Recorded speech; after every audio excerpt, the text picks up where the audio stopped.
Hegel on possibility. Dialectics, contradiction, and modality. Nahum Brown. Introduction. The modal indeterminacy problem.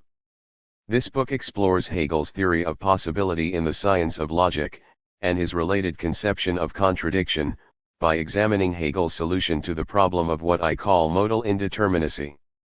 The problem of modal indeterminacy comes from the recognition that every possibility cannot be said to exist in actuality without some form of qualification, either by distinguishing existence in the concept actuality from existence in the concept possibility, or by separating the multiplicity of possible outcomes through the conceptual scaffolding of worlds, typically by separating this actual world from a higher or lower world that transcends it, or by arguing that there are multiple possible worlds that extend beyond this one.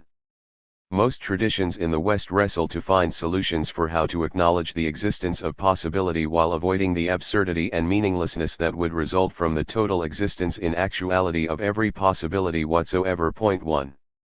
The concept of possibility inherently contains negativity, in the sense that what is possible both can be and cannot be. If it is possible to walk, it is also possible not to walk. To claim that all possibilities exist in actuality without further qualification is to involve oneself in contradiction, which leads in turn to a jumbled field of meaningless indiscernibles, and to vague paradoxes verging on the formless. This problem haunts Aristotle's famous account of modal reality in Book Theta, Book 9, of the Metaphysics, and his related account of the indeterminacy of contradiction in Book Gamma, Book 4. The problem of modal indeterminacy haunts Leibniz as well, who warns against the absolute void, which is what he thinks would result if God were to have actualized every possible world rather than lifting our actual world above the others. This is the same problem that Deleuze invokes when he asks, in relation to Leibniz, why cannot all incompossible worlds come into existence along with the actual world? If every possibility exists in actuality, without qualifying the priority of actuality over possibility, or in some way separating the possible from the actual, we end up with an absurd, imageless world of chaos verging on nihilism. Just as meaning requires determinate negation in the form of a contrast of something with another, the claim every possibility exists requires some form of qualification. The most direct and, arguably, most naive response to modal indeterminacy comes from the followers of the Megarian school of actualism, who claim outright that unactualized potentiality does not exist. Point 2. The Megarians believe that an activity exists only when it is actual. They attempt to avoid a set of thorny issues that form when we concede ontological status to anything other than direct, ostensible actuality. The Megarians' motivation lies in recognizing that, even if we do not go so far as to conclude that every potentiality exists, but only so far as to say some unactualized potentialities exist, we run into the danger of complicating the concept of existence either by having to concede that the category existence is larger than the category actuality, or by expanding our conception of actuality to include, in a paradoxical way, our conception of unactualized potentiality. Because they worry that the existence of potentiality causes a complication in terms of its relation to actuality, with the danger of finding oneself unable to establish a clear distinction between actuality and potentiality verging on modal indeterminacy, the Megarians avoid the entire problem by dismissing the existence of potentiality outright. The Megarians attempt to avoid the dangers of modal indeterminacy, but only at a significant cost, as Aristotle explains in the Metaphysics 9.3, only by embracing a comical counterposition, wherein nothing is that is not directly actual. To be clear, the Megarians are not claiming that actualized potentiality does not exist. That position would be truly absurd since no activity whatsoever would result. Rather, they are claiming that unactualized potentiality does not exist, and therefore that nothing inactive exists. Aristotle summarizes the Megarians' position when he writes, "There are some who say, as the Megaric school does, that a thing can act only when it is acting, and when it is not acting it cannot act, e.g. he who is not building cannot build, but only he who is building, when he is building, and so in all other cases, CWA 1046b 29, 31. Aristotle rejects this thesis by explaining that if what the Megarians say were true, we would be unable to ever initiate or cease to do an activity. For it is clear that on this view a man will not be a builder unless he is building. CWA 1046b 34. A man will not have the art when he has ceased to use it, CWA 1047a 2, 3. Aristotle also points out the folly of the Megarian position with an example from perception. Nothing will even have perception, he writes, if it is not perceiving, i.e. exercising its perception. If, then, that is blind which has not sight though it would naturally have it, when it would naturally have it and when it still exists, the same people will be blind many times in the day and deaf too, CWA 1047a 6, 10.3. However, Aristotle's modal theory is not as far from the Megarians' theory as Metaphysics 9.3 suggests.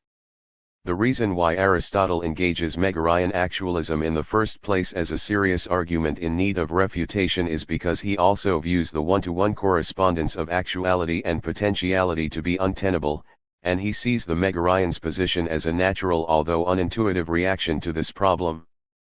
The Megarians go too far in rejecting the existence of unactualized potentiality outright. And yet, what Aristotle acknowledges through his engagement with the Megarians is that potentiality cannot exist without some form of qualification, without mitigating its status and in some way separating it from the actual. We can view most modal theories in the history of Western philosophy as falling in between the two extreme poles of modal indeterminacy and actualism. Most philosophers agree that unactualized possibility exists at least to some degree. Most philosophers also qualify the existence of possibility to avoid the conclusion that every possibility exists in actuality, thereby avoiding both the comedy of extreme actualism and the dark nihilism of extreme indeterminacy. We can view the content and signature of each modal theory from the distinct ways that each philosopher qualifies the existence of possibility to avoid modal indeterminacy, on the one hand, and actualism, on the other hand. Beyond the Megarian solution, two of the most trenchant arguments in the history of Western philosophy that aim to dismiss the problem of modal indeterminacy are modal priority and world separation. Philosophers who claim that either actuality or possibility is the more primary modal category draw out enough of a distinction between the actual and the possible to conclude both that possibility exists and that it is distinct from actuality. The classic version of this argument comes from Aristotle, who in the Metaphysics 9.8 expresses his suppressed Megarian tendencies by arguing that actuality is for the most part more primary than potentiality. The notion that actuality is more primary also influenced many of the medieval logicians, especially Saint Anselm, whose ontological argument for the existence of God relies heavily on the premise it is better to be actual than to be merely possible. Descartes' revival of the ontological argument in the Meditations, which aims to prove the existence of God from the indubitable first principle cogito, ergo sum, also makes use of actualism, as does Kant's criticism that being cannot be made into a predicate for. The other significant way to qualify the existence of possibility is to argue that although possibility exists in the same way that actuality exists, it is nevertheless separated by worlds. The scaffolding of possible worlds effectively distances the possible from the actual. The ancient atomists distance the possible from the actual by defending a theory of infinite space, wherein possible worlds exist scattered throughout the cosmos. Leibniz also establishes a significant ontological difference between actuality and possibility through his conception of God, who projects infinite possible worlds in the mind while selecting only the most perfect world as the actual. The contemporary philosopher David Lewis offers a related account of possible worlds with his theory of modal realism.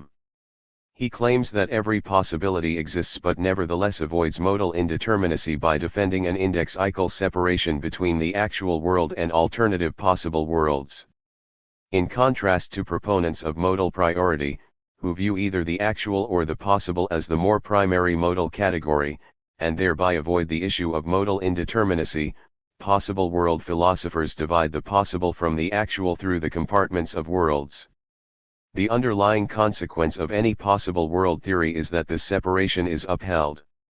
This book focuses on Hegel's complicated but rewarding way of qualifying the existence of possibility. My objective is to contribute to popularizing a reading of Hegel as a philosopher of possibility, who presents a plausible argument for why this actual world contains infinitely rich and abundant varieties of possibilities within it, as against a tradition that has conceived of him primarily as a philosopher of necessity, rationality, and finitude. Hegel's response to the problem of modal indeterminacy is quite unique. He defends the thesis that actuality and possibility are genuinely transitional concepts. By concluding that possibility and actuality transition into each other, Hegel's modal theory is controversial in that it establishes one of the weakest qualifications of the claim every possibility exists. Many philosophers offer much stronger qualifications, such as modal priority or world separation. But Hegel only separates actuality from possibility to the slightest degree. The qualification transitions into is barely a qualification at all.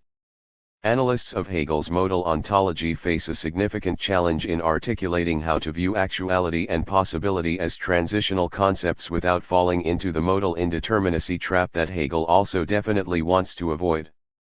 Through the support of close textual and interpretive analysis from three of the most important chapters of the Logic, the opening of the Logic, as well as the contradiction and modal passages in the Doctrine of Essence, this book takes up this challenge of explicating and drawing out the exciting consequences of Hegel's theory of possibility.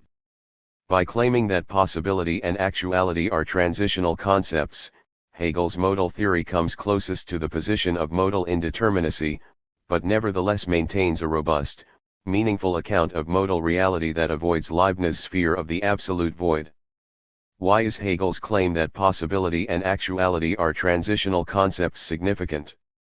Because any theory that cannot reconcile possibility with actuality, and see them as at least partially transitional, threatens to misinterpret modal reality by reducing the abundance of possibility, either by claiming that most or all unactualized possibility does not exist, or by claiming that possibility exists at a lower register than actuality and reality.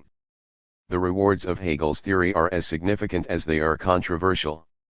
By claiming that possibility and actuality are transitional concepts, Hegel defends what I call modal optimism, the thesis that this actual world contains infinite sets of infinite possibilities within it. For Hegel there is only one world.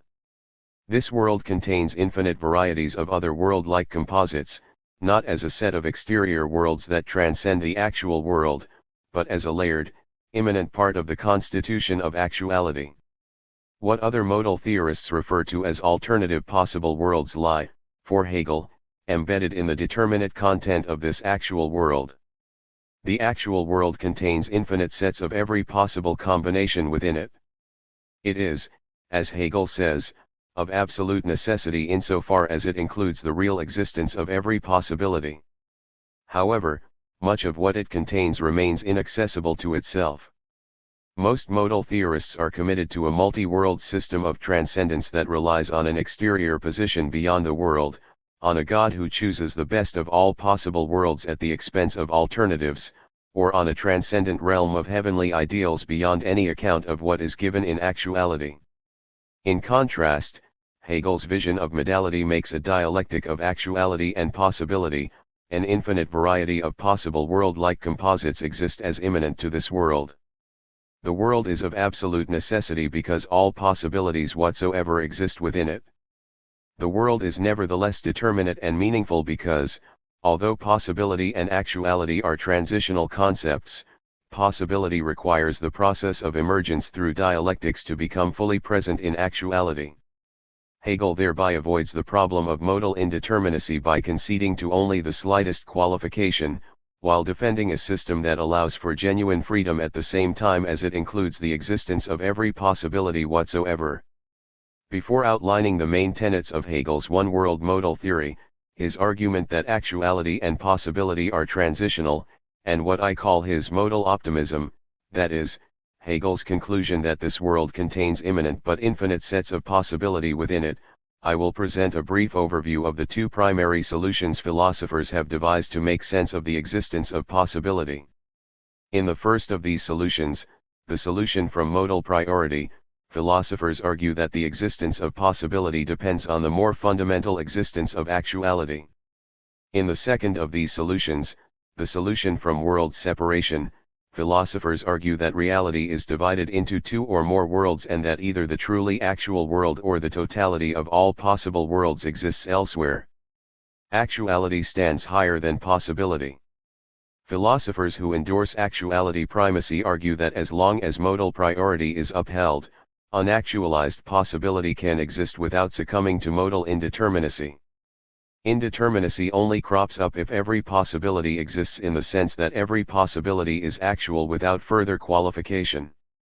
Philosophers who argue for the modal priority of actuality over possibility effectively avoid the danger of indeterminacy by limiting what it means for possibility to exist.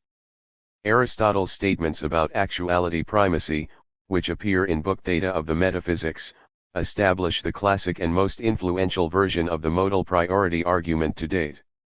In Theta 9.1, Aristotle defines potentiality, dunamis, delta nu alpha mu iota, as the source of change or movement in the actual, energia, nu rho gamma epsilon iota alpha. Potentiality is a starting point of change in another thing or in the thing itself qua other 5. By defining potentiality in this way, Aristotle distinguishes his position from the Megarians, who are unable to account for the change or movement between one activity and another. Because they claim that unactualized potentiality does not exist, they give no explanation for the movement between activities, nor for how an activity like building can lie dormant in an agent even when not actively engaged. Because the Megarians overreact to the problem of modal indeterminacy, they fail to accurately describe one of the salient features of modal reality, which is that actuality is in a constant process of becoming.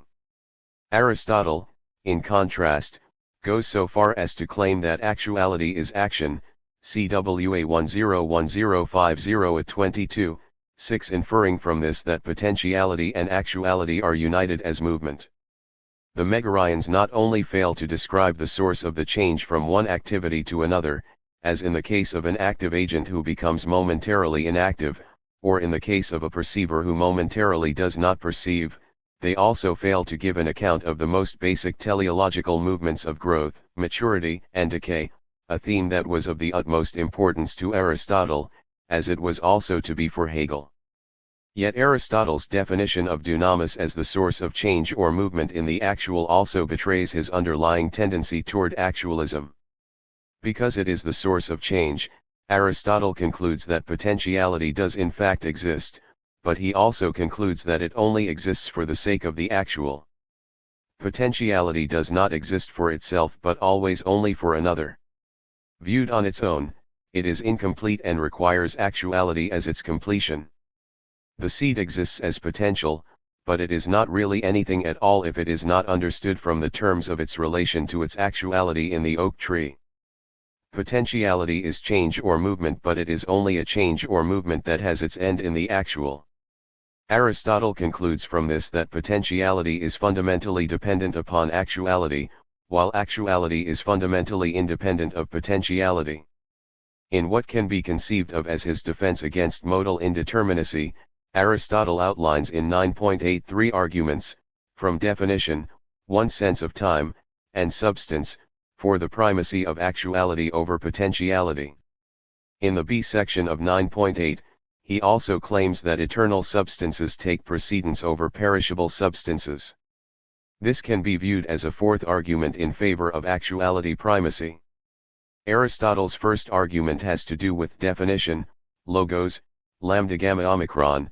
Point 7. The reason why actuality is more primary than potentiality is because it functions as the definition upon which we are able to establish knowledge claims about basic reality. Our sense of the existence of potentiality comes only derivatively in relation to the primacy of actuality, which is the true, comprehensive knowledge of the thing. Aristotle also mentions time, chronos, chironu omicron, as support for actuality primacy.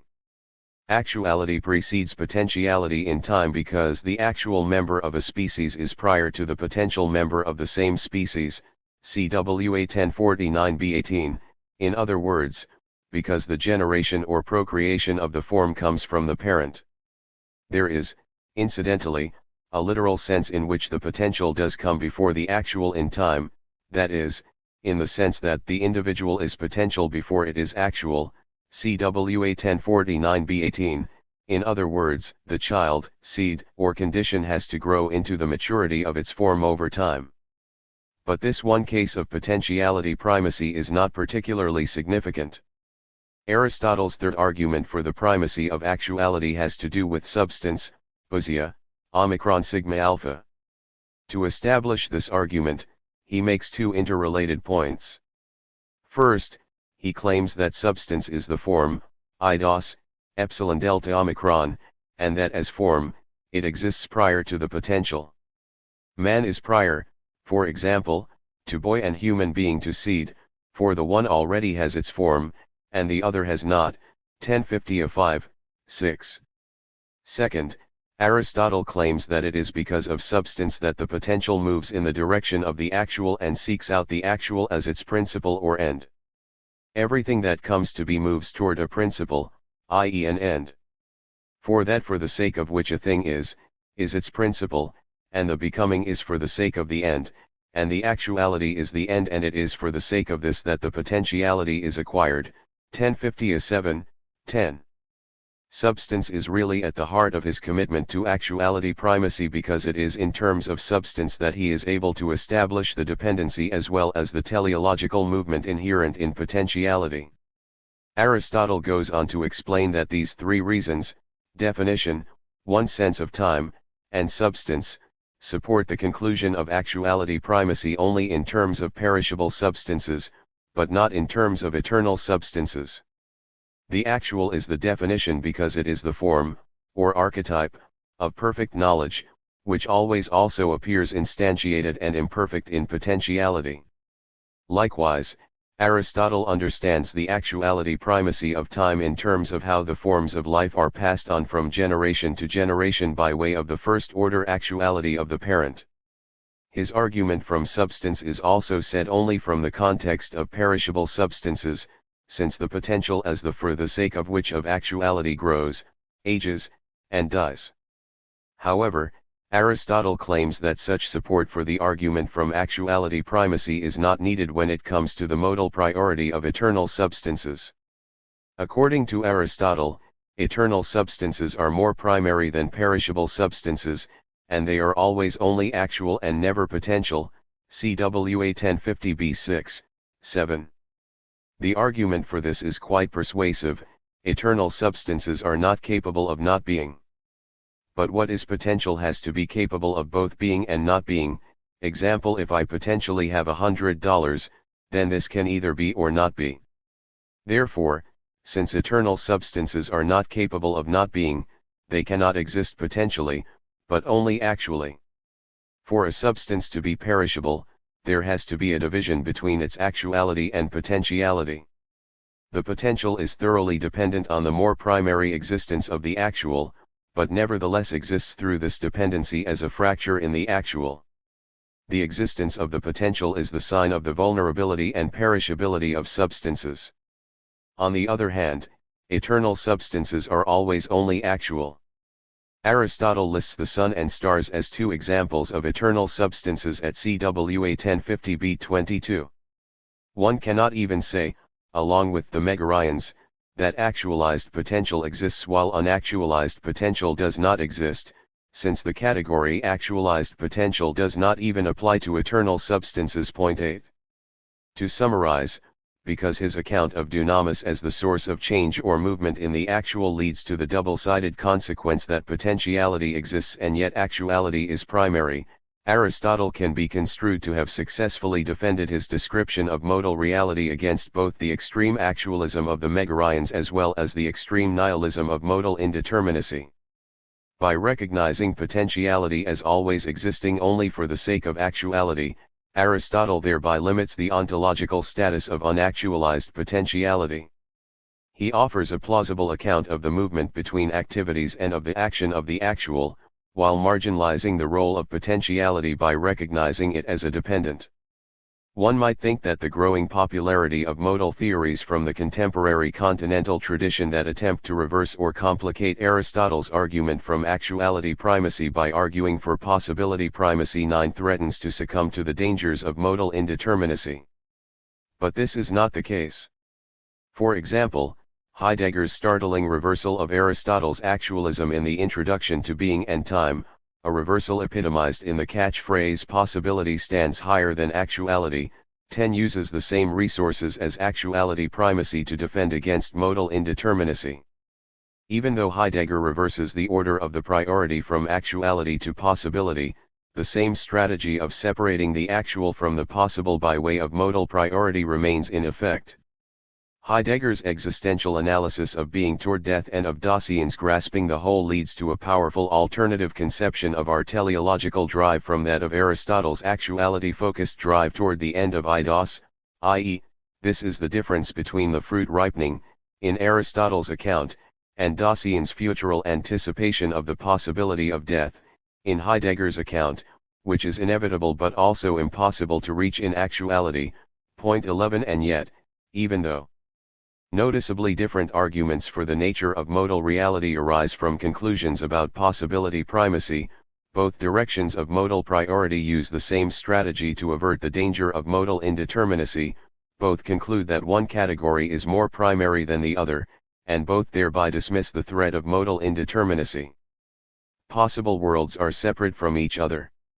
Arguments from modal priority, such as Aristotle's 4 arguments for the primacy of actuality over potentiality, effectively avoid the problem of modal indeterminacy. But there is also a second, equally popular strategy, the strategy of world separation. Proponents of world separation argue that although unactualized possibilities exist as a viable ontological category, reality is compartmentalized to such an extent that the possible does not exist in the same place as the actual. While some world separationists also have modal priority tendencies, such as Plato, who views the eternal actualities as above and beyond the earth, or Leibniz, who combines world separation and modal priority through the concept of God, it is nevertheless worthwhile to recognize possible worlds and modal priority as 2 distinct responses to the problem of modal indeterminacy. One of the most popular models of world separation, the two-world model, is founded upon a basic concept of transcendence.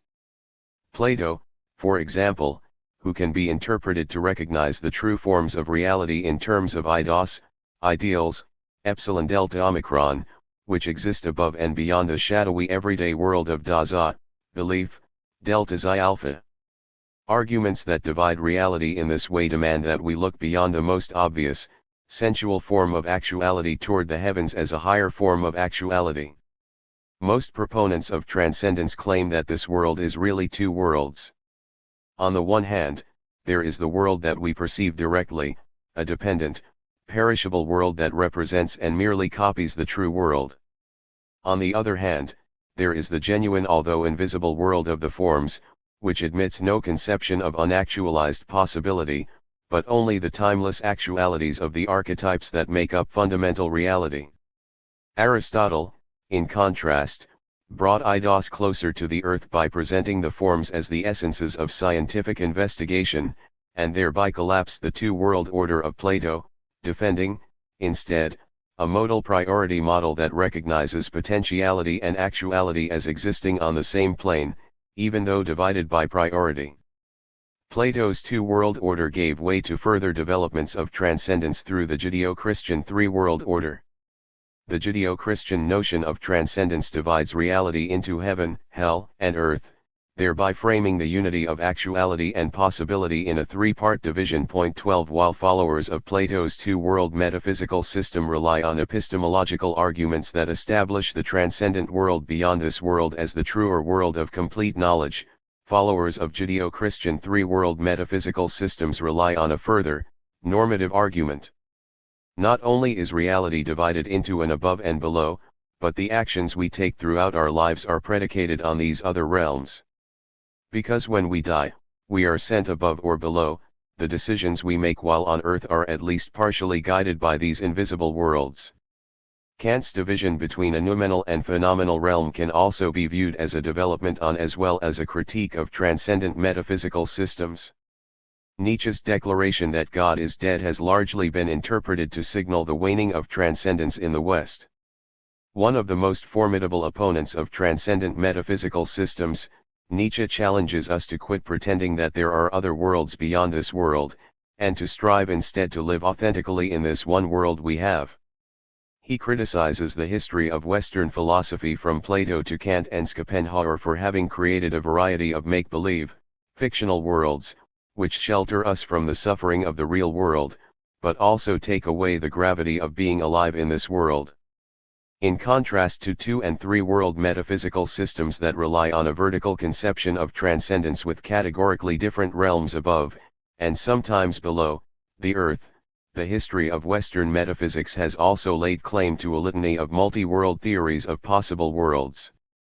One of the most interesting multi-world theories comes from the ancient atomists, a group including Leucippus, Democritus, and the Epicureans, who propose that infinite possible worlds exist, literally, on the various planets and stars of the cosmos. 13 For the ancient atomists, because space is infinite, there exist infinite planet-like worlds scattered throughout space.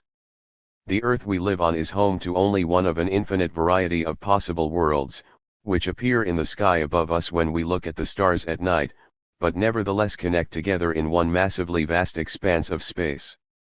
This vision of possible worlds is described quite vividly in the following.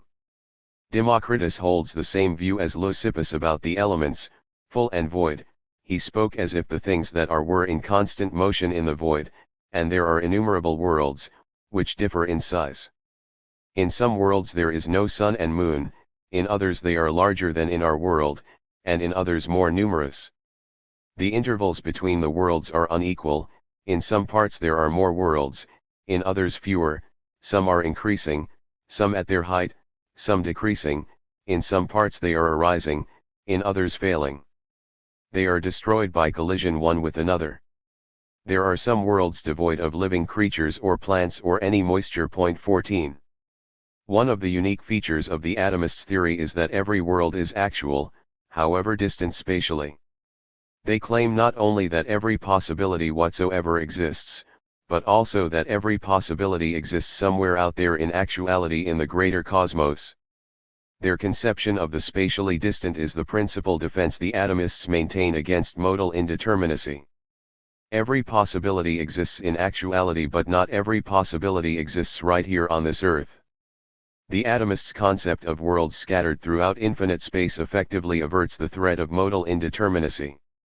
We are left, instead, with a vision of modal reality, in which the immediate actuality of our everyday lives, even the physical laws and fundamental forms of organic life as we know them, is dwarfed by the real although distant presence of the most fantastic and sometimes even monstrous variations of other worlds. 15. One might object that the atomists' principal defense against modal indeterminacy, their concept of spatial distance, is only a viable defense as long as one does not consider the notion of intergalactic travel between worlds. Space travel probably did not occur to the atomists, who lived in the simpler technological world of ancient Greece.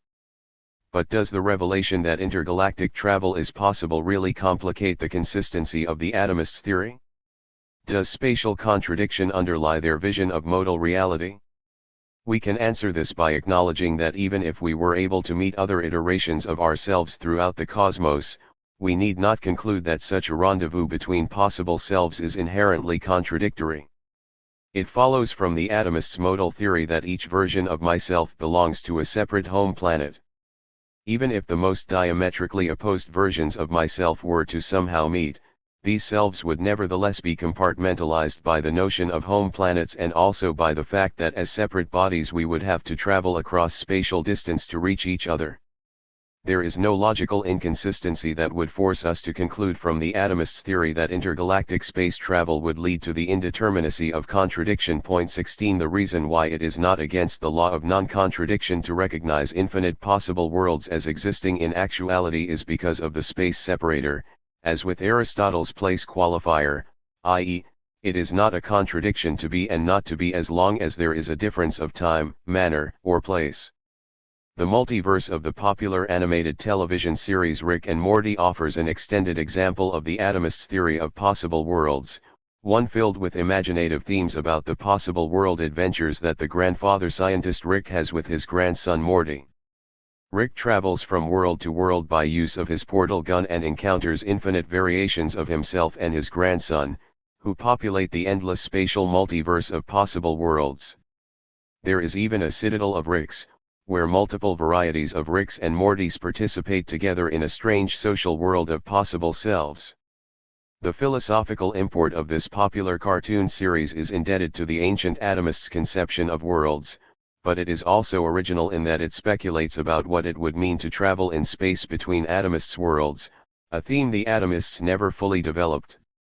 Arguably the most influential of the world separation theories comes from Leibniz, who proposes that infinite sets of infinite series of possible worlds all exist within God's mind, and that the actual world is the product of God's choosing.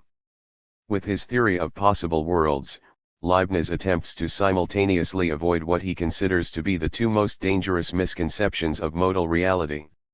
On the one hand, there is the danger of Spinoza's necessarian, the position that all possibilities are already contained and predetermined in this actual world. On the other hand, there is the danger of the absolute void, which we have already outlined as the problem of modal indeterminacy, and which Leibniz thinks would be the consequence of God's actualizing every possible world. The relationship between these two dangers is slightly different from the relationship between the dangers of extreme actualism and extreme indeterminacy, which Aristotle anticipates in his rebuttal of the Megarians. In the first, Spinoza's necessarian, the world is completely determined and not genuinely free.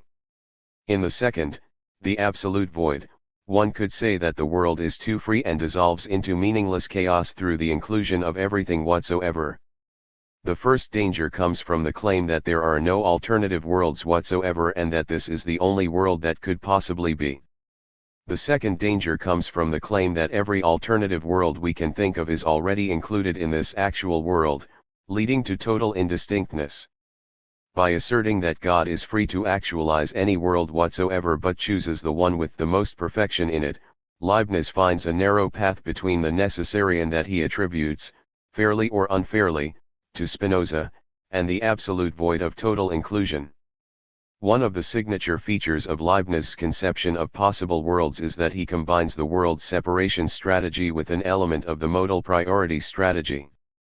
Although every world does, in a sense, exist as a projection in God's mind, these worlds do not exist in the same way or with the same priority that the actual world exists.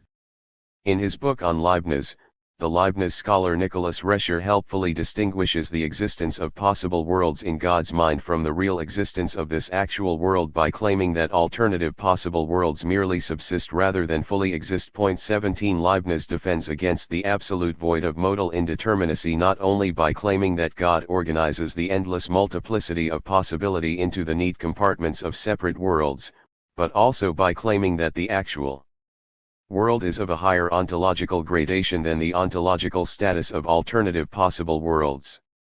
God sifts through all of the possible variations of the way things could be and uncovers that one world which produces the richest and most abundant phenomena from the simplest set of laws. This is the only world that is completely real. Because the infinite variations of infinite other worlds are of a lower ontological status and cannot be said to fully exist, Leibniz endorses a different version of modal priority than the version that Aristotle puts forward in the Metaphysics 9.8. Unlike the atomists, who conceive of alternative possible worlds as all simultaneously existing in actuality in one massive superworld of infinite space, the infinite possible worlds of Leibniz do not reside on the same plane as the actual world, nor do they reside on the same plane as each other. According to Leibniz, each world is absolutely distinct and unrelated. There is no measure of distance between the worlds. 18 A major consequence of Leibniz's principle of the identity of indiscernibles, PE 41-42, is that, just as no two worlds are completely alike, no two worlds share the same space. Leibniz endorses a theory of compartmentalized multi-space. Of course, it is logically possible to conceive of a world that has within it the vast space of multiple worlds, such as the atomists visualize.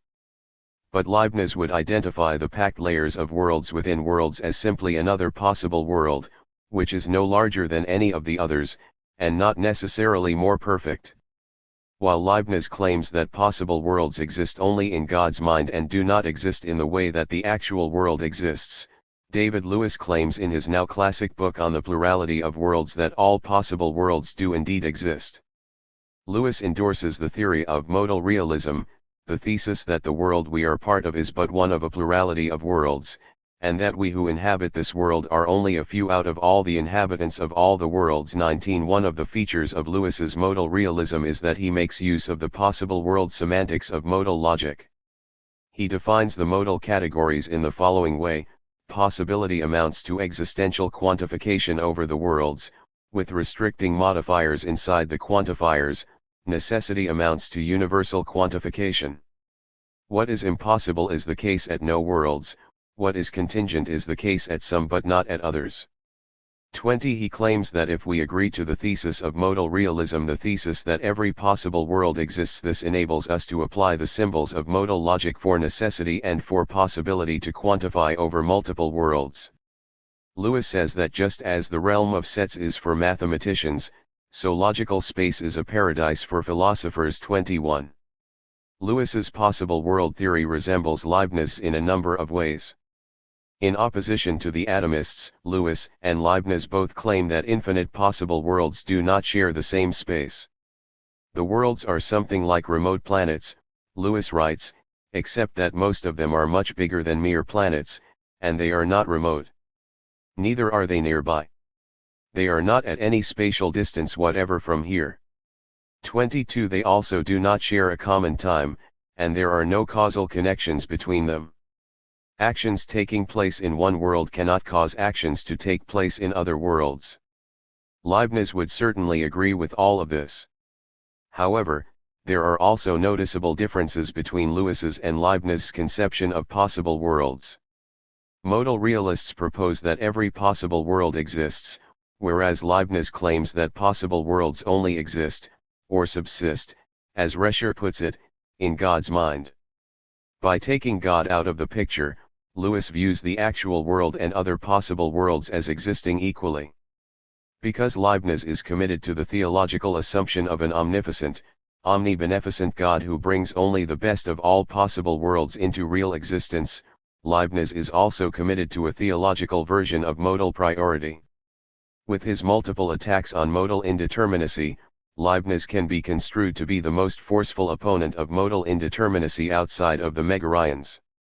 He not only endorses the scaffolding of worlds separated from other worlds, but also upholds a clear privileging of the actual over the merely possible, while also staunchly supporting the law of non-contradiction with his principle of the identity of indiscernibles.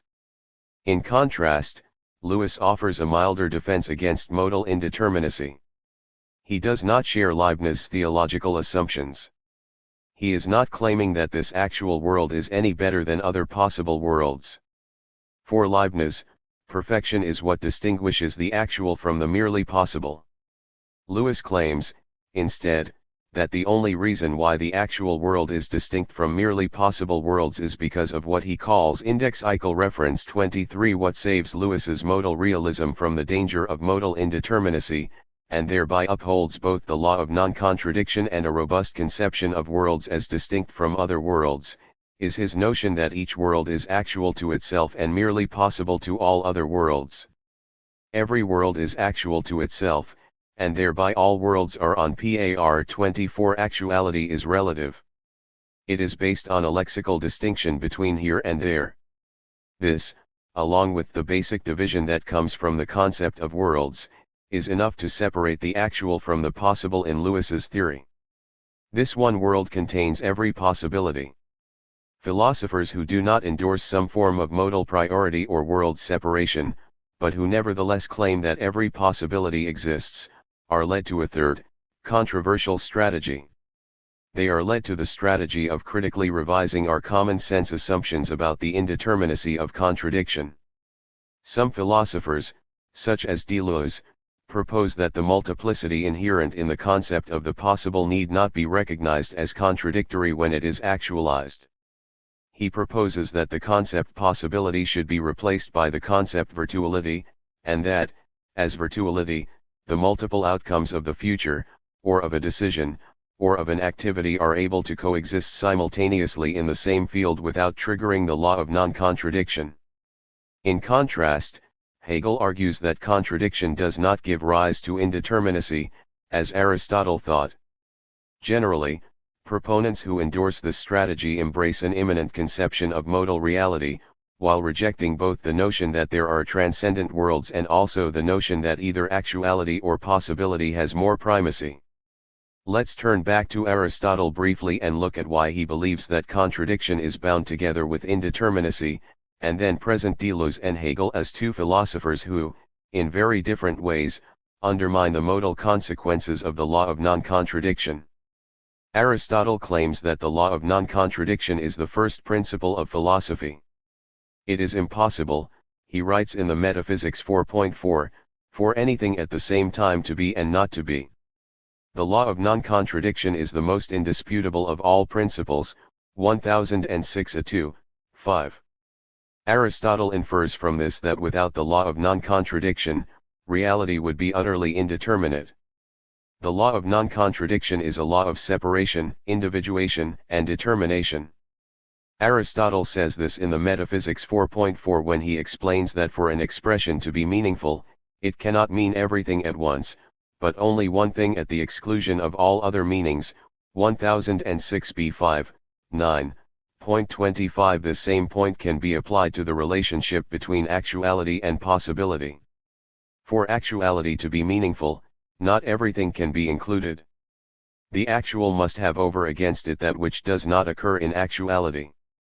If multiple alternative possibilities were to occur in actuality, this would break the coherence of reality.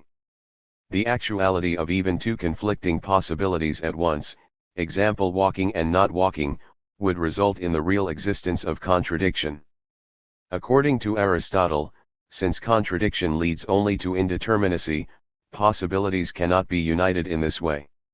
Aristotle's insight about the law of the excluded middle supports this conclusion as well.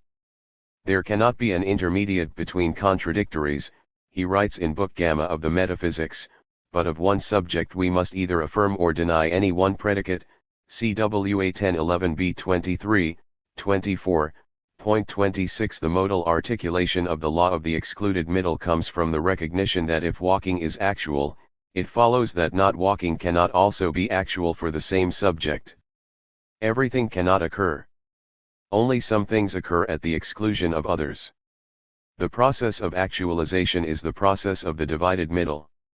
There cannot exist an actuality of both sides at once, both the possibility to be and the possibility not to be, nor can there be an intermittent actuality where possibilities occur ambiguously together. What stands together as unified in the merely possible always diverges into the paths of actuality. Whatever does not occur stands against what does occur in actuality, and exists only in the hypothetical sense that alternative possible outcomes could have been. But what if contradiction does not lead to indeterminacy as Aristotle thought?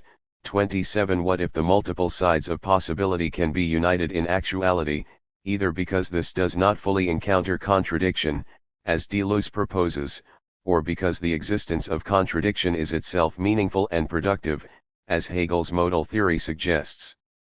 Deleuze takes up the strategy of critically revising our common sense commitments to contradiction. In Difference and Repetition, he claims that affirmative differences coexist without developing into a unity of opposites, and thereby into contradiction. With his modal concept of virtuality, he proposes a revision to Leibniz's exclusionary conception of possible worlds, a revision that allows for the equal existence of every possibility while also dissolving the separation built into the scaffolding of possible worlds. His strategy is to undermine our common sense assumption that the law of non-contradiction and its corresponding laws of identity and the excluded middle reign supreme as the most fundamental axioms of individuation. One of the ways Deleuze articulates his modal theory is through a literary example from the Argentinian writer Jorge Luis Borges. In his short story The Garden of Forking Paths, a magical book, written by Borges's fictional character THIRD, contains every possibility within it, and wherein characters act out every permutation of a decision. Fang, Borges writes, has a secret. A stranger knocks at his door, Fang decides to kill him. Naturally, there are various possible outcomes. Fang can kill the intruder can kill Fang, they can both live, they can both be killed, and so on. In THIRD's novel, all the outcomes in fact occur, each is the starting point for further bifurcations. 28 Borges presents a world filled with the actualization of conflicting possibilities. Borges wanted, Deleuze writes, to have God pass into existence all incompossible worlds at once instead of choosing one of them, the best, FLB 71. Deleuze's conception of virtuality offers a similar conjunctive relationship. Every possibility coexists in a field of virtuality. Actualizations happen across this field, but possibilities do not fall away as other actualizations occur. In a sense, everything occurs together in the virtual point. 29. I claim in this book that the clue to Hegel's theory of possibility and his response to the problem of modal indeterminacy also lie in his radical reflection on the fundamental nature of contradiction. Common thinking abhors contradictions because contradictions show the impasse and the limits of thought and reality. However, the process of dialectical thinking is, for Hegel, the process of thinking the genuine existence of contradiction. Breaking from Aristotle's assertion that the law of non-contradiction is first philosophy and that contradictions only lead to indeterminacy, Hegel recognizes contradiction as productive, rather than reductive. Contradiction, Hegel writes, is the root of all movement and life, SL 382, WLII 75.30. Far from dissolving thought in the empty dissonance of indeterminacy, contradictions are a vital, fundamental component of thought and reality. Hegel's theory of contradiction nevertheless should be viewed under certain restraints. Even though he claims that contradictions do not lead to indeterminacy, Hegel is not thereby endorsing the completely unqualified actuality of every possibility whatsoever. Nor is he claiming that the most absurd possibilities are actual simply because we can think them. Instead, by arguing that contradictions are determinate, Hegel proposes a significantly different vision of modal reality than do those who endorse modal priority or world separation. One could say that if Hegel embraces any form of modal priority, he embraces a co-primacy model that recognizes possibility and actuality as transitional concepts. Likewise, from the terms of world separation, one can only conclude that Hegel offers a one-world metaphysical system based on immanent layers of world-like composites, rather than transcendent worlds beyond this one. Possibilities do, in a certain respect, diverge from actuality. But their divergence does not posit alternative possible worlds that transcend the actual world. According to Hegel, possibilities that diverge are reintroduced as material for further actualizations. They diverge, but they nevertheless exist as an integral part of the constitution of Hegel's one-world model. Because they remain as an immanent part of the world, they not only exist as the counterfactual projections of alternative outcomes, but also become reincorporate in further processes of actualization, through the universality of essences, and as the proliferation of infinite varieties embedded in reality. Hegel's two conceptions of possibility. To explain how Hegel avoids modal indeterminacy while subscribing to neither the strategy of modal priority nor world separation, I will present a brief overview of his modal theory as the interaction between two interrelated conceptions of possibility, 1. Possibility as alternatives and, 2. Possibility as a degree of quantity. Hegel's modal theory, which appears in the actuality chapter of the Logic, begins from an initial disposition that he ultimately criticizes. He begins from a definition of possibility as the projection of alternative actualities, what I call possibility as alternatives. Formally, if something is possible, this expresses both the positive and the negative side of something in actuality. If A is possible, then both A and A are possible. Because playing the piano is possible for the pianist, both playing the piano and not playing the piano are possible. Possibility is like an open container. It holds the totality of everything within it simply because it is both the positive and the negative of the actual as one unity.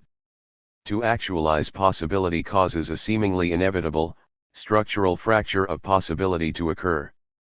When actuality emerges out of itself, it equally submerges all sorts of other possible events and determinations, which equally could have been, but which cannot be as long as what is actual is. The pianist can and cannot play the piano, but in actuality, always only one or the other of these sides emerges at the expense of its other. The pianist either plays or does not play, yet if one happens, the other cannot happen at the same given moment. Actualization brings about not only actuality but equally the erasure of much of what is possible. Although his aim is ultimately to criticize this common-sense disposition, Hegel can at first be interpreted to incorporate aspects of this disposition into his own argument. Typical of Hegel, the limitations and failures of a basic claim from common-sense modality that what is actual excludes alternative possibilities from actuality become the basis of a theory of modality that includes greater amounts of possibility in one actuality. The concept of possibility as alternatives appeals directly to common sense. If I decide to go to Tokyo, I cannot also in the same time, manner, and place, go to Vienna. Alternatives in possibility diverge in actuality. If some event or entity is possible, then a whole multiplicity of other possibilities can also become actual. Whatever happens in actuality happens against the background of a larger set of possibilities that stand against it as its remainder. The concept of possibility as alternatives does the work of dividing the possible from the actual. Most modal theories, if they assume this conception of possibility without further qualification, or further development, as in Hegel's case, view this remainder as ontologically lower in status, as with modal priority, or as categorically separated, as with alternative world theories. Taken in isolation, possibility as alternatives leads to an inclusion of only one possible world at the exclusion of an infinite variety of other possible worlds. This exclusion is necessary for the one that is actual. And it might seem that from this initial disposition, unactualized possibilities are ontologically insignificant and do not really exist. However, Hegel's theory turns from this initial disposition of possibility as alternatives to the further, inclusive disposition of possibility as a degree of quantity. Possibilities that at first stand against the immediately actual through the division of actualization become reintroduced through dialectics as the material conditions for further actualizations. This effectively expands Hegel's conception of actuality to include the negativity inherent in possibility. Since immediate actualities are also conditions for the possibility of other actuals, a certain extent of what is excluded from actuality becomes reintroduced through conditional actualization as a higher degree of possibility. Conditions promote a second, interrelated, conception of possibility, not only possibility as alternatives, but also possibility as a degree of quantity. Although a seed is an immediate actuality that excludes counterfactual possibilities, it also contains within it the possibility of the tree, and therefore contains further layers and greater degrees of possible actualities. The tree that could grow from the seed is not the mere possibility of a counterfactual but the real possibility of itself. The existence of conditions is the existence of further possibilities, which lie embedded within what is immediately actual. These possibilities are not projections of other worlds. They are real possibilities that exist hidden within the immediately actual. They are contrary only in the sense that they have not yet and might not ever emerge in actuality. But insofar as what is immediately actual already contains them, they exist as further degrees of possibility within the actuality. This second conception of possibility as a degree of quantity is as intuitive as the first conception of possibility as alternatives. We often find ourselves measuring possibility by weighing whether one course of actuality has more or less possibility than another. While traveling, learning a new language, and exploring other cultures can help to broaden possibility, confining oneself to one's room, sleeping for long hours in depression, and avoiding the contact of others can reduce the experience we have of possibility. In our day-to-day lives, we are often preoccupied with the idea that possibility can expand and contract. When we make decisions or evaluate our fallen positions in the world, we take for granted that more or less possibility can exist in one actuality. Utopian and dystopian visions follow from the same guiding principle. Possibility is really what is at stake when we imagine visions of paradise or apocalyptic post-human terrains. One benefit that comes from this analysis of Hegel on possibility is the clear demarcation of each conception's usage and application. Our everyday language sometimes mixes up these two usages of possibility, and conceptual analysis of modality sometimes refers to one or the other without noticing the distinction. While possibility as alternatives helps to establish why possibility is a basic condition for propositional validity, it is also the concept behind conjectures about other possible worlds, the contingency of this actual one, as well as our common sentiments of regret and desire for what could have been but is not. Possibility as a degree of quantity, however, marks off other regions of modal reality, from normative evaluations of the good and the bad to our basic experiences about freedom, abundance, and world complexity. Hegel's insight about possibility goes much further than to announce the distinction between these two conceptions. Hegel formulates an argument not only for why these two conceptions of possibility are distinct, but also for why the initial conception of possibility as alternatives entails possibility as a degree of quantity. The double movement of emerging and submerging possibility in actuality prepares the way for further actualizations, which would not have been feasible if the totality of possibility were to emerge in actuality all at once. In other words, the divergence at work in the first conception, which separates the possible into the actualized and the unactualized possible, also allows for the further process, as degrees of quantity, of reactivating actuality through conditions toward higher degrees of concentration and toward otherwise inaccessible regions of possible content. Conditions are the sign of this concentration because they relay between what is immediately actual and the possibilities of further actuals. By reintroducing the contraries of immediate actuality, by doing the work of satisfying conditions, what had been impossible formally actualizing contrary possibilities becomes possible to a certain degree. Conditions mitigate the formal contradiction of actualizing alternative possibilities by reintroducing some portion of what had been excluded from actuality. To view an immediate actuality as a condition is to estimate how much work it would take to maintain contraries without letting these become explicitly contradictory. But conditions also symbolize the great expanse of possibility. They express a modicum of the possible qua the possible. They are immediate, determinate actualities that also act as a gateway for the multiplicity of the possible in the actual. The dialectical relationship between possibility as alternatives and possibility as a degree of quantity saves Hegel from the untenable position of modal indeterminacy. Because they would otherwise lead to contradiction, possibilities necessarily diverge in actuality. But because this contradiction is not indeterminate and reductive, but is instead productive and developmental, possibilities that initially diverge because of contradiction are also the material for further degrees of actualization. We end up with a one-world model that dialectically reincorporates possibilities which appear at first to be excluded from actuality.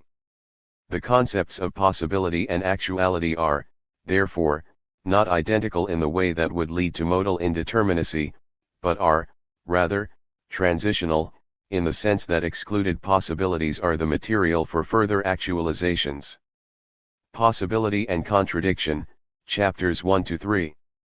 Hegel's statements about the ontological status of possibility appear primarily in the Actuality chapter of the Logic, Book 2, Section 3, Chapter 2, but I contend that the opening of the Logic, Book 1, Section 1, Chapter 1, and the passages about contradiction from the Essentialities or Determinations of Reflection chapter, Book 2, Section 1, Chapter 2, are also crucial for understanding Hegel's modal theory.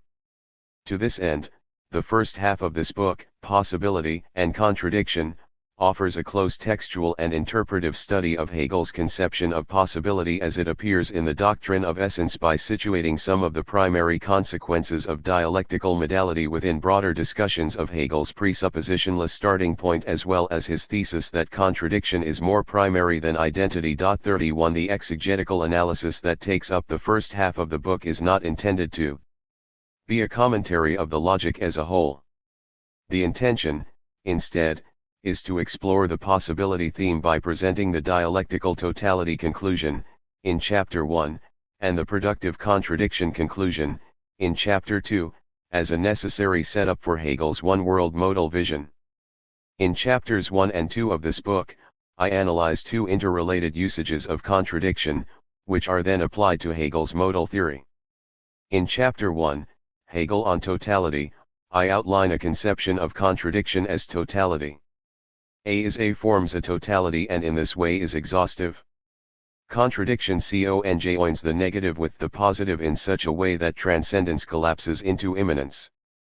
When we are presented with a contradiction, we are presented with a plurality of positions, from which there is no exterior. There is no position for A other than A is A. One popular objection to Hegel comes from the assertion that his brand of systematization leaves little room for alternative histories, alternative logical transitions, and alternative courses of life and reality. With sharp necessity, the phenomenology marches along its course from the shapes of consciousness to the shapes of self-consciousness, from the early stages of reason to the full-blown realization of spirit in the state, art, religion, and philosophy. Likewise, the logic turns from topic to topic with urgency in order to uncover the shapes of thought-thinking itself. So also, the philosophy of history projects the linear trajectory of the history of the past, not as a disconnected jumble of accidental events that happen to occur contingently and without reason, but as an intelligently designed and rigorously directed developmental path through time and society. Many interpreters of Hegel have concluded from this that his vision of a grand, complete system also leads, as a byproduct, to the marginalized exclusion of other spheres of life, of alternative courses that history could have taken, of seemingly lower religious institutions, as well as forms of art that embody spirit to a lesser degree. While these interpretations are plausible in their own right after all, so much of Hegel's corpus is about the systematic, developmental progression of thought and reality. There is nevertheless another way to approach what Hegel is really doing when he explores the directions and propulsions of systematic dialectics. Chapter 1 aims to rethink Hegel's commitments about totality. Contrary to traditional connotations, Hegel consistently defines totality counterintuitively as the coincidence of being and negativity, that is, as the complete form A is A. Hegel's celebration of the negative side of possibility offers a specifically modal example of a theme that is prominent throughout his work. When he claims famously in the Phenomenology that the true is the whole, ph 11, or famously in the logic that being and nothing are becoming, SL 59-60, WL 82-3, Hegel has the more general implications in mind of the modal claim that possibility is the totality of form, SL 479 and 485, WLII 204 and 212. If we define possibility not only as the positive account of itself in actuality, but also as the negative account of non-actuality, possibility then encompasses the totality of any actualization whatsoever in the sense that there is no other permutation of actuality than that it either is or is not. And yet if this recognition of possibility's negative side amounts to the exhaustion of all possible outcomes, this is a strange and unprecedented kind of exhaustion since its totalizing effect includes the possible itself, the possible qua the possible, and therefore amplifies possibility rather than restricts it. To include the negative side of possibility exhausts the form of actualization. Possibly A expresses the totality of actualization because it projects both A and A. One of the primary consequences of this book, the thesis from modal optimism, comes as an inference from Hegel's insight that if possibility contains the totality of actualization, this secures the promise of infinite varieties of unactualized possibility from within this actual world. In Chapter 2, Hegel on Contradiction, I outline a second, interrelated conception of contradiction, contradiction as productivity. The reason why contradiction forms a conception of totality, in the first instance, is because there is no exterior position outside of a contradiction. Contradictions hold together every side of a matter as a unity. However, because of this, contradictions also have the specific nature of being impossible to grasp in the definite terms of thought and reality. They cannot appear in the sharp light of definitive reality. They withdraw from representation. In Chapter 2, I propose that although Hegel recognizes the impasse between thought and contradiction, he nevertheless embraces a productive conception of contradiction. Its productivity lies, specifically, in the process of its withdrawal. It produces non-contradictory concepts which stand in its place as substitutions. Concepts such as contrariety, opposition, and difference are logical representations of the underlying existence of contradiction. These seemingly non-contradictory concepts mediate and represent contradiction because contradiction cannot occur directly. Likewise, the concept of actuality mediates the contradiction inherent in the multiplicity of the possible. These concepts attempt to explain concrete, everyday reality in a non-contradictory way. But, at the same time, these concepts also show traces of contradiction as their substratum. Thought uses these concepts to mitigate and separate the underlying principle that things are not only themselves but also the opposite of themselves, that insofar as being becomes, being is self-contradictory. On the one hand, such concepts attempt to cover over contradiction and make it appear less than contradictory. However, on the other hand, contradiction inevitably appears through them, guides, and shapes them, in other words, produces what they are and how they function. Because it cannot appear directly, contradiction produces a range of seemingly innocuous, seemingly non-contradictory concepts to stand in its place and represent it. Actuality is one of the primary concepts produced from contradiction. In Chapter 3, I argue that these two interrelated conceptions of contradiction form the basis for Hegel's theory of possibility. Hegel's notoriously dense chapter on actuality does the work of integrating his conception of totality from the opening of the logic with his subsequent conception of contradiction as primary and productive in the essentialities chapter of the doctrine of essence. Hegel claims that possibility is the modal version of totality in the sense that if A is possible, then both A and not A are equally possible. The actuality of the possible itself, both A and not A together, is then the modal version of contradiction as totality.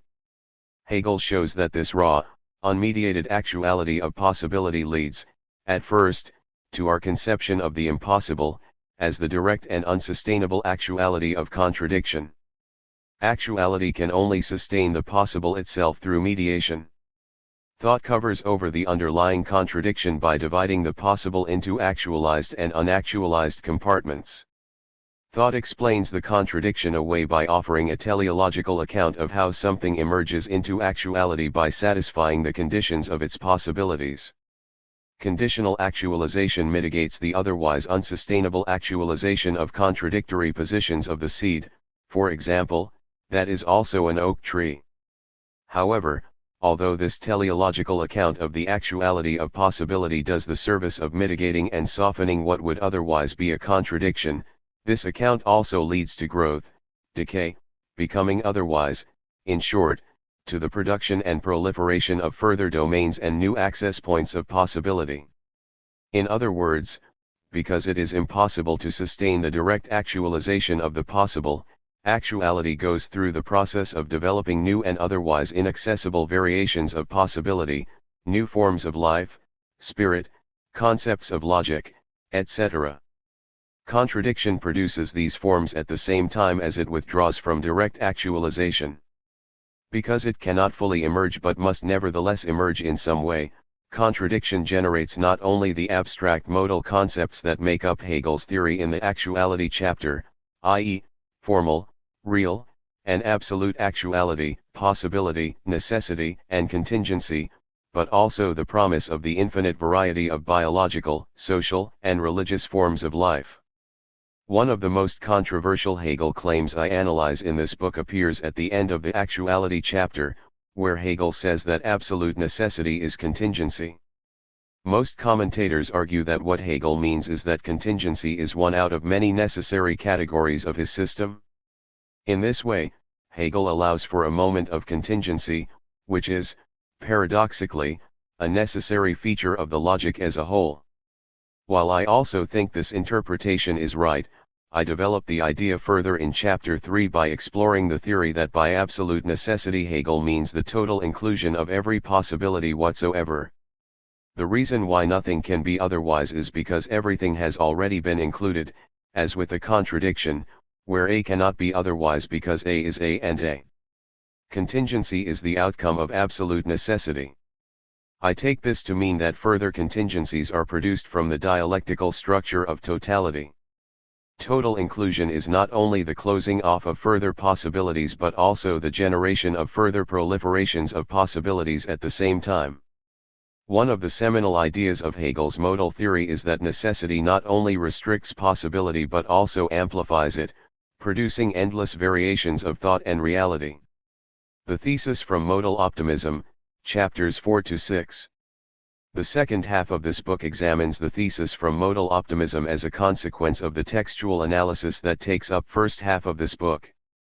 Modal optimism is the thesis that this actual world contains an infinite variety of other world-like composites within it.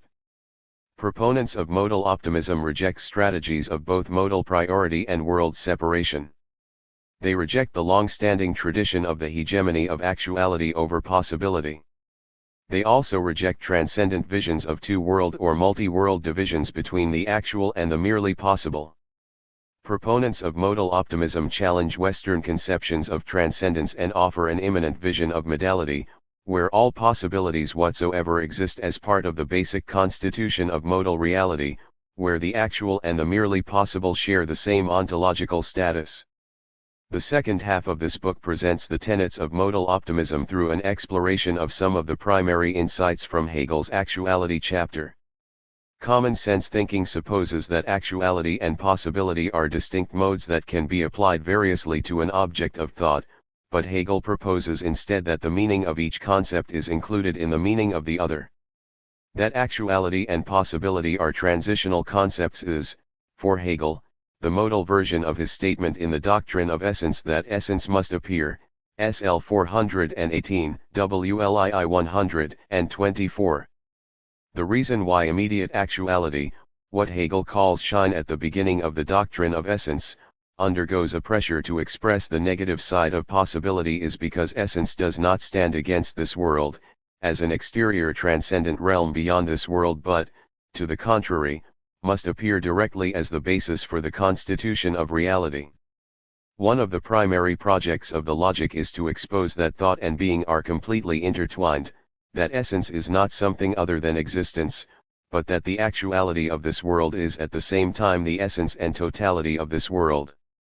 The doctrine of essence is, in general, a fierce critique of traditional metaphysical assumptions that attempt to promote two-world or multi-world theories of reality, and the actuality chapter offers a powerful attack on plurality of world axioms, which attempt to separate, categorically, actualized possibility from unactualized possibility. For Hegel, that there is only one world means that the possible is in and of this world, rather than beyond this world. This single world model is one of the profound insights of Hegel's argument, and can be seen as the modal version of Hegel's revaluation of Kant's idealism in the greater project of the logic as a book. 32. Closely related to Hegel's conclusion that actuality and possibility are transitional concepts is his equally unusual conclusion of a dialectic between necessity and contingency. While most accounts of modal ontology define necessity and contingency as opposite terms, in the sense that what is necessary cannot be otherwise but what is contingent can be otherwise, Hegel argues that necessity brings access to otherwise inaccessible possibilities and that the foreclosure of absolute necessity is the free openness of absolute contingency. A line from Goethe's poem Nature and Art, 1800, epitomizes Hegel's thoughts about necessity and contingency. Wer großes Will, muss sich zusammenraffen. In der Beschränkung siegt sich erst der Meister.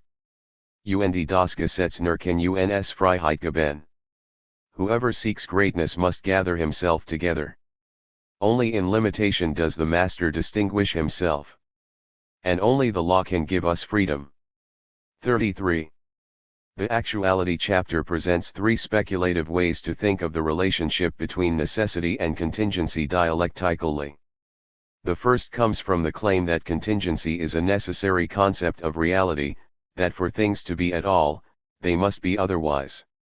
This can lead to global interpretations for how to read the logic as a book, in the sense that if contingency is necessary, Hegel then provides significant space for new or alterable concepts and also builds contingency directly into the transition points of the logic. Hegel also presents a second version of the dialectic when he claims that it is necessary to actualize all possibilities of a given finite set. This leads to a conception of freedom in necessity, where the possibilities in one thing become dispersed in the actualities of others and are thereby propelled toward otherwise inaccessible actualizations. This can also lead to global interpretations for how to read the logic as a book, in the sense that the complex stages of the logic generate further possibilities from initial constraints. I also analyze a third version of the necessity-contingency dialectic, Hegel's argument that substance relies on a speculative relationship between what cannot be otherwise and what can be otherwise.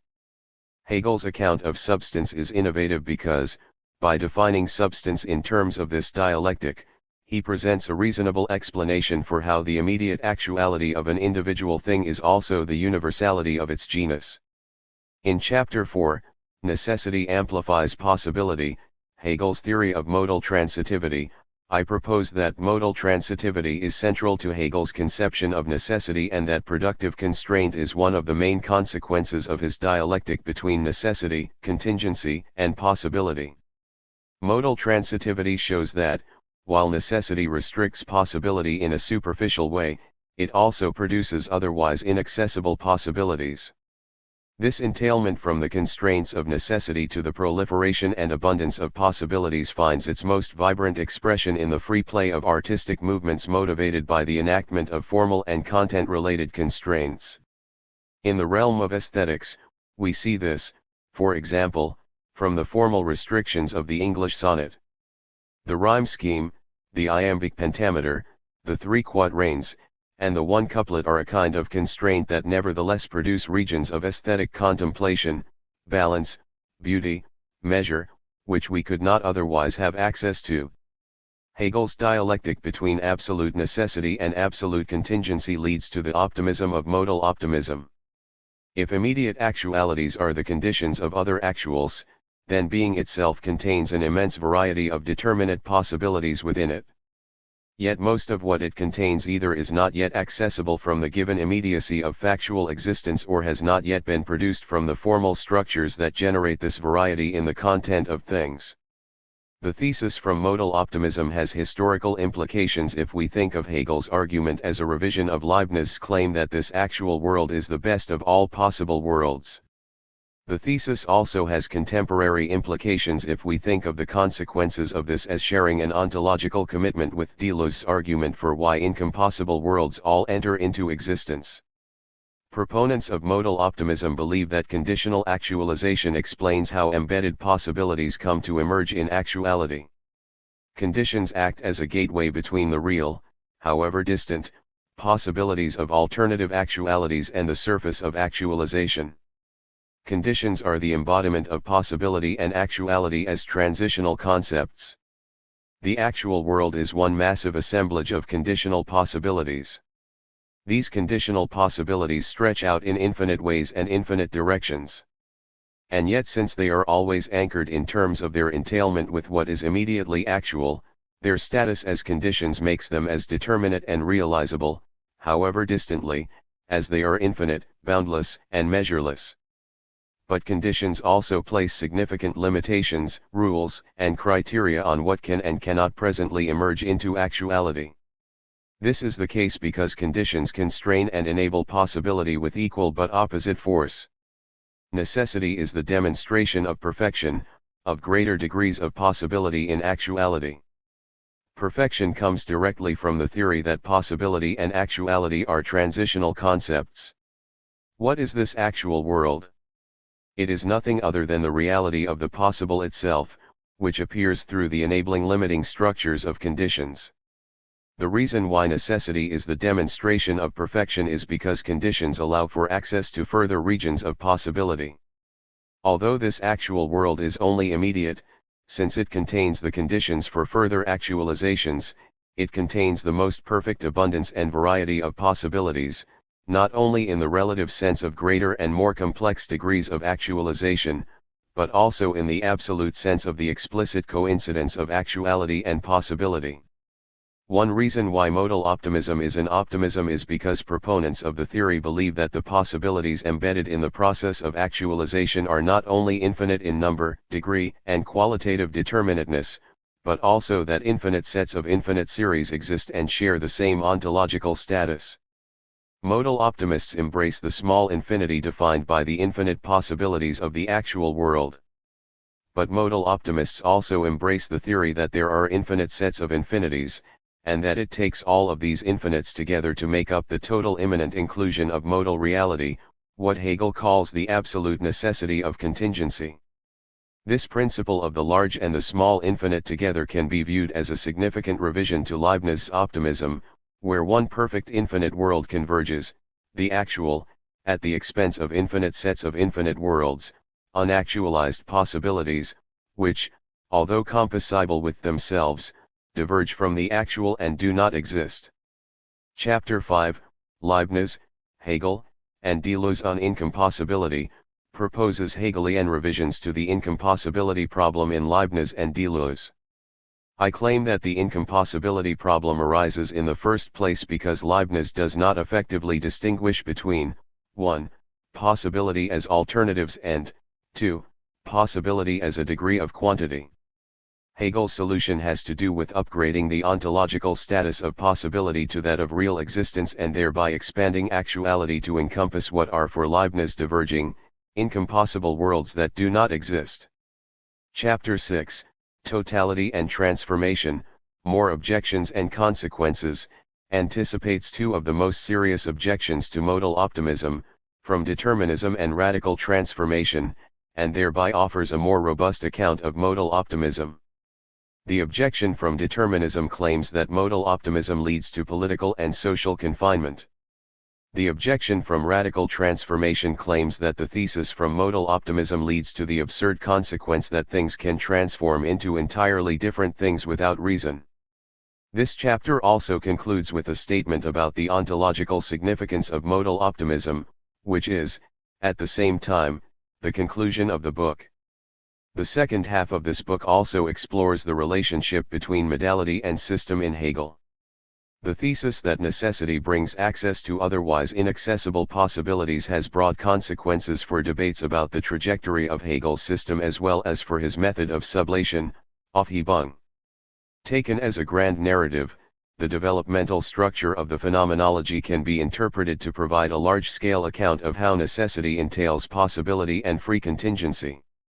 The stages from consciousness to self-consciousness, from self-consciousness to reason, and from reason, spirit, and religion to absolute knowing, follow a necessary trajectory that is, at the same time, the demonstration of possibility.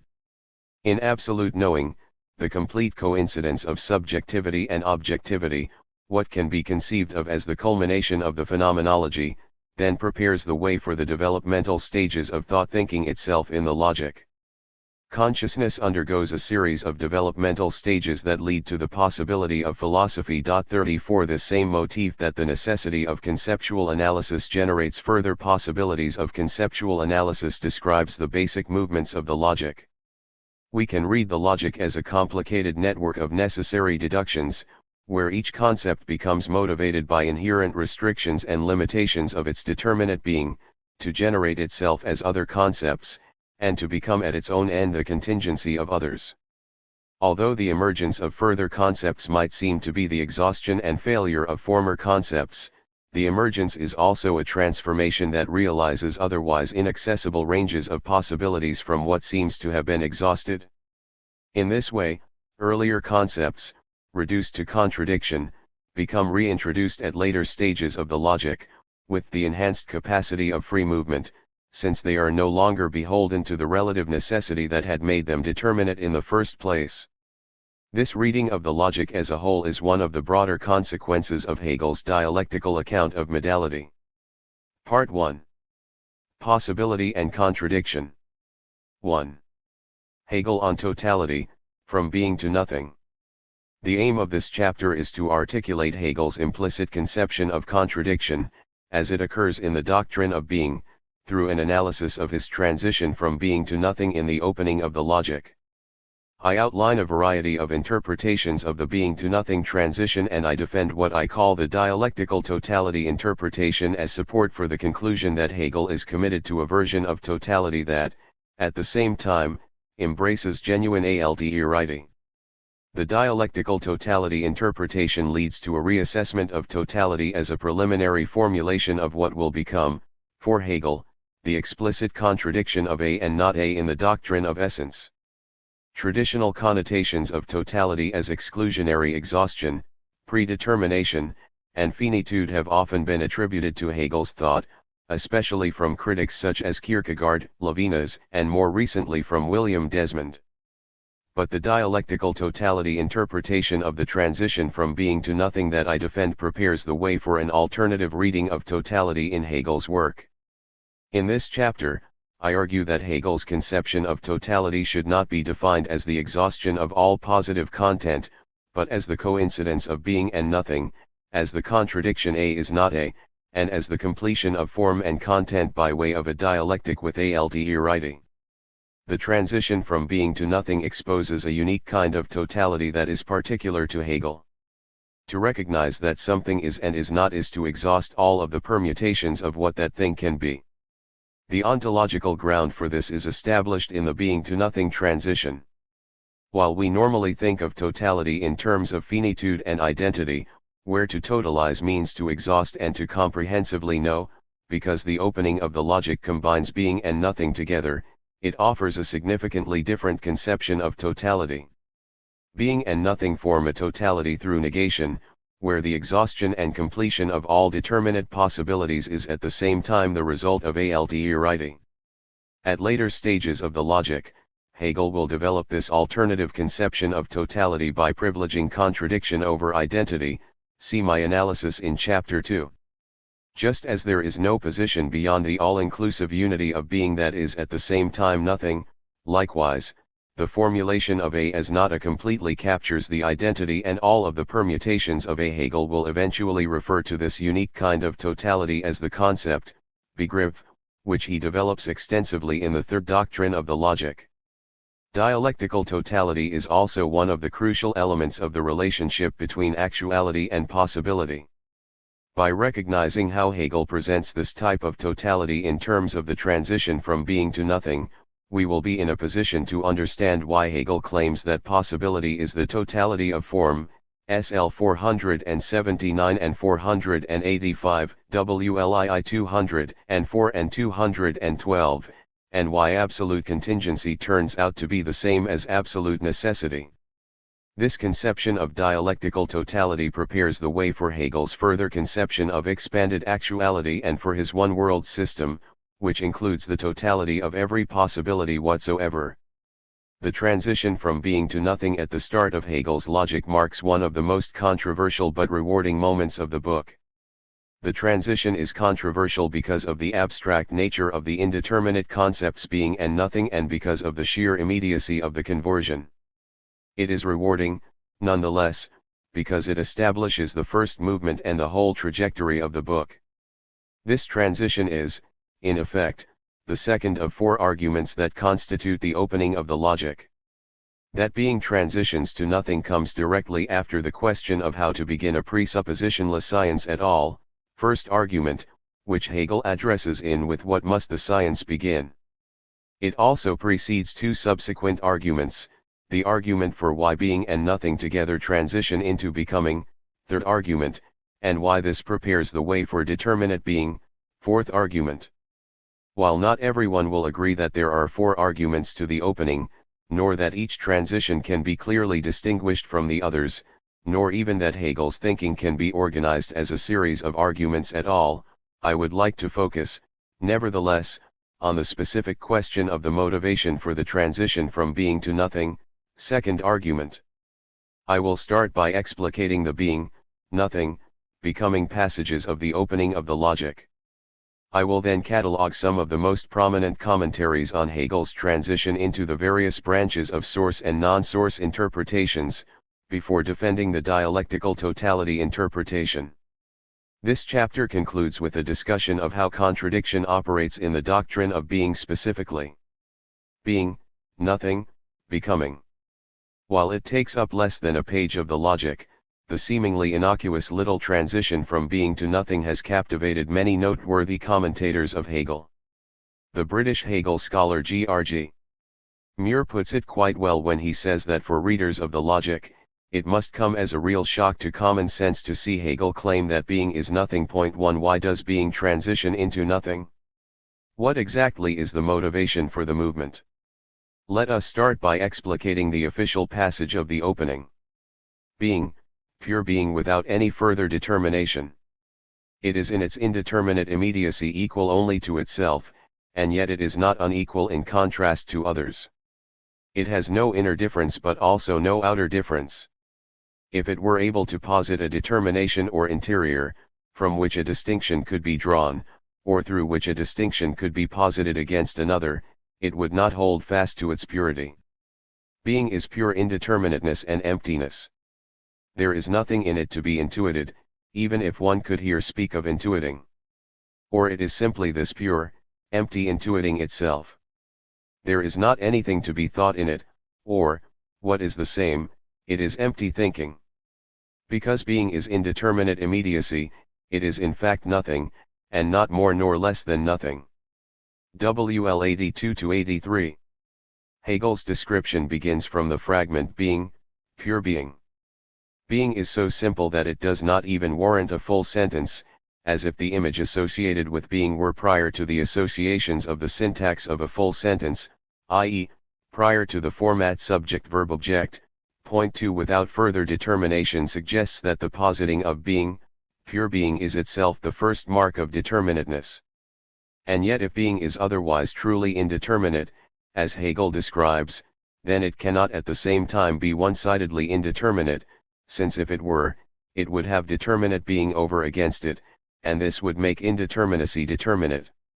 When Hegel writes being is equal only to itself, and yet it is not unequal in contrast to others, he complicates what we might normally think of as the indeterminate. Being is at first indeterminate, but not yet even in the one-sided, exclusionary sense of not being determinate, as if what is determinate were something other than being. Being is, instead, an indeterminate immediacy that also has to include determinate being as well. This makes indeterminacy prior and completely inclusive, and makes being all-comprehensive and presuppositionless. Hegel therefore establishes being as comprehensive in the sense that everything and anything has being. If it were equal to itself but not also equal to others, something other than being would stand against being, as its opposite and determination. But since being has no further determination, there is nothing other than being. Since everything has being, being contains everything within it. There is no outside or external reflection for the concept of being. It simply is. Since everything has being, everything simply is, without further qualification and without further need of support. Hegel arguably overemphasizes the total comprehensiveness of being when he then states that being has no difference within it. If being were really that which has no difference within it, then that which has difference within it would likewise determine indeterminate being. Instead, the point to recognize is that being is prior to the distinction between identity and difference. Being is indifferent in the sense that it indiscriminately fills all things. Each thing simply is, and insofar as each is, there is no difference between one thing and another. Being is the great leveler of difference. But Hegel should have also explained that just as it is not unequal to another, being is also not unequal to differences. Differences themselves are. Otherwise, being would merely be one side of a relation that has difference over against it. Hegel often criticizes this type of one-sided thinking as the folly of external reflection, and so we should be careful to qualify in what sense being has no difference within it. If being is truly presuppositionless, positing being, pure being would have to precede the question of whether being has difference within it. We might clarify Hegel's point by explaining that, on the one hand, being contains no difference, since to contain difference would mean to generate determinateness and exclusion. Yet, on the other hand, being cannot be differentiated from that which does contain difference within it, since only through this ambiguity does being obtain the genuine status of indeterminateness. And yet by visualizing that which is indeterminate in this way, we can only thereby visualize the concept of nothing, because to visualize being as anything at all would be to visualize it as determinate being against another determinate being. This is why in his initial description of being, Hegel describes the concept of nothing by writing, "There is nothing in it to be intuited, it is simply this pure, empty intuiting itself, my emphasis." The thought of being is an empty thought, without further determination. That Hegel's description of being reverts to a description of nothing suggests, on the one hand, that there is nothing that can be grasped from being, that, in other words, being fails to express anything meaningful at all. But this also suggests, on the other hand, that the only determination of being is nothing, in other words, that the positive meaning of being is as nothing. Hegel, again, overemphasizes the point when he describes being as pure emptiness. Being is empty but not as something different from absolute fullness. In this sense, we can equally describe being as that which all things indiscriminately are as their most obvious, basic qualification. Being is synonymous with reality itself. But from this total immersion, because it is utter fullness, being is at the same time sheer emptiness. And yet, the only reason why being is an empty concept is because it is so full that nothing at all can exceed it. Since meaning requires distinction and difference, being fails to be meaningful and therefore concedes to the self-same concept of nothing. As interpreters of Hegel's description of being, we should not assume that when he attributes empty thinking to the concept of being, he presupposes that being is without meaning or value. To the contrary, being is so full of meaning, so comprehensive and fundamental, that only a concept of nothing can maintain it. In the second paragraph of the opening of the Logic, Hegel repeats the parallel structure of being, pure being not even a complete thought, prior to a syntax that would allow for more, just the flashes of indeterminate being, which transition into nothing. Nothing, pure nothing, it is simple equality with itself, complete emptiness, determinationless and contentless, indistinct in itself. If one can here say anything about intuiting or thinking, one would say that it makes a difference whether something or nothing can be intuited or thought. To intuit or think nothing also has a meaning. Being and nothing are distinct, and so nothing exists, in our intuiting or thinking, or, rather, it is empty intuiting or thinking itself, and is therefore empty intuiting or thinking as pure being. Nothing is, therefore, the same determination, or, rather, lack of determination, and is, therefore, the same as being. WL 83.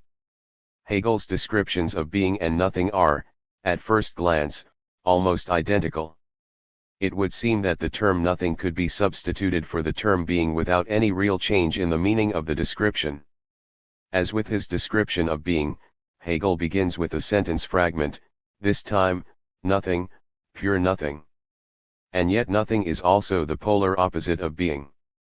It is non-being rather than being, emptiness rather than fullness, absence rather than presence. Hegel therefore establishes nothing as the opposite of, but also as the same as, pure being.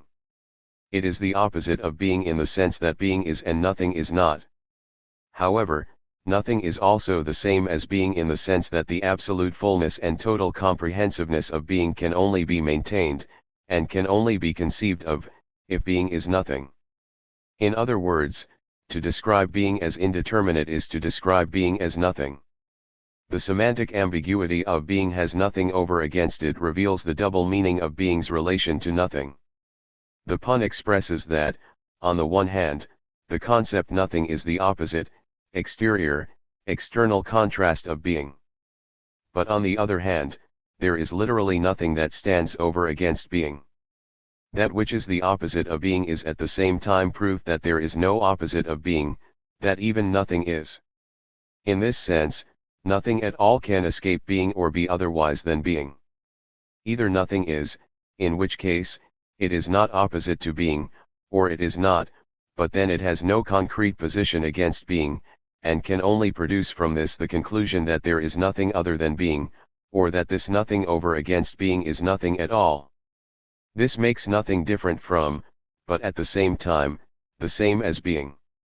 The concept of nothing is posited, then, as the final test of whether anything at all exceeds being. Nothing demonstrates, as the ultimate proof, that being is the presuppositionless starting point of the logic. Even nothing, the sheer opposite of being, is contained in being.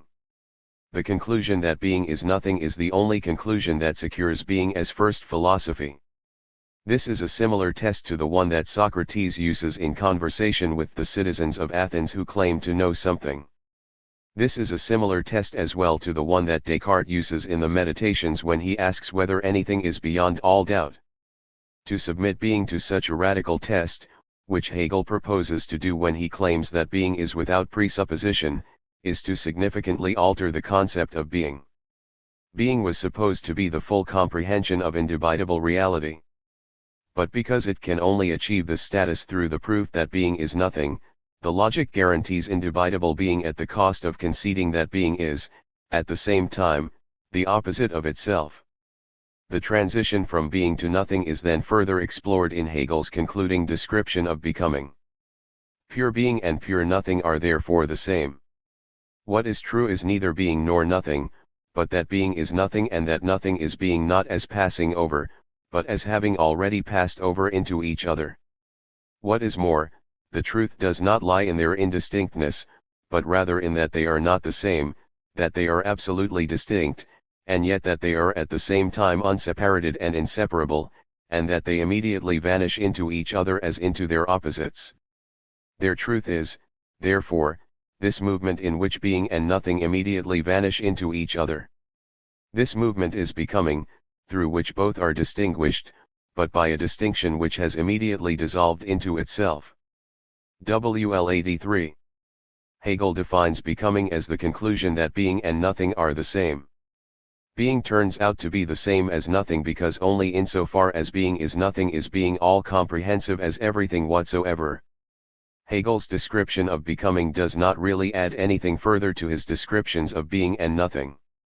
Or, the only addition is that with the concept of becoming, Hegel changes the emphasis from the positive concepts being and nothing to the process of the transition between these two concepts. One might say that if there is an addition at all, it is the recognition that neither being nor nothing as a singular concept is the true starting point, as if the question were, being or nothing, but only insofar as being is nothing is the logic able to commence. We might interpret Hegel here as prioritizing becoming. If the truth of being and nothing lies in their transition, doesn't becoming turn out to be the real starting point of the logic? But to agree to this is only half right. Hegel does propose that neither the fixity of the concept of being nor the fixity of the concept of nothing is enough to maintain the presuppositionless starting point.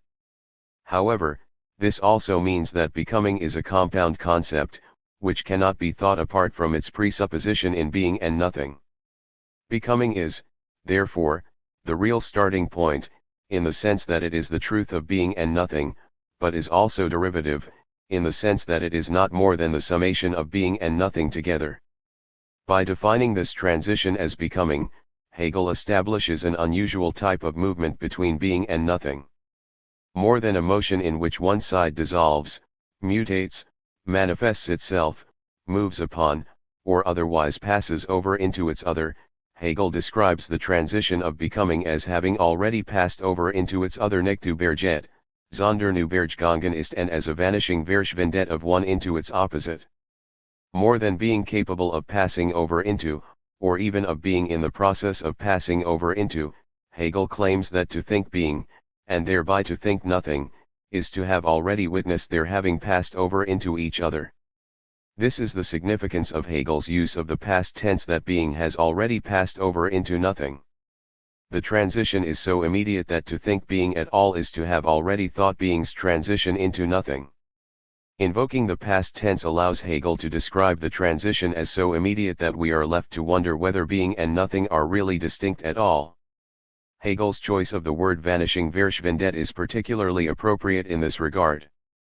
The distinction between being and nothing is a distinction of opposites, but becoming shows that each is really the same as the other. This self-sameness, which is also ambiguously the first mark of determinateness, can only be articulated as a transition that is so sudden and immediate that the two concepts literally vanish into each other.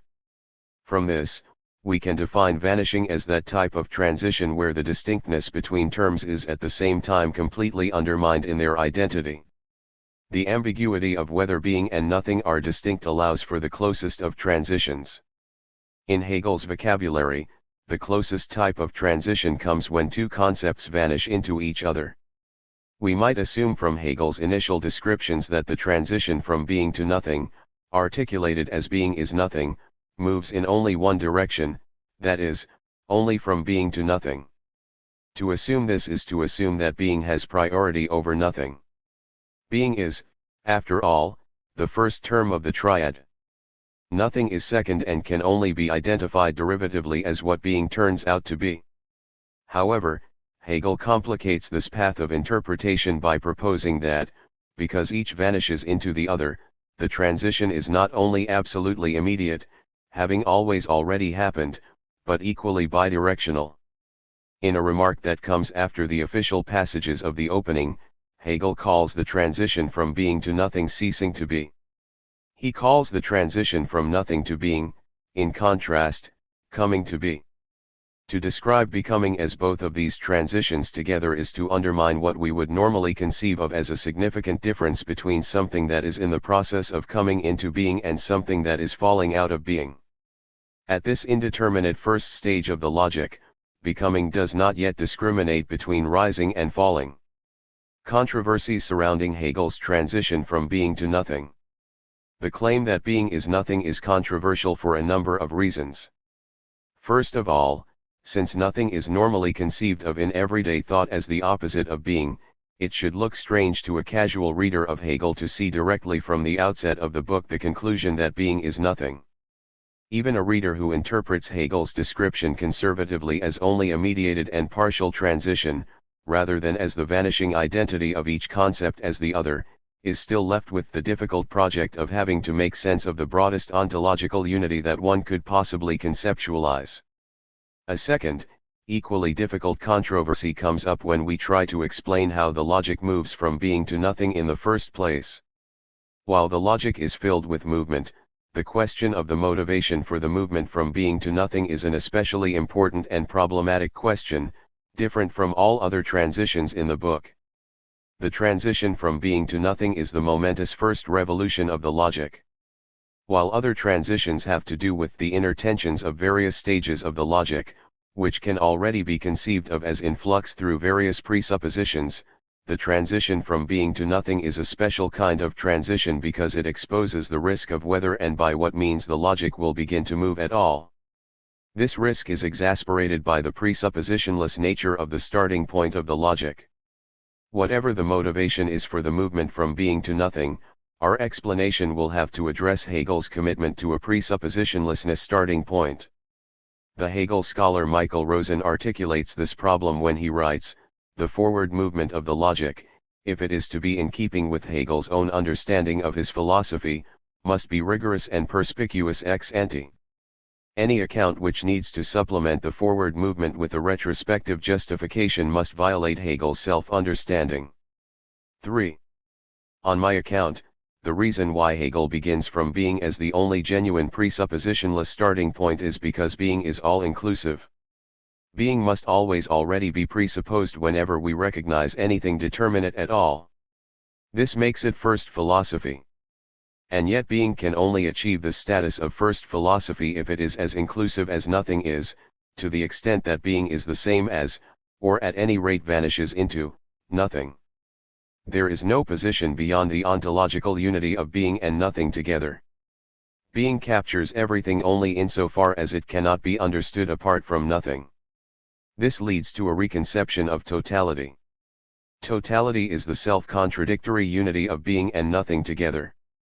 This reading of Hegel's starting point opens pathways for his subsequent conceptions of contradiction and possibility in the doctrine of essence. Various interpretations of the being to nothing transition. Commentaries on the transition from being to nothing can be divided into two trunks, with a number of branches connected to each trunk. Source interpretations make up one trunk of the commentaries, while non-source interpretations make up the other trunk. Source interpretations include commentaries that view Hegel's motivation for the transition as hinging on a presupposition that dictates the movement from being to nothing, while non-source interpretations rely on arguments that the design of being itself causes the transformation to occur. Source interpretations can be divided into internal and external branches. Internal source interpretations include commentaries that view the transition as being motivated by a source located within the logic. Some readers of this branch claim that the whole of the logic is circular and self-referencing and that, because of this, later doctrines, the doctrine of essence and the doctrine of the concept, act as the source for the initial transition of the book. Other readers propose a more local version of internal source, claiming, instead, that the transition from being to nothing presupposes a robust conception of becoming. In contrast to the internal branch of source interpretations, readers who defend external source interpretations claim that the transition requires an external assumption outside of the trajectory of the logic. Some readers of this branch claim that Hegel assumes the act of thinking from the outset. Others say that Hegel is already committed to dialectics, and that being transitions to nothing only because Aufhebung dictates this movement. Both internal and external branches of source interpretations share the commonality of being critical of Hegel's claim that the logic begins without presuppositions. External source interpreters hold the stronger version of this objection, claiming that although Hegel proposes to begin without presuppositions, being only has the ability to transition if Hegel tacitly, or even unintentionally, relies on an external source for this movement, which is, in effect, a presupposition. Internal source interpreters, in contrast, hold the weaker version of this objection, claiming that the logic presupposes its own endpoint, or a point along the way, in order to commence. The other main trunk of commentary consists of non-source interpretations. Readers who fall under this category embrace Hegel's claim that the logic truly does begin from a presuppositionless starting point, and argue instead that the motivation for the transition from being to nothing has to do with the nature of being itself. One branch of this consists of design interpretations, that is, of readers who claim that the transition comes either from teleological design, or, alternatively, from specific characteristics embedded in the nature of being, and that this is what causes being to change into nothing. Another branch of non-source interpretations proposes that there is an apophatic origin to the transition, that the reason being is nothing is because it fails to fulfill the very concept that it purports to be. The apophatic branch is closest to the dialectic totality interpretation that I defend. I will briefly analyze these various source and non-source interpretations and then explore the ramifications of the transition for a reconception of totality. Source interpretations. Source interpretations have a distinct advantage and a distinct disadvantage over non-source interpretations.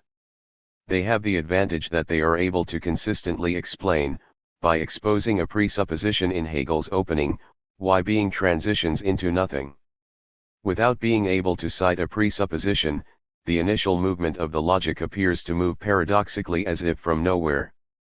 Source interpretations resolve this paradox that there seems to be no rationale for the movement without begging the question, in other words, no way to propel being by turning to a conventional and rational source for the movement.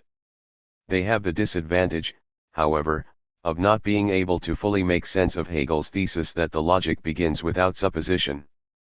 External source interpreters simply disregard Hegel's thesis, arguing that, despite Hegel's intentions, the logic cannot be both presuppositionless and also generate movement. Proponents of the external branch simply conclude that Hegel is misguided to think that the logic is presuppositionless. All movement whatsoever requires an external source or cause. Proponents of the internal branch make a similar objection, although they are subtler than their external branch counterparts, claiming that since the presupposition Hegel admits to is an internal, self-referencing presupposition, the opening of the logic is at least partially presupposed. One variation of the internal branch comes from Dieter Henrich's Anfang-und Method der Logik. Henrich argues that the opening cannot be completely presuppositionless because this would leave Hegel without the resources to animate the movement from being to nothing, and from this to becoming. What the logic requires is a premonition of its own content and endpoint. The transition from being to nothing, on Henrich's account, can only happen if the doctrine of being presupposes its difference from the doctrine of essence, as well as its integration with the doctrine of the concept. This effectively explains the transition. But Henrich's self-referencing interpretation can also be viewed as problematic because it diminishes the importance of Hegel's opening. Because the transition appears only as an indeterminate moment of Hegel's subsequent analysis of determinate being, essence, and the concept, Hegel's opening loses some of its significance and comes to be viewed, based on this interpretation, as a necessary but flawed preamble, which does not hold much weight on its own. William Maker offers a variation of this interpretation in his book Philosophy Without Foundations. Maker argues that the negative work the phenomenology does of clearing away the assumptions of consciousness and subject-object dualism can be viewed as the motivation for the transition from being to nothing. For much as Henrich would have the source of this motivation come from the presupposition of later doctrines of the logic, Maker claims that what Henrich attributes to the role of essence Hegel has already attributed to the role of the phenomenology, with the additional effect that the phenomenology is not a presupposition for the opening in the same way that the later doctrines of the logic would be, since it only does the negative work of clearing away the assumptions of consciousness so that a logic can commence. However, we still face a problem when applying Maker's analysis of the relationship between the phenomenology and the logic to the transition from being to nothing. Either the phenomenology is a presupposition of the logic or it is not. If it is a presupposition, then one might conclude that the dissolving of subject and object through mutual recognition and absolute knowing prepares the way for the subsequent dissolving of being into nothing. But to present the relationship between the books in this way is to undermine the claim that the logic is presuppositionless. The logic would then have to appear as a sequel to the phenomenology. The being to nothing transition would then have to appear as a continuation of absolute knowing. Maker clearly does not endorse this reading, claiming, instead, that the phenomenology merely removes the assumptions of subject-object dualism without acting as an explicit presupposition of the logic. But if the phenomenology is not a presupposition in any significant way, then it does not make sense to point to the conclusion of the phenomenology as the source of the motivation for the transition from being to nothing. Another popular theory is that Hegel relies on a pre-established conception of becoming as the motivator for the transition. I think of this variation as a local version of the internal source interpretation.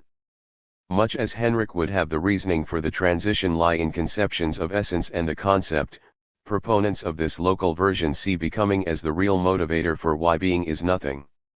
There is a lot of merit to this version of the interpretation. Hegel does explicitly describe becoming as what results from the dual transformations of being into nothing, ceasing to be, and of nothing into being, coming to be. Becoming is, in effect, the key term in the triad. And, really, it is the key term of the logic as a whole. The logic is a book about becoming and transformation. Determinate being, the next step in the development, is an examination of what it means to become, and one can see how the rest of the book follows from this crucial concept. Nevertheless, without diminishing the importance of Hegel's conception of becoming in the least, I want to point out that becoming only appears sequentially after the transition from being to nothing. Hegel states quite clearly that becoming is a compound concept built from the simple concepts being and nothing, and that, for this reason, becoming is derivative. To argue that becoming is the motivating source for the transition is to ignore the order and primacy of being. As much as he values Heraclitus as the philosopher who nearly articulated the opening of the logic through his Greek conception of fire as first philosophy, Hegel admits that the opening cannot truly begin with the concept of becoming. The consequence of this is that the transition from being to nothing cannot rely on becoming as its source, since it is, conversely, becoming that relies on being and nothing as its source. Readers who are sympathetic to this local internal source interpretation might still acknowledge that once Hegel establishes becoming, one sees how the earlier transition already has the elements of becoming in it, and in a retroactive backward-looking way already presupposes becoming. But to argue for this interpretation is to miss the point of the problem, which is that being has to be able to transition into nothing prior to its subsequent transition into becoming, and that this cannot be fully accounted for retroactively without undermining Hegel's claims about presuppositionless science. These are the main two variations of the internal source branch. Let's now look at the external branch, that is, the branch of arguments that claim that the transition from being to nothing requires an external source beyond the dynamic, internal movements of the logic. One of the most prominent external source interpretations comes from critics who claim that the only way Hegel can transition between concepts is if he presupposes a philosopher who animates the developmental process through the act of thinking. In the opening of Hegel's logic, Stephen Howelgate associates this interpretation with Schelling, Trendelenburg, and Kierkegaard, who each object that the movement from being to nothing is artificial because it requires the presupposition of a thinking subject who does the work of moving the concepts along, since the logic cannot do this for itself. 5 The conceptual development of the logic is only possible, on their accounts, if a philosopher stands hidden behind the narrative of the book and traces the movement of being and nothing through an act of pure, rational thinking. Textual evidence for this interpretation can be found in Hegel's initial descriptions of being, nothing, and becoming. These descriptions lead to the general suspicion that Hegel has artificially built into the opening a subject who attempts to think being, who finds only empty thoughts from this intuition, and who ultimately does the work of synthesizing being and nothing into the higher concept of becoming. In contrast to Henrich, who sees the motivation from being to nothing as coming from a presupposition internal to the logic, proponents of this external source interpretation claim that Hegel is wrong to assert that the opening is presuppositionless, since it necessarily posits the external reflection of a thinking subject. The disadvantage of this external interpretation is, however, even more pronounced than the disadvantage of the internal interpretation. Since the reason for the transition comes from a source outside of being and nothing, this interpretation ignores one of the most important insights of the logic, which is that the concepts must be able to unfold from themselves. Concepts must be understood, Howelgate writes in his analysis of this topic, to develop or move because of their own logical character, not because of the way we think of them or experience them. 6 This insight is really at the heart of Hegel's claim that the logic must be presuppositionless. Since he is so often critical of the standpoint of external subjective reflection, it is bizarre to accuse Hegel of incorporating a completely external act of subjective thinking into the foundational movement of the logic. Even if the external interpretation can be viewed as a coherent explanation for the movement from being to nothing, since this reading rejects Hegel's starting point outright, it is more of a criticism of Hegel than an interpretation of the opening from the terms that Hegel establishes. Incidentally, Howelgate cites Henrich's Anfangende Method der Logik as a defense of the thesis that the concepts of the logic move themselves, even if this movement happens through the presupposing of later stages of the logic. This makes Henrich's position quite nuanced, and also shows that there is a big difference between the internal and external branches of source interpretations. Since the presupposition of later stages of the logic is internal to the logic, the concepts of the logic still move themselves, even though they also presuppose themselves and only move because of this presupposition. This view leads to the conclusion that the logic as a book is the enactment of one grand performance of the concept, der Begriff. It presupposes itself, references itself, others itself, moves itself, all as the seamless identity of thought thinking itself and reality realizing itself. Another version of the external source interpretation comes from privileging Aufhebung over the opening of the logic. This is one of the most common and tenacious interpretations of the transition. In this interpretation, readers claim that the primary reason why being transitions into nothing, and eventually why becoming comes out of the fusion of being and nothing together, is because Hegel is committed to dialectical reasoning, which has at its core, if not the express formula of thesis, antithesis, synthesis, as some commentators believe, 7, then at any rate the double movement of lifting up and destroying. It is true that Hegel famously uncovers this double-edged meaning from the German term Aufhebung, which is, as he writes, both aufheben as to lift, to rise up, and aufheben as to cancel, to abolish. And it is arguably true that this double movement is the essence of Hegel's thinking. But what is also worth noticing is that Hegel's remark on sublation, SL 81-82, WL 100 and 13-15, comes after, not before, the opening of the logic. This remark on sublation is only one of the rare moments in his corpus where Hegel expounds on a general method of dialectical thinking. Since this gesture to his method comes only as the result of the starting point, and only as an aside, we should recognize the starting point of being, nothing, and becoming as an argument that supports Aufhebung as one of its conclusions, but not the other way around. Dialectical thinking, one could say, is a significant consequence of the opening of the logic. The opening shows that without presupposing anything at all, being must transition of its own accord into nothing, and that this transition generates dialectical thinking generally. Certainly, most local arguments in the logic and the phenomenology can be explained through the formula of Aufhebung. But to apply Aufhebung formally in this way is to miss much of what is important in Hegel's reasoning, especially since the being to nothing transition precedes the remark on sublation. Interpreters who cite Aufhebung as the rationale behind the transition have mixed up the order of the argument. They have inadvertently made him into a dogmatic thinker and have also undermined his goal to begin without assumptions. Point 8. Non-source interpretations.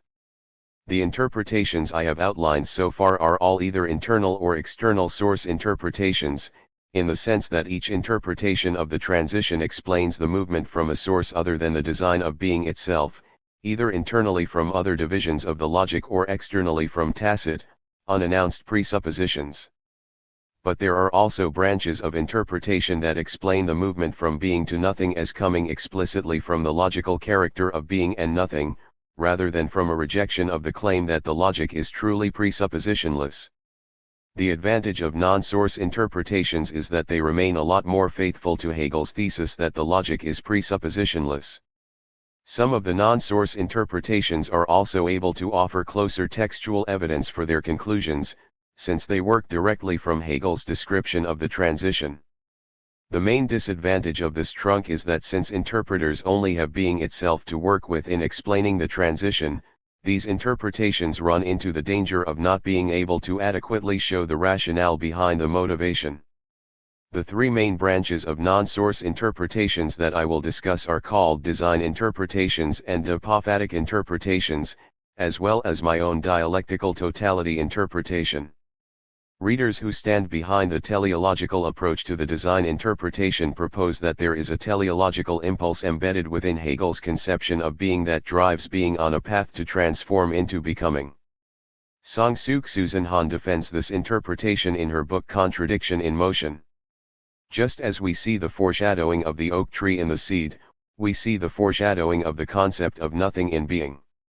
Han explains the movement thus as teleologically designed, like the seed that necessarily carries within its internal structure its entire evolving history, the rational kernel of the concept being necessarily not in the sense of logical necessity but in the sense of teleological necessity already guaranteed by nature carries within its structure an already completed series of concepts. 9. She sees the transition as being motivated by the indivisible motion of living organism. 10. There are certainly merits to this interpretation. By incorporating one of Hegel's favorite examples, the seed growing into an oak tree, Han makes a compelling case for why being is nothing, without, however, drawing on presuppositions that lie outside of Hegel's description of being. But this explanation nevertheless misses the significance of question, why is being nothing? Han simply assumes that the transformation happens because it is foreshadowed. She offers an answer for how the transition occurs, but to answer in this way does not fully address why it occurs. What is it about being that makes it teleologically necessary for it to become nothing? The teleological approach has trouble addressing this question and therefore misses the point of the analysis. A second version of the design interpretation comes from the characteristics approach. Proponents of the characteristics approach claim that Hegel endows being with specific qualities, and that it is these qualities that make being transition into nothing.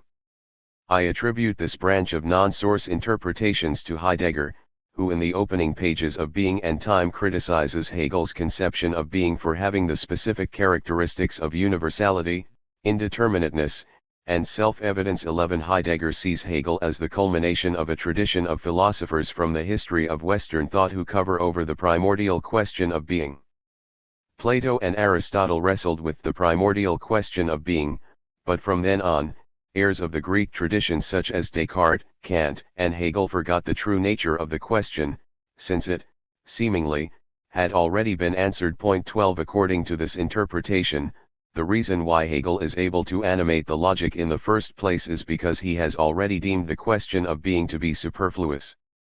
Based on answers to the question of being that are already assumed from the outset, the logic generates the movement from being to nothing. Because it is obscure and unworthy of investigation, being has the character of being empty, hollow, and indeterminate. And yet also because everyone already knows what being is about, it simultaneously has the character of universality, self-evidence, and obviousness. These characteristics of being necessarily infer that being is nothing, but that we should assume being has these characteristics from the outset is quite problematic, according to Heidegger. To do a detailed analysis of Hegel's and Heidegger's respective approaches to the question of being would extend us beyond the scope of the present discussion, but suffice it to say that readers of Hegel who take seriously his claim that being is the presuppositionless starting point view Hegel not to be assuming an answer to the question of being, but rather to be asking the question of being in as genuine and radical a way as Heidegger proposes to do in Being and Time. Heidegger misunderstands the nature of Hegel's inquiry when he charges Hegel's conception of being with the prejudice of universality, indeterminateness, and self-evidence. While Hegel does describe the initial being, sen, of the opening as indeterminate, once it stands in contrast to the first stage of quality as determinate being, sind, and while Hegel's recognition that being is the first and primary concept of the logic suggests that it is also universal and self-evident to everyone, we should nevertheless view these characteristics to be a result of Hegel's inquiry into the question of fundamental reality, rather than as prejudices from which he begins. The whole notion of a presuppositionless starting point is a radical questioning into the nature of fundamental reality. Certainly, Heidegger's destructive technique of dismantling the history of Western ontological assumptions differs in significant ways from Hegel's presuppositionless starting point in Being, which supports dialectical and in a way critically constructive, rather than destructive, approaches to the history of Western thought. I am not arguing that Hegel shared Heidegger's agenda in Being and Time. But I do think that Heidegger's criticism of Hegel's conception of being loses some of its force when we realize that Heidegger misses the connection between presuppositionlessness and radical questioning. One might say that Hegel's opening in the logic is a precursor to Heidegger's opening in Being and Time, rather than, as Heidegger himself proposes, the swan song of Western metaphysics. In contrast to these two approaches to the design interpretation, there is also an apophatic branch of non-source interpretations. This branch is reserved for commentaries that claim the rationale for the transition lies in the failure of being. Apophasis refers to the Greek term for negation. It has often been used in combination with the term negative theology to refer to theological debates about whether God can be named or expressed in positive terms, or whether we inevitably fail to articulate the infinite magnitude of God in any real way. I borrow the term apophatic from this tradition in order to emphasize the severity of the negative in the transition from being to nothing. Commentaries associated with the apophatic branch claim that the reason why being is nothing is because there is no way to express being in adequate terms. Because being, sen, is indeterminate, there is no way to describe it in positive terms, without reducing it to determinate being, seen. Apophatic interpretations are linguistic if the failure of being is primarily a problem of expression, that is, if the failure really lies in the articulation of being. Apophatic interpretations are ontological if the failure of being is not only a failure of expression, but a failure qua being.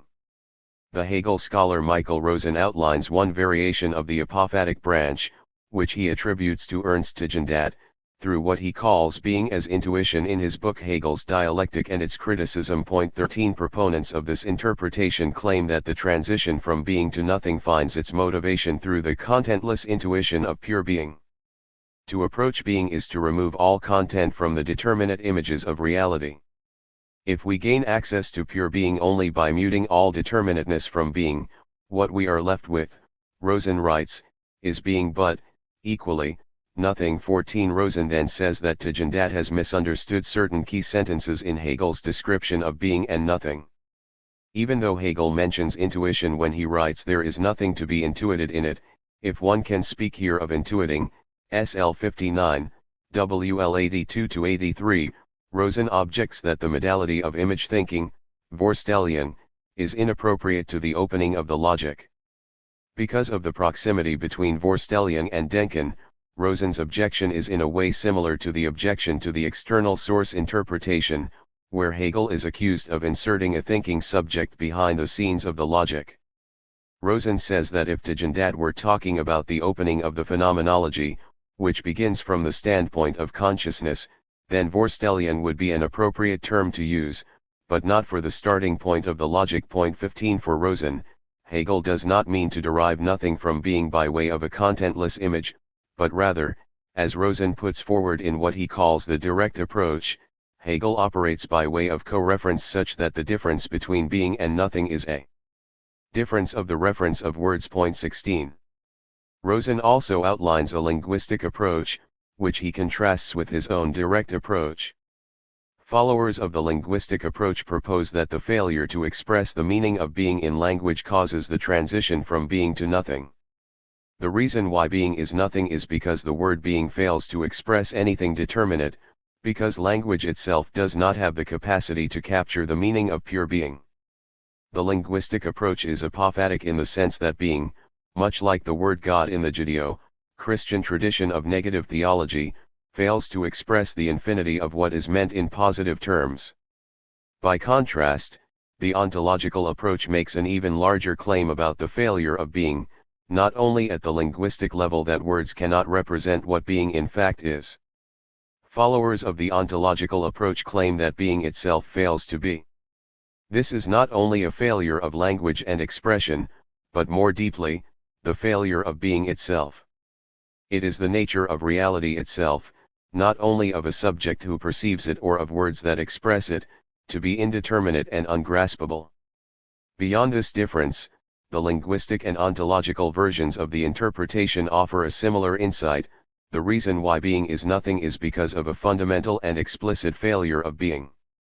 One advantage of this branch, generally, is that one is able to explain the rationale not only for the transition from being to nothing, but also for why the opening gives way to determinate being.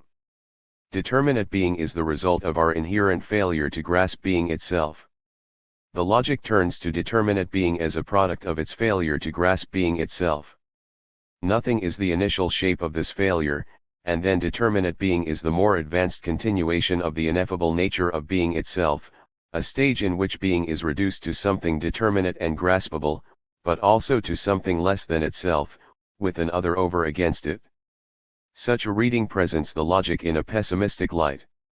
The logic ascends through developmental stages of conceptual analysis from the doctrine of being to essence and from the doctrine of the concept to the absolute idea, but at the same time, it begins from a dark initial descent into the divisive tensions between indeterminate and determinate being.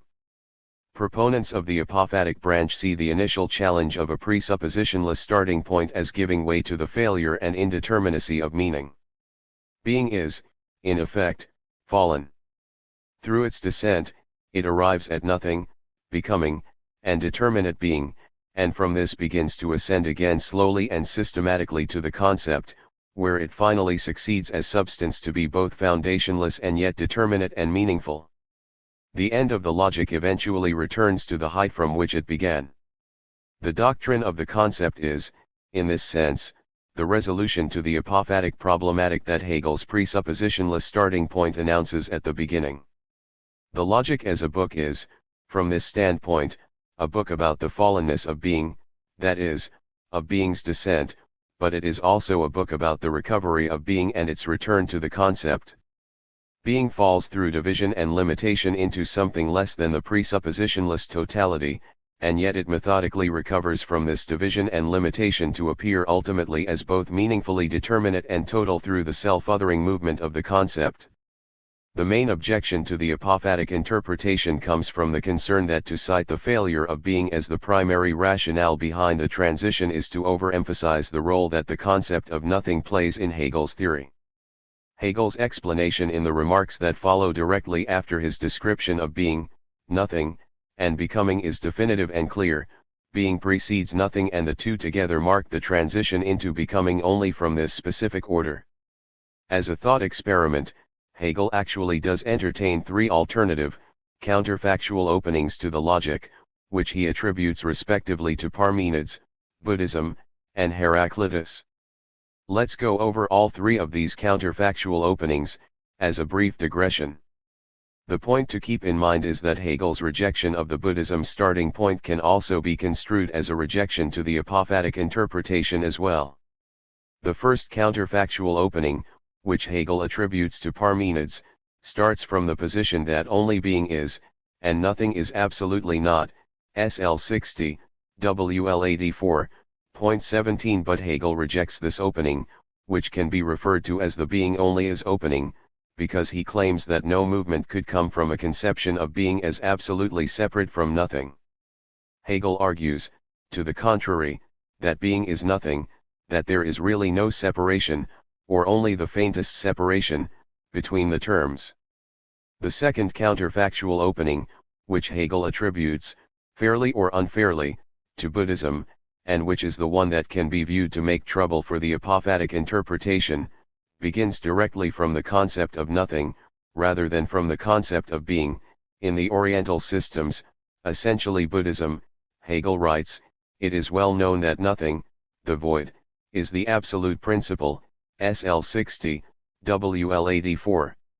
Hegel argues that not only is the starting point one-sided and empty, but also that it reverts, in spite of its own commitments, back to being, that nothing is the result of the argument, and that the beginning would then have to be made with nothing, as in Chinese philosophy, need not cause us to lift a finger.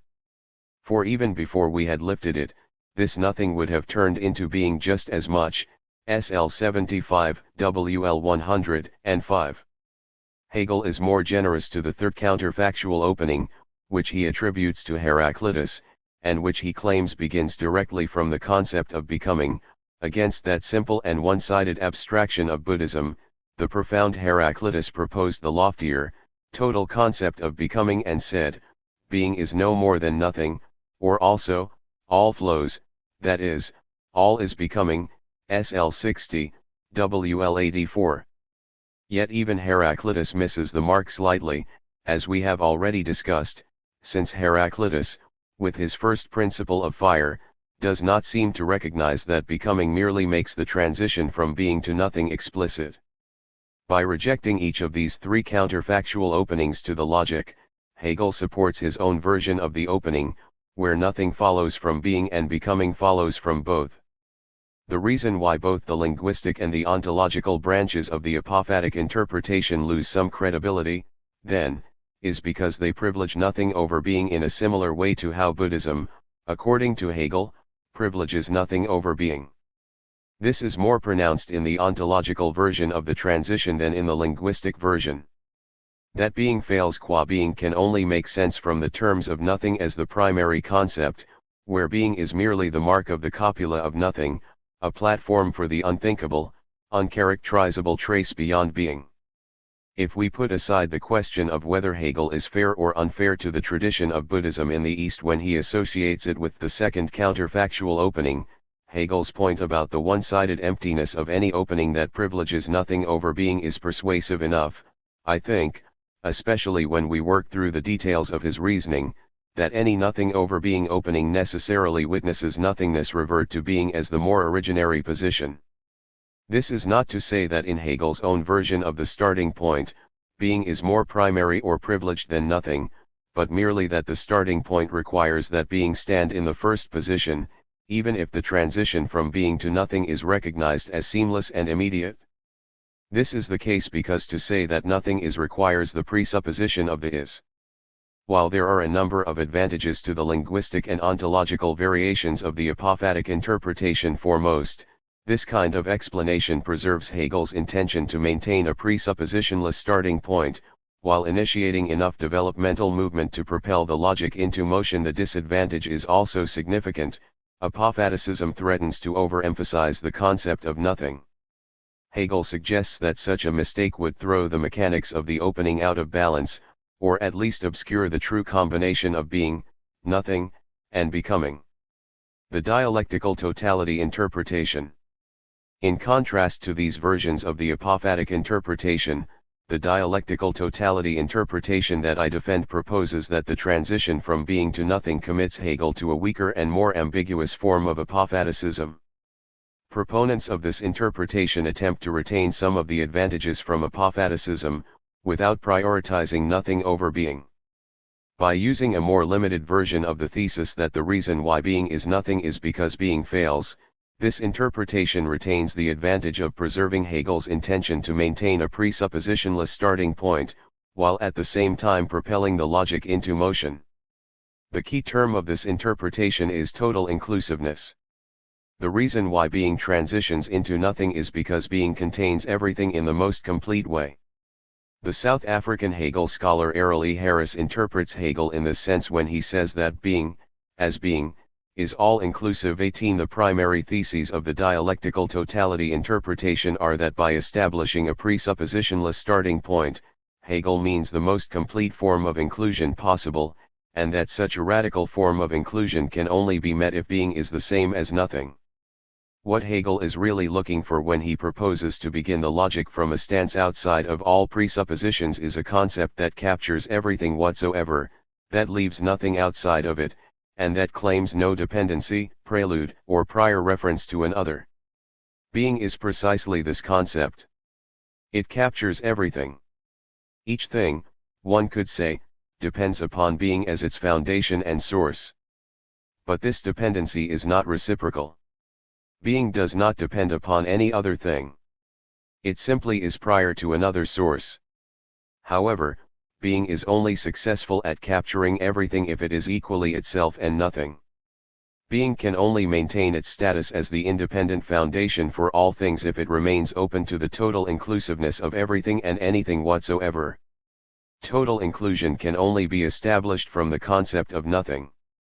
That being is nothing is, in effect, the condition required of being if it is to succeed at capturing everything whatsoever within it and thereby of maintaining its status as the presuppositionless starting point upon which everything else depends.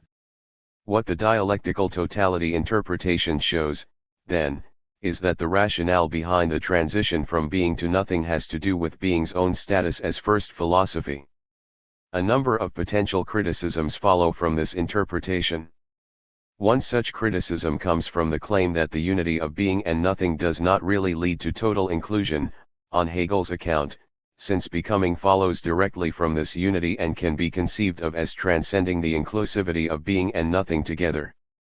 Critics who hold this view see becoming as a significantly new and different term. However, while becoming is clearly the third term of the opening, there is no reason to conclude from this that becoming exceeds the domain of being and nothing. Hegel describes becoming, not as an excess or transcendence of this domain, but as the truth of the transition. Becoming describes two opposite but equal movements. Ceasing to be is the movement from being to nothing and coming to be is the movement from nothing to being, SL 80-81, WL 100 and 11-12. And yet in neither of these movements does becoming show itself to be anything other than the unity of being and nothing. Becoming is, instead, the result of the total inclusion of being and nothing. Everything is already contained within being and nothing. Becoming is simply the transition from one to the other. What becoming ultimately shows is that the bidirectional transitions from being to nothing and from nothing to being are already contained in each single concept being and nothing. Another similar objection comes from the claim that the transition from being to nothing does not adequately capture everything whatsoever because it is vague, abstract, and therefore cannot grasp determinate being. But once again, there is no reason to conclude that this further stage of determinate being offers a significantly new domain exceeding the parameters of being and nothing. Because being turns into nothing, being does fail, in a certain respect, to express itself as both totality and determinate being. But this is, more accurately, the failure of determinate being, since what is determinate, the something, has over against it another something, the other, which forms a limit, grens, and marks being as less than the totality, SL 95 to 101, WL 131 to 39. And yet insofar as determinate being, Dasein, 19 is also the pure indeterminate being of the opening, sen, the limit that separates being from its other equally produces the determinateness of each as the other. Whereas determinate being comes from the limitation, grens, of something and its other, indeterminate being underlies all determinateness as an open totality that contains both sides of the limitation. This is why the limitation is both the separation of being from itself as well as the transgression and return to the self as if from an other. Insofar as determinate being is determinate, something is not its other, but since determinate being is still being, sen, the being of this is the same being as another. What this shows is that while the immediate being of the starting point lacks determinateness, that it lacks this does not make the unity of being and nothing any less totalizing and inclusive. That Hegel ultimately turns from indeterminate being to determinate being, the fourth argument of the opening, helps to support the theory that the being to nothing transition is utterly comprehensive and that determinate being depends upon the opening. Critics might also conceivably object that the dialectical totality interpretation begs the question. Since this interpretation points to the total inclusiveness of the starting point as the reason why being transitions into nothing, critics might worry that this key term, total inclusion, turns out to be both the conclusion and the support for the conclusion. But this is an objection to any interpretation that does not rely on a source outside of Hegel's description of being and nothing. After all, the reason why internal and external sources are compelling for us in the first place is because they explain the transition in a traditionally rational and linear way. But the philosophical problem of how to begin requires an unusual explanation. The rationale behind the transition will not be able to rely on a position prior to the beginning. This, inevitably, exposes the transition from being to nothing as one of the most difficult transitions to analyze in the whole of the logic. From the position of the opening, we do not yet have the resources to set up normal accounts of inference. While this issue of begging the question certainly complicates any interpretation that attempts to work directly from Hegel's description of being and nothing, we should acknowledge that the project of the opening requires a different way of showing evidence, and we should therefore suspend our suspicions that the argument from being to nothing is circular or self-referencing, or, at any rate, that circularity and self-reference are in this way problematic. There is also the objection that the dialectical totality interpretation makes Hegel appear to be a foundationalist philosopher. Richard Diane Winfield argues, convincingly I think, that because Hegel's opening is presuppositionless, it is therefore radically foundationless. Hegel breaks from a long tradition of Western philosophers who debate over what characteristics of determinate being are the source for the origination of all things. While I do think that Hegel's opening is his version of first philosophy, and that all determinate being originates from this opening, I do not think that the total inclusivity principle conflicts with Winfield's reading of the logic as foundationless. Much like Thales claims that everything originates from water, or like Heraclitus proposes that everything originates from fire, or like Descartes deduces the cogito, ergo sum as the indubitable principle of reality, or like Fichte begins from the certainty of I am I, Hegel upholds his compound dialectical account of being, nothing, and becoming to be the ultimate origin of all things. But, in a different sense, Hegel's opening marks a radical break from the long tradition of inquiry into the exact character of first philosophy, since the opening Hegel has in mind starts without presuppositions and is therefore indeterminate, whereas all other philosophers who purport to have uncovered the origin of all things offer one or another specific concept of determinate being from which all things arise. Because his being nothing becoming opening is the starting point of the logic, and is independent of a prior source, but has determinate being as its dependent, Hegel is, in a certain respect, a foundationalist. However, because the opening is presuppositionless, Hegel is really also a foundationless thinker. In other words, Hegel has the same goal as the foundationalists who preceded him of discovering the origin for all things, of establishing something that is certain beyond all doubt, and which is totally inclusive.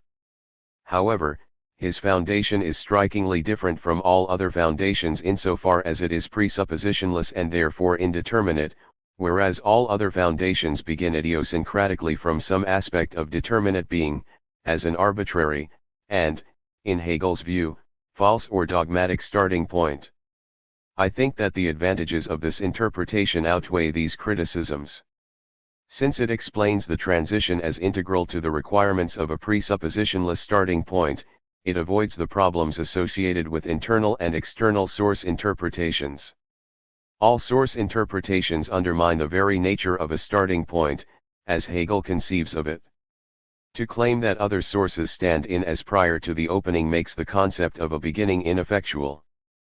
But the dialectical totality interpretation explains the transition explicitly from the concepts of being and nothing, without undermining the point of a beginning by inserting artificially internal or external sources. Even the teleological interpretation, which purports to begin directly from being itself, explains the transition without fully addressing the question of the rationale behind the movement. Even though teleological interpretations claim to begin from being itself, because they view being as having a designed shape that propels it into nothing and becoming, these interpretations are similar to pre-Socratic theses about first philosophy, such as Thales' thesis that everything is water, or Heraclitus' thesis that everything is fire. Likewise, both the design branch and the characteristics branch infuse too much content into the concept of being. The dialectical totality interpretation has the advantage over these branches of explaining this movement without having to rely on pre-established content. The dialectical totality interpretation offers the best support for what Hegel articulates as the goal of the opening, namely to begin from the rigor of an indubitable first mover. How to begin without presuppositions is one of the great quests of philosophy.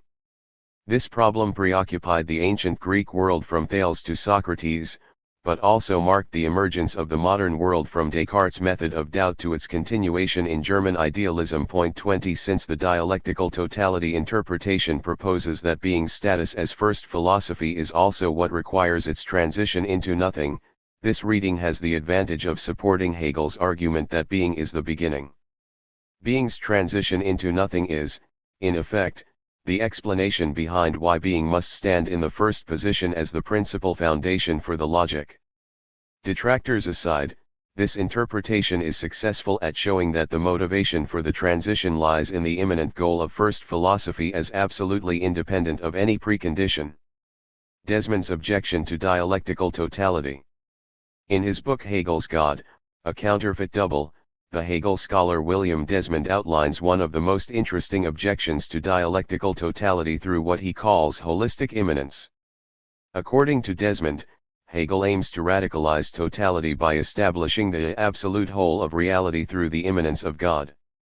In contrast to conventional accounts of the absolute transcendence and overpowering infinity of God, Hegel presents a vision of God who, embodied through the life of Jesus, is both finite and infinite at the same time, both everything and yet also concrete and graspable. According to Desmond, Hegel's philosophy breaks from dualistic accounts of a two-world order, where God stands above or beyond the world as an unrealizable infinity. Hegel makes God immanent and realizable. Because of this, there is only one world. Because of this, the finite is in the infinite, and the infinite is in the finite. According to Desmond, the consequences of Hegel's holistic immanence are twofold. On the one hand, by uniting the finite and the infinite, Hegel seemingly leaves no exterior position beyond God, or, from the terms of the opening of the logic, no position beyond the unity of being and nothing. On the other hand, by uniting the finite and the infinite, Hegel changes the constitution of what it means to be infinite and, by analogue, what it means to be other or outside. If the infinite can only be established in relation to the finite, it cannot exist qua infinity, but always only in terms of the finite, that is, only as what can be grasped by the understanding. Based on these two consequences, Desmond concludes that although Hegel promises a conception of absolute totality from which there is no exterior, there is nevertheless a remainder. Desmond's criticism of dialectical totality has to do with recognizing that there is a position beyond Hegel. This position beyond Hegel is the position of the infinite insofar as it transcends all relation to the finite. Desmond argues that the position beyond Hegel is an impossible position of sheer transcendence, what Levinas refers to in totality and infinity as the absolute other, what Derrida refers to in speech and phenomena as difference, an impossible beyond which is nevertheless beyond.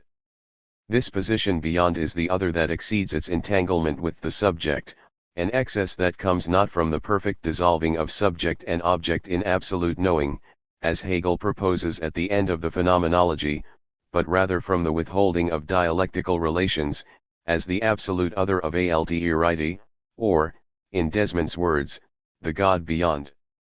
Desmond articulates this problem quite clearly in terms of self-consciousness and absolute knowing in the Phenomenology.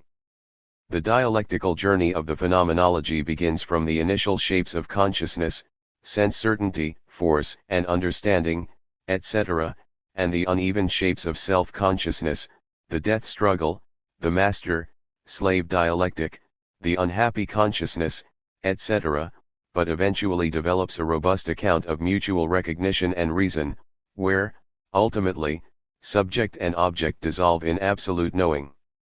Desmond symbolizes the basic dyadic relation between subject and object as SO, S equals subject, O equals object, equals relation. He then symbolizes the advanced stages of the Phenomenology with the speculative relation SO, not the dyadic subject-object relation, SO, but the triadic self-relation which includes in itself the dyadic subject-object relation, SO. 21 According to Desmond, this additional S of subjectivity brings the otherwise open relationship back to identity and totality for Hegel. In this way, the subject grasps the object, and grasps it as other, but as an other that is framed from within the terms of the subject and is therefore recognizable and knowable. Certainly, the additional S equally transforms the constitution of subjectivity as much as it reconfigures the object so that it can be understood and grasped. Desmond is not merely claiming that in absolute knowing the other has been subsumed under the control of subjectivity alone, the subject has also become the communal we of spirit and reason, even refashioning itself and making itself other to itself in order to grasp the complete unity of reality. What the force of Desmond's criticism of Hegel's totality aspirations amounts to is that in this relation of SO, both subject and object can form into a unity, and that because this unity is understood through self-reflection, that is, the additional S, the other as object is not wholly other, but has become instead the other of relation. It is this other outside of all relation that has been lost. According to Desmond, in its self-relation, that other is not a radically alien other, but its other. It is the absolute self that, in relating itself to an other, relates itself to itself as including that other within itself. 22 All that is missing from Hegel's totalizing account is the other qua other, the other that falls completely outside of dialectical relation. This is what Hegel cannot account for, says Desmond. His system grasps everything. And yet there exists an inexplicable remainder beyond Hegel. Dialectical totality is the good infinite. According to Desmond, the one position that Hegel is unable to approach with his holistic immanence is the absolute other of a transcendent God who has no association with the finite whatsoever. This remainder takes the form of an infinity that breaks off from and cannot be made common with its finite counterpart. In this sense, although it is fair to interpret Desmond as being cognizant of the argument Hegel outlines in the infinity passages of the logic between the bad and the good infinite, Desmond's recognition of a God beyond, and of an inexplicable remainder beyond Hegel, nevertheless tacitly relies on a categorical separation between the infinite and the finite, much like Hegel's conception of the bad infinite relies on an opposition to the finite. By arguing that there is an absolute transcendent God and that this God is a remainder beyond Hegel, Desmond aligns himself with an extreme version of the bad infinite, where the infinite is completely separated from the finite.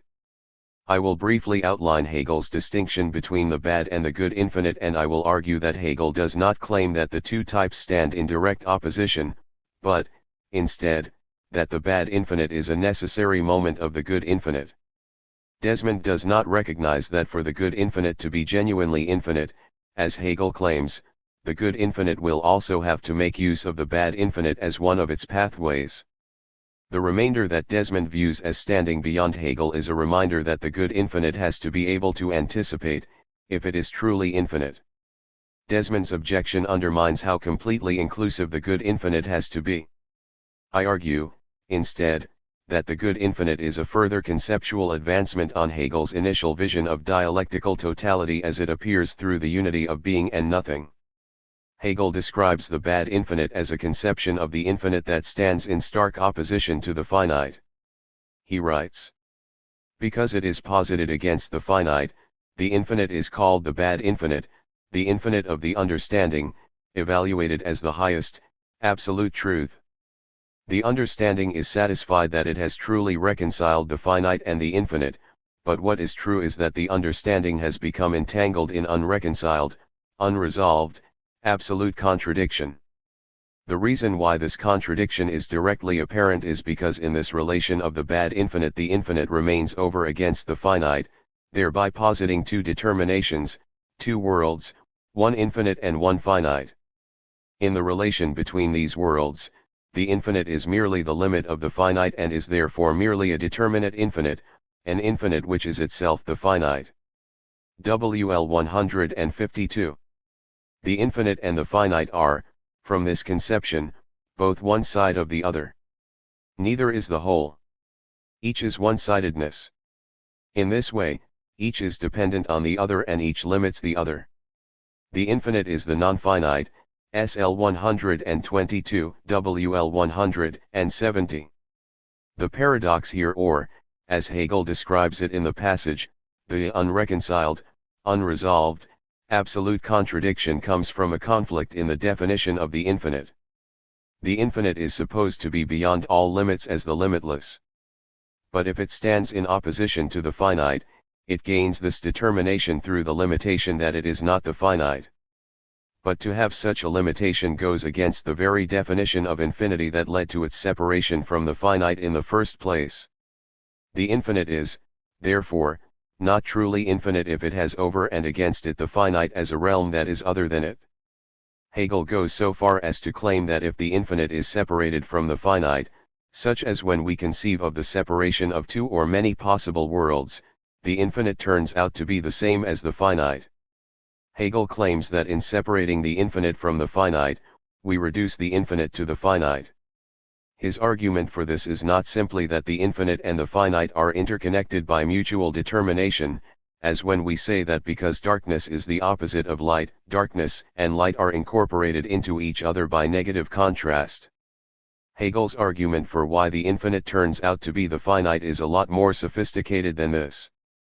To separate the infinite from the finite is to limit the infinite to only that which is infinite and to present the finite as a separate, exterior world, which the infinite is not. Therefore, the infinite is limited. Therefore, the infinite is finite. Hegel then turns to the good infinite. The good infinite emerges from our reflection that to separate the infinite from the finite reduces the infinite to the finite.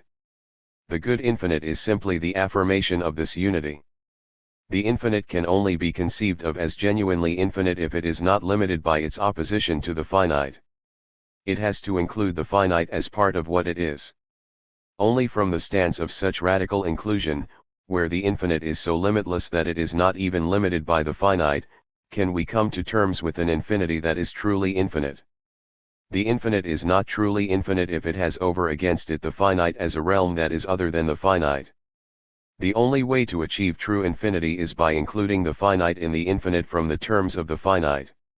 However, this leads to a further paradox. The truly limitless is at the same time that which is limited.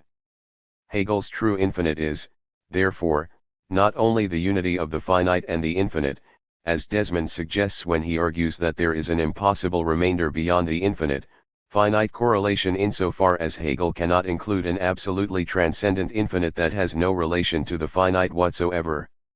Hegel's true infinite equally embraces not only the unity of the infinite and the finite but also each severed side of the finite and the infinite, which constituted the initial conception of the bad infinite. In other words, the affirmative infinite celebrates not only the unity of the finite and the infinite but also the sheer transcendence of an infinite that stands beyond the finite as one of the principal moments of infinity.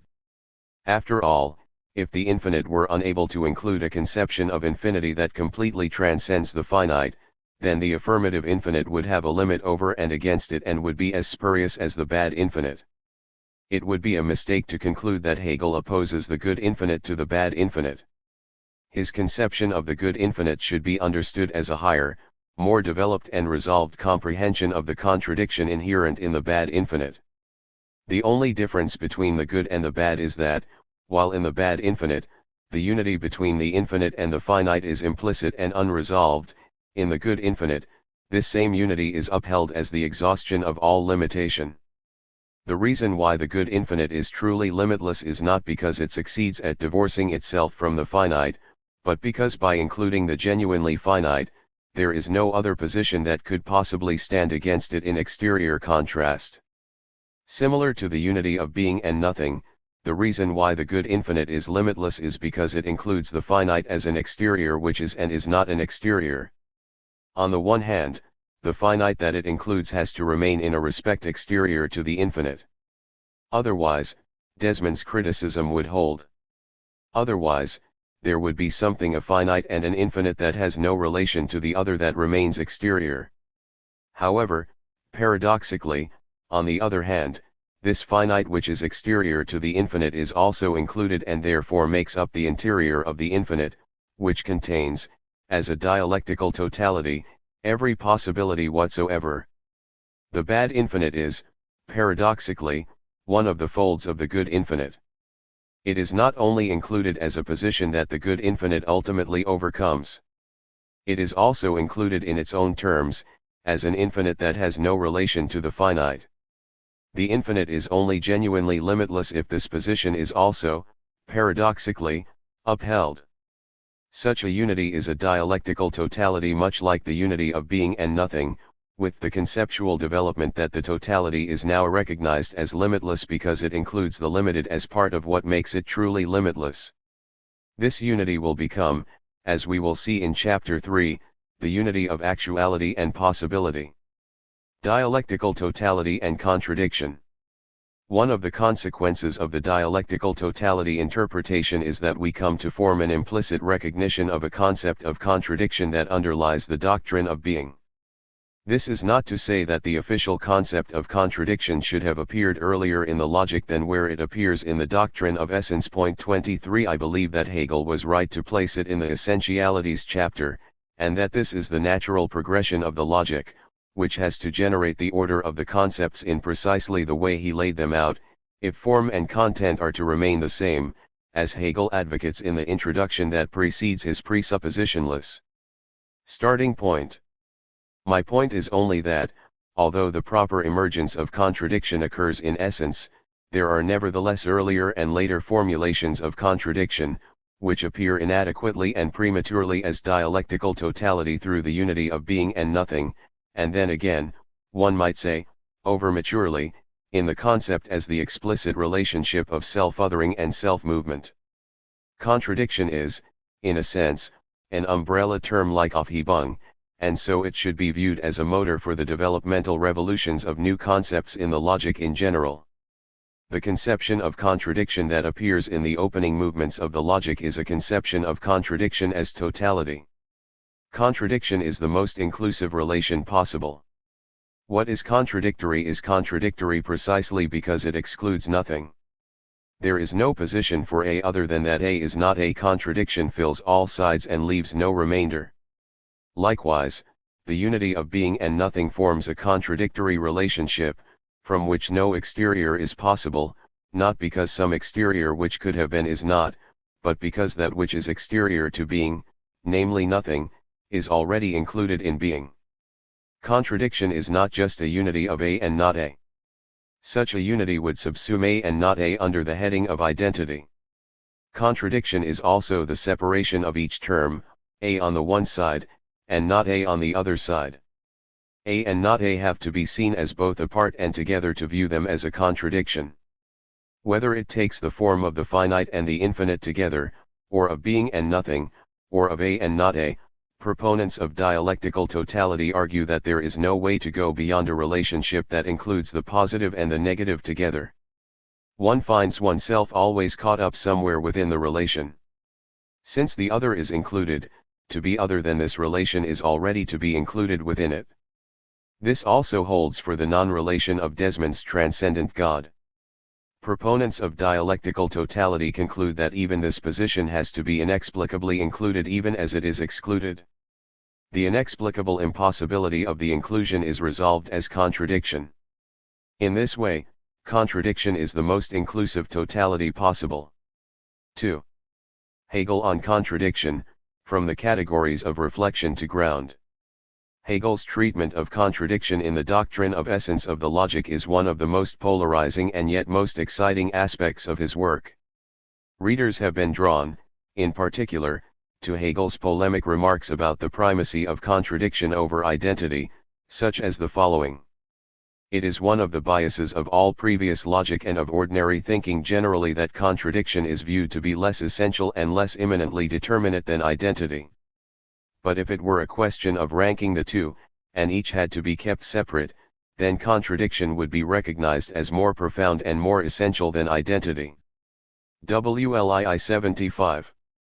This statement is controversial because it challenges us to call into question a law that seems, on the face of it, to be so basic that it is indisputable. The law of non-contradiction is so basic and fundamental that any engagement with rationality seems to presuppose it. Scientists and mathematicians appeal to it as the most obvious source of individuation and meaning. Even our everyday perception and common sense support the conclusion that contradictions should be avoided.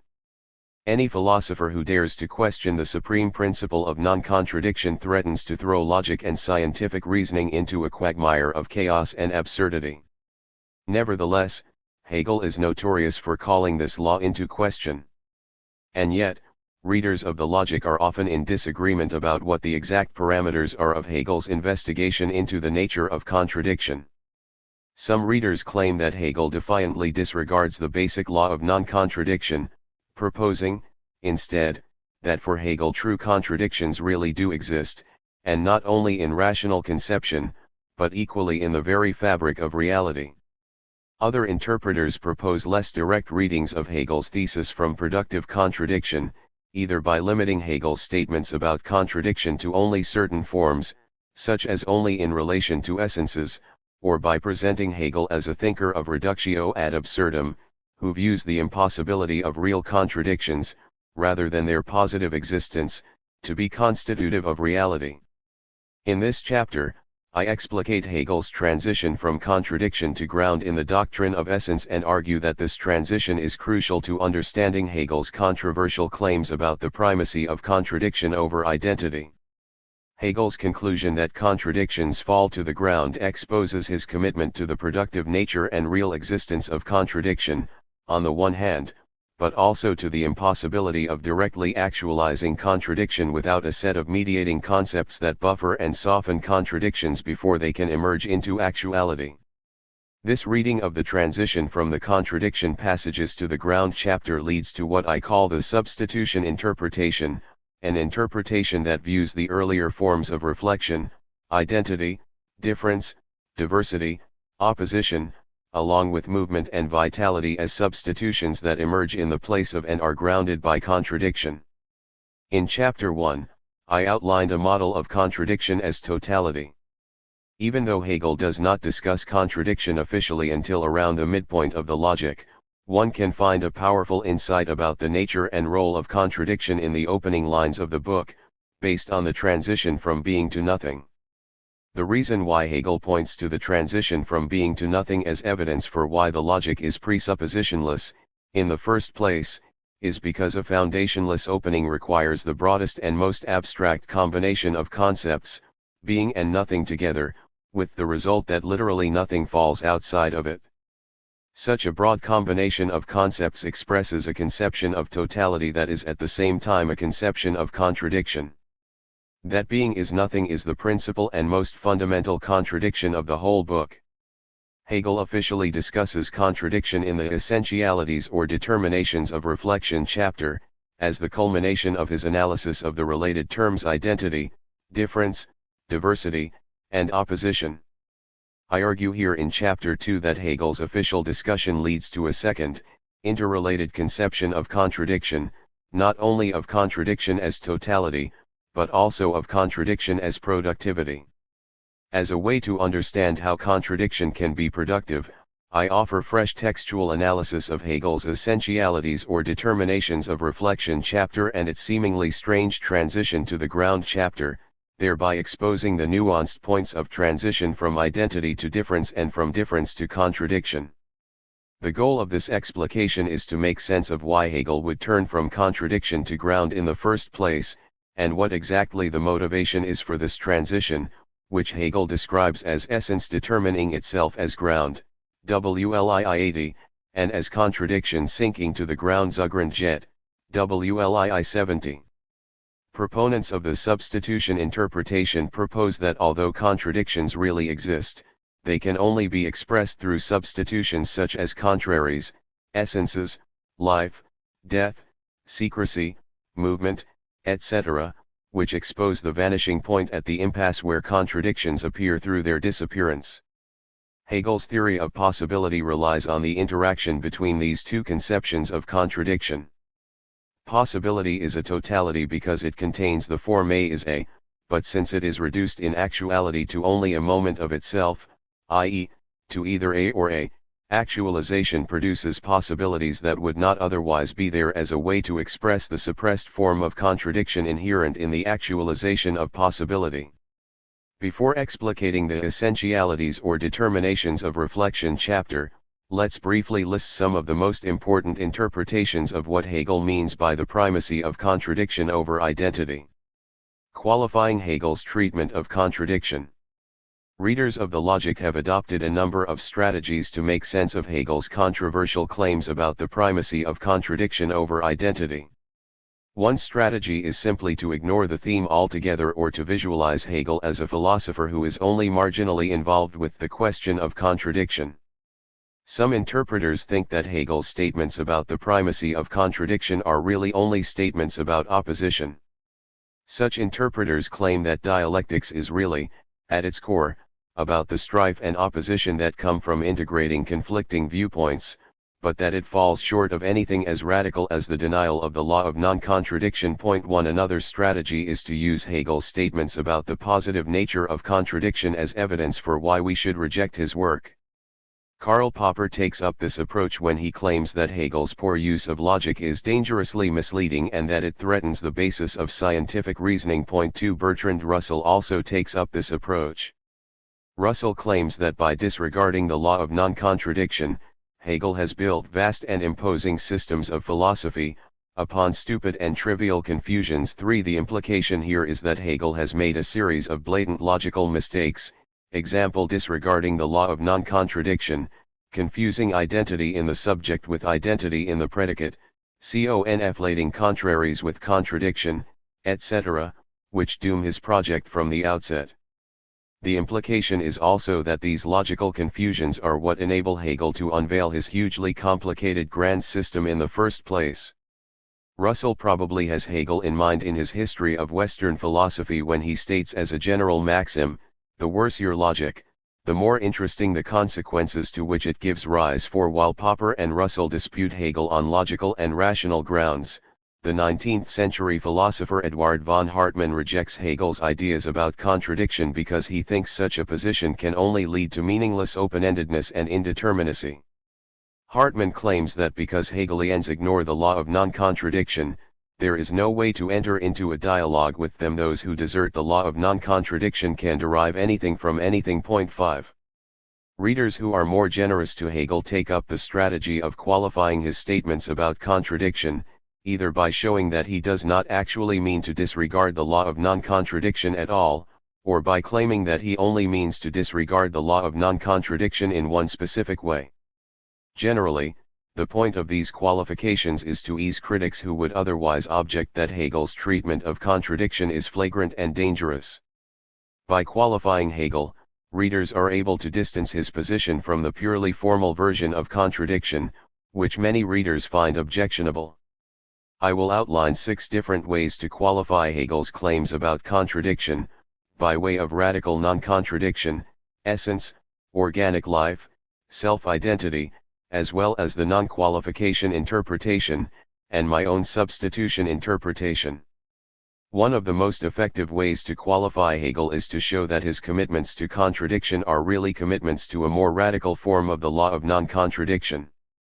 This view, of which Robert Brandom can be seen as a proponent in his book Tales of the Mighty Dead, interprets Hegel's claims about the productive force of contradiction to be an extension of reductio ad absurdum, 179.6 reductio ad absurdum, reduced to absurdity, which is often cited along with the law of non-contradiction, contains within it a principle of movement in the sense that false conclusions necessitate the truth of their opposites. Reductio ad absurdum is often used as a proof in argumentation. Because the opposite of P contains contradictory reasoning, therefore P. The law of non-contradiction also supports the individuation of things and entities in the world. It is used as proof for the separation and individuation of things from things. Proponents of this view retain the notion that contradiction must be avoided, but nevertheless recognize the significance of contradiction insofar as all things move away from it and become determinate and individuated because of it. The reason why this is a more radical stance on the law of non-contradiction is because non-contradiction becomes recognized as an active principle of argumentation and individuation, rather than as a merely passive and obvious axiom of basic reality. There is textual evidence for this interpretation, as we will see later, in the transition from the contradiction passages of the logic to the chapter on ground. Once identity passes all the way to contradiction, essence determines itself as ground, SL 386, WLII 80. Hegel's phrase Zugrundjet, literally gone to ground, suggests that the upholding of contradiction is untenable, cannot be maintained, and that ground is what emerges instead. But this view also fails to explain Hegel's direct statements about the real existence of contradiction, such as that something is alive, only to the extent that it contains contradiction within itself. Indeed, force is this, to hold and endure contradiction within, SL 382, WL 76. In Hegel's Metaphysics and the Problem of Contradiction, Robert Pippin proposes another method for qualifying Hegel's treatment of contradiction. Contradictions only exist in terms of essences. Pippin defends Hegel against Russell's criticism that Hegel seems to conflate predication by disregarding the distinction between identity in the subject and identity in the predicate. 7 That A is both A and not A is not a contradiction as long as not A is a predication of A. However, Pippin rejects this criticism by arguing that since the subject and the predicate share the same copula, Hegel is right to complicate the assumption that subject identity and predicate identity are truly separate. Common sense wants to uphold the laws of identity and non-contradiction as obvious and self-evident for everybody. Otherwise, we might be led to seemingly absurd conclusions such as that, in terms of formal propositional logic, P is both P and not P, or that, in terms of determinate reality, real things, books, umbrellas, people, countries, turn out to be the opposite of what they are. This prompts Pippin to clarify that Hegel is only committed to a productive theory of contradiction in one specific way, in terms of universality as the coincidence of essence and accidents. Some contradictions are absurd and cannot occur in actuality, such as that 2 plus 2 equals 5. But there are also reasonable explanations for why contradictions exist. Pippin emphasizes that since no one particular can encompass all of universality, predication is contradictory in the sense that it is both one instance of the universal and the totality of the universal. Another branch of scholarship, developed in part by Song-Suk Susan Han's book Contradiction in Motion, takes Hegel's claims about the primacy of contradiction to reveal its positive existence in reality and actuality. Han qualifies Hegel's account of contradiction by limiting it primarily to organic life and to the process of teleological development.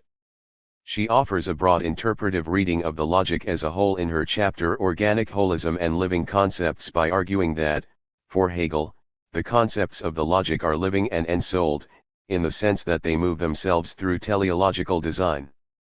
Much of Han's book focuses on the role that contradiction plays in Hegel's local arguments about the organic life of organisms as these appear in the doctrine of the concept of the logic and in the philosophy of nature. In terms of these local arguments, Han claims that Hegel's enthusiasm for contradiction is not for formal or determinate contradiction, but for only a special kind of contradiction that is inherent to organic life. Determinate negation has to do with how things refer to their opposites through exclusion. Referencing Brandam's analysis of Hegel as a radical proponent of the law of non-contradiction, Han says that, because of determinate negation, for example, the color red refers to the color blue by way of not being blue. But this formal version of inclusion through exclusion differs significantly from real teleological development, where a seed incorporates its opposite as a process of growth to become a plant. It is true that Hegel sensibly acknowledges that the law of contradiction is indispensable for analyzing a restricted domain of objects and situations, namely, inanimate bodies at rest and finite situations, by which I take him to mean inanimate objects that don't undergo change or development. But life forms, not inert bodies, represent the primary class of objects for Hegel. 9. Han's analysis could have driven deeper into the very difficult task of making sense of the interaction between determinate negation and teleological development. How exactly does the exclusion of not A from A, which Brandam sees as Hegel's radicalizing of the law of non-contradiction, expose the resources of developmental teleology, wherein one's opposite becomes incorporated into what one is?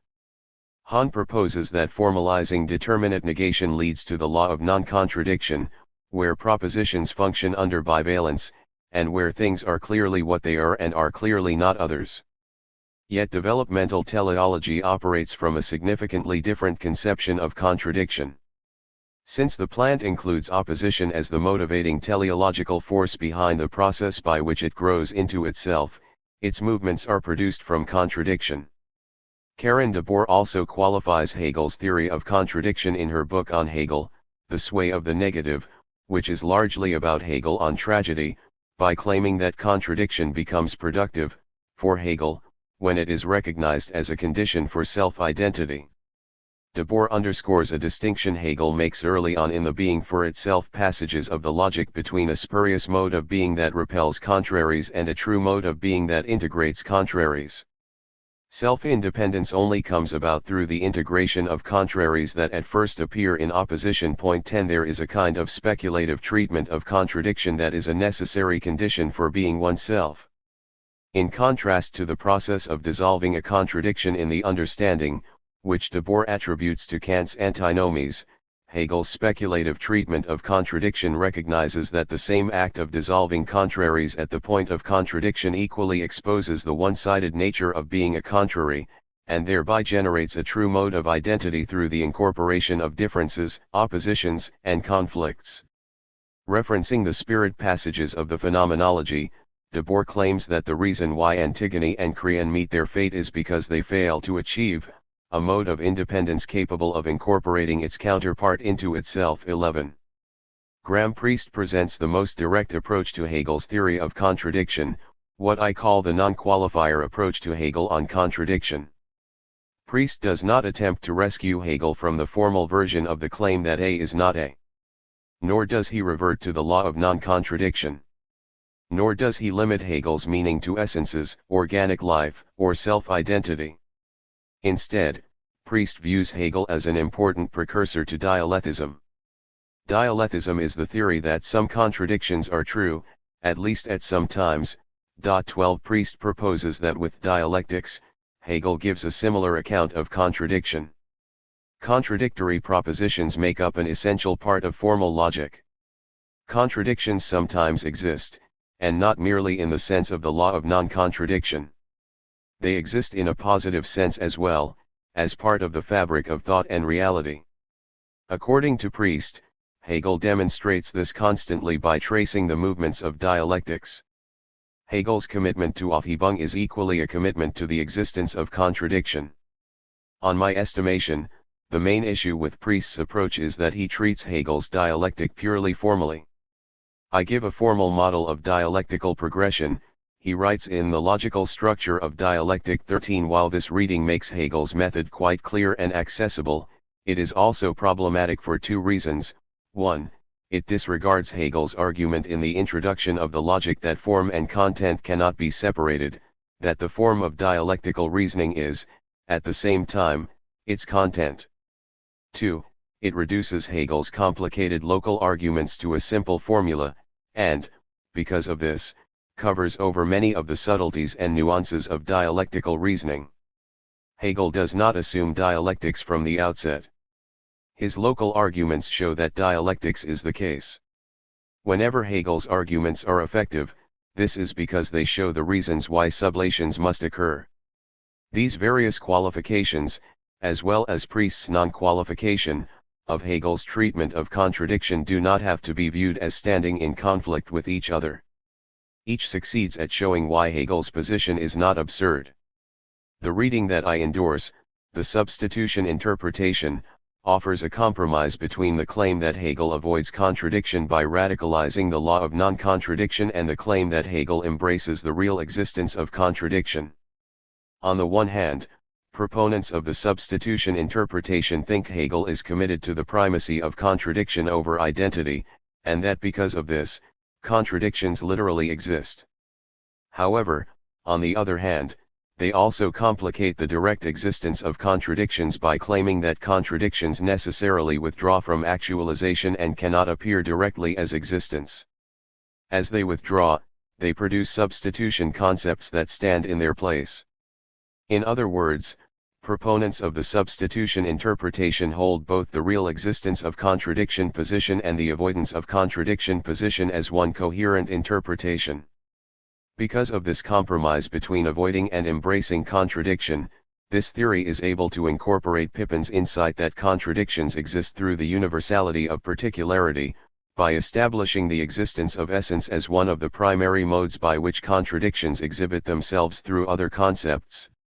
The theory also draws from Hahn's analysis of how living organisms express contradiction by being alive and by struggling against death, de Boer's analysis of how contradiction is inherent to self-identity, and Priest's claim that Hegel is a precursor to dialetheism.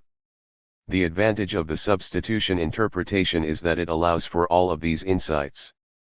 Let's look closely at Hegel's transitions from identity to difference, from difference to contradiction, and from contradiction to ground, before establishing the main principles of the substitution interpretation.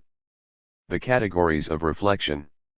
Hegel's essentialities or determinations of reflection chapter comes after the chapter on Schöderschein 14 and before the chapter on Ground der Grund. 15. Hegel divides essentialities into three further subchapters: A. Identity, B. Difference, and C. Contradiction, and separates each division with further subdivisions and remarks. The most notable subchapter appears at B. Difference, where Hegel further divides the text into 1. Absolute difference, 2. Diversity, and 3. Opposition. The most notable remarks appear in the third subchapter on contradiction, where Hegel discusses the law of the excluded middle and the law of contradiction. It is also worth noting that the chapter on ground comes directly after the section on contradiction and, as I will argue, helps to shed light on Hegel's conceptual movement from identity to contradiction. The Essentialities chapter presents a series of premises that explore why Differenz der Unterschied, Diversity die Verschiedenheit, Opposition der Gegensatz, and Contradiction der Widerspruch are all contained within the seemingly simple formal axiom A is A. Hegel's account of the dialectical movement between identity and contradiction launches an attack on what would seem to be self-evident about the claim A is A. The chapter is motivated, in part, by Hegel's criticisms of old assumptions about the categories of reflection, which were often understood as static, universally valid propositions of the form that everything is equal to itself, A equals A, or, negatively, A cannot be A and not A at the same time, SL 354, WLII 36. Against these old assumptions, Hegel argues for all of the following: 1. The categories of reflection are not pre-given axioms incapable of proof unbeweisbar sein, SL 354, WLII 36, 16 but should instead be submitted to rigorous critique. 2. The categories are not unrelated to each other, as a distinct set of numerable laws, but are rather dialectically intertwined in the sense that they emerge out of each other as each other, and 3. The categories do not only apply in the narrow sense to propositions, but should be considered in a more expanded sense as applying also to things and reality, and as including not only the traditional formula of identity, A is A, but also the earlier categories of being, i.e., quality, quantity, and measure, as well as difference, A and not A, and contradiction, A is not A. Let's look at all three of these points in more detail.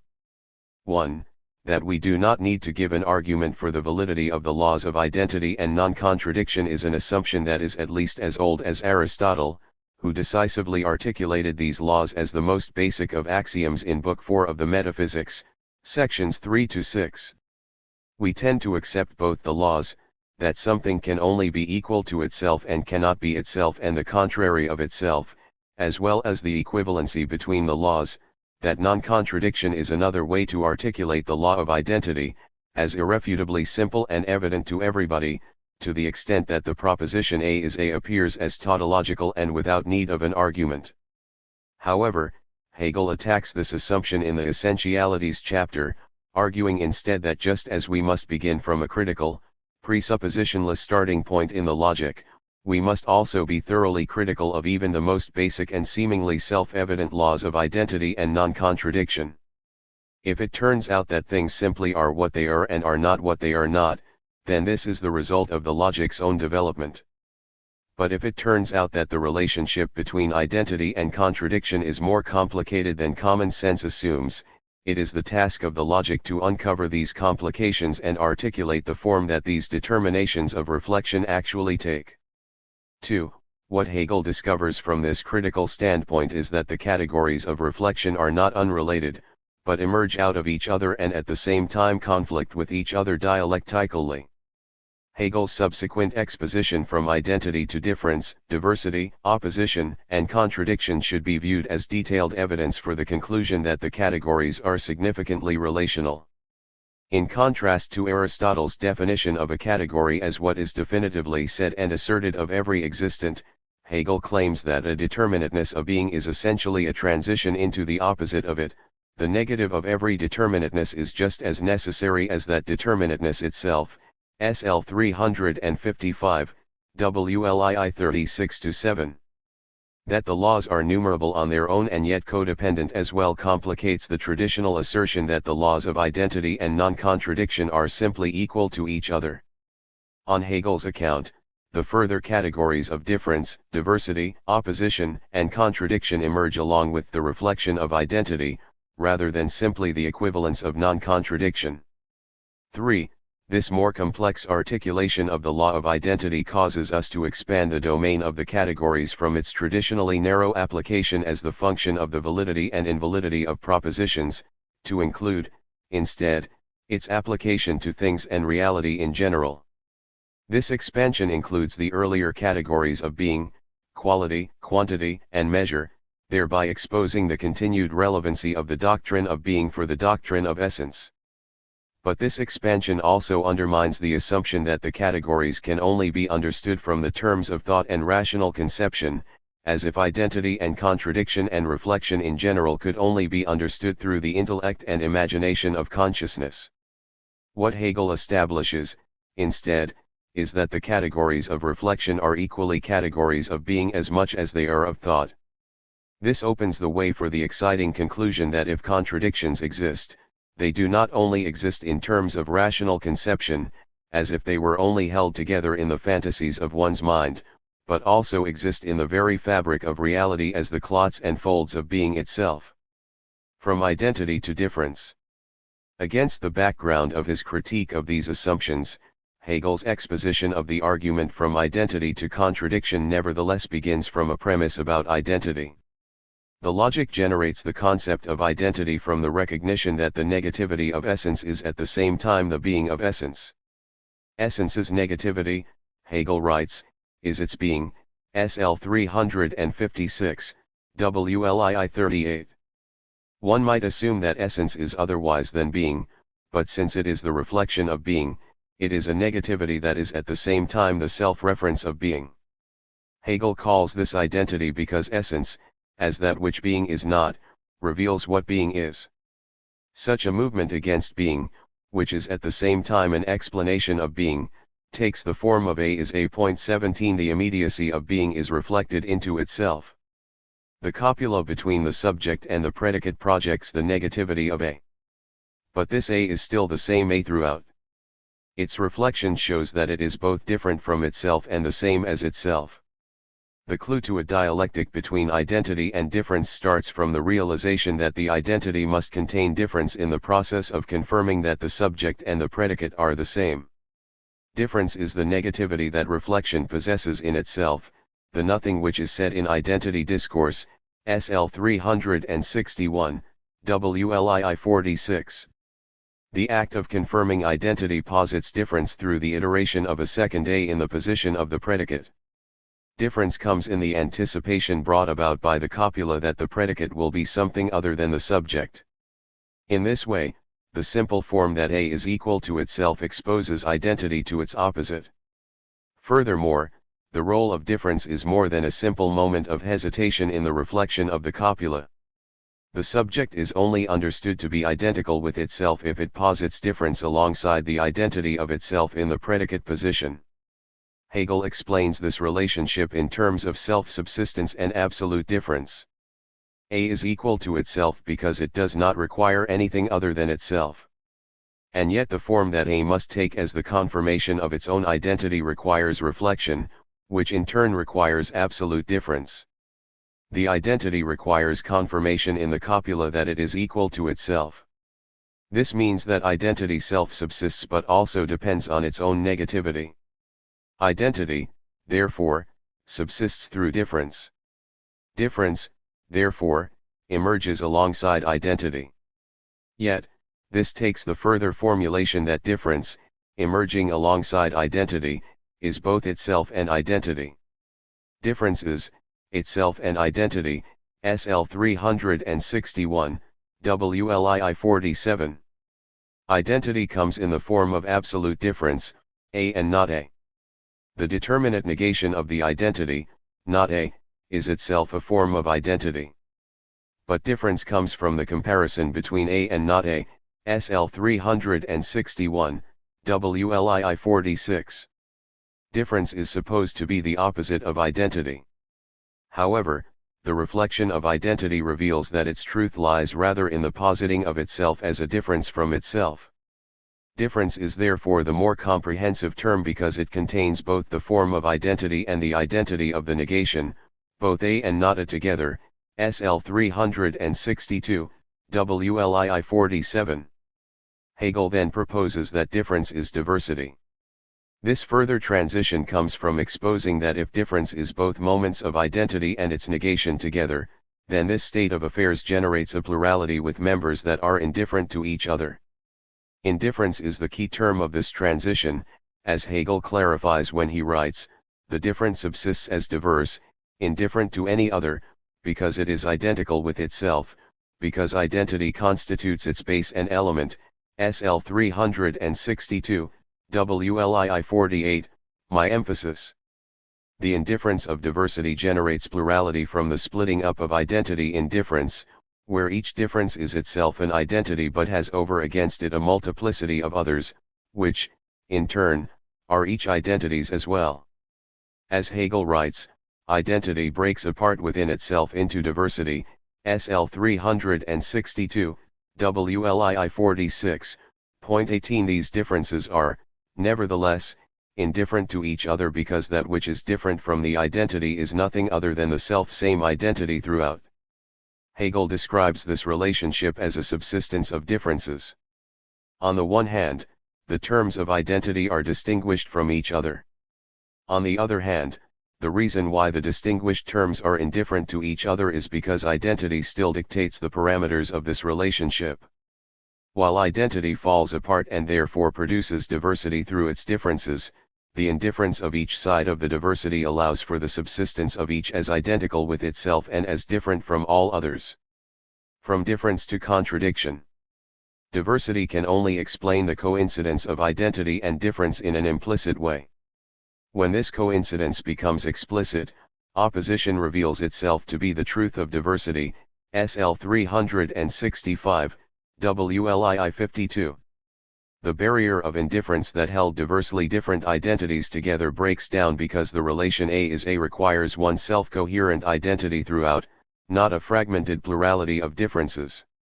Borrowing from terminology that appears later in the doctrine of essence, Hegel claims that the reason why opposition emerges from diversity is because diverse moments each claim to be the whole and yet only one can actually be the whole, SL 367-70, WLII 55-9.19. Diversity presents the unity of identity and difference by way of an indifferent conjunction, but opposition presents the same unity as in conflict.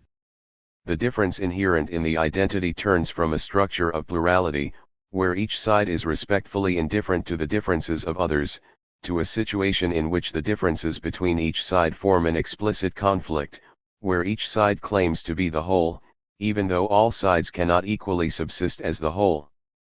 The positive and negative are such, therefore, not just in themselves and sich, but in and for themselves and for sich, SL 370, WLII 59. This claim, that each side of an opposition is the absolute and for sich, marks the distinct character of its concept. Conflicts arise, however, because of mutual exclusivity. Each side claims to be the absolute, but if one side is, then the other is not. The reason why diversity turns into opposition is because the unity between identity and difference must be made explicit. Diversity comes from a respect for the differences, but this respect for differences can only be sustained for as long as the sides of reflection remain indifferent to each other. Diversity ultimately collapses into opposition because making the unity explicit is one of the conditions of the unity from the outset. This is the case because the difference inherent in the reflection of the identity A is A cannot be separated from the identity from which the reflection began. This same reason also initiates the transition from opposition to contradiction. Contradiction emerges as the true, explicit unity of identity and difference when we recognize that the opposition is not an opposition that one has with another, but is rather a unity in conflict with itself. If the difference inherent in the identity cannot be separated from the identity, then the unity is not generated from an external contrast between two categorically different entities, but turns out to be a conflict inherent in the same identity throughout. Opposition cannot be sustained because each side that claims to be the whole is the whole. In opposition, each side claims to be the totality of identity. In contradiction, however, each side not only claims to be the whole. Each side is the whole, SL 374, WLII 64. Each moment of diversity is the totality of the identity. 20. Contradiction turns out to be the primary concept of reflection because that which A reflects into is the opposite of itself as itself. That the reflection of A contains the opposition of A is the truth of the transition from diversity to opposition. That this opposition is at the same time the identity of A with itself exposes the transition to full-blown contradiction, where it turns out to be A and not A in the same time, manner, and place.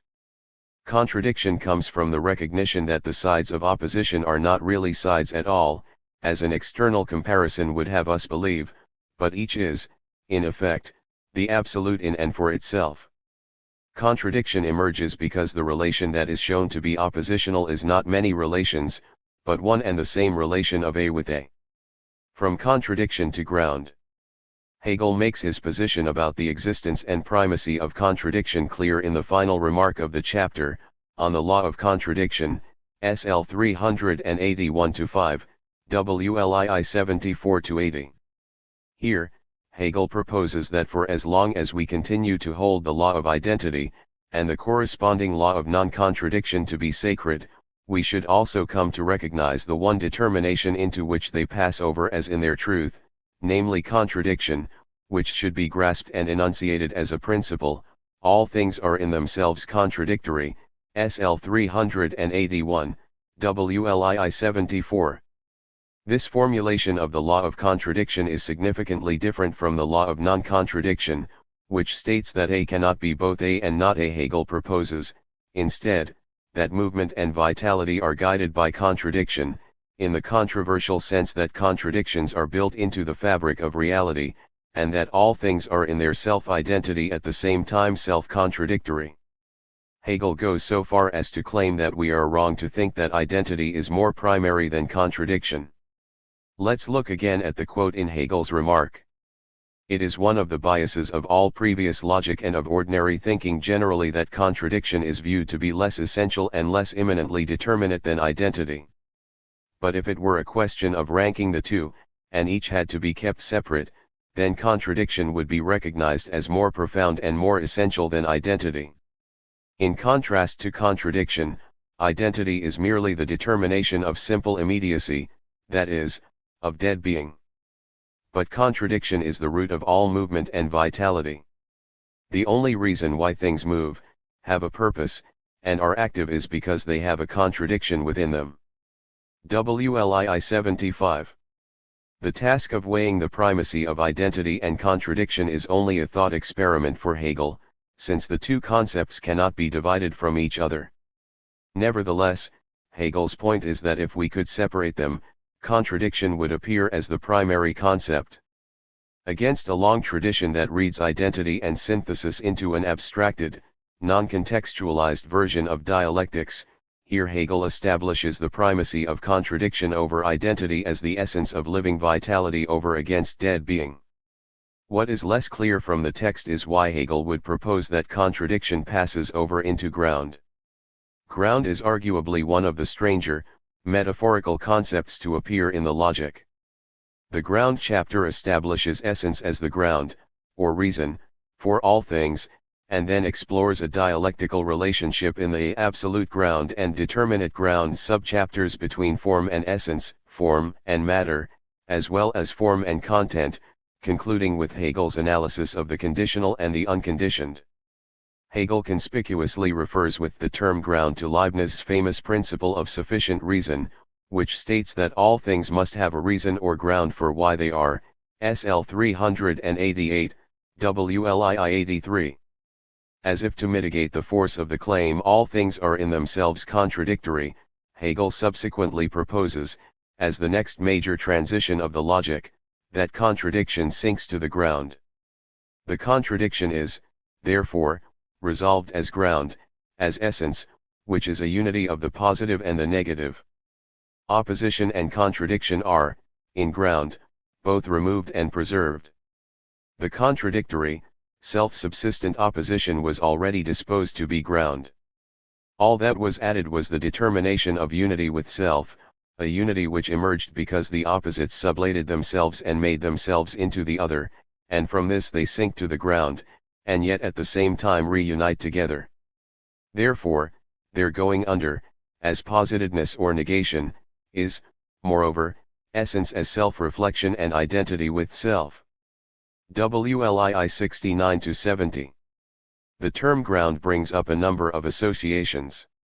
It refers to reason as support, as when an argument supports its conclusion with premises or when a lawyer points to conflicting evidence as the ground for a dismissal. The term can also refer in a related way to the core or origination of something, as in the sense that the ground is the essence, substratum, or foundation for why something is what it is. And yet the term also has the added connotation of being in a literal sense a means of support, such as that the earth is the ground or the surface. Hegel emphasizes this literal usage through his equally strange phrase sinking to ground Zugrundjet, which he mentions in a number of different ways in relation to opposition, contradiction, and essence. That contradiction sinks to ground indicates that the transition from contradiction to ground has two interrelated meanings. 1. Although contradictions exist and are primary, they must nevertheless dissolve through mediation. Hegel describes the process of sinking into ground as a process of withdrawal. Contradictions withdraw into the ground, which stabilize and preserve what is too volatile to appear in its own immediacy. With the transition from contradiction to ground, Hegel therefore gives an indication of why ordinary thinking works so hard to separate the sides of contradiction so that real contradictions do not seem to exist, even to the extent that ordinary thinking replaces the law of contradiction with the law of non-contradiction, and then projects this as equivalent to the law of identity. Hegel goes so far as to claim that ordinary thinking abhors contradiction and that we consistently attempt to forget or degrade contradictions wherever they make their mark. Ordinary thinking constantly separates above and under, right and left, father and son, and so on ad infinitum, SL 383, WLII 77, as if to find shelter from the abyss of contradiction by ignoring the truth of the relation, that each side of the terms is a reflection of its opposite to the point of contradiction. Just as we stave off contradiction by separating sides that cannot be separated from each other, we also have a tendency to describe movement through stasis, difference through identity, paradox through solution, and attempt to ground essences, such as the essence of a goat or a tree, with a conception of transcendence that goes beyond its appearance. Although Hegel prioritizes what he calls speculative or intelligent reflection because it holds fast contradiction and does not allow itself to be dominated by it as in ordinary thinking, 21 The transition from contradiction to ground nevertheless exposes that withdrawing from appearance by dissolving into ground is a fundamental characteristic of the concept of contradiction. Essentially, the reason why contradiction sinks to ground is because it can appear only through its disappearance.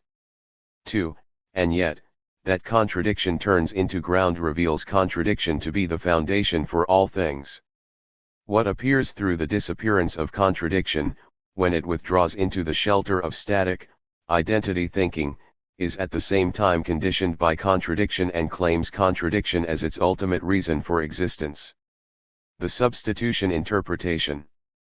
The aim of this textual explication from identity to contradiction and from contradiction to ground is to describe how the transition helps us to rethink Hegel's insights about contradiction as primary for the other categories of reflection.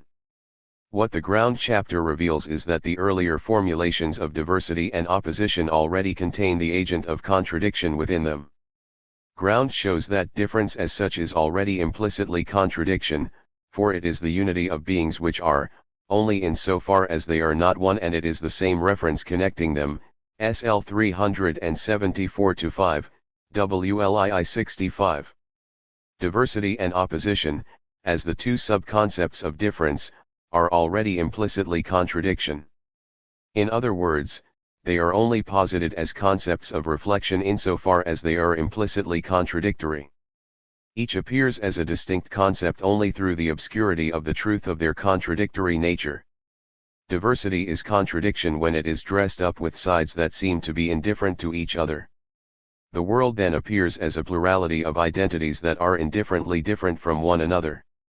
Diversity is therefore one of the ways that contradiction appears through explanatory concepts, which substitute for it, cover it up in obscurity, and thus also mitigate the contradiction and let it emerge through the veil of concepts that seem less than contradictory. And yet the worldview of a diverse collection of self-substituting identities refers back to contradiction as the reason, or ground, of its meaning. Likewise, the transition from contradiction to ground shows that opposition is also an expression of contradiction when it is dressed up as a relation of contraries, as if what stands in conflict is something other than the self-same identity throughout. Just as reality is filled with diversely indifferent entities, opposition is likewise a common type of relationship. Ordinary thinking strains to undermine contradiction by substituting it for contraries and sub-contraries, which in effect hide the contradictory nature of oppositions. And yet what the appearance of an opposition also shows is that contradictions both exist and also that they cannot appear directly in the light.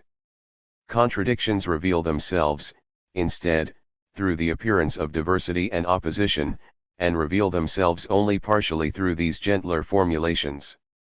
Because of the transition from contradiction to ground, the main tenets of the substitution interpretation are recognized as 1. Thought fails to think contradiction, but nevertheless produces a litany of mediating concepts as a byproduct of the collapsing of contradiction into ground. These mediating concepts are produced from the impossibility of grasping contradiction directly. These concepts are nevertheless produced from the necessary attempt that thought think contradiction directly, that reality must realize contradiction. Because being is fundamentally self-contradictory, it is necessary for thought to think contradiction, even though this task is impossible. 2. And yet thought nevertheless succeeds at thinking contradiction indirectly through the mediation of other seemingly non-contradictory concepts. 4. 1. A set of mediating concepts emerge from the inability to think contradiction in any real sense. The failure to think contradiction produces shapes of reality through the collapse of contradictory sides. But as a second principle, 4. 2, we realize that these mediating concepts do actually allow us to think contradiction, even though only in an indirect way. The existence of contradiction appears through concepts which seem to compartmentalize the juxtaposition of positive and negative elements, such as difference, opposition, and contrariety, where both the positive, A, and the negative, A, seem to be at least partially separated. In spite of the separation, these concepts express contradiction. Contradiction exists, because it exists through them.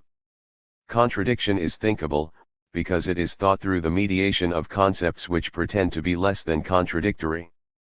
Contradiction as contrariety. Aristotle's articulation of the law of non-contradiction can be reinterpreted as a statement about substitution.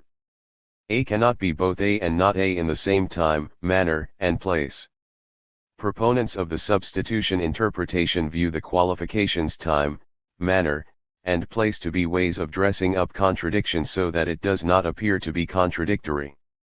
The contradiction of being A and not A no longer appears contradictory when divided by time. We say that the same person throughout is both young and old, but because the person's life is divided by time, the same person exhibits contrary qualities, young and old, and yet this is not a contradiction.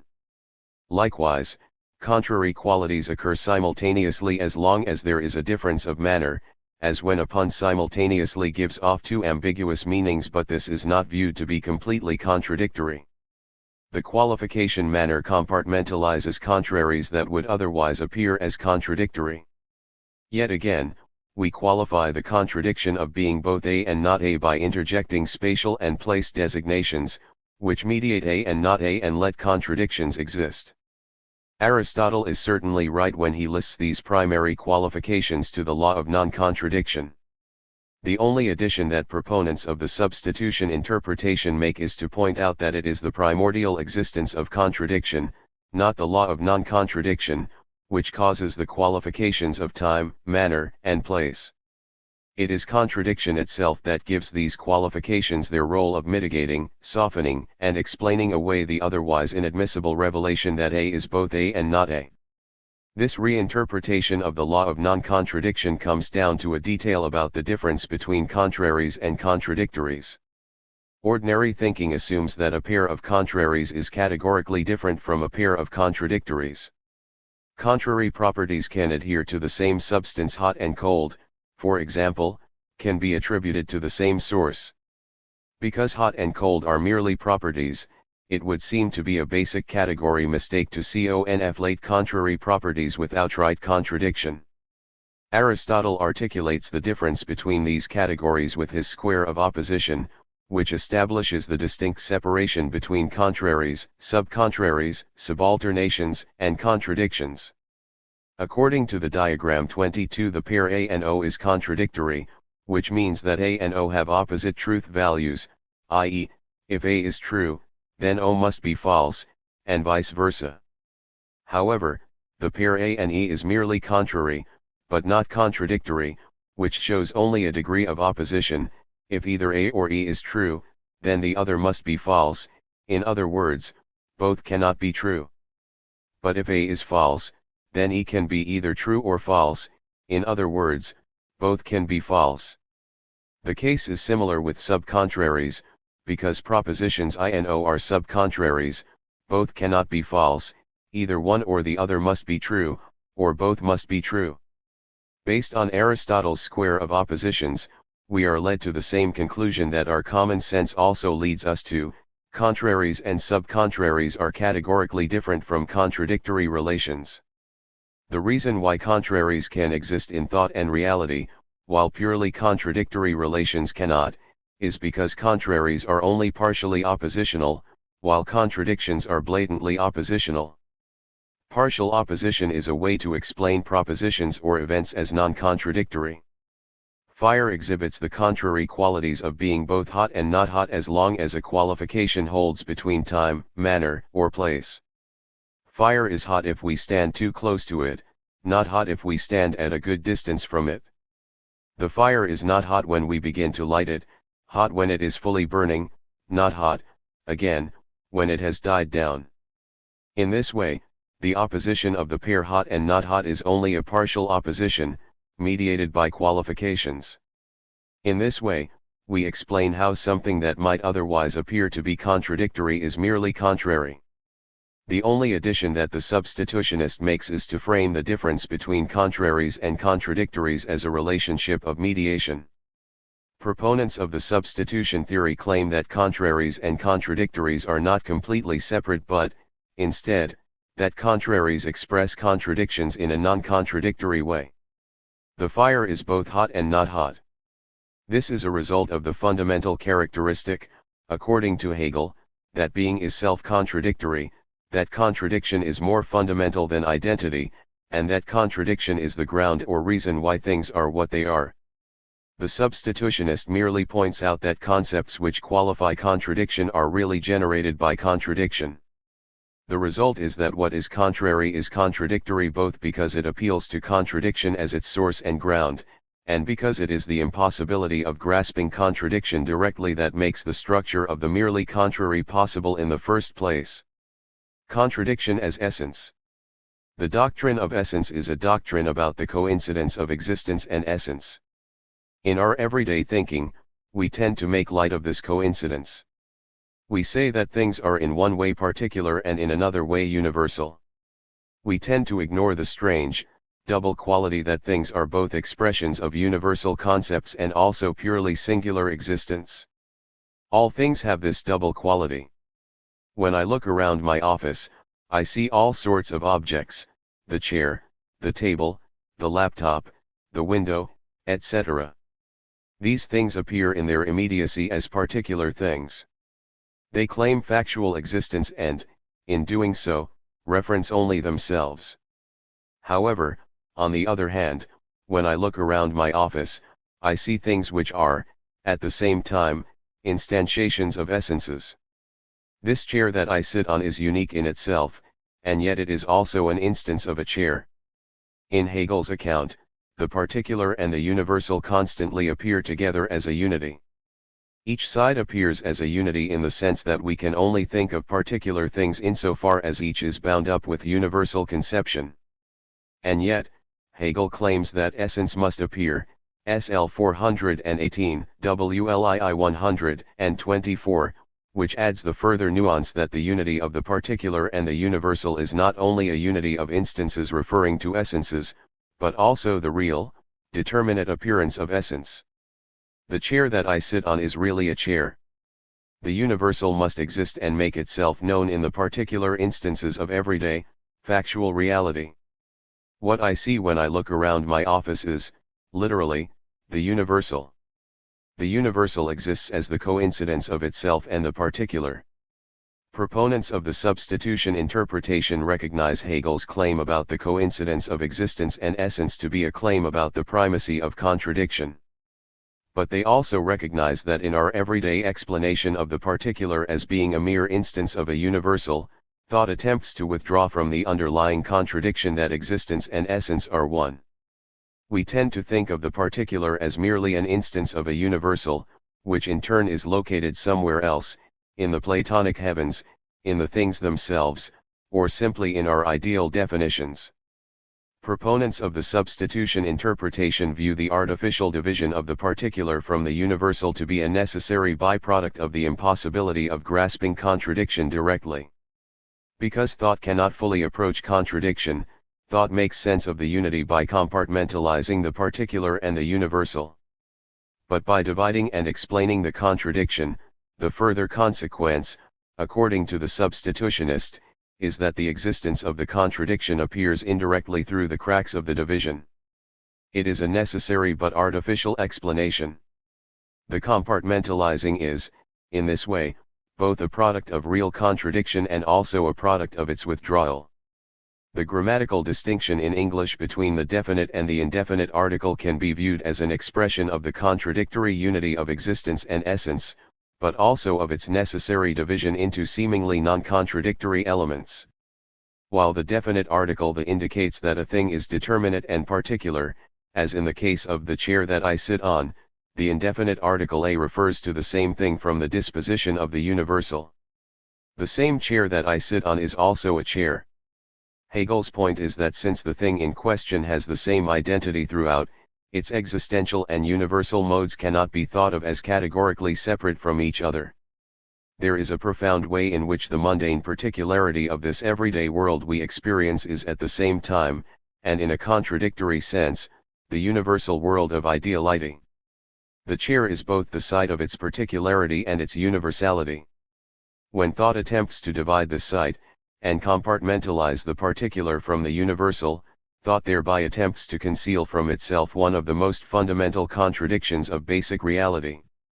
The prevalent conception of a higher, separate religious reality comes from this desire to deepen the separation between existence and essence. The notion of multiple possible worlds that exceed but do not fully combine with this world is also a product of an overly artificial separation between what is particularly here and now and its universal expression. Since Pippin makes a similar point about contradiction and essence in Hegel's Metaphysics and the Problem of Contradiction, let's look back at his essay from the stance of substitution. Pippin qualifies one of the most controversial statements Hegel makes in the Logic everything is inherently contradictory by claiming that this statement should be understood from the context of the local argument Hegel outlines in the doctrine of essence about the contradictory nature of the particular and the universal. However, even while limiting Hegel's meaning in this way, Pippin acknowledges that Hegel's conclusion still might seem to be absurd to many readers, especially if we invoke Russell's difficult objection that Hegel seems to have conflated identity in the subject with identity in the predicate.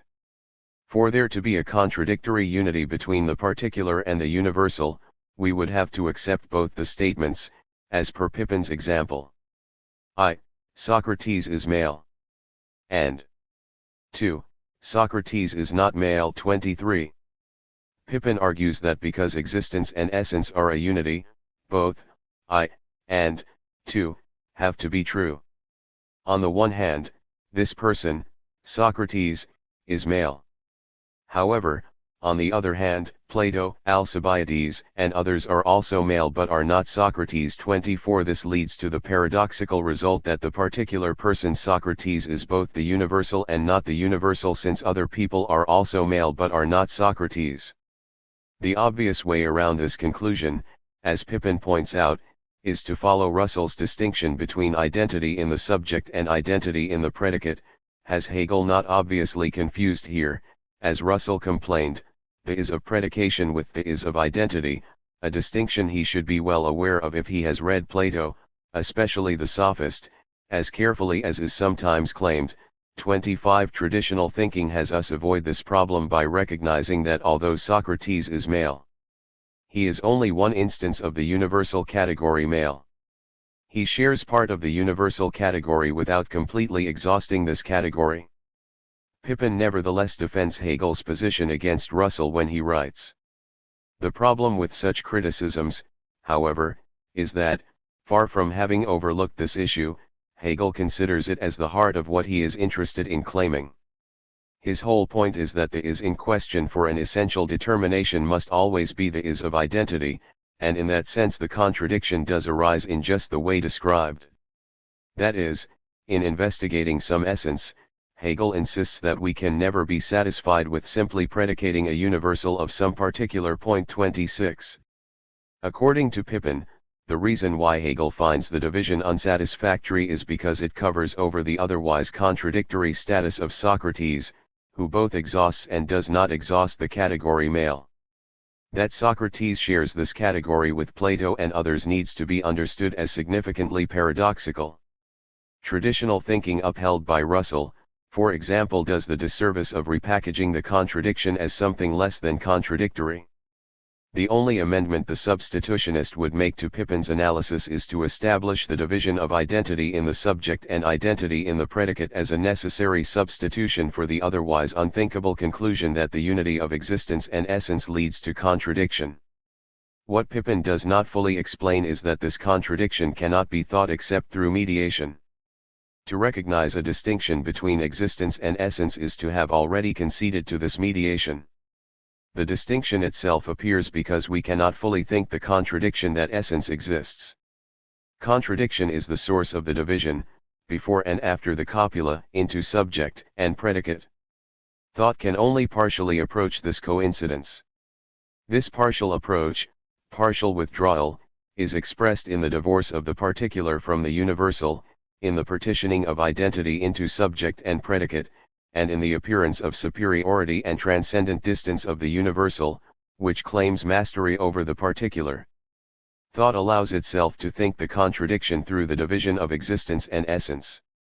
But Hegel's point is that we make this division artificial if we lose track of the underlying motor of the contradiction as source of this division. Russell's categorical separation of identity into subject and predicate obviates the underlying unity of the copula. Likewise, to divide reality into transcendent realms of earthly and ideal forms, without recognizing the underlying unity of these realms, is to misunderstand the source and severity of this division. Possible world theorists who categorically separate worlds from worlds, and thereby recognize a deep division between the actual and the possible, misinterpret the fundamental unity of modal reality. Contradiction as life and vitality. Hegel says that contradiction is the root of all movement and vitality. Proponents of the substitution interpretation take him to mean that the self-movement of organic life is an expression of contradiction, both in the sense that contradiction underlies self-movement as its motor, but also in the sense that ordinary thinking suppresses the full actualization of contradiction by covering over the unity of self and other inherent in the process of life and death. Organic life expresses contradiction in a number of ways. It expresses contradiction through its movements, in the sense that a body pushes off itself and thereby moves itself as if it were other to itself. It expresses contradiction through teleology, in the sense that life grows into itself from an inchoate state that is nothing other than itself, but is also the other of itself. It expresses contradiction in the sense that each part of an organism gives an account of the whole organism, in the sense, following Goethe's philosophy of organic life, that each part is the whole. Hahn has already discussed these various expressions of lived contradiction in her book Contradiction in Motion, by exposing the contradictions inherent in the teleology and self-movement of living organisms. Instead of focusing further on Hahn's analysis, I will briefly articulate how the substitution interpretation supports J. Lampert's excellent analysis of the superfluity of digestion and ingestion in his article Speed, Impact, and Fluidity at the Barrier Between Life and Death, Hegel's Philosophy of Nature. Lampert emphasizes that for Hegel it is self-movement that distinguishes organic life from inorganic life. Hegel's claim that contradiction is the root of all movement is a lot more apparent when we think of a self-moving substance as opposed to when we think of movement that is dependent on another. When something moves something else, for example when I push the coffee mug across the table, the passive and active agencies remain separate and seemingly non-contradictory. The mug follows a passive course based on the active movement of my hand. But self-movement works quite differently. Since, with self-movement, the source of the movement is at the same time the object of the movement, one finds oneself divided within oneself to the point of contradiction. To move oneself requires that one treat oneself as an other to oneself, by pushing off oneself. Since the self cannot fully be an other to itself, but only acts as other to gain momentum and to put itself in motion, contradiction underlies the division. Even dependent movement, where something moves something else, gives some indication of contradiction in the sense that what moves is both here and there, both this and not this, both at rest and in motion. But self-movement offers a much more apparent expression of this contradiction because the same source is both self and other to itself, both alive and dying, both active and passive, both dependent and independent. As Lampert explains in his essay, a living body is both alive and dead. It moves itself by pressing bones against bones. If the bone is a dead piece that the living body relies on for shape, it follows that a live body has to have some of its own death inside it. 27 bones are an indication of the contradiction that the lived body is both alive and dead. But bones are also an indication of the contradiction inherent in self-movement. We use dead bones to move ourselves. Bones are like an other to us. But they are also assimilated into our bodies. Bones are a dead division within us which simulate the process of one thing moving another. However, since bones are part of our lived bodies, this process of moving oneself as if by use of another turns out to be the movement of self against self. The bones are dead organism but are what allow for self-movement because they allow the other to be divided in itself. Just as self-movement requires that the self be an other to itself, living organisms need to be partially dead in order to be alive and have self-volition. Organic life expresses contradiction through digestion in the sense that by eating the other, one digests the other as oneself. When we eat, we consume the alterity of the other and make it part of us. We live through the death of others. The independence of living organisms is sustained through their dependence on the constant digestion of the other. We eat the other and make it us, but when the body overheats, or when there is nothing to consume, the body is even in danger of digesting itself as if it were an other to be eaten. 28 Ordinary thinking makes light of this profound aspect of vitality by presenting digestion as a normal, everyday occurrence, where an organism sustains itself simply by consuming something that is only external and not implicated in the interiority of the animal. However, the substitutionist recognizes that there is a subdued, underlying contradiction inherent in the process of sustaining one's life through nutrients, by taking in the other and converting it to material that fuels the self. Lampert claims that, for Hegel, it is superfluity, or an overflow of digestion, that separates higher forms of life from lower forms of life. Hegel says that lower animals use up all the nutrients they eat in self-transformation, but higher animals produce superfluity or overflow, Überfluss, in the form of excrement and bile. 29 The higher forms of animals generate self-movement by storing up a surplus of energy produced from the digestion of the other. The blood and organs of the body help to burn up the body's otherness. 30 And much of the surplus is expelled as excrement and bile from the body. However, what is produced from the superfluity of digestion is not only excrement and bile and the waste extracted from the constant circulation of blood and sweat. What is produced is also the possibility of determining one's own movements, rather than being determined by another. Self-movement requires free agency that can only come about in the higher animals from such an overflow of digestion. More than this, it is the soul that originates from superfluity. It takes the build-up and redirection of surplus alterity to transform the physical self-movements of an animal's body into the mental life of an ensouled substance. The story Lampert uncovers here in these passages of Hegel's philosophy of nature is an alternative version of the story of how spirit emerges from consciousness in the phenomenology. Spirit emerges from an overflow of digestion, as the implicit contradictory process that comes from merging the other as oneself. It is also this same superfluity that allows the higher animals to reflect on death and reshape it. Ingestion is the other side of digestion. While digestion describes how life consumes life in order to live, through the process of making the other oneself, ingestion describes the opposite direction of this same process, where an alien agent disease throws the organization of a living organism into the chaos of a merged exterior. Whereas in digestion the self assimilates the other, turning it from the flesh of the other into the nutrients that sustain life, ingestion assimilates the self into the alien character of the other, forcing the self to break down in a chaos of alterity. Disease arises, Lampert writes, when one organ brings the rest of the organism crashing down around its particular overactivity. 31 Ingested with an advanced stage of disease, the body ends up living a double life. 32 It hosts the exterior agent of the disease as itself.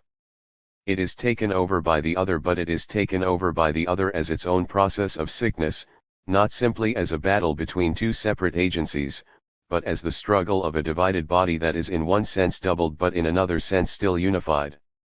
Lampert claims that the medicine one takes to cure disease is also a form of ingestion. The fever one endures as part of the process of removing the disease from the body is also a process of assimilating the body and uniting it with the alterity of the other. Something foreign to life is used to restore life. 33 To stop the disease, the body must find a way to ingest the other in a different way from how the disease had ingested the body in the first place. Medicine requires submitting to the exterior and making oneself other to oneself as a means of counteracting the disease that involves us in the same process of dissolution. Vitality and movement are substitutions, in other words, representatives, of contradiction in the sense that sustaining life comes from digesting one's other and movement happens from self-opposition, from lifting and pushing against oneself, by making an other of oneself. Organic life expresses contradiction through digestion in the sense that by eating the other, one digests the other as oneself. And, likewise, it expresses contradiction through ingestion, as when a disease takes over and the body is thrown into the chaos of the exterior. Just as substance expresses contradiction through movement that has nothing other than itself as its source, the movement is, at the same time, a mark of the impossibility of grasping contradiction completely. The inability to be both self and other to oneself throws things into motion and animates life. The concept of movement is, in effect, a consequence of a deeply layered contradiction about the nature of becoming, which is both being and nothing, both self and other, both actuality and possibility, at once. Ordinary thinking flees in the face of the task of thinking this fundamental contradiction by reducing the significance of the contradiction underlying self-movement to a mundane conception of independent substance, where things simply move, and move themselves, without further reflection. Hegel does not mention death as part of the reason why contradiction is more primary than identity, but we can view this also to be as prominent as life at translating otherwise inexpressible contradictions. Just as life maintains the impossible actualization of A as not A for as long as this can be sustained, through the constant digestion of the other as oneself, death acts as a substitution concept for the utter and complete exhaustion of a body that has become itself and its other and can no longer sustain this in life. Each of these concepts gives meaning to what stubbornly remains under the surface and refuses to appear in actuality or thought.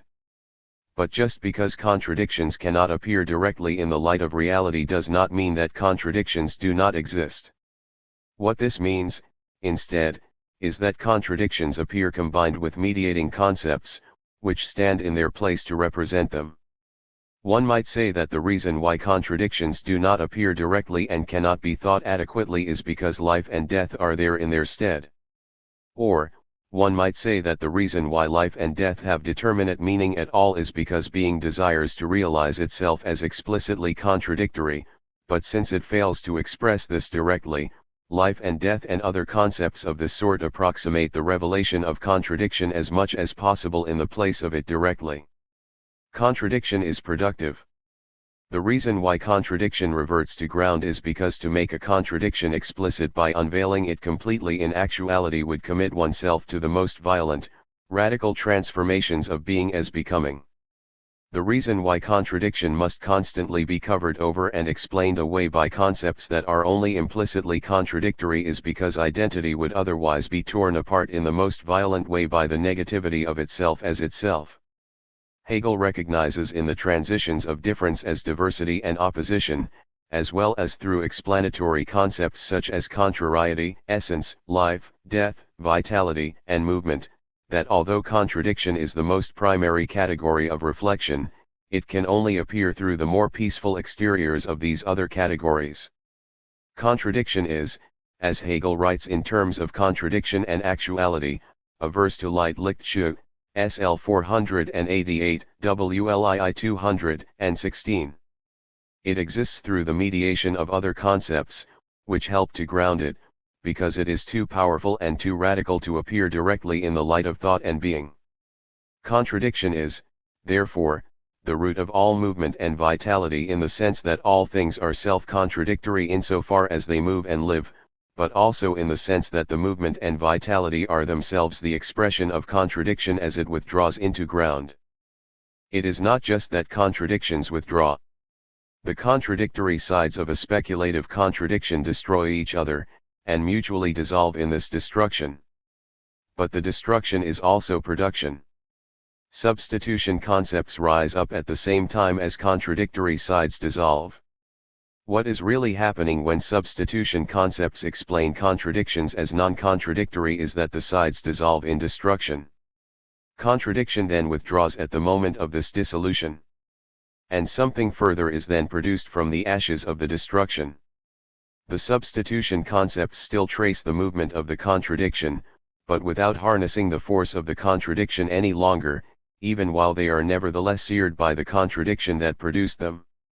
Far from being a concept for the meaningless absurdity of the indeterminate, the tension that forms from the partial emergence and partial withdrawal of contradictions helps to produce the determinate meaning of thought and reality through shapes that are at once born from their flight from contradiction but also from their secret allegiance to contradiction.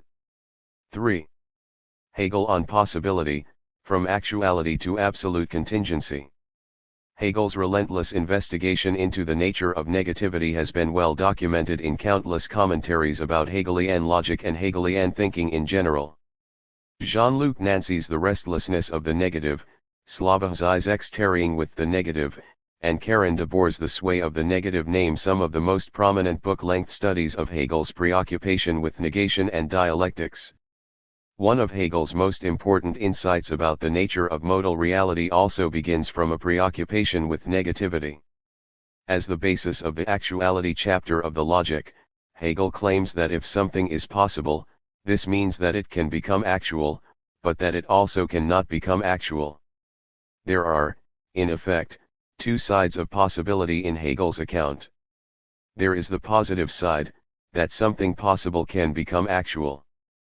But there is also the negative side, that something can remain merely possible as the possibility not to be. In this chapter, I argue that the negative side of possibility that what is possible can also not be plays a significant role in Hegel's modal argument, that the actualization of possibility leads to a productive contradiction, but that, because this contradiction cannot be sustained, modal reality takes on a developmental structure in which actuality expands to include the concrete existence of the totality of possibility. Hegel's argument that actuality expands to include the totality of possibility is the basis of his one-world vision of modal reality. Possibility has been traditionally conceived of non-dialectically as the possibility to be. We typically define possibility in terms of truth verification as the minimum condition for the validity of a proposition, as when we say that if P is possible, there would be nothing contradictory about P becoming actual. This definition of the possibility to be can also be applied to things and events, and not only to propositions. To have the possibility to do something, e.g., to be able to play an instrument or to travel the world is usually recognized as a clear indication that, putting aside the question of whether the possibility is probable or not, its actualization can in any event come about, since there is nothing inherently contradictory about it. Possibility serves the function of truth verification in this way. To recognize that something is possible is to recognize that its actualization is possible. But what is missing from this traditional, non-dialectical conception of modality is that when we recognize something as possible, we imply, at the same time, that what can become actual can also not become actual. Hegel's dialectical account of possibility exposes this conception not only of possibility's positive side to be able to play the piano, to be able to travel the world, but also of possibility's negative side, that in being able to play the piano, we can also not play it, that in being able to travel the world, we can also not travel it. Point 1. If the negative side of possibility were not also present in this category, possibility would be the same as necessity, in the sense that whatever is deemed to be possible would have no other recourse than to become actual. But to uphold this most basic distinction between possibility, as what can be, and necessity, as what must be, is to acknowledge a conception of the negative side of possibility. The difference between the can and the must is that the can includes the cannot. Essential to the basic conceptual terrain of the possibility not to be is the difference between being able not to be and not being able to be. That something cannot happen is conceptually quite different from the notion that something cannot happen. Point 2. Hegel's treatment of the possibility not to be can be traced back to the Metaphysics 9.3, to Aristotle's claim, against the Megarians, that even when a builder is not in the act of building, the builder does not lose the capacity to build but retains this as proof of the existence of unactualized potentiality, CWA 1046b29, 1047b2. Hegel's emphasis on the negative side of possibility, along with Aristotle's pioneering work on this theme, comes to be a significant precursor for many contemporary continental discussions of modality that attempt in one way or another to make use of the possibility not to be, from Martin Heidegger's prioritizing of possibility over actuality in being and time 3 to phenomenological accounts of possibility that place existence ahead of essence, from Agamben's work on the political ramifications of the potentiality not to be in Homo Sacer 4 to Bernard Stiegler's premonition in the Technics and Time series that our contemporary technological age suffers from the malaise of overabundant possibilities. Point 5. This legacy of possibility and negativity from Aristotle and Hegel to the contemporary continental tradition is an alternative to mainstream theories of modal reality, which begin primarily from a definition of possibility as truth verification, as with modal logic and possible world semantics, which marginalize the negative side of possibility by emphasizing the role that possibility plays for the sake of actualization. Even Aristotle's acknowledgement of the ontological status of the potential not to be in his defense against the Megarians can be interpreted as an aberration to his more influential arguments in the Metaphysics 9.8, where he states that actuality is prior and more primary than potentiality. Similarly, Hegel's preoccupation with negativity and his conclusions about absolute possibility, SL 486, WLII 213, and absolute contingency, SL 488, WLII 216-7, have, more often than not, been covered over by the entrenched myth that Hegel's investigations into the nature of negativity serve his ulterior motive to subsume difference under the dominance of identity and to subsume possibility under the hegemony of actuality. The aim of this chapter is to make sense of Hegel's commitments to the ontological status of the possibility not to be, to expose the relationship between possibility and contradiction, and, from this, to explicate Hegel's actuality chapter as a foundational source text for the principles of modal optimism, which act as the focal point for the rest of this book. Hegel's commitments in the actuality chapter begin from his celebration of the thesis that possibility is as much about non-actuality as it is about actuality.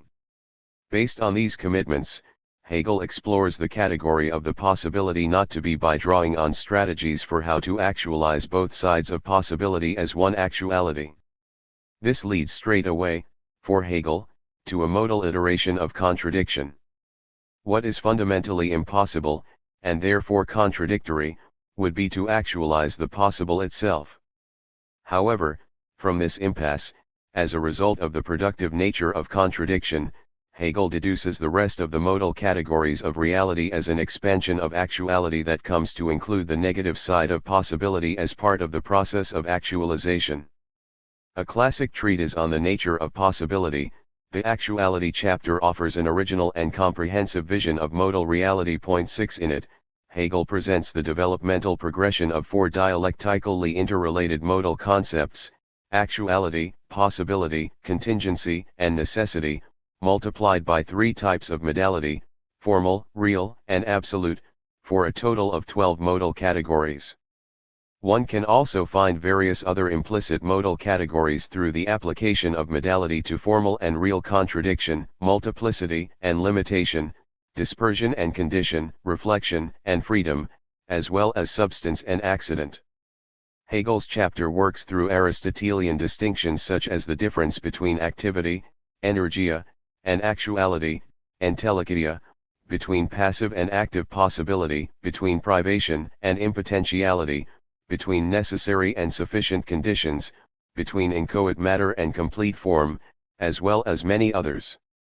Hegel's chapter investigates Aristotelian questions such as the debate about whether actuality is more primary than possibility, whether unactualized possibilities exist in a significant ontological sense, and whether some facts of existence are contingent while others are necessary. On my reading, Hegel outlines three models by which thought attempts to realize the actuality of the possible itself. Each model runs parallel with the three-part division of the Actuality chapter into formal, real, and absolute modality. Hegel calls the first formal contingency. In this model, actuality includes its opposite through the strategy of indifference. Hegel calls the second real or conditional actualization. In this model, actuality is at first dispersed in other actuals but eventually comes to realize itself teleologically in and as others. The dispersion strategy makes use of conditions, which are both actuality and possibility at the same time, and thereby attempts to actualize the possible itself. Hegel also discusses a third model of actuality in the absolute subchapter. The absolute model explores the modal ramifications of substance, which is both actuality and possibility at once.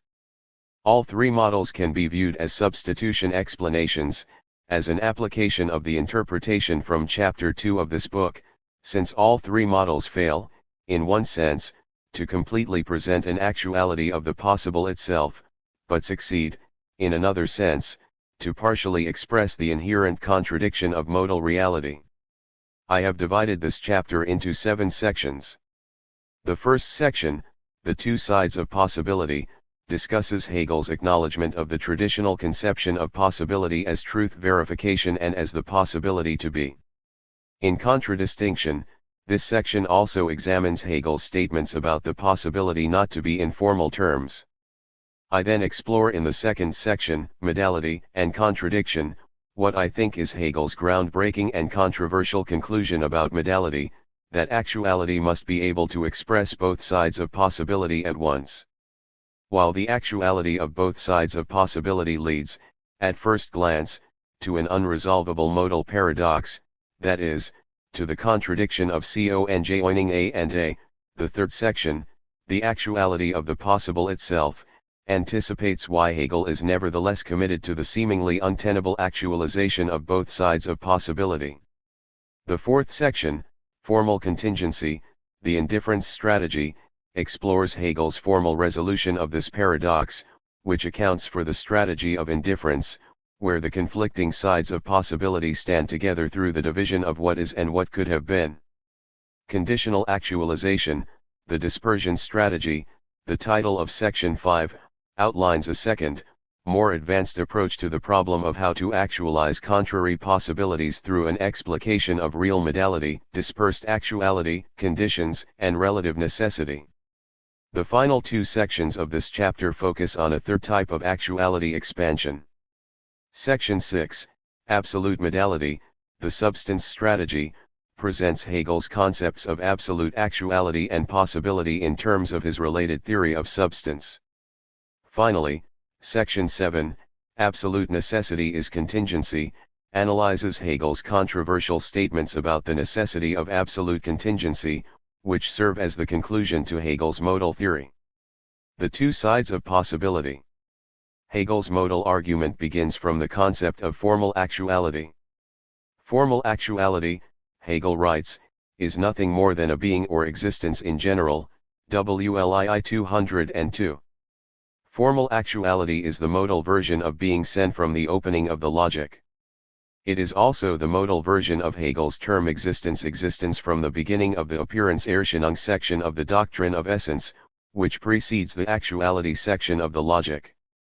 This initial actuality refers to the fact of being and the fact of existence as the mere givenness of reality. Formal actuality is the starting point of modal reality in a similar way to how being is the presuppositionless and yet indeterminate foundation for the development of the logic. Whatever is immediately actual has the indubitable and indisputable authority of having already been posited as being. Actuality simply is. When I look around at my everyday surroundings, I witness the fact of actuality as the being of immediate reality. I see the chair, desk, and window of my office as simply there, as obviously and definitively actual. Transformations and fluctuations of the content of actuality cannot alter the fact that whatever is actual is. This makes actuality formal and immediate, but also empty and indeterminate. But whereas existence is distinct from pure indeterminate being in the sense that its correlate is essence, actuality is distinct in the further sense that its correlate is possibility. 7 In other words, the concept of actuality is the same as the concepts of being and existence, with the one noteworthy difference that while indeterminate being implies nothing, nix, and existence implies essence, Wesen, actuality contains the further implication that it has possibility, Möglichkeit, over. Against it, while the chair, desk, and window are merely given as part of the environment of my room, these features have equally emerged into actuality from possibility. With the claim that what is actual is possible, WLII 202, Hegel thereby defines formal possibility as the in itself, Ansichtsein, of actuality. We make a simple inference from the immediate, self-evidence of actuality, that whatever is actual must have been possible. If I am jogging in the park, then jogging in the park must have been possible and cannot have been impossible. Immediate actuality has this authority. Its possibility is obvious and cannot be contested. This is why we attribute a high level of truth to the immediate presence of what is already there. By recognizing that whatever is actual is possible, we therefore recognize possibility as truth verification. What is actual is a fact of existence, but it is nevertheless the role of possibility to verify this. In this way, Hegel anticipates the traditionally analytic definition of possibility as the minimum condition for the validity of a proposition. He also thereby anticipates the traditional conception of possibility as the possibility to be actual, in the sense that if something is already actual, it must have also been possible. We can interpret Hegel to be, at this stage of the argument, in dialogue with Aristotle, who claims, in Book Data of the Metaphysics, that possibility is always for the sake of actuality and that actuality is conceptually prior and more primary than the possible. By beginning his modal analysis from actuality, and by calling possibility the in itself and the reflection of actuality, Hegel places himself in dialogue with Aristotle over the various accounts of the logical, ontological, and teleological priority of actuality. Hegel's modal argument, therefore, begins from the two seemingly innocuous claims, 1. Actuality is, being or existence, and 2. What is actual is possible, WLII 202. We make a simple inference from the immediate, self-evident existence of actuality to its status as possibility. If I am jogging in the park, then jogging must have been possible and cannot have been impossible. But it is equally apparent from the inference of these two claims that the possible is not necessarily actual. Actuality entails possibility, but possibility does not in the same manner entail actuality. Fitting and Mendelssohn explain this in first-order modal logic. Now, P proper superset symbol P, i.e., it's actual, so it's possible, is usually considered to be valid, but its converse, P proper superset symbol P, i.e., it's possible, so it's actual, is not valid. 8 While the statement it rains necessitates it possibly rains, the statement it possibly rains does not necessitate it rains. This is the case not only for truth-functional sentences, but for entities and things in the world as well. Although I might buy a house next week, the possibility of this does not necessitate its actuality. This is even more obvious when we think of examples of what is merely possible, where the possibility as such has never been demonstrated in actuality. Fantasy and science fiction stories offer countless examples of what is merely possible, of what has not yet and might not ever become actual.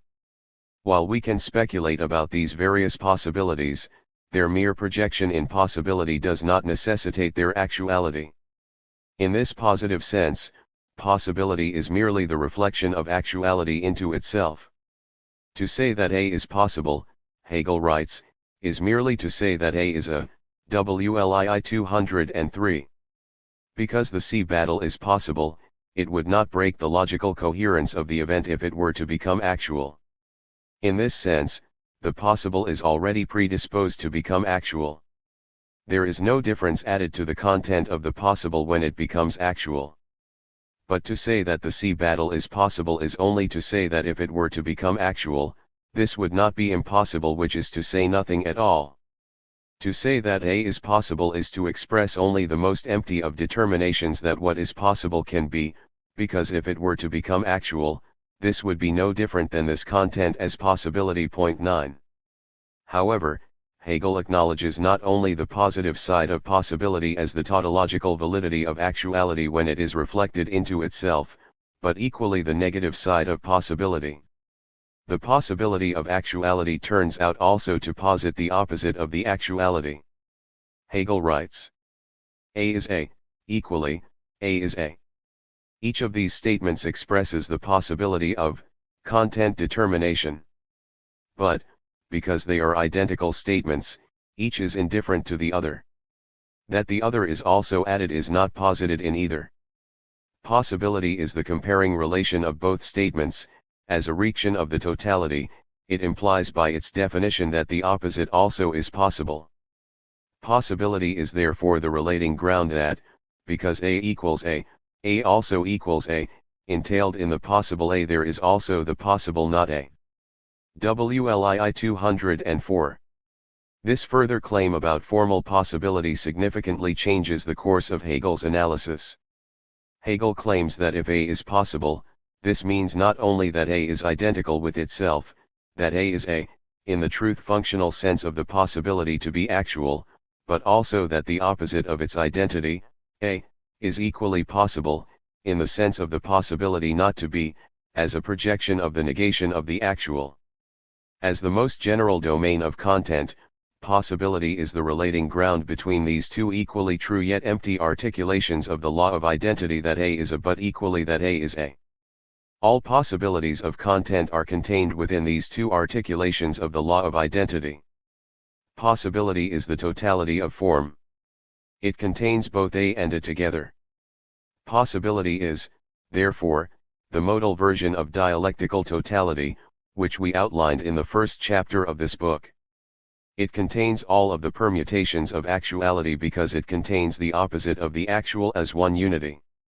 Since possibility is both the possibility to be actual and the possibility to not be actual, it is the indeterminate but also the total form of actuality.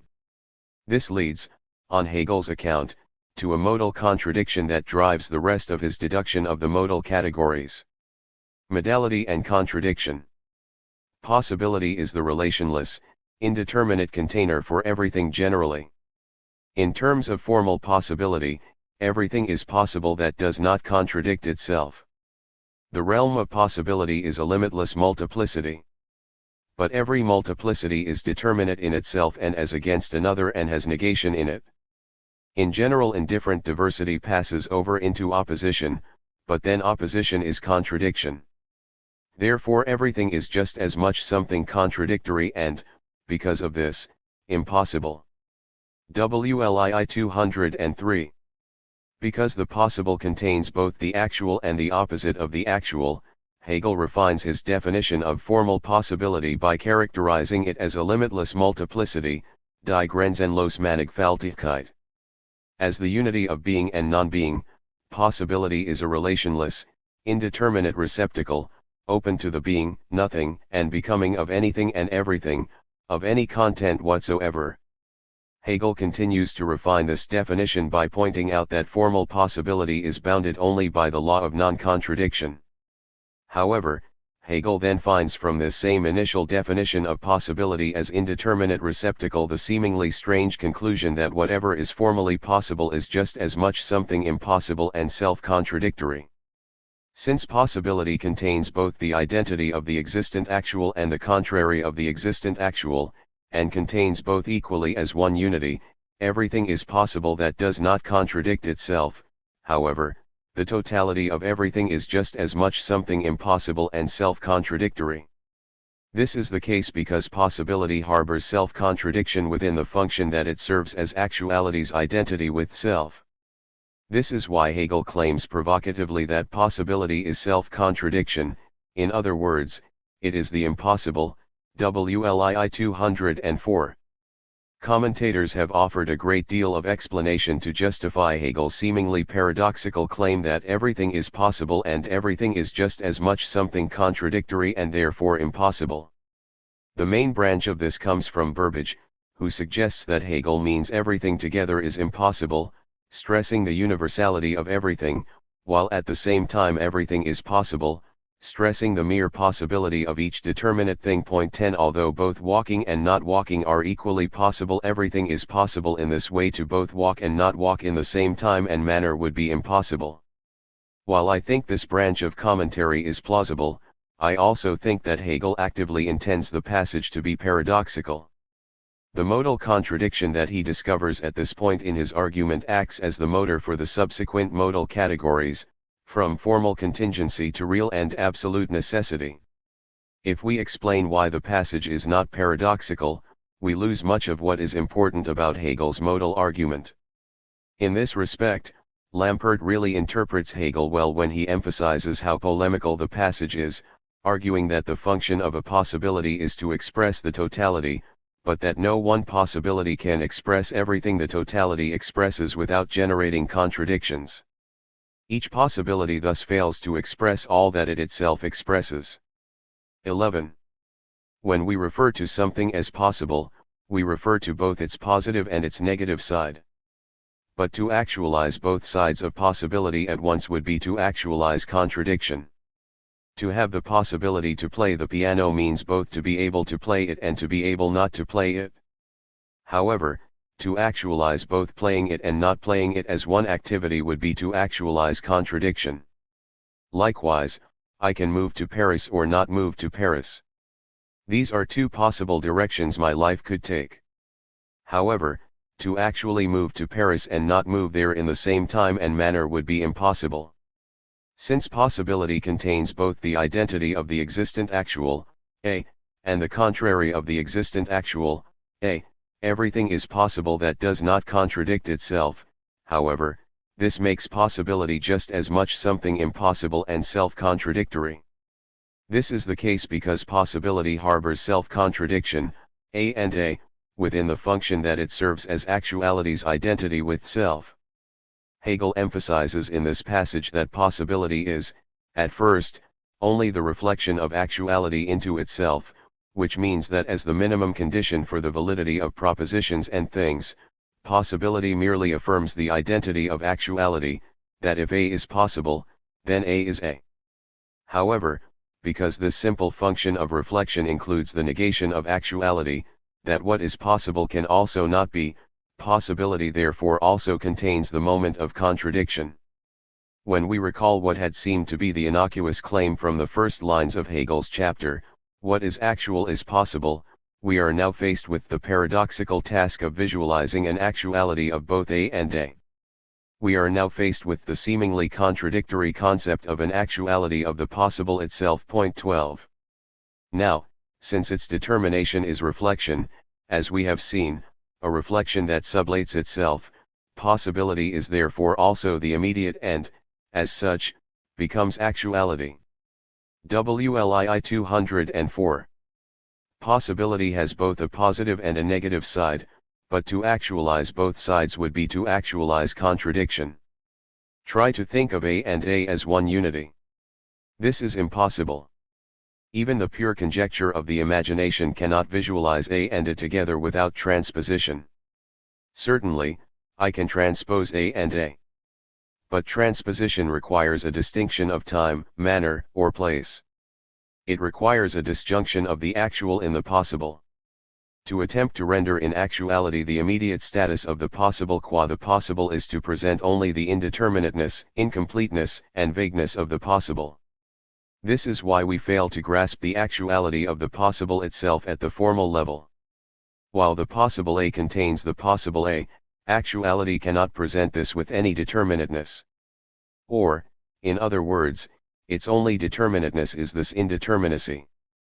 Possibility as both the actual and the opposite of the actual turns out to be the first sign of determinateness, according to Hegel. This is why in the actuality chapter Hegel transitions from formal to real modality, from the purely logical stage of possibility as indeterminate receptacle to content-related possibility, i.e., potentiality.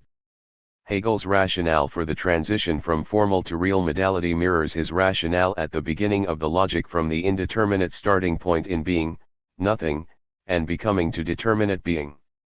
That being transitions into nothing is proof of its indeterminacy, and yet this is also the first mark of its determinateness as becoming, SL 59-60, WL 82-3.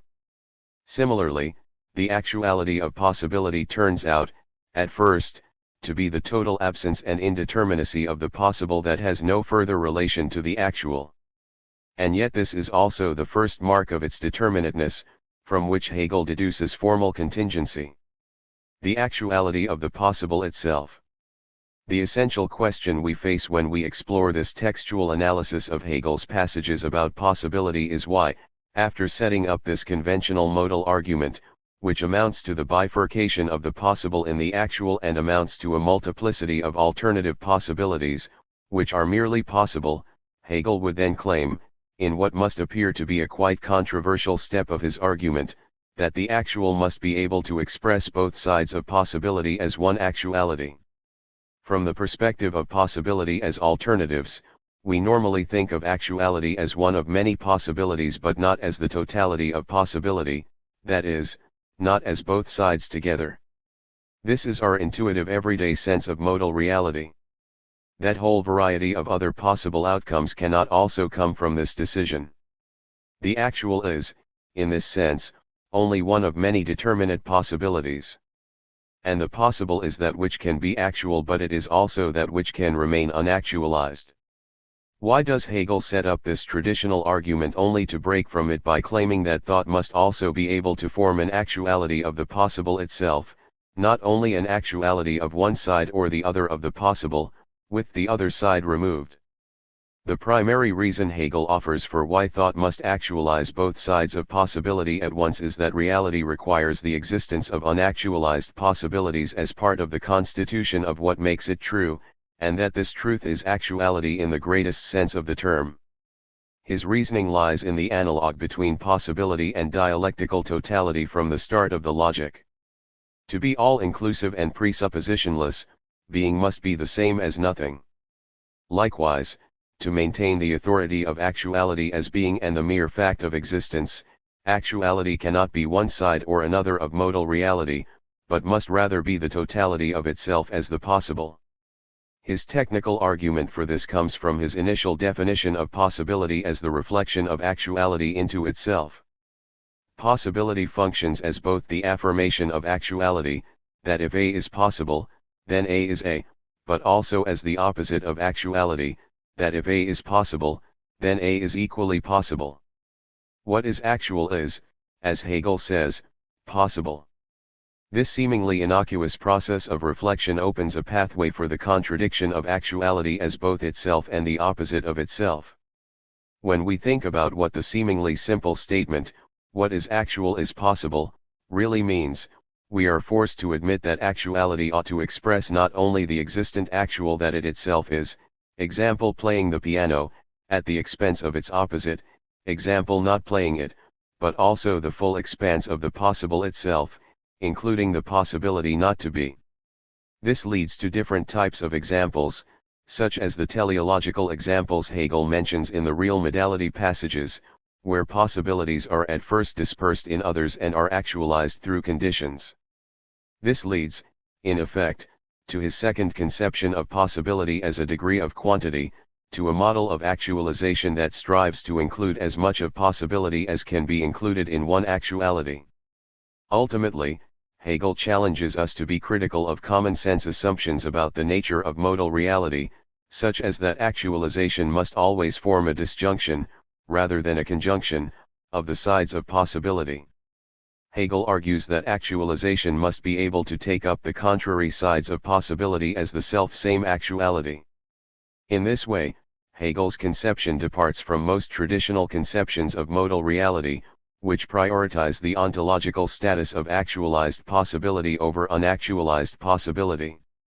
While most traditional conceptions of modal reality describe actuality as one strand or another of the possible with the other side of the possible removed at the point of actualization, example either playing the piano or not playing it, but not both, Hegel's theory is unique because he requires actuality to express the totality of possibility. Hegel's deduction of the modal categories, which continues along from the moment of formal contradiction to formal contingency and necessity, and from this to his teleological account of possibility in the real subchapter, and from this to the absolute modality of substance in the absolute subchapter, depends upon his initial assertion that thought must attempt to actualize both sides of possibility as one actuality. Hegel's conclusion that there are two sides of possibility and that actuality must be able to express both sides together exposes, on the one hand, Hegel's recognition of actuality primacy, in the sense that Hegel does not let the possible remain completely unactualized. The contradiction of actualizing both sides of possibility arises because thought attempts to actualize not only the positive side, which is usually conceived to be the normal side to actualize, but also the negative side together with the positive. It is Hegel's recognition of actuality primacy, one could say, that leads to the paradox in the first place, where thought tries to form an actuality of the possible qua the possible.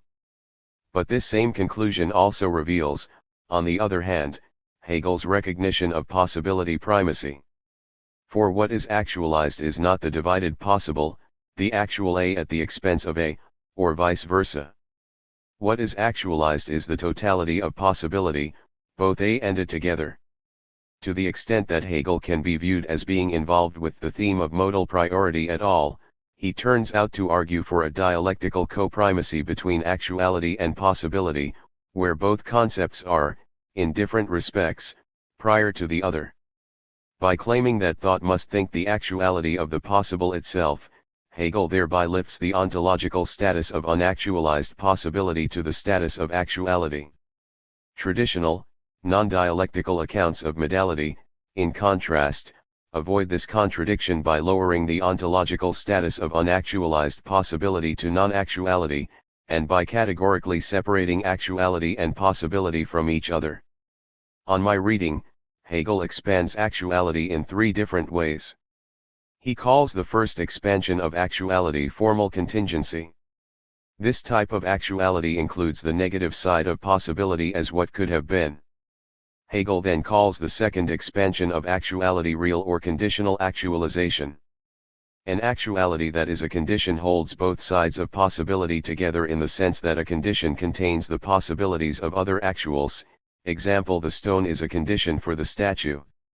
Hegel calls the third type of expanded actuality absolute actuality.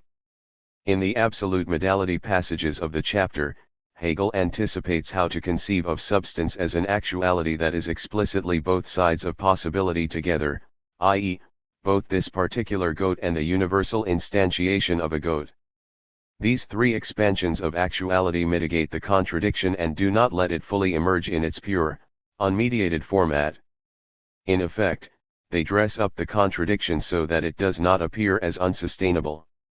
And yet, just as each type of expanded actuality offers an explanation for the possible qua the possible, each likewise posits the possibility not to be as existing alongside, in unity, and synthesis with the actual.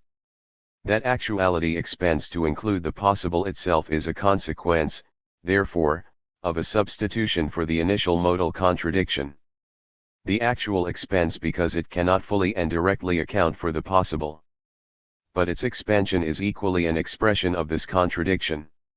In effect, the contradiction acts as a motor for the development of further modal categories. The further categories of real and absolute modality, as well as formal contingency, and its relation to necessity, are in one way failed attempts to comprehend possibility, but are in another way the successful emergence of the possible in the actual. Formal contingency, the indifference strategy. This unity of possibility and actuality is contingency. The contingent is an actuality that is, at the same time, determined only as possibility, whose other or opposite equally is. This actuality is merely being or existence, but is posited in its truth as having the value of positedness or as having the value of possibility. On the other hand, possibility is self-reflectedness, in other words, the in itself posited as positedness. What is possible is an actual in the sense of actuality. It has the same value as contingent actuality. It is itself something contingent. WLII 205. Hegel claims that the unmediated actualization of the possible itself leads to an unsustainable contradiction, in which, it turns out, the possible becomes impossible. But this does not stop thought from attempting to conceive of both sides of possibility as one actuality. The immediate, unsustainable contradiction of actualizing both sides of possibility at once generates a series of developmental stages of the modal categories. Each stage of Hegel's developmental modality softens the contradiction of actualizing the possible qua the possible by expanding our conception of actuality to include the negative side of possibility as part of its constitution. Formally, something cannot be both itself and the opposite of itself, since this would lead directly to contradiction.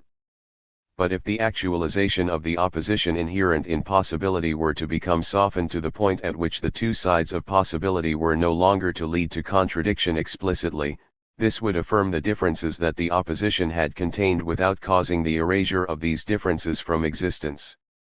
Essentially, Hegel expands the category of actuality to include the positive and negative sides of possibility as one actuality. The first model of expansion is formal contingency. In contingency, the negativity of the possible that what is possible can and cannot be becomes contingent actuality. What is immediately actual is a fact of existence. But this fact is contingent, which means that it is but its other could have been.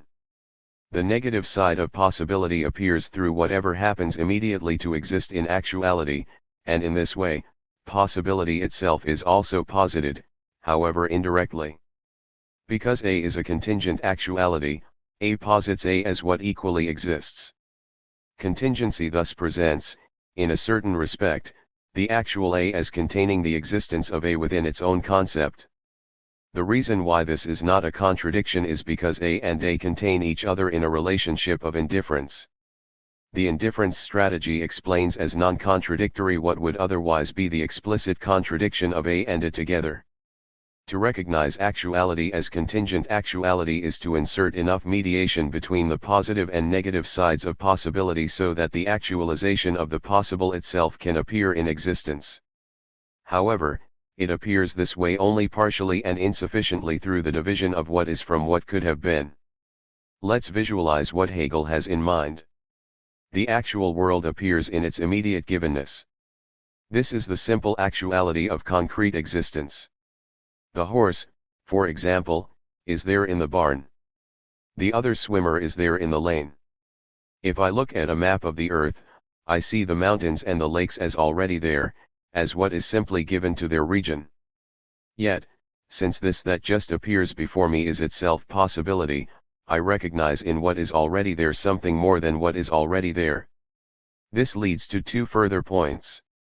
I recognize alongside the actual existent that the possibility of its opposite has of itself an existence, and that this existence could have been what is actual. But I also recognize not only that possibility exists, but also that the immediately existing actual only happens to be.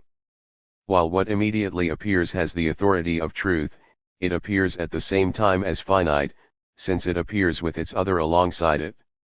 Hegel is not only saying that in the contingent actual, the other appears too, and that these sides together express the possible itself.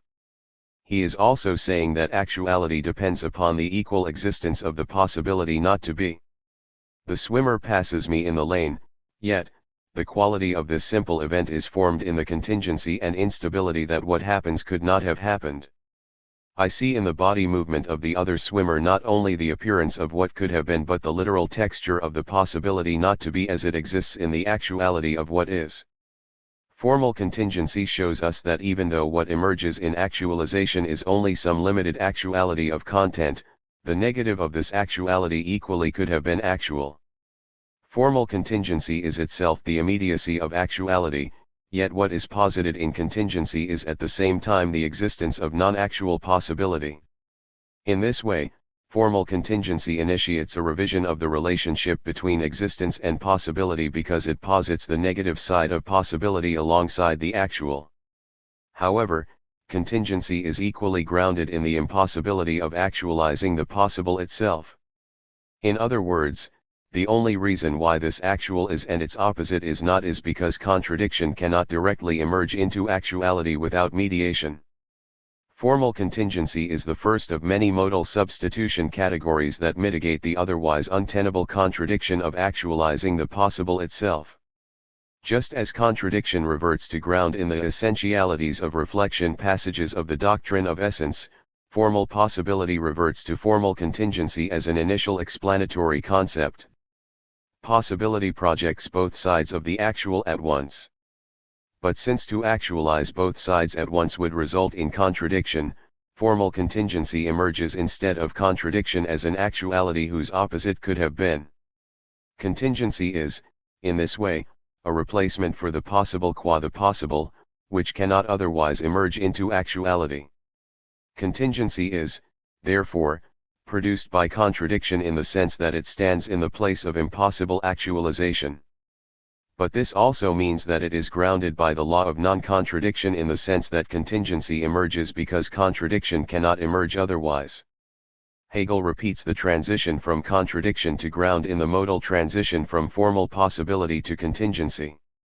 Formal necessity is Hegel's term for the formal division of the possible into actualized and unactualized possibility.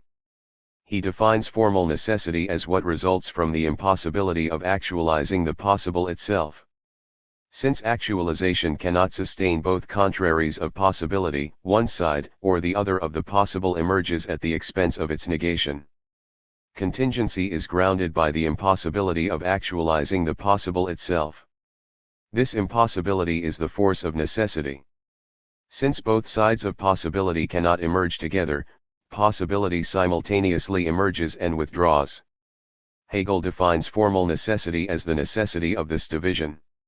Whatever is actual comes at the expense of the actuality of its opposite. This actuality is, on the one hand, contingent because its actualization equally points to its other as what could have been. But this actuality is also necessary because there is no way to actualize the possible itself. Possibility must always come divided into the compartments actualized and unactualized. Contradiction would otherwise occur directly in actuality. Although contingency comes close to expanding actuality to include the possible itself, its failure to hold these sides together comprehensively and without the division of indifference is expressed in the term formal necessity. Formal necessity is, for Hegel, the modal version of the law of non-contradiction. Conditional actualization, the dispersion strategy. This necessity is actuality, but of a kind which because its unity now is determined to be indifferent with reference to the difference of the formal determinations, that is, of itself and possibility, has a content. As an indifferent identity, this content also contains the form as indifferent as merely diverse determinations and is in general a multifarious content. This actuality is real actuality. WLII 207-8. Formal contingency is for Hegel the first development of an expanded conception of actuality that includes both sides of possibility at once. Contingency initiates a progressive series of modal deductions that witness more and more adequate expansions of actuality. Contingency is only the first stage of this development, however, because it can only hold the sides of possibility together through the indifferent mode of an actual existent, which could have been otherwise but is not otherwise than it is. It fails to express the possible adequately because it fixates on only one side of the possible while tracing the other side only hypothetically and derivatively. That contingency reverts to formal necessity as the law of non-contradiction reveals that this first attempt at expressing the possible itself is an inadequate substitution of modal contradiction. Hegel then turns from formal to real modality, generally, in order to investigate more adequate expressions of actualizing possibility. The second model of expansion is conditional actualization, which begins from real actuality. Hegel defines real actuality as an actuality that takes into account the content, rather than the form, of actualization. Whereas formal actuality is indifferent to content determinations, real actuality is indifferent to the form determinations instead. Formal necessity revealed the limitations of formal modality. Actualization failed to express the possible itself through anything but division. But Hegel then circumvents the conclusions of formal modality by exploring a significantly different type of modality, a modality that is indifferent to the determinations of form. Whereas formal actuality is indifferent to content differences, it is just the simple coincidence of something as identical with itself. Real actuality is indifferent to the form determinations, and this in turn opens actuality to the differences of content. The product of this is a teleological view of modality, where the immediate givenness of actuality becomes the conditions for the possibility of further actualizations. Likewise, real actuality also has possibility immediately present within it. This real possibility is itself immediate existence, but no longer because the possibility as such, in its formal moment, is immediately its opposite, an unreflected actuality. Instead, because it is real possibility, it has this determination directly within itself. WLII 208. Just as formal possibility presents the positive identity of actuality, that if A is possible, then A is A, likewise it presents actuality with the opposite of itself. This same process now happens to real possibility, however, it happens not only between the actuality and its abstract opposite, A and A, but between determinate actuality and other determinate actuals, A and B. A is the immediate other of A in the formal sense that something possible can and cannot be. But B also signifies the other of A, only not in the abstract terms of self-identity. B is rather the mediated other of A, in the sense that if what is really actual is possible, this is established only from within an interlocking community of determinate others. Hegel defines real possibility as possibility when it is recognized in the context of its determinations with others. While formal possibility projects the abstract opposite of the actual, A and A, real possibility contains the possibility not to be in the much more determinate sense of real contrasts, A and B. Formally, I can move to Paris or not move to Paris. The possibility contains the abstract opposite of the actual as sheer identity and negation. But real possibility contains a spectrum of existing determinations which relate to one another in an intertwining context of oppositions. In terms of real possibility, I can move to Paris or Seoul or anywhere else in the world, depending on the circumstances involved. The negation that is implicit in real possibility is as concrete as the positive affirmation of the possibility in actuality. This makes real modality relational, in the sense of negative contrast. Point 13. This shift from formal possibility to real possibility prepares the way for a more effective strategy of expanding the actual to include the possible itself. Because the positive and negative sides of real possibility become determinate sides, A and B, the possibilities of something appear dispersed in the immediate actuality of others. This leads to a concrete, visible integration of the oppositional sides of possibility in actuality.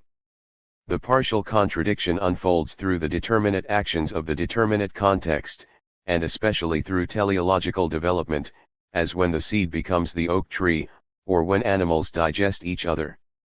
Because the possibility of A first appears in the actuality of B, this prepares the way for further actualization through what Hegel calls conditions, which reincorporate A's possibilities as one's own.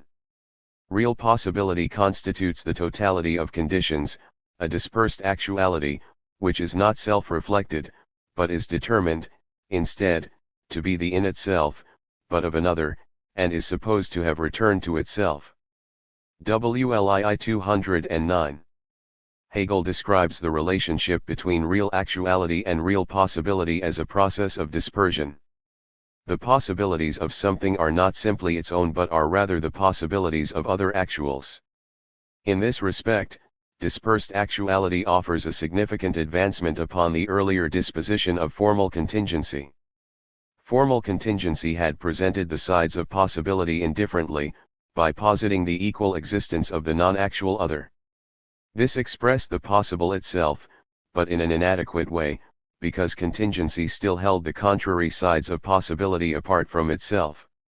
In contrast, the dispersion strategy does a better job of integrating the negative side of possibility by dispersing the negation within the existing actuality of others and then gathering up the negation through the development of further actualizations. Hegel turns to conditions to explain how actuality expands to include possibilities that are at first dispersed in the actualities of others. A condition is Hegel's term for an actuality that is at the same time the possibility of further actuality. A condition is actual in the sense that it is immediately given as the fact of existence. For example, insofar as the stone is a condition for something, it is immediately actual and first appears as the earth itself. But a condition is also possibility in the sense that it has latent within it the result of further actuality. The stone is given as prior, but it carries in its immediate content the further possibilities of the statue, the house, the street, and so on. A condition is an actuality that is not just itself. Hegel claims that a condition gets used up, verbraucht worden, or sacrificed, aufopfern, in the process of actualization, L 220. It is immediate actuality but also the material for what can become actual if it completes itself in the process of actualization. In this way, one's own possibilities, which are at first dispersed in the actuality of others, become reintegrated into a further, new actualization, which is also nothing other than the same actuality throughout. A becomes itself through possibilities dispersed in B. We could conclude from this that B is merely a vessel for the emergence of A as something that it already implicitly was. But Hegel argues that if one's own possibilities are dispersed in another, and if further actualization integrates something, A, with its determinate opposite, B, this makes B not only a vessel for A, but the genuine occurrence of A and B together. The implication is, nevertheless, that such an occurrence of A and B is not fully, explicitly contradictory, since the actualization is mediated by conditions. We end up with a second version of substitution. On the one hand, there is a contradiction inherent in the integration, and yet, on the other hand, the conditional element of the integration softens the contradiction enough so that it can come into existence. Take, for instance, the example that Hegel was so fond of using, most notably in the preface to the Phenomenology and in the plant passages of the Philosophy of Nature, the acorn that becomes an oak tree, ph 7. The acorn grows into the oak tree by realizing itself in the dispersed conditions of the water, sunlight, and nutrients in the soil. Yet even though the seed is at first only potentially an oak tree, and even though it only comes to be itself through the alien character of exterior conditions, which pass into it, we do not think of this teleological life process as an outright contradiction. The effect of the dispersion softens the contradiction and lets the seed emerge as the oak tree. We thereby cover over the underlying contradiction by compartmentalizing the actualization process, by separating the seed as potential from its result as the oak tree, and by viewing the conditions as in one way immediate actualities, i.e., water, sunlight, and soil, and in another way as the possibilities of the further actualization, i.e., the necessary sustenance that allows the seed to become the oak tree. We can still see why the term conditions carries for Hegel only that implicit actualization of contrary possibilities and not the explicit inclusion of all possible outcomes in one actuality. There are good reasons for this. Since they begin as immediate actualities whose content contains the further possibilities of other actuals, conditions come to access greater concentrations of possibility through the mediation of sacrifice and result. As the conditions go under and the resulting actuality rises up, the possible itself appears in the realization of this entire circuit. However, since this process requires sacrifices, Aufopferung, transitions, Übergang, and distributions, Zerstreuung, in order to soften the contraries and to let them stand momentarily together, conditions include the negativity of the possible in only a fleeting, indirect, and unsustainable way.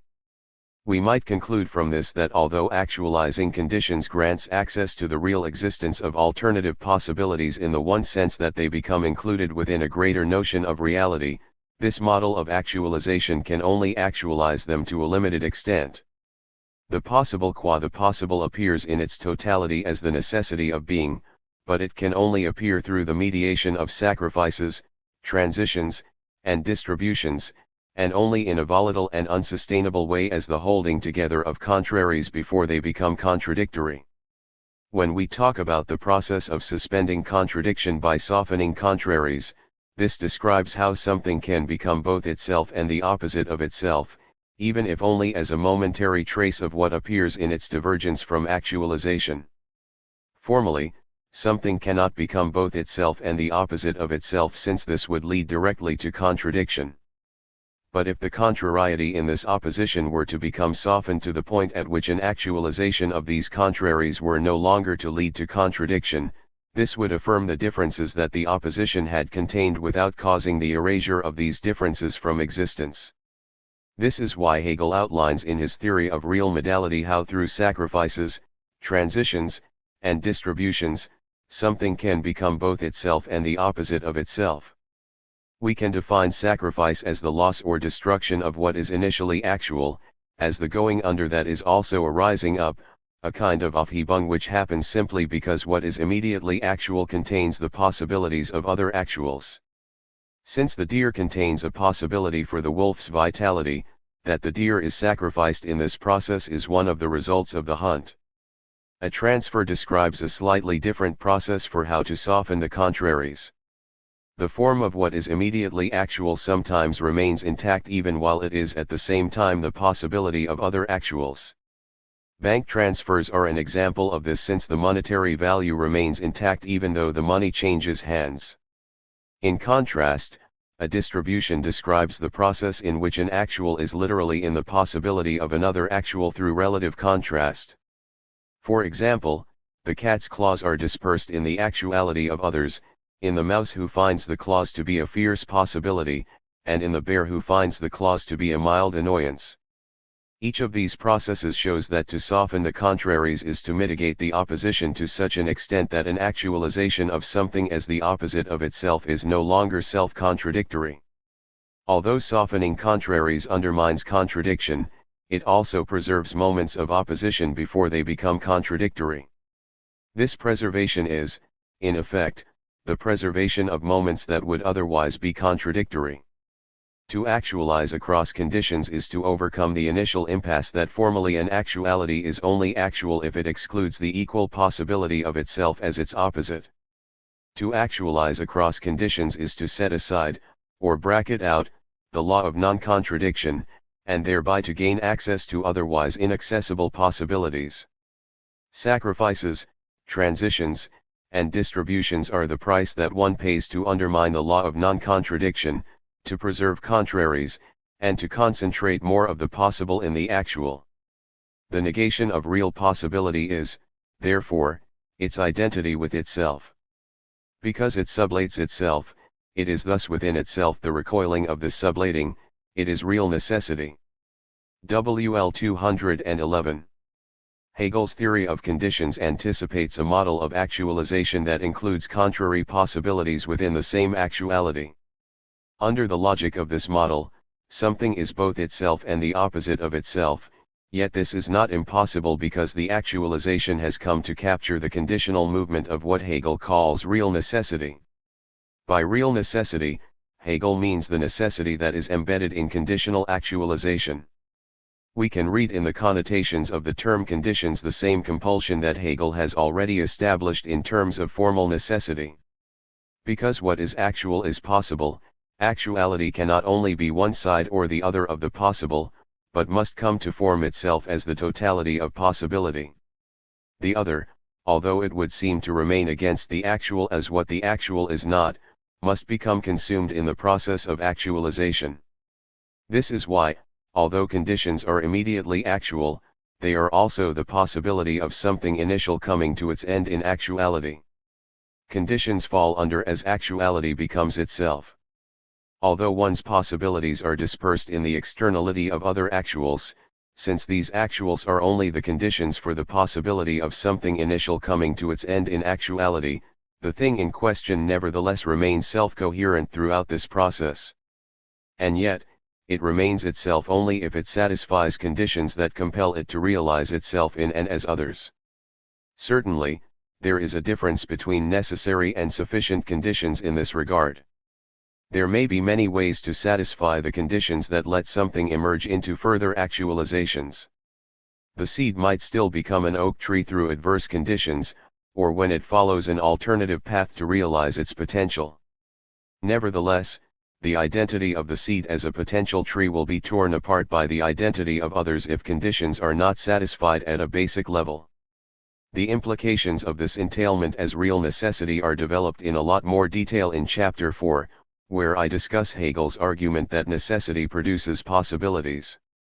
However, because it has a presupposition from which it begins, that is, because it has its starting point in contingency, this necessity is at the same time relative.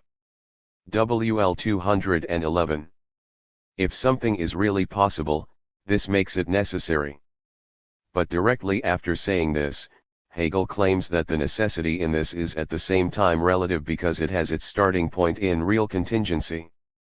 Hegel probably has a traditional definition of hypothetical necessity in mind, such as Aristotle presents in the Physics 2.9 when he says that in all things which involve that for the sake of which the product cannot come to be without things which have a necessary nature, but it is not due to these, except as its material, it comes to be for an end, CWA 207-10. In terms of conditional propositions, real necessity appears in the relationship between the antecedent and the consequent, but this relationship nevertheless has contingency at its base because one does not need to take up the conditional in the first place. In other words, even if we assume that B must follow necessarily from A, it is still contingent whether one presupposes A or not. The engine burns gas and produces motion, but only if the conditions that make it function are already in place. Let us assume they are in place. Then the engine cannot not function. However, to assume this is to expose the relativity of real necessity. Because the conditions could have been otherwise, what follows of necessity is at the same time relative and therefore contingent. Relative necessity is, in effect, goal-oriented necessity. Absolute modality, the substance strategy. The unity of necessity and contingency is present here in principle. This unity is called absolute actuality. WLII 213.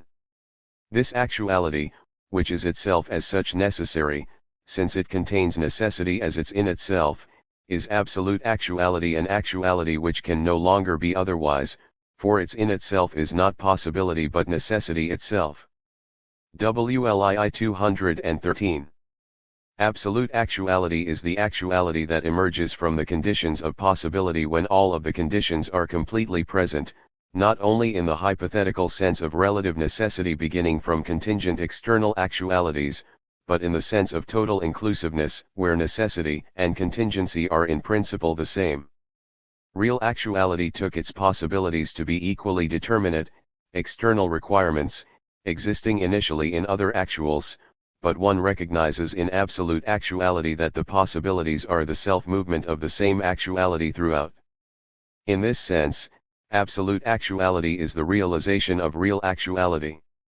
Real actuality only entertained the alien character of possibility so that this actuality could become itself.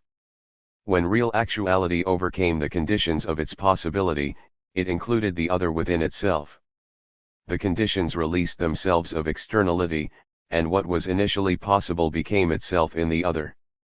Absolute actuality is then the realization that real possibilities only seem to be dispersed in other actuals, but that this process of satisfying external conditions is the self-same movement of actuality throughout. This only works if the actuality includes the other as the constitution of itself, and if the other includes the self as the constitution of the other. This is why Hegel says that from the completion of the conditions, the something is determined as being equally actual as possible. The actual that results from the actualization of conditions is not a new distinct actuality emerging against the background of many contrary possibilities. Nor is it an actuality that entirely succeeds the initial actuality of its conditions. What results is rather an actuality that is both itself and possibility. Hegel calls this substance. This identity of being with itself in its negation is now substance. It is this unity as in its negation, SL 553, WLII 216. Substance requires us to think from the terms of a third model of actualization. From this model, what is actualized is the absolute conversion of actuality and possibility into each other, an actuality that completely sustains itself in possibility, one that turns its other into what it is, but only by becoming the other of itself. 14 Take, for example, a goat grazing on the hill, what Aristotle calls a primary substance. 15 What the absolute model of actualization shows is that the goat is at one and the same time both existence and essence. She is this individual goat who is at this particular moment drinking water at the pond. But she is also a goat. She is the embodiment not only of her immediate existing actuality, but also of all possibilities of her essence. Since she is a goat, she is both always determinate, always on the hill, or in the pasture, always here or there, and yet also free from the limitations of her determinateness. Her being on the pasture does not exclude the possibilities of contraries in her essence. She is free determinateness because her individual existence as this goat is at the same time the totality of her possibilities as her essence. Hegel claims that the relationship between absolute actuality and possibility is a relationship of absolute conversion. By this conversion, Hegel means even more than his formal and real claims that actuality and possibility are transitional concepts.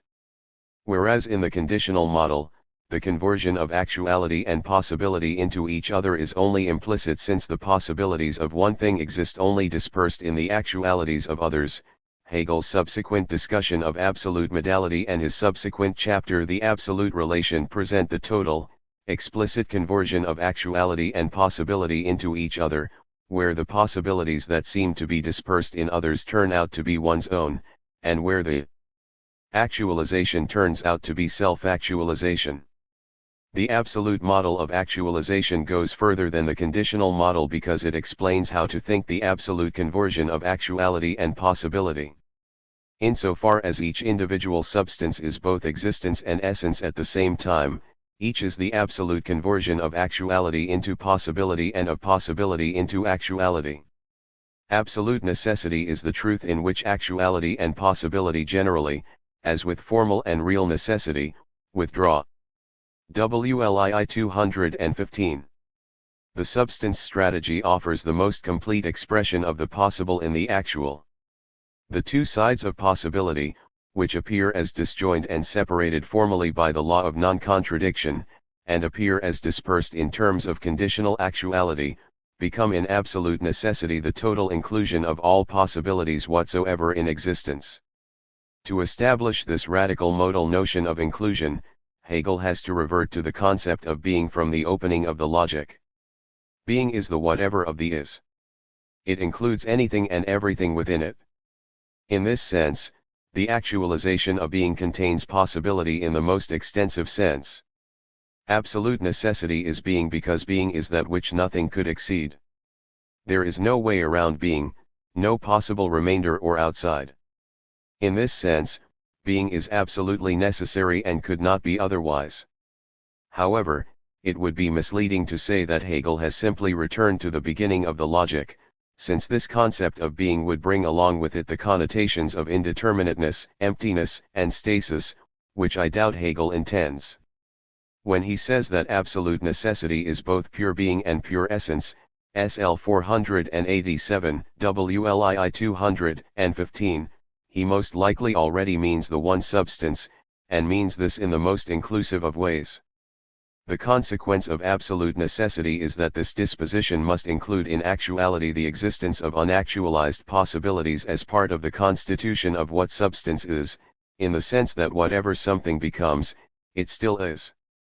This consequence is also becoming as self-movement, since Hegel also seems to be suggesting that, if something is a disposition of everything, it must become otherwise in order to be itself.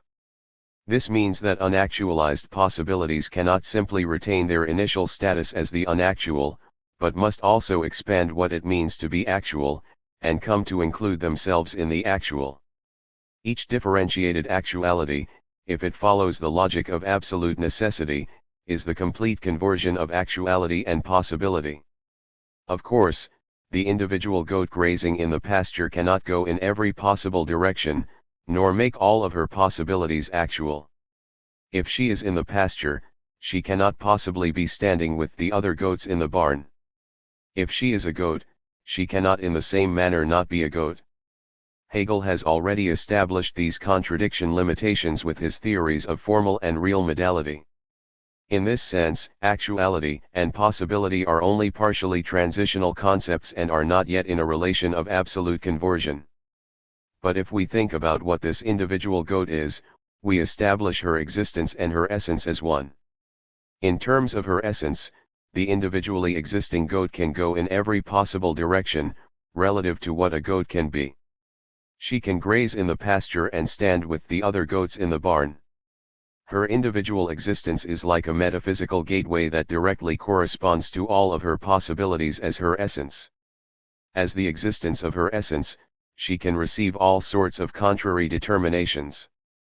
But by the absolute conversion of actuality and possibility, Hegel means even more than the metaphor of a gateway between existence and essence. In this way his theory is distinct from Aristotle's theory of first-order actuality as the many substances. Hegel literally means that existence and essence are the same. What is this individually existing goat? She is a goat. The indefinite article exposes the individual to the universality of possibility. It is true that without existence, essence would be empty of determinateness, and that without essence, existence would have no movement or possibility. But Hegel means absolute conversion. The modal concepts are the same, not merely mutually dependent. The absolute conversion of actuality and possibility therefore causes the most intense agitation of movement in every possible direction. Since the individual goat is its genus being, not just a member of its genus, but the living existence of essence, the individual goat must receive all contraries as the totality of its possibilities. But only the logic of affirmative multiplicity could allow for the reception of all contraries, otherwise, the difference of each contrary would cause contradiction. Goats move about because existence and essence are one. They grow and pass away because they must expose what they are. They are sometimes standing, sometimes sleeping, sometimes eating, sometimes playing. Goats must exhibit all of these possibilities to be what they are. If existence and essence are one, then each instance of existence is the totality of essence. It is, as Leibniz claims and I will further analyze in Chapter 5, all of one piece, like an ocean, th. 131. Existence and essence are the same only if all contingency has been removed from the actualization. If any contingency were to remain, then the actuality would not produce free movement because the remainder of contingency would dictate the determinate order of things. This is why Hegel says that this field is absolute necessity. Necessity as essence is concealed in being. The contact these actualities have with each other seems like an empty externality. The actuality of one in the other is only possibility, contingency. For being is posited as absolutely necessary, and as the self-mediation which is the absolute negation of mediation through another, or being which is identical only with being. An other that has actuality in its being is, therefore, only possibility as such, and is in this way determined as empty positedness. WLII 216. At the same time, however, the field only removes all contingency if it includes all contingency whatsoever. Absolute necessity is thus the most powerful structure of contingency, in the sense that everything within this field both can be and is the other of itself. 16 By the free play of its determinateness, each actuality can give no reason but itself. Its restrictions, self-imposed, come directly from being. Each actuality is only itself because each is the shape of all others. Although each actuality is inherently determinate, this determinateness is open to all contingencies because it is grounded only in being. The field of total inclusion makes everything necessary, but is only this inclusive because it is at the same time the most fluid of all contingencies. Hegel thus concludes that contingency is absolute necessity. He says that if necessity is the essence of these free actualities, this is the case because necessity and contingency are the same. Free movement happens only because there is nowhere to move. Hegel writes, this contingency is absolute necessity. It is the essence of those free, necessary actualities. This essence is light-shy, because in these actualities nothing can shine through, because there is no reflection, because they are grounded purely in themselves, shape themselves, manifest themselves only to themselves because they are only being. WLII 216. As the complete unity of actuality and possibility, being must go in every possible way. This is indeed the final stand. By absolute necessity, if being goes in every possible way, there is nowhere further left for it to go. All possibilities become necessary. But Hegel then finds the strange but exciting result that the ability to be otherwise is secured only from the complete foreclosure of otherness. The structure of absolute necessity, because there is no further otherness or contingency, yields the most fluid openness of movement, an absolute necessity that is just as certainly absolute contingency, a whole field of differences and determinations, the narrowness of which has become so complete that the restrictions this necessity had imposed upon actualization are no longer restrictive. It is therefore necessity that generates the freedom to be otherwise.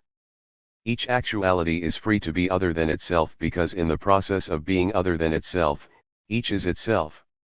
More than this, these actualities are only what they are if they are also the totality of all others. Necessity is the force that compels the freedom of their movement. Each actuality must be the freedom of itself in all others. This is the imperative of their freedom. They are completely taken by this imperative. They have no chance to opt out or find another way. From the disposition of absolute necessity, each actuality can only be itself insofar as it is simultaneously the totality of everything whatsoever. If each is the totality of everything, then no matter what each becomes in terms of determinate content, each cannot be otherwise than this that it is. Yet, precisely because each is the totality, each is also free from this determinateness. When we recognize the goat as a goat, we appeal to her essence, but we really appeal to her contingency. To be what she is, she must be other than this immediate facticity, other than this individual goat standing at the fence. But this being otherwise is at the same time the original position of her immediate facticity as an individual. When we recognize her as a goat, we let the contingency shine through her. But what shines through the individual goat is more than her genus as an animal. Being itself shines through. This goat is. A goat cannot be other than this. but at the same time this necessity is the goat's absolute freedom to be otherwise. Contingency shines through at the level of being. Being makes the goat inherently necessary and completely free to be otherwise. This is what Hegel means by free actuality, SL 487-8, WLII 216. The determinateness of being this is at the same time free otherness. All determinate things perish at the sign of this essence. The goat attempts to sustain herself against the sheer magnitude of her being. She follows the narrow path of her conditions. But just as she feels the force of her conditions, commanding her to eat and sleep and care for her own, she also feels the force of her ultimate necessity in being, and this is the force of her own destruction in contingency. Absolute necessity is contingency. Hegel's conclusion is not only that possibilities necessarily exist as part of substance. His conclusion is also that because of the movement inherent to inclusive necessity, unactualized possibility is no longer a static category because actuality and possibility have become one unity. This leads to the consequence that contingency is inherently necessary to Hegel's system, in the sense that free movement can only happen from within a structure where nothing can be otherwise because everything is already in play. But this also leads to the consequence that thought can express the totality of possibility, both the positive and the negative side, in one actuality. The traditional reading of Hegel's dialectic between absolute necessity and contingency is that Hegel ultimately recognizes the concept of contingency as a necessary element of his system. This is the most popular interpretation of Hegel's conclusion about modality, since it leads to a reassessment of the role of contingency in Hegelian thinking. Contingency turns out to be one of many necessary concepts. It is of absolute necessity in the sense that it must be included alongside the hundreds of other concepts that Hegel necessarily deduces from the presuppositionless opening of the logic. This popular reading proposes that the system itself cannot be otherwise, that the concepts of the logic are determined rationally by necessity, not by contingency, but that, in a paradoxical way, there also exists a place for the concept of contingency among the other concepts. This is paradoxical because, if contingency is one among many necessary concepts, the question then arises of whether the presence of contingency opens the way for new alterations of the otherwise seemingly rigid deduction of the concepts. However, the textual analysis I have outlined in this book, which draws us along a path from the being to nothing transition to contradiction in the doctrine of essence, and from this to his modal argument, reveals another viable conclusion about the necessity of contingency. By absolute necessity, Hegel proposes that the reason why things cannot be otherwise is because everything has already been included to the extreme point of absolute contingency. This conclusion is apparent from the inclusive nature of contradiction, a modal version of which Hegel prioritizes in the actuality chapter. There is no further position above and beyond the contradictory position of A is A. To include the negative along with the positive side is of absolute necessity because A is A anticipates every possible permutation in every which way of A. This type of necessity comes from the inclusion of the negation, rather than from some determinate limit, which would restrict what can and cannot be. Absolute necessity closes off the possible field of determinations, not by limiting this field to some determinate content at the expense of others, but rather by maintaining the utter and complete openness of negation. Absolute necessity is contingency. The inclusion of the negative makes things unable to be otherwise because they are in every which way already otherwise than they are. My analysis of Hegel's modal argument attempts to defend this alternative reading of the dialectic between absolute necessity and contingency and to show that this interpretation is as viable as the traditional reading that contingency is one of many necessary concepts in Hegel's system. While there is certainly textual evidence to support the traditional reading of Hegel's conclusion, and while this reading does lead to the exciting revision of Hegel as a thinker who includes contingency in his work, there are also issues with this traditional reading. If Hegel means that contingency is only one of many necessary concepts, necessity turns out to be more primary than contingency, in the sense that all concepts are of necessity and come from necessary developments. In contrast to necessity, contingency plays only a marginal role as merely one of these necessary concepts. but the reading I propose is more robustly dialectical. Absolute necessity turns out to be, in the most genuine sense, absolute contingency. This reading is also more obviously applicable to Hegel's conception of substance, which follows after the actuality chapter as the culmination of the doctrine of essence. This reading is also much more applicable to the thematic of the doctrine of essence generally because it explains the modality behind how something is both universal and individual at the same time. It also leads to the thesis from modal optimism, which takes up the second half of this book. Part 2. The thesis from modal optimism. Hegel's argument from modality offers a complex and subtle conclusion about the nature of actuality, possibility, necessity, and contingency.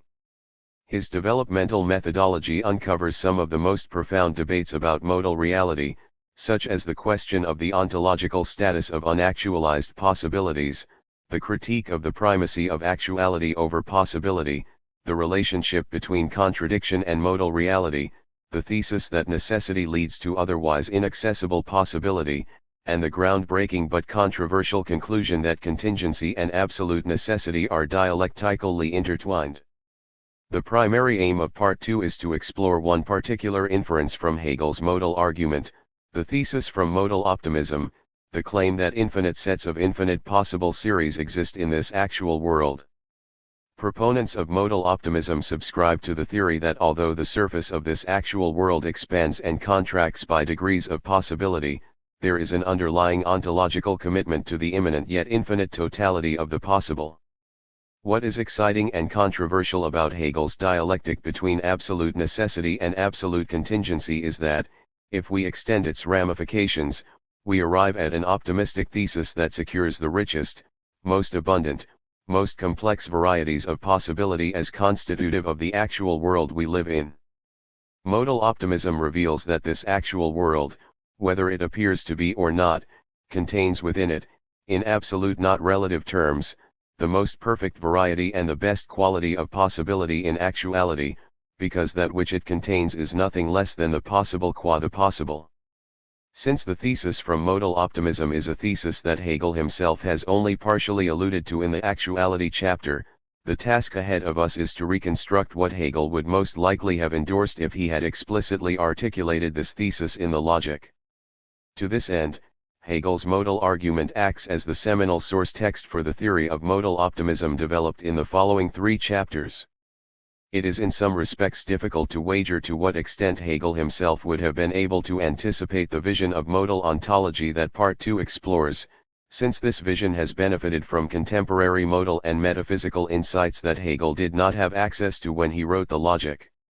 By following through with the implications and inferences of Hegel's argument, there are ways in which the thesis from modal optimism extends us beyond Hegel. As a defense against the objection that modal optimism commits us to contradictions and impossible beings, Chapter 4 presents a case for how constraint can be productive for possibility and how absolute constraint, absolute necessity, secures the constant proliferation, fluctuation, and contingency of this world. Chapter 5 examines the incompossibility problem in Leibniz, Hegel, and Deleuze. In this chapter, I argue that Hegel's modal theory offers a significant revision to Leibniz's claim that all possible worlds cannot come into existence. The final chapter, Chapter 6, fields some of the most substantial objections to modal optimism and attempts to defend Hegel's position from these detractors. 4. Necessity amplifies possibility, Hegel's theory of modal transitivity. Commentators have largely recognized Hegel as a thinker who prioritizes necessity. As Hegel himself emphasizes, the term science in the subtitle Science of the Experience of Consciousness of the Phenomenology, as with the title Science of Logic, refers to the primacy of necessity in these works. 1 Necessity is one of the crucial elements of dialectical reasoning generally. The double meaning that Hegel attributes to Aufhebung, as both cancelling and lifting up, SL 81-2, WL 100, and 13-4, comes from the force of necessity. The Logic is filled in this way with intense movement and necessity is its motor. Most commentators are clear on this point. The themes and transitions of the Logic are not random or contingent but emerge, instead, from the inherent design of internal critique and developmental necessity. The aim of this chapter is to argue that Hegel's commitments to necessity are equally commitments to possibility.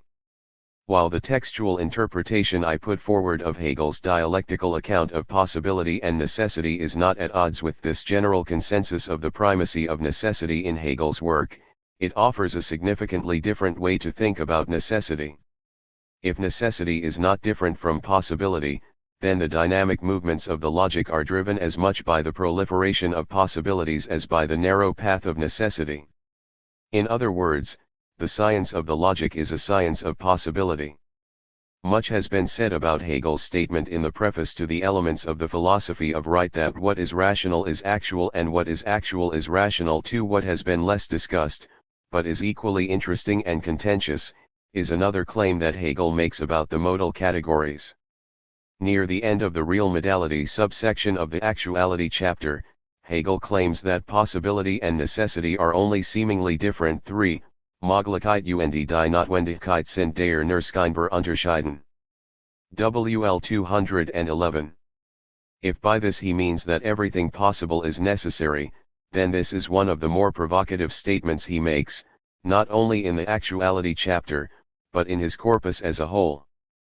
While most of us agree to the axiom of necessity, which states that if something is necessary, then it is also possible, and proper superset symbol P, for Hegel's claim about the relationship between possibility and necessity becomes much more controversial if he also means that being possible makes something necessary, P proper superset symbol N. In other words, the entailment from necessity to possibility is usually taken for granted as obvious to everyone. That something is necessary presupposes that it also must have been possible. Possibility is in this sense a trivial condition for necessity.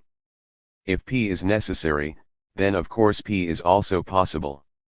The controversy comes up, however, if we try to reverse the entailment, or, as I think Hegel does, argue for a biconditional equivalence, and P.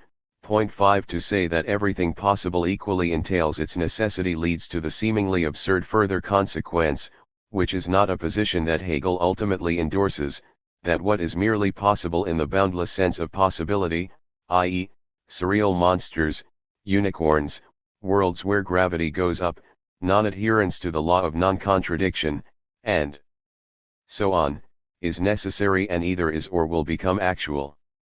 Hegel acknowledges traditional definitions of necessity and possibility when he writes what is necessary cannot be otherwise, but what is only possible can be otherwise. SL 484, was notwendigist, kann nicht anders sein, aber wohl, was überhaupt möglich ist. WLII 211. The question, then, is why he would go against this convention by redefining possibility and necessity dialectically in terms of each other, by claiming that the difference between not being otherwise and being able to be otherwise is only seemingly different, essentially by arguing that possibility and necessity are biconditional. In this chapter, I explicate Hegel's claim that possibility and necessity are only seemingly different. Although he complicates our common-sense definitions of possibility and necessity by exposing a dialectical relationship between these modal categories, Hegel does not thereby endorse the version of the claim everything possible is necessary that most people would find absurd, where the mere and boundless possibility of something would necessitate its emergence into actuality, as if everything that could be must be. What I propose, instead, is that Hegel has a theory of modal transitivity in mind. The basic idea behind modal transitivity is that necessity amplifies possibility and not only restricts it. We normally think of necessity and possibility as opposites in the sense that if something is necessary, it cannot be otherwise, whereas if something is possible, it can be otherwise. But Hegel undermines these common-sense definitions by arguing for a productive, biconditional entailment, with the exciting consequence that certain well-formed types of determinate necessity, while they restrict possibility in a superficial way, more importantly amplify and agitate what is immediately actual toward the actualization of greater amounts and more complex varieties of otherwise inaccessible possibilities. To clarify this complicated dialectical relationship between possibility and necessity, I discuss the relationship between dialectics and biconditional entailment generally, in the section Hegel's biconditional account of possibility and necessity. I then discuss why the entailment from possibility to necessity, P proper superset symbol n, is usually perceived to be absurd. In the section Possibility entails necessity is not absurd, why the entailment from necessity to possibility, n proper superset symbol p, is usually perceived to be trivial, and how Hegel's dialectical account of modality revises our common sense understanding of these entailments. In the section Necessity entails possibility is not trivial. I then outline two versions of modal transitivity, the access version, where necessity amplifies possibility by bringing access to otherwise inaccessible possibilities buried under the surface of this actual world, in the section The Necessity Access Model, and the production version, where necessity amplifies possibility by producing new possibilities that would not otherwise be there, in the section The Necessity Production Model. In a final section, I argue that Hegel's theory of modal transitivity is especially applicable to the domain of aesthetics as the free play of necessity and possibility, where spirit shines through the various mediums of the sensuous, in the section Modal Transitivity and Aesthetics. Hegel's biconditional account of possibility and necessity. One way to interpret Hegel's Aufhebung generally, and this statement possibility and necessity are only seemingly different specifically, is to view Hegel as being involved with complex analysis about the logical nature of biconditional entailment. With the statement possibility and necessity are only seemingly different, Hegel's point is not that possibility and necessity dissolve into complete, abstract identity, as if the two concepts were utterly the same. What Hegel has in mind, instead, is that the differences between the two concepts can only be understood from the entailment of each in the other. Dialectical thinking is, in this way, a detailed exposition of the nature of the biconditional relation. The reason why possibility and necessity only seem to be different is because each reciprocally entails the other. This makes possibility and necessity oppositional but at the same time correlational. Insofar as each is, so is the other, in the specific sense that being possible entails being necessary, and being necessary entails being possible.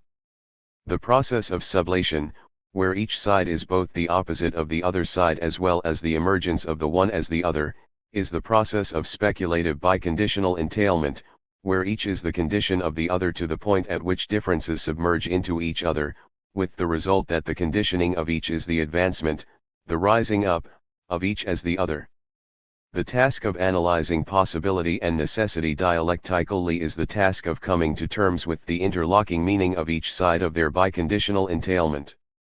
When divorced from each other, the entailment from possibility to necessity appears to be absurd and the entailment from necessity to possibility appears to be trivial. This is the case because, as long as the two entailments are not brought together dialectically as a co-entailment, necessity appears to be an absurd condition of possibility, in the sense that the mere conjecture of the imagination necessitates whatever fanciful thoughts one has automatically into actuality, and, on the other side of this, possibility appears to be an obvious condition of necessity, in the simple sense that whatever is necessary must also be possible. But Hegel proposes that these entailments cannot be divorced from each other. When they are brought together dialectically as a biconditional, the entailment from necessity to possibility no longer appears to be absurd and the entailment from possibility to necessity no longer appears to be trivial. Let's begin with P proper superset symbol n and show that this is not absurd. Then let's look at n proper superset symbol p and show that, because the other side is not absurd, this side is not trivial, but has instead the exciting consequence that necessity turns out to amplify possibility. Possibility entails necessity is not absurd. In a famous passage from the Encyclopedia Logic, Hegel also criticizes the entailment from possibility to necessity that most people would find absurd. Even the most absurd and nonsensical suppositions can be considered possible. It is possible that the moon will fall on the earth this evening, for the moon is a body separate from the earth and therefore can fall downward just as easily as a stone that has been flung into the air. it is possible that the Sultan may become Pope, for he is a human being, and as such he can become a convert to Christianity, and then a priest, and so on. Anything for which a ground, or reason, can be specified is possible. L 216. As long as possibility remains merely formal and indeterminate, everything is boundlessly possible. The possibilities are boundless only because they have no association with necessity at all beyond the formal law of non-contradiction, and so their actualization is merely contingent. Even the most nonsensical suppositions are formally possible in this way. These suppositions become absurd, however, when we associate them with necessity. Of course it is formally possible that the moon could fall on the earth this evening. But it is equally absurd to assert that because this is formally possible, it is also therefore necessary for it to happen in actuality. Formal possibility is significantly different from necessity in this way. To assert that there is an entailment from the mere possibility of something to its necessity in actuality is to misunderstand the free openness of the imagination, on the one hand, and the determinate limitations of necessity, on the other. In claiming that possibility and necessity are only seemingly different, Hegel does not endorse this direct and simple interpretation of the entailment, where possibility is open to everything and anything whatsoever, but if captured by necessity, forces the most absurd possibilities to emerge into actuality. What he does endorse, instead, is a real, determinate modal dialectic from possibility to necessity, where the possibilities of something are at first dispersed in others and can be actualized only through conditions, which require structures of determinate necessity within the environment of the real world. Aristotle has already called this type of possibility dunamis, but what is exciting, original, and controversial about Hegel's theory is that possibility and necessity are dialectically intertwined. In contrast to what Hegel describes as the nonsensical version of the entailment, where the mere possibility of something necessitates itself in actuality, we can outline two dialectical ways to view the entailment as not being absurd. All possibilities are necessary, but not necessarily actual, and 2. For a determinate thing to be actual, it must become actual through conditions that are at first dispersed in others. All possibilities are necessary, but not all possibilities are necessarily actual. This variation assumes that all possibilities of a given determinate range necessarily exist, and that if any one strand of this range were not to exist, the actualization could not occur. This interpretation relies on a distinction between existence and actuality. All possibilities necessarily exist, but not all possibilities are necessarily actual. Most lie dormant under the surface of what is immediately actual.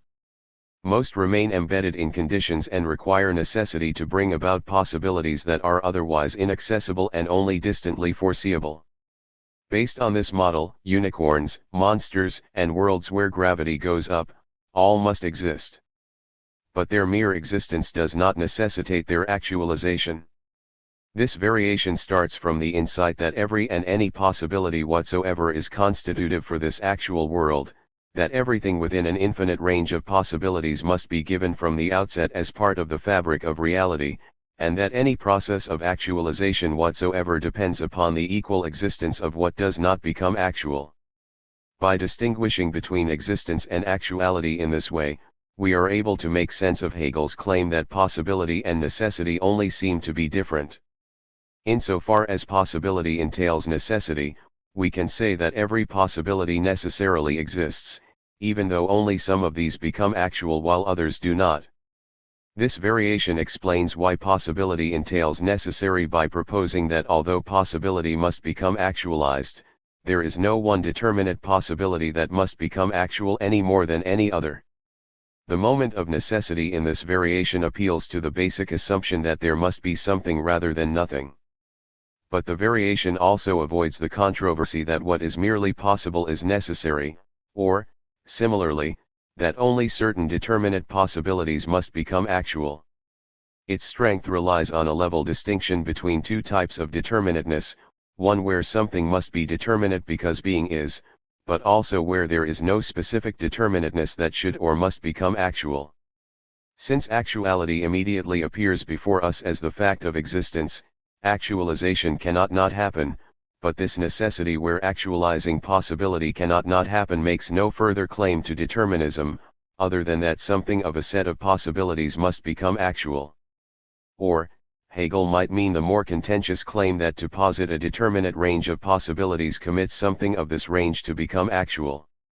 A claim like this one is more contentious because of its proximity to the claim that if something is merely possible, then it must become just that determinate actuality and nothing else, as if the mere possibility of a unicorn were to necessitate actual unicorns. But if Hegel is saying that only something of a given range of possibilities must become actual, but not that any one of these specific possibilities must emerge into actuality, then Hegel's position is still consistent and not absurd. One might say that the existence of the possibility of unicorns necessitates the actuality of horses, and likewise that the real actuality of horses posits in counter-distinction a whole variety of mythical equine possibilities, as a necessary contrast between the actual and the merely possible. This interpretation operates from the insight that actuality and possibility posit each other, are bound together, and that this bind is the bind of necessity. Howelgate makes sense of this insight by explaining that determinations, such as peace and war, require a conception of each other to be meaningful.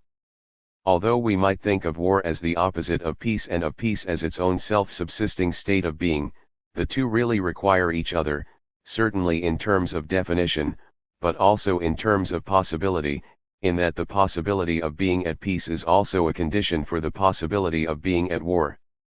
If the one is actual, then the other must of necessity be possible. 6. 2. For a determinate thing to be actual, it must become actual through conditions that are at first dispersed in others. This explanation of the entailment from possibility to necessity exposes the necessity in the movement from conditions to further actualities. In the actuality chapter, Hegel claims that if something is a condition for something else, then it is an immediate actuality whose content as actual entails the possibility of other actuals, SL 483, WLII 209. If something initial results in actuality, this is because all of its conditions have become completely present. The possibility entails its necessity in the sense that possibilities are viewed as conditions that enable further actualizations through necessity.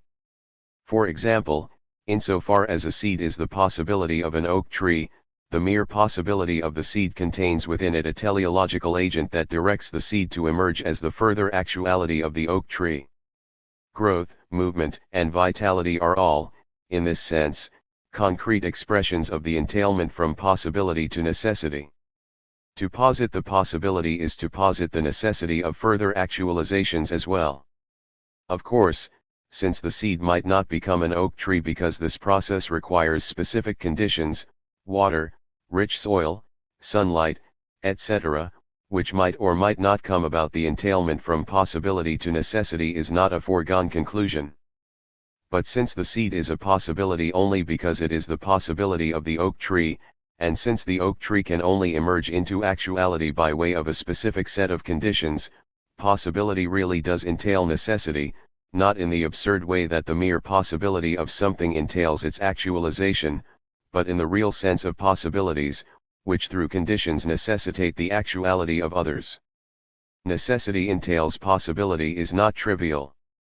Non-dialectical thinking dictates that the entailment from necessity to possibility, and proper superset symbol P, is trivial, in the sense that being possible is an obvious and insignificant condition of being necessary, as per the analytic axiom of necessity, which states that if P is necessary, then P is possible.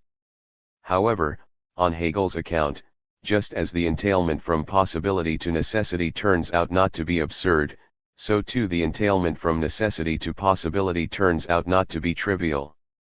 There is, in effect, a direct correlation between the non-absurdity of P proper superset symbol N and the non-triviality of N proper superset symbol P. Because of the ways we have already outlined of viewing P proper superset symbol N coherently, we end up with a more robust theory of N proper superset symbol P, one in which necessity brings access to pre-existing possibilities but also generates possibilities that are not otherwise there. In contrast to the version of the entailment that most people would find to be trivial, I put forward two interrelated models of the entailment from necessity to possibility. The first is the necessity access model. This model relies on the theory that necessity leads to access points for possibilities that are already embedded in the actual world as pre-existing and only need to be drawn out to be accessed concretely.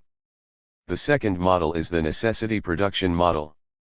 This model relies on the thesis that necessity creates new possibilities ex nihilo, that Hegel's one-world system is self-generating. While these two models are not mutually exclusive, the subtle distinction between accessing possibilities that are beyond barriers as opposed to producing possibilities that seem to come from nowhere helps us to uncover some of the important details of Hegel's vision of modal reality. The statement possibility and necessity are only seemingly different is less problematic if we interpret the biconditional entailment between possibility and necessity to mean either. 1. All possibilities are necessary, but not all possibilities are necessarily actual. This leads to the necessity access model. Based on this interpretation, the other side of the entailment, from necessity to possibility, comes from the insight that necessity brings access to otherwise inaccessible possibilities, which already exist. 2. It is necessary for possibility to become actual, but not in any specific way. This leads to the necessity production model. Based on this interpretation, the other side of the entailment, from necessity to possibility, comes from the insight that necessity produces possibilities that are not otherwise there. The necessity access model. Let's borrow from the logical concept of transitivity to explain how this model of necessity access works. Rudimentary logic shows us that if A entails B, and B entails C, then, by transitivity, A also entails C, as with the valid form of a pure hypothetical syllogism. Necessity brings access to possibilities in a similar way. What is immediately actual has embedded within it possibilities that only appear as possibilities when they are the conditions of others and of themselves as others. Necessity is the middle term, the directive at B to which A would submit if A entails C. The point is not so much that the possibilities at C are only accessible through the middle term, but that when possibilities are embedded in the conditions, mediation is what draws them out. There are almost always other ways to access possibility than by the specific content of any one middle term. Still, as a basic generality, modal transitivity outlines the movement of conditional mediation for possibility. Although C might be accessible by any number of conditions or sets of conditions, B1, B2, and so on, it is nevertheless the necessity of any one of these that brings access to the possibility. Without this middle term, however flexible and fluid the alternative options of its determinate content might be, further possibilities cannot come about in actuality. We can make sense of modal transitivity from Hegel's example of the seed growing into a tree. While it has real possibilities of its own, the seed does not have access to the same region of possibilities that it would find in itself as the tree. The seed cannot bud seeds, grow green leaves, or reach out to the sun. But through modal transitivity, the seed carries in it the tree's regions of possibility as well. Since these possibilities are only latent in the seed goes through the process of satisfying the conditions that would bring the tree about. By following the paths of its conditions, the seed gains access to possibilities that are already there, but that remain embedded and unrealized until the conditions are satisfied. These deeper layers of possibility that underlie the immediate actuality are part of the constitution of what things really are. Although they are not literally actual in the most immediate sense, unactualized possibilities exist in the depth of the conditions. Depth and latency refer to similar processes of modal transitivity. Depth refers to the distance between something initial and the possibilities that it could come to access through conditions. Budding seeds or growing leaves are immediate possibilities in the tree, which, however, maintain depth insofar as they are also mediate possibilities in the seed as well. Depth is an explanatory concept for why possibilities that might seem absurd and definitively unactualizable nevertheless exist under the surface of what is immediately actual. When we claim that certain possibilities are absurd and definitively cannot be actualized, what we really mean is that these possibilities are so deeply embedded in the conditions that they appear as if insurmountably distant, as truly miraculous and strange.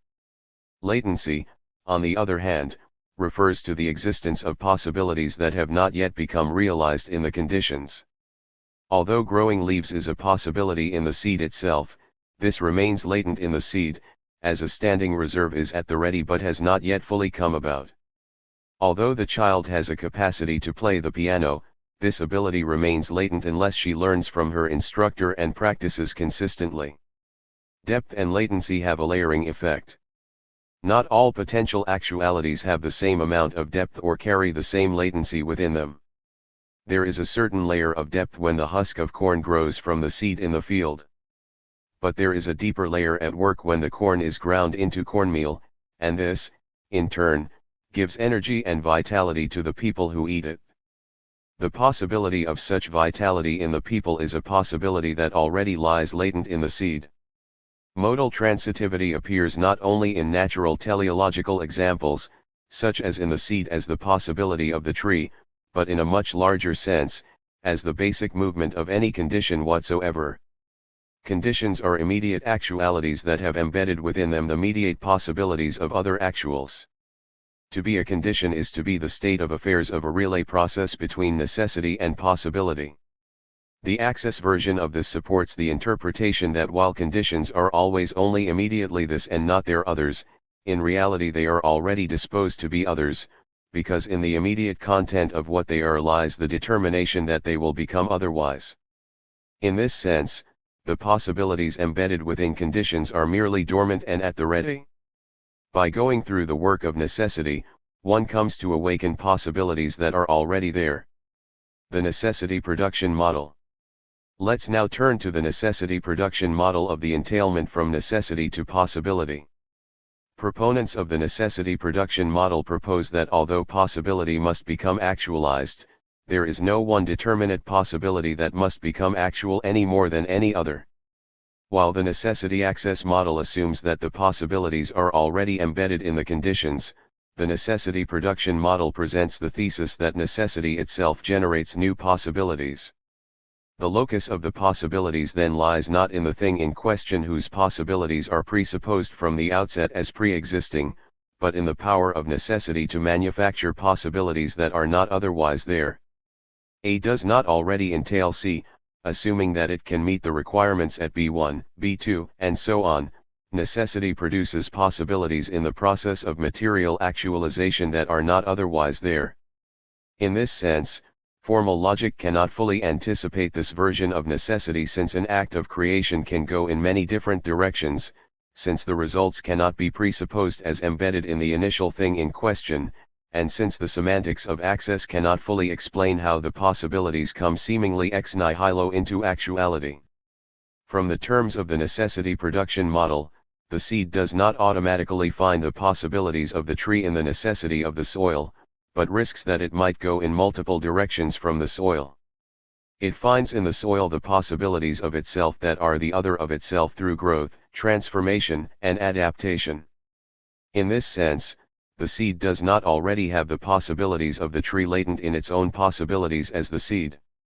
Necessity is rather the source of contingent new creation. This version is less teleological and more open to indeterminateness and random selection.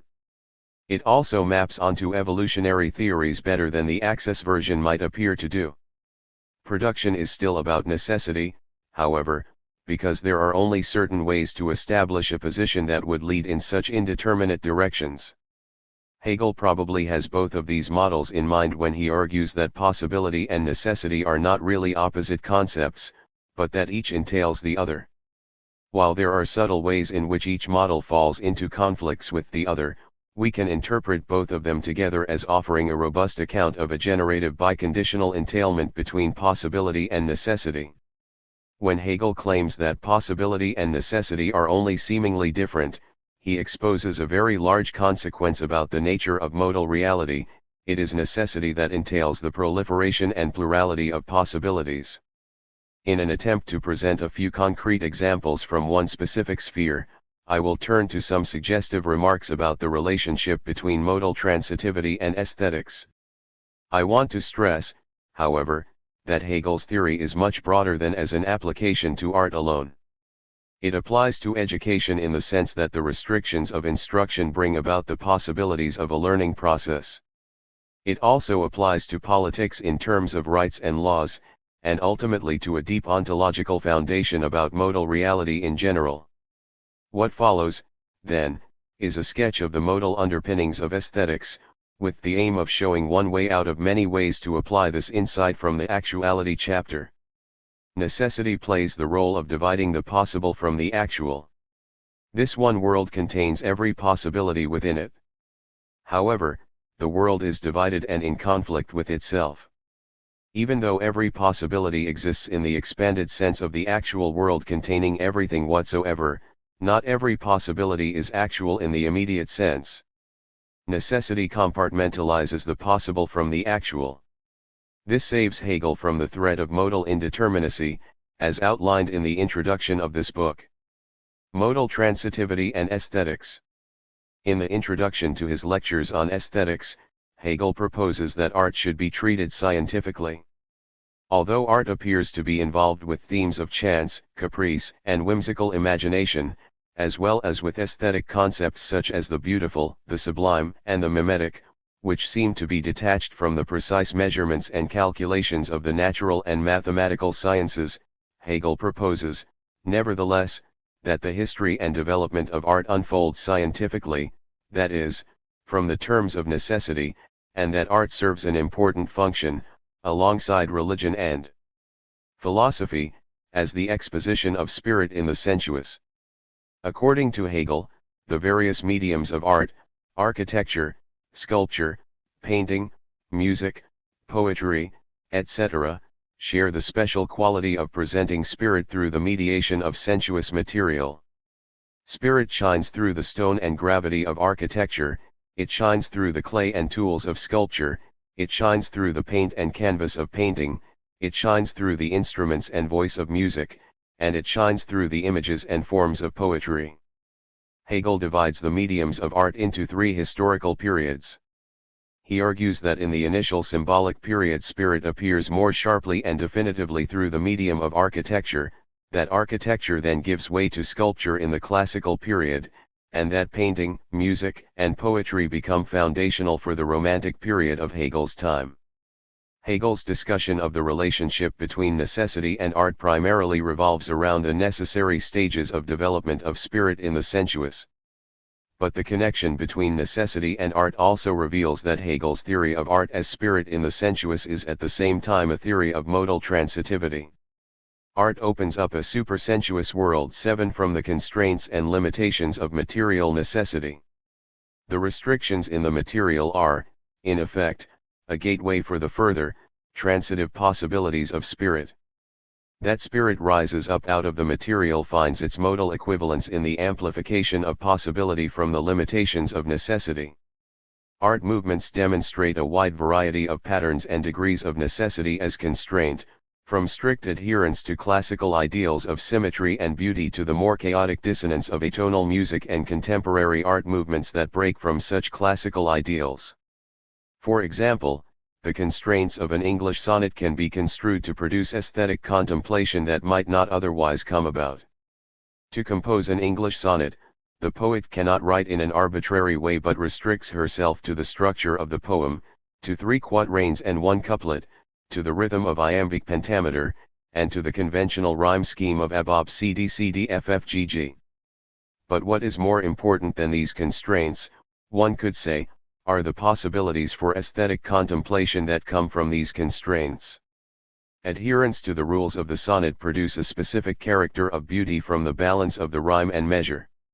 Although the precise coordination of rules might seem to go against the connotations of the merely possible as that which is open to anything and everything whatsoever, the formal constraints of a sonnet nevertheless lead the poet to a medium that one might not be able to approach by other means. The thesis from modal transitivity extends as well to other forms of poetry. What makes a sonnet different from a haiku is the difference of necessity in the poems. The classic haiku has only 3 lines with a 5-7-5 syllable structure and typically conforms to the content restrictions of describing the experience of nature. These constraints reach a different domain of possibilities than what the constraints of the sonnet can reach. In other words, one requires various types of necessity for the proliferation of various types of possibility.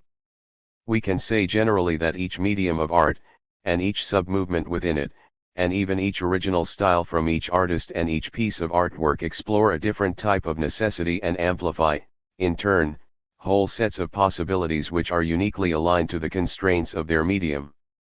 In these examples from poetry, I emphasize the formal aspects of the necessity, the syllable structure, the rhyme scheme, etc.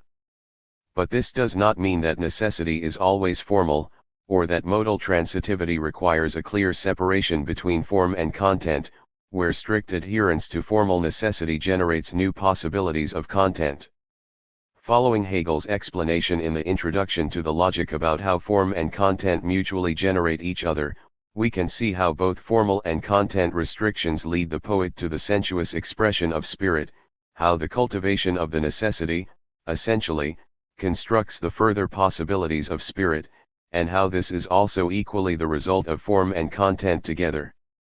It is the medium itself, not only the formal aspects, that must adhere to constraint for the sake of otherwise unobtainable developments of spirit. Art shares an important affinity to modal transitivity in this way.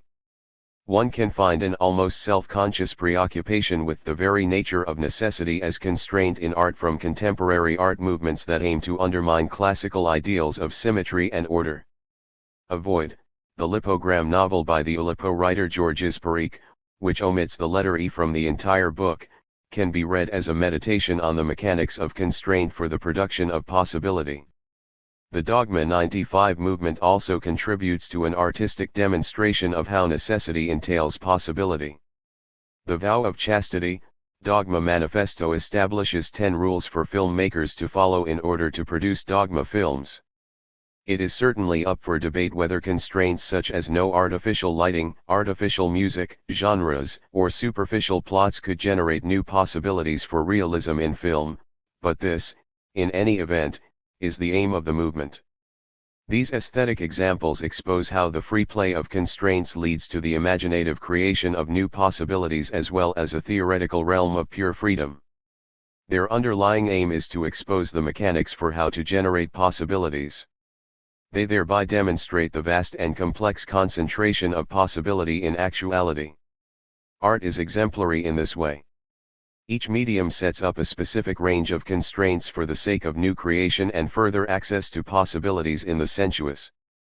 Each work of art carries within it an adherence to rules that equally venture to expose the massive depth of possibility that lies directly under the surface of this actual world. One could say that aesthetics is the free play of constraint and possibility, whereas other spheres of life engage in the relationship between constraint and possibility with a concrete seriousness, without, however, achieving as fluid or far-reaching a movement between necessity and possibility. Art is the embodiment of spirit in the sensuous. Spirit springs forth out of the crude limits of materiality and restriction, out of the words and formal structure of the poem, out of the choreography and limitations of what a body can do in dance, and so on. That art is the free play of the biconditional entailment between possibility and necessity is both its advantage and its disadvantage. Art allows us to behold a great variety of constraints entailing possibility. It allows us to embody the spirit in the sensuous. But since it can only establish this through what Kant calls purposiveness without a purpose, one could say that it only reaches certain domains of possibility through only certain types of constraint. This is the modal articulation of why Hegel claims that art is in a way lower than religion and philosophy. Art has the advantage of being able to explore the great depths of possibility from the material of the immediately actual. But it can do this only from the terms of one or another medium, and only as the free play of purposiveness that has no real force because it cannot fully make these possibilities emerge, but can only invoke them through image and feeling. 5. Leibniz, Hegel, and Deleuze on incompossibility. The connotations of absolute necessity, which we established at the end of Chapter 3, position Hegel's theory of modality quite close to Spinozistic necessarian. Spinozistic necessarian, a prominent interpretation of Spinoza's modal ontology from around the time of Leibniz, 1646 to 1716, draws from the supposition that since God is coextensive with all of nature, every event is preordained and predetermined, and contingency itself is not a viable modal concept. Point 1. But in what follows, I argue that his vision of a dialectic between absolute necessity and absolute contingency saves Hegel from the charge of strict determinism leveled against Spinoza. What Hegel's modal ontology proposes, instead, are the exciting results that this actual world contains within it the most complex variety and abundance of possibilities, that this abundance comes as the result of a totalizing contingency, but also that most of what this actual world contains remains embedded in conditions and requires necessity to bring about otherwise inaccessible and unforeseeable possibilities.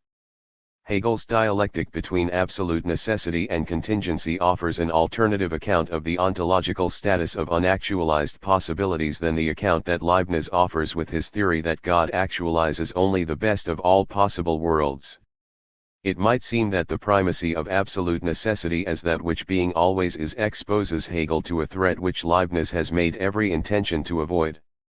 And yet, the contingency consequence of Hegel's dialectic leads him to what I believe is a genuine thesis about the abundance of possibility and nature of freedom, a thesis which offers a striking revision of Leibnizian perfection.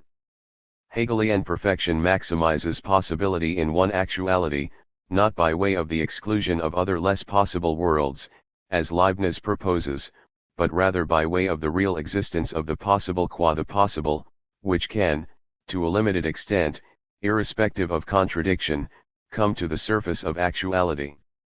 First, I will summarize some of the main concepts of Leibniz's possible world theory, i.e., his principle of perfection, his distinction between absolute and hypothetical necessity, and the difference between compossibility and incompossibility. Then I will analyze two versions of the incompossibility problem and speculate about how Leibniz would have answered these challenges. The middle sections of this chapter establish what I see as Hegel's response to the incompossibility problem. Hegel articulates the problem through the interaction of his two interrelated conceptions of possibility, possibility as alternatives and possibility as a degree of quantity. By establishing Hegel's argument for why all possibilities must exist, through the interaction between these two conceptions of possibility, this chapter claims that Hegel's revision of Leibniz avoids some of the problems that Leibniz's modal ontology faces. The chapter also turns to Deleuze's answer to the question, why cannot all incompossible worlds also come into existence along with the actual world? I argue that from the perspective of Hegel, Deleuze's conception of the inclusion of the incompossible is too radical and has gone too far. Leibniz and the thesis that God has actualized the best of all possible worlds. Leibniz claims that God has actualized the best of all possible worlds. This means that the world we live in is the most perfect of all worlds. This also means that God has chosen from an infinite variety of other worlds. The claim exposes a complex relationship between actuality and possibility. The world we live in is not the only possible world that could have been. God could have chosen a world that functions differently, with a different set of physical laws, a different trajectory of historical events, or a different cast of creatures. But God nevertheless chooses this world because, based on Leibniz's thesis, it is the most perfect of all worlds. By claiming that God has actualized the best of all possible worlds, Leibniz establishes a principle of perfection and at the same time secures a moment of freedom and contingency in his system. If an infinite variety of other possible worlds were not projected in God's mind, then this actual world would not obtain perfection because it would not have an infinite variety of imperfect worlds to exclude. God picks this world from a magnitude of others as an expression of perfection. If God had not chosen among many, this world would not be relatively more perfect. But this also means that the actual world is contingent. Because God could have chosen another world instead of this one, the world we have, and the events that occur within it, could have been otherwise.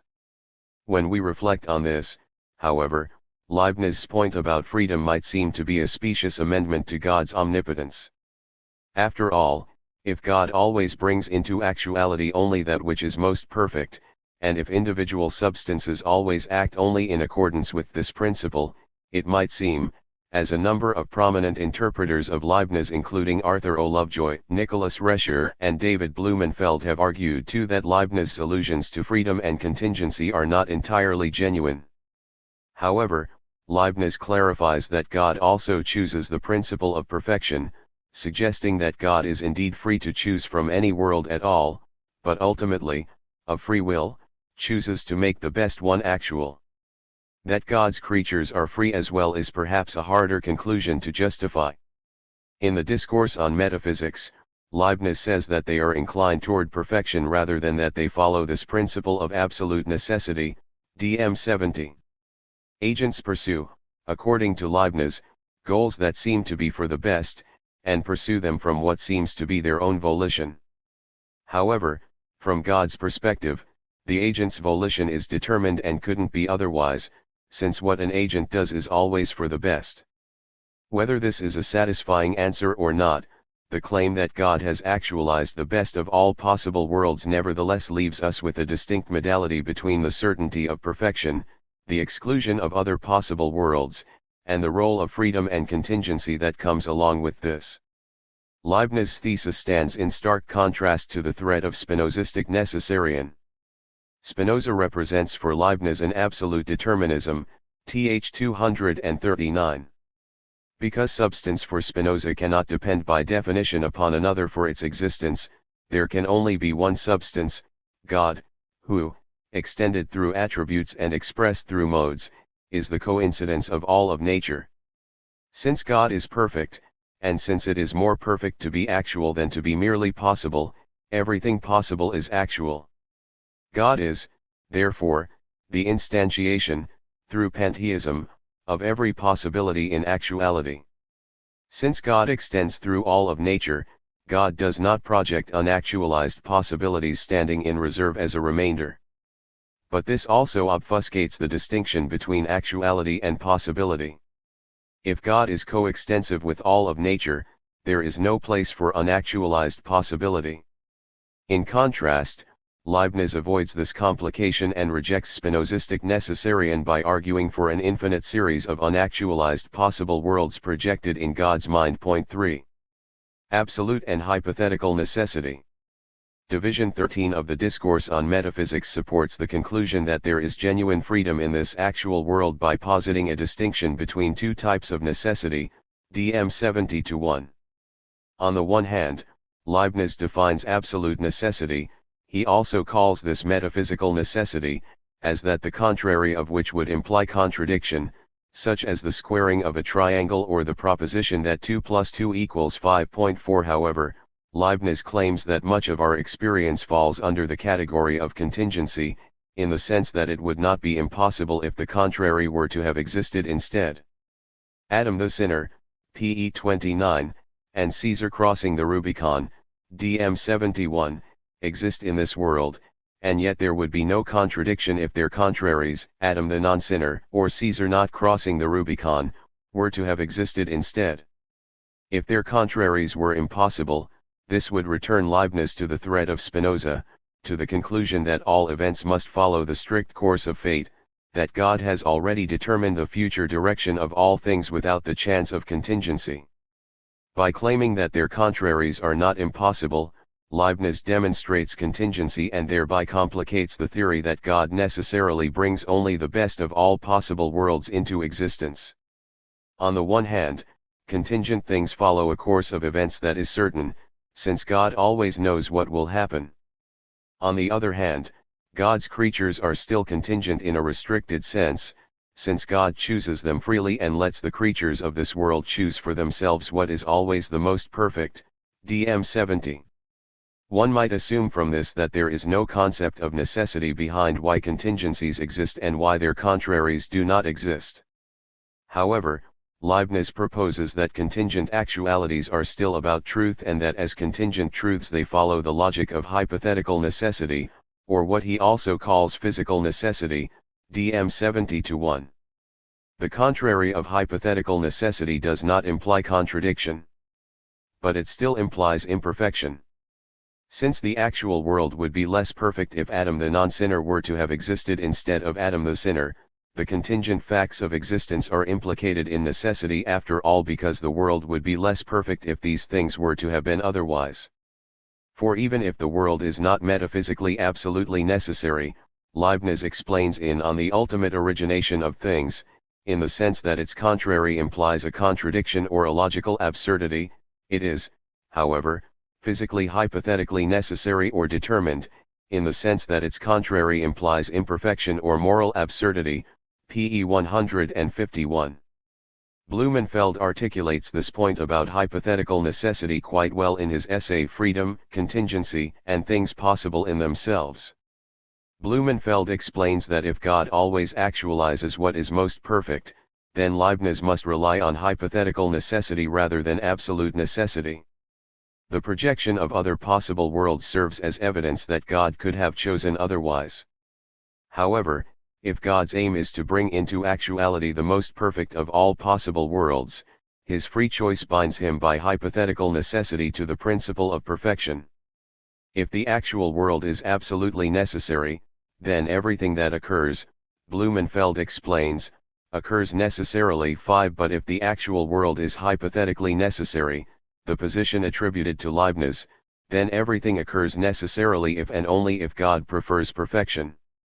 The reason why God excludes alternative possibilities is not because he is incapable of bringing these worlds into existence, but because the mere fact of their existence would mar the actual world and reduce it to imperfection. God brings into existence the best combination of substances, and thereby the most possible reality in one actuality, only if God excludes alternative worlds from existence. By projecting an infinite variety of alternative worlds, Leibniz retains a concept of freedom and exposes the open multiplicity of the possible while at the same time arguing for the necessary exclusion of these projected worlds, since their coexistence would throw the world into imperfection. Leibniz and the ontological status of unactualized possibilities. Leibniz claims that it would not be a contradiction if God were to have brought a different world into existence instead of this one. He supports this conclusion by recognizing that God houses infinite possible worlds in the mind.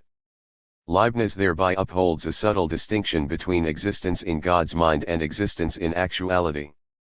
Leibniz does not flesh out this distinction fully, but his theory nevertheless operates from the division between these two realms of existence. Because he supports his conclusion in this way, one inevitably asks, what is the difference between existing in God's mind and existing in actuality? The actual world exists both in God's mind and in actuality, while other possible worlds exist only in God's mind. God chooses the actual world and brings it into existence. This endows it with a higher ontological status than other possible worlds. The actual world is, in effect, rooted more deeply in existence. The kind of existence that is only in God's mind is merely a projection of the existence of less perfect worlds. Leibniz's position on whether alternative possible worlds exist or not is in some ways ambiguous. In paragraphs 43 and 44 of the Monadology, for example, he claims that mere possibility contains truth and reality insofar as it is an element that contributes to the constitution of essences. God is not only the source of existences, but also that of essences insofar as they are real, that is, or the source of that which is real in possibility. Without God there would be nothing real in possibles, and not only would nothing exist, but also nothing would be possible, PE 218. On the face of it, passages such as this one suggest that, for Leibniz, there is something weighty and real about the unactualized possibilities in God's mind. They function to not only demonstrate God's freedom, as the debris that is left of what God could have chosen, but also contribute to the understanding's grasp of essences. But if we put this ambiguity aside, Leibniz is in other ways quite clear, unactualized possibilities do not exist in as significant a way as the actual world exists. Certainly, they have some ontological status as projections in God's mind. But one could equally say that outside of being projections in this way, unactualized possible worlds do not really exist, not in the way that actuality exists. The compossible and incompossible relation. God projects every iteration of everything, from the minutest details of how particular events could have gone otherwise to the most magnificent alternatives of science fiction worlds that function from radically different sets of physical laws and contain every imaginable form that life could take. By actualizing the best of all possible worlds, God excludes all iterations of other worlds from existence, causing a relation of divergence to occur. However, by bringing this one actual world into existence, God also causes a relation of convergence to occur. Leibniz uncovers an unusual relation, compossibility, by claiming that everything in this actual world is an expression of God. In Philosophical Papers and Letters, he writes, "Not all possibles are compossible. Thus, the universe is only a certain collection of compossibles, and the actual universe is the collection of all existing possibles, that is to say, those which form the richest composite. And since there are different combinations of possibilities, some of them better than others, there are many possible universes, each collection of compossibles making up one of them. 6. One might think of the universe as an odd collection of independent objects, people, forces, colors, shapes, and so on, but Leibniz suggests with his unusual relation of compossibility that the universe is all of one piece, like an ocean, th. 131. An ocean has an indeterminate variety of waves. Waves are of various sizes and strengths and peak and crest at various tempos. But each wave is the ocean itself. Certainly, each piece of a puzzle contributes to the puzzle as a whole, and there is a way in which a puzzle is nothing other than the totality of its pieces. But a wave is not just a piece of the ocean. Each wave is the whole ocean, only from one or another angle. Similarly, Leibniz says that each individual substance is at the same time an expression of the whole world. Compossibility presents a logic in which each monad expresses everything, and in which the whole universe, insofar as it is a world, is thoroughly interconnected. 7 In the monadology, Leibniz argues that each thing is a perspective of everything. Every body, he writes, is affected by everything that happens in the universe, to such an extent that he who sees all can read in each thing what happens everywhere, and even what has happened or what will happen. 8 But there is a limitation to this. Each monad expresses the whole world that comes along with it. But this means that each can express only that with which it converges. A monad does not express those other worlds which could have been but which diverge from this one. Incompossibility, then, has to do with infinite sets of infinite series that diverge from this world. Since God only projects the possibility of these other worlds, the ontological status of unactualized possibilities is, for Leibniz, of a lower grade than that of the actual world. The compossibility relation, therefore, replaces the concept of actualized possibility in the sense that this actual world is a thoroughly interconnected series of individual substances. It also explains the interior connections within an infinite variety of other possible worlds in the sense that each alternative world is also self-coherent and all of one piece. However, the compossibility relation is not synonymous with the concept of possibility in the sense that although God projects many possible worlds, these alternative worlds are not compossible with the actual world. 9 Each possible world is compossible with itself. This is, in effect, what makes each world a world. 10 But each world is also incompossible not only with the infinite variety of other possible worlds, but with the actual world as well. One must then think of expression rather than identity relations between things. Each monad expresses the whole world with which it stands connected, but some do this more clearly than others, leading to a subtle theory of individuation. However, compossibility is not the same as possibility, otherwise, the unrestricted inclusion all possible worlds would lead to the compossibility of every other world with this world, which, as John Earman emphasizes in his reading of Leibniz 11, would render this actual world into a massive composable relation of disharmony and chaos, verging on modal indeterminacy. Why do other incompossible worlds seem to be better than this one? Leibniz's unusual relation of compossibility, and the equally unusual relation of divergence that follows from this, leads directly to the incompossibility problem in the literature on Leibniz. On my estimation, the two most prominent versions of the problem stem from the questions: 1. If this is the best of all possible worlds, then why do other incompossible worlds seem to be better than this one? And, 2. Why cannot all incompossible worlds come into existence as part of the constitution of this actual world? As a way to elucidate the incompossibility generally, I will briefly outline these two versions of the problem, although it is the second version that I want to take up in detail and compare with Hegel and Deleuze. Leibniz can be seen to anticipate the first version of this problem through his responses to the question: if this is the best of all possible worlds, then why does it seem to contain so much pain and suffering, so many natural and man-made disasters, and why can we imagine other possible worlds that do not exhibit these problems? There are various ways to interpret Leibniz's response to this challenge. At one end of the spectrum is the being over nothing interpretation. This interpretation proposes that the only reason why this world is better than other worlds is because this world is actual while other worlds are merely possible. At the other end of the spectrum is the essence in existence interpretation. This interpretation proposes that some amount of pain and suffering must be included in this world in order to harmonize the simplest means with the most complex results. The being over nothing interpretation appeals to the same modal commitment that Saint Anselm appeals to in his ontological argument when he claims that it is more perfect to be actual than to be merely possible. 12 Being is better than non-being, existence is better than non-existence, and actuality is better than mere possibility. Because this is the world that is, it is relatively better than other worlds which could have been but are not. 13 The prescriptive basis of this claim, that it is better to be than not to be, establishes nothing more about perfection than that actualized possibility stands higher than unactualized possibility. From the terms of this interpretation, Leibniz is not claiming that the content of this world is any better than other worlds. He is only claiming that its status as actuality makes it relatively more perfect than any world whose status is merely possible. One advantage of this interpretation is that Leibniz thereby avoids the problem of evil. If God has actualized the most perfect world, then why does evil seem to exist in this world? Why do some of the other possible worlds seem to be morally better than this one?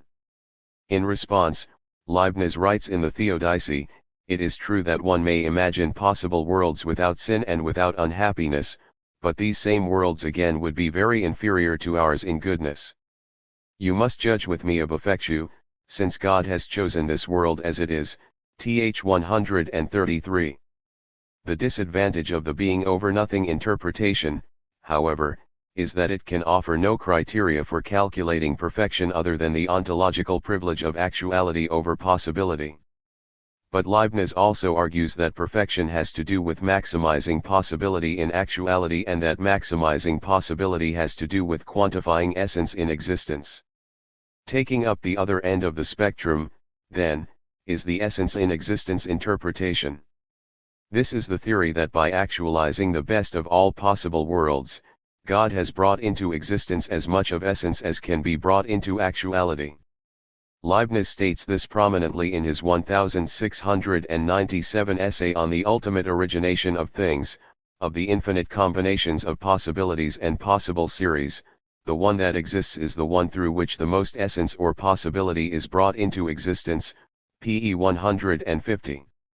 This interpretation operates from a definition of essence in terms of individual substance as that which can take on predications but which cannot be the predicate of another subject. To bring essence into existence is to express clearly and without confusion that the predicate is contained in the subject. Essence is about the expression of something insofar as it is the expression of everything, that is, insofar as each substance includes the whole universe within it. We may call, Leibniz writes in Division 16 of Discourse on Metaphysics, the concept that includes everything we express and that expresses our union with God Himself, our essence, DM 76. Perfection, then, has to do with the degree of essence in existence. An actuality is more perfect, the more of essence it contains in its existence. Leibniz also explains this in terms of possibility. That which is the most perfect contains as much of possibility as can be contained in its existence.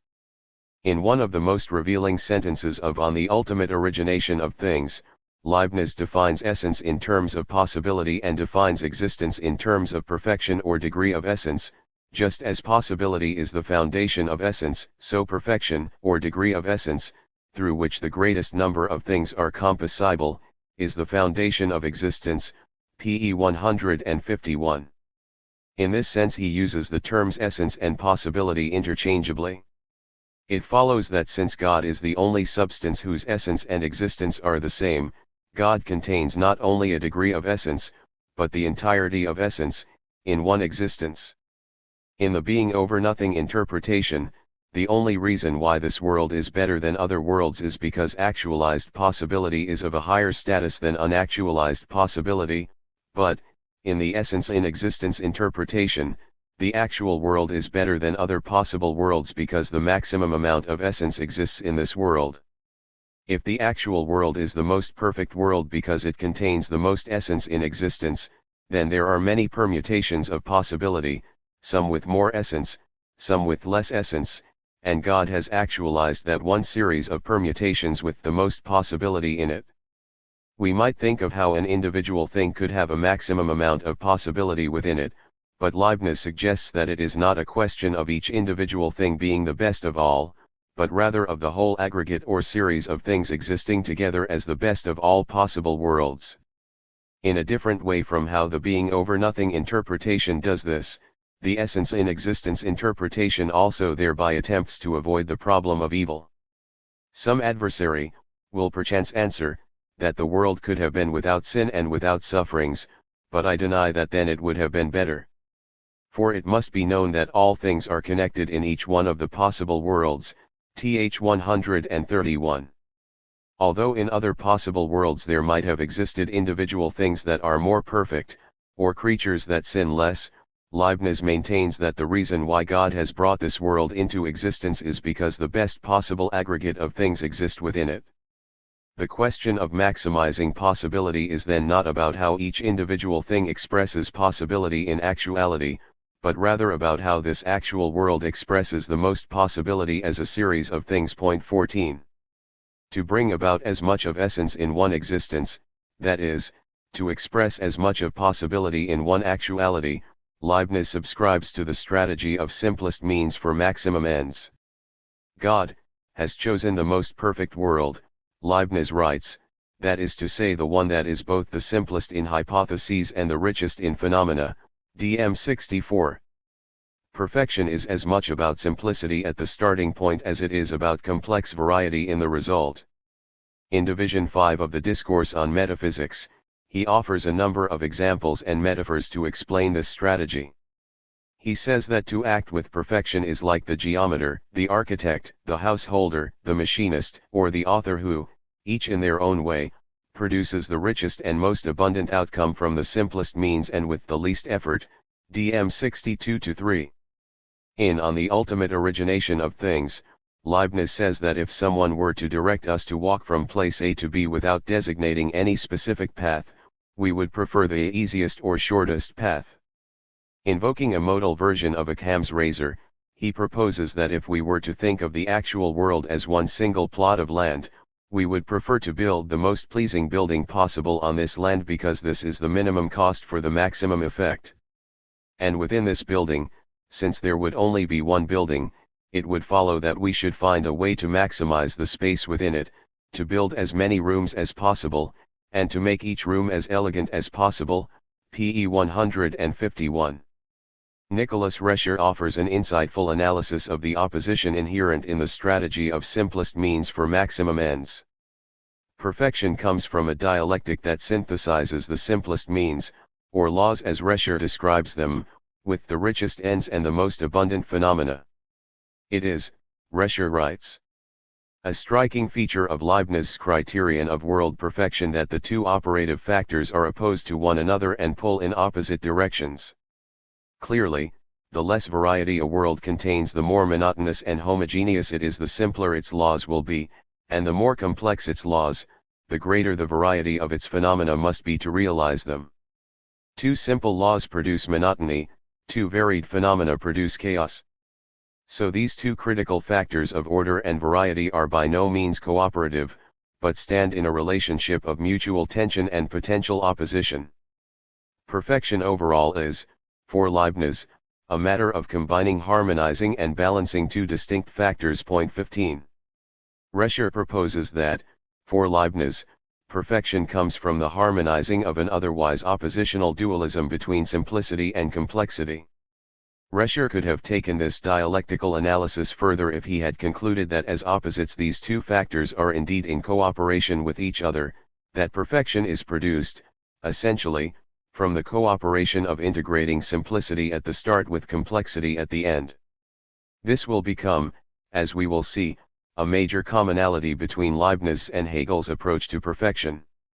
Looking ahead, we can already visualize in Hegel's theory of conditions a similar strategy of simplest means for maximum ends, one that realizes perfection through the integration of opposites, of actualities that are also the possibilities of other actuals. But this commonality will only become apparent through an analysis of the incompossibility problem in Leibniz and a proposed revision of this problem in Hegel. Why cannot all incompossible worlds come into existence? A second version of the incompossibility problem raises further challenges, however, challenges which Leibniz cannot be seen to have fully anticipated.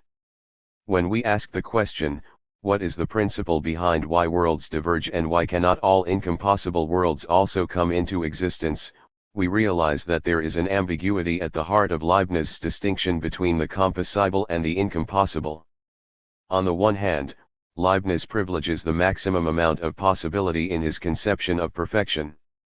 The world that has the most possibility within it, in other words, the most essence in existence, is the one that God actualizes. However, on the other hand, with the incompossibility relation, God excludes the vast majority of what is possible through the process of a bifurcation with the actual. Commentators of Leibniz have come up with two primary interpretations to establish a rationale for the origin of this division, and therefore to save Leibniz from the inconsistency.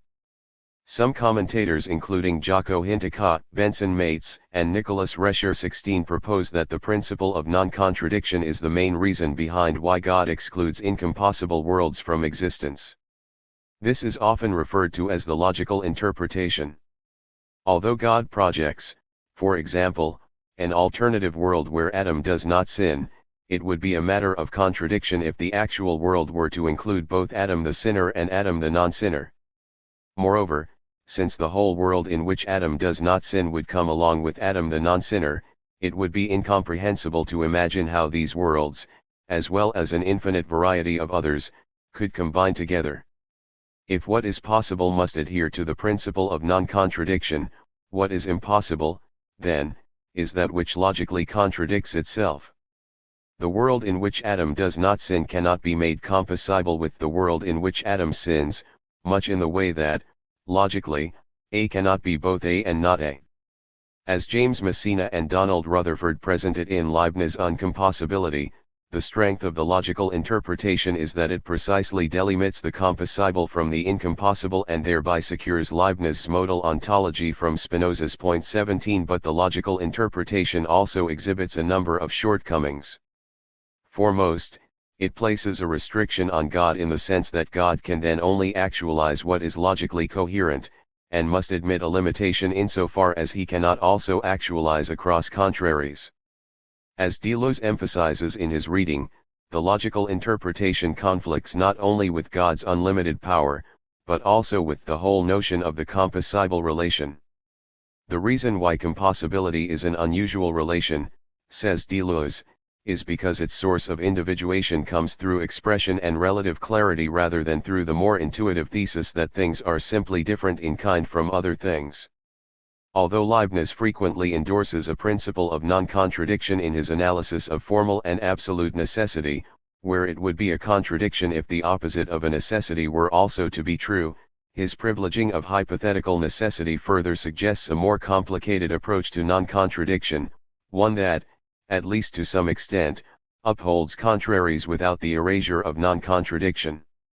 The other primary solution to this second version of the incompossibility problem comes by way of the lawful interpretation, popularized by Gregory Brown, Ian Hacking, J. A. Cover, and John O'Leary Hawthorne, among others. 18 Leibniz claims that when God brings the actual world into being, he brings with it not only an infinite series of compossible substances, but also a series of laws that help to form the world's consistency and determinateness. Commentators who appeal to the lawful interpretation propose that the physical laws of each world are what divide compossibility from incompossibility. One advantage of this interpretation is that if laws are the real source of the compossible, incompossible division, this frees God from the otherwise problematic limitation that he would not be able to actualize across contraries. For the lawful interpretation, there is nothing inherently inconsistent about a world that contains contrary iterations of the same individual substance. It is simply a matter of whether a given set of laws can harmonize the perfections of the world better than others. Laws are what limit compossibility and distinguish the compossible from the merely possible. They are the basic order of things. The interconnections of compossibility and the whole notion of a world as well would be inconceivable without the laws that govern these connections. Brown's version of the lawful interpretation emphasizes this well when he claims that perfection and harmony are in direct ratio with each other. The more harmony there is, the greater the perfection, and vice versa.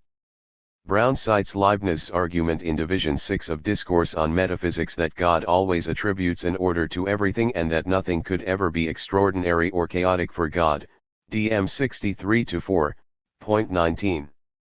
The lawful interpretation also exhibits a number of shortcomings.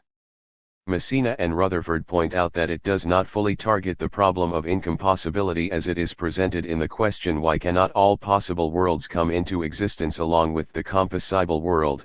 20 It leaves a certain mystery at the origin of the division between the compossible and the incompossible.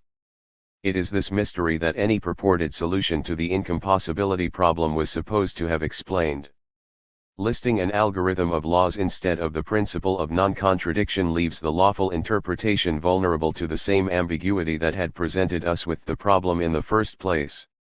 After all, if God's aim is to bring into actuality the maximum amount of possibility, then why would he not be able to envisage a series of laws that maximally include the possible in the actual, rather than a series of laws that overtly exclude most of what is possible? The logical interpretation, at any rate, has at least offered an answer to this question. By making all iterations of all substances per se compossible, as Messina and Rutherford mention in objection to a thesis put forward by Cover and O'Leary Hawthorne, 21 proponents of the lawful interpretation are forced to rely on an undefined algorithm to explain divergence, one that is presupposed rather than explained. In Leibniz and the Puzzle of Incompossibility, Geoffrey K. McDonough also critically analyzes the logical and lawful interpretations. McDonough claims that the incompossibility problem, he calls it a puzzle, arises from the incompatibility between the thesis of maximization, which states that God creates as much being as he can, the thesis of independence, which states that a substance cannot depend upon another for its existence but receives its existence only from the essence of its form, and the thesis of alternatives, which states that because God is free, he chooses between an infinite variety of possible worlds. 22 McDonough argues that the logical and lawful interpretations can only establish compatibility between two of these theses, but cannot establish compatibility between all three theses at once. 23 The logical interpretation makes sense of the theses of maximization 24 and alternatives, but at the expense of independence. The logical overstates the role of the compossible connection within each world, making it impossible for God to entertain the trans-world substitution of a substance with other possible world mates, thereby disregarding one of the main tenets of substance for Leibniz, that its essence cannot depend upon another substance for its existence. In contrast, the lawful interpretation makes sense of the theses of independence and alternatives, but at the expense of maximization. The point from McDonough is that if laws were not to dictate the order of each world, God would be free to maximize even more possibility. I find Reschers and Brown's analysis 25 that a harmony between simple laws and complex phenomena is what generates perfection more convincing than McDonough's analysis on this particular point. But McDonough's overall intention is certainly well-founded of exposing why both the logical and the lawful interpretations cannot make sense of all three theses at once.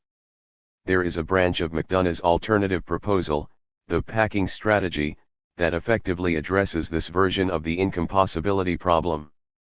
This version of the incompossibility problem stems from the question, if this world is perfect because it contains the most possibility within it, then why does it exclude alternative possible worlds from existence? Would it not be more perfect to affirm the existence of these worlds too?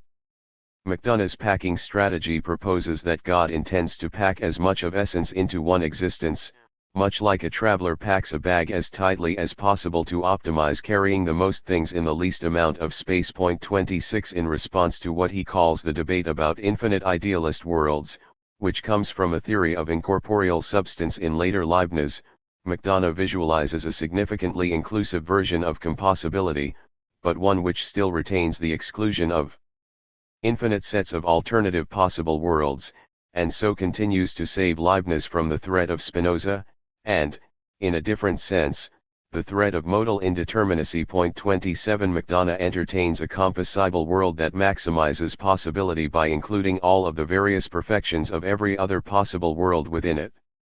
It contains all of the possibilities of other worlds, but since these other worlds do not contain it, this massive compossible world still excludes the imperfection of all other worlds. In this sense, it maximizes possibility by including all of the incompossible worlds within it. But, at the same time, it satisfies the criteria of alternatives because all other worlds diverge from it by being exclusive rather than inclusive. It is, in effect, better than all of the others simply because it includes them even while they exclude all other worlds from their series. Hegel's response to the incompossibility problem in Leibniz follows along these same lines. I will develop Hegel's argument as a way of exploring this third version of the incompossibility problem. Hegelian revisions to the incompossibility problem in Leibniz. Hegel's Actuality chapter offers a powerful way of describing the incompossibility problem and an important solution to this problem as well. The version of the incompossibility problem that presents itself in Hegel has to do with recognizing that there are really two separate conceptions of possibility at work in Leibniz's claim that this is the best of all worlds. These two conceptions of possibility are, 1. Possibility as a disjunction of alternative actualities and, 2. Possibility as a degree of quantity. 28 The first conception of possibility operates from the insight that although possibility offers a boundless multiplicity of alternatives, whatever emerges into actuality excludes most of what is possible at the point of actualization. Actualization is, from this disposition, the upholding of one actuality at the expense of a multiplicity of other possibilities. These alternative possibilities then stand against this actual world as counterfactual iterations of what could have been actual if actuality were to have been otherwise. However, possibility as a degree of quantity offers a second, equally plausible conception of what possibility means. We experience degrees of possibility in our everyday lives. We say that certain decisions contain more possibility within them and that other decisions take possibilities away from us. 29 This conception of possibility operates from the insight that more or less possibility can exist in one actuality, that there are ways to harness higher concentrations of possibility, and that if being is the coincidence of actuality and possibility together, then this world is the most perfect of all worlds, not because it excludes other worlds from existence, but because it includes within it every possibility whatsoever. One of Hegel's primary contributions to the incompossibility problem in Leibniz comes not only from his recognition that these two conceptions of possibility are distinct from each other and should not be conflated with each other, but also from Hegel's account of how possibility as a degree of quantity develops as a natural consequence from the more immediate, obvious conception of possibility as alternatives. Hegel's articulation of the incompossibility problem in Leibniz takes the following form. On the one side, Leibniz's claim that God actualizes the best of all possible worlds assumes a conception of possibility as alternatives. God actualizes the best of all possible worlds by excluding the contrary nature of possibility from actuality. That world is best that excludes the alternative possibility of other less perfect worlds. However, on the other side, Leibniz's claim assumes a conception of possibility as greatest quantity. To bring about the best of all possible worlds, God actualizes the greatest amount of possibility in one reality. This division of possibility is problematic because one is left to wonder why God would exclude possibility if the aim is to bring into existence the maximum quantity of possibility in one actuality. In one usage, Leibniz wants to include the possible to the greatest extent. However, in the other usage, he wants to exclude the possible from the actual. The charge against Leibniz, then, is that these two conceptions of possibility are left conflated and unanalyzed, and that this is what causes the incompossibility problem to arise in the first place. What is innovative about Hegel's modal ontology is that he not only anticipates these two conceptions of possibility, but also exposes how one conception develops from the other as an argument. Hegel's modal argument begins from an initial conception of possibility as alternatives, similar to Leibniz's thesis of infinite sets of infinite world. From this disposition, there is no way to actualize the form of possibility itself, but always only some aspect of the possible at the exclusion of others. This exclusion of the possible from the actual is what Leibniz refers to as incompossible worlds. But Hegel then claims, and this is the important point, that what is excluded from actuality becomes reintroduced as a greater quantity of possibility in actuality. Hegel's conception of possibility as a degree of quantity builds directly from his initial conception of possibility as the projection of alternatives. We can view the development from alternatives to greatest quantity as Hegel's solution to the incompossibility problem in Leibniz. Although unactualized possibilities are at first excluded from the actual, they also become reintroduced through conditions to maximize possibility. A stone is just a stone. But it is also the possibility of all sorts of other actualizations, of becoming a statue, a street, a hammer, and so on.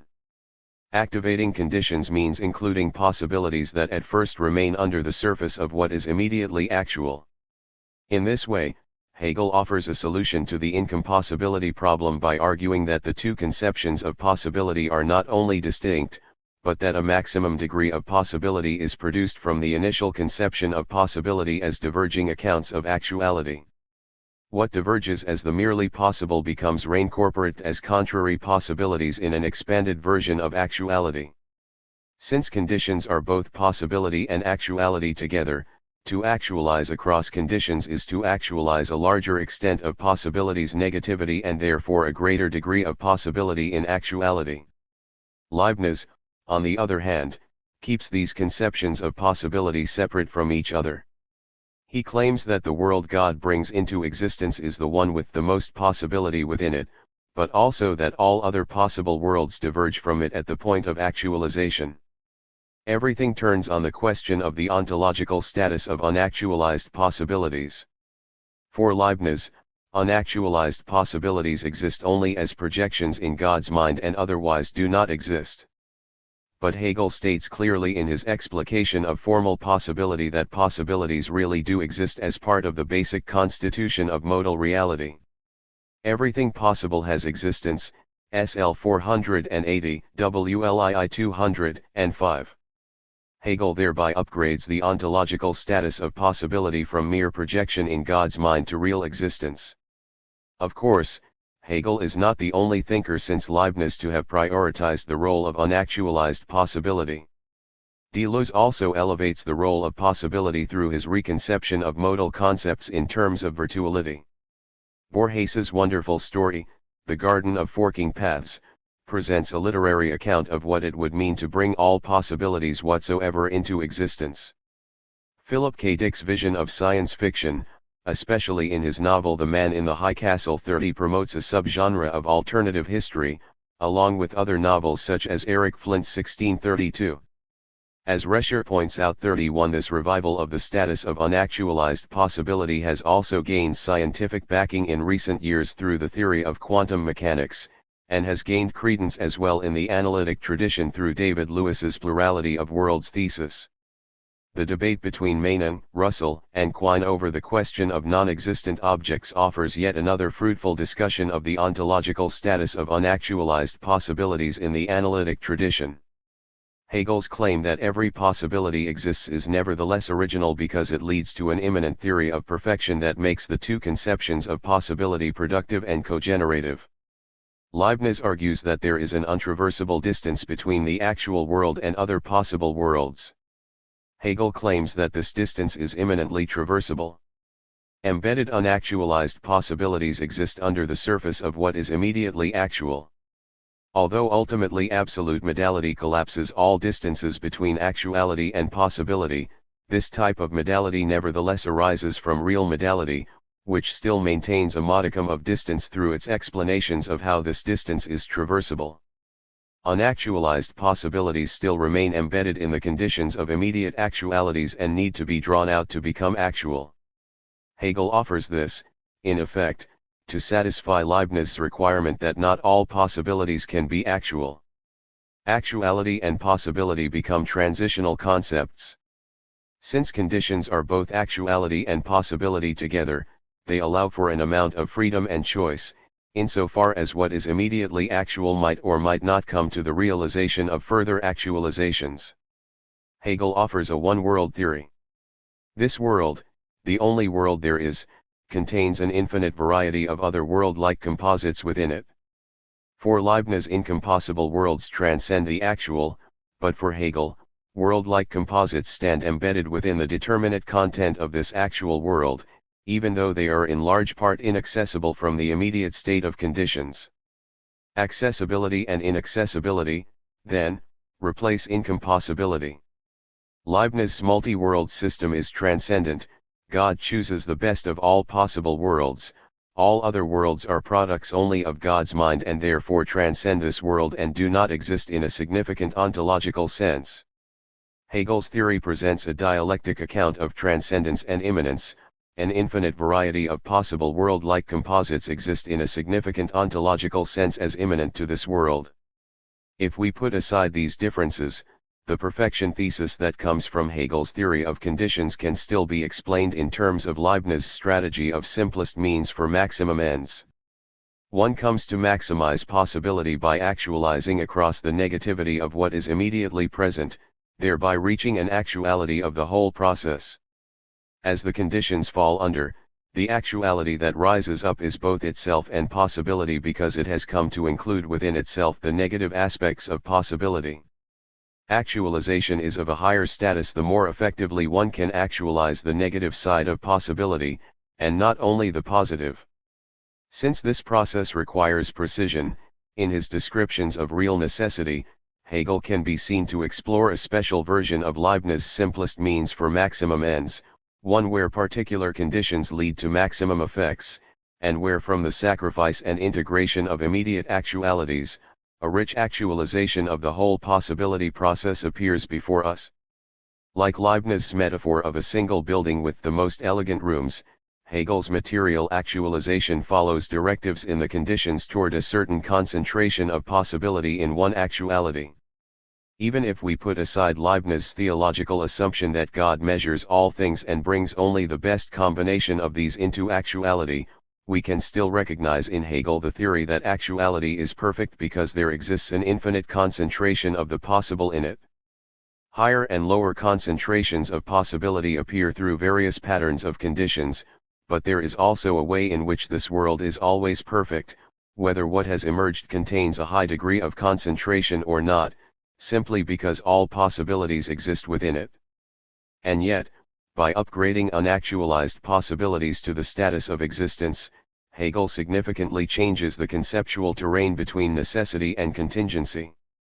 For Hegel, what is immediately possible in actuality must undergo a series of limitations and determinations in order to induce the further possibilities of others.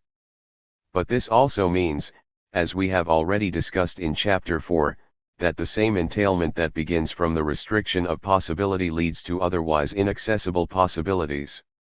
The objection from the inclusion of divergence. If accessibility replaces incompossibility, one consequence of this is that Leibniz's diverging incompossible worlds become, for Hegel, immanently accessible within this actual world.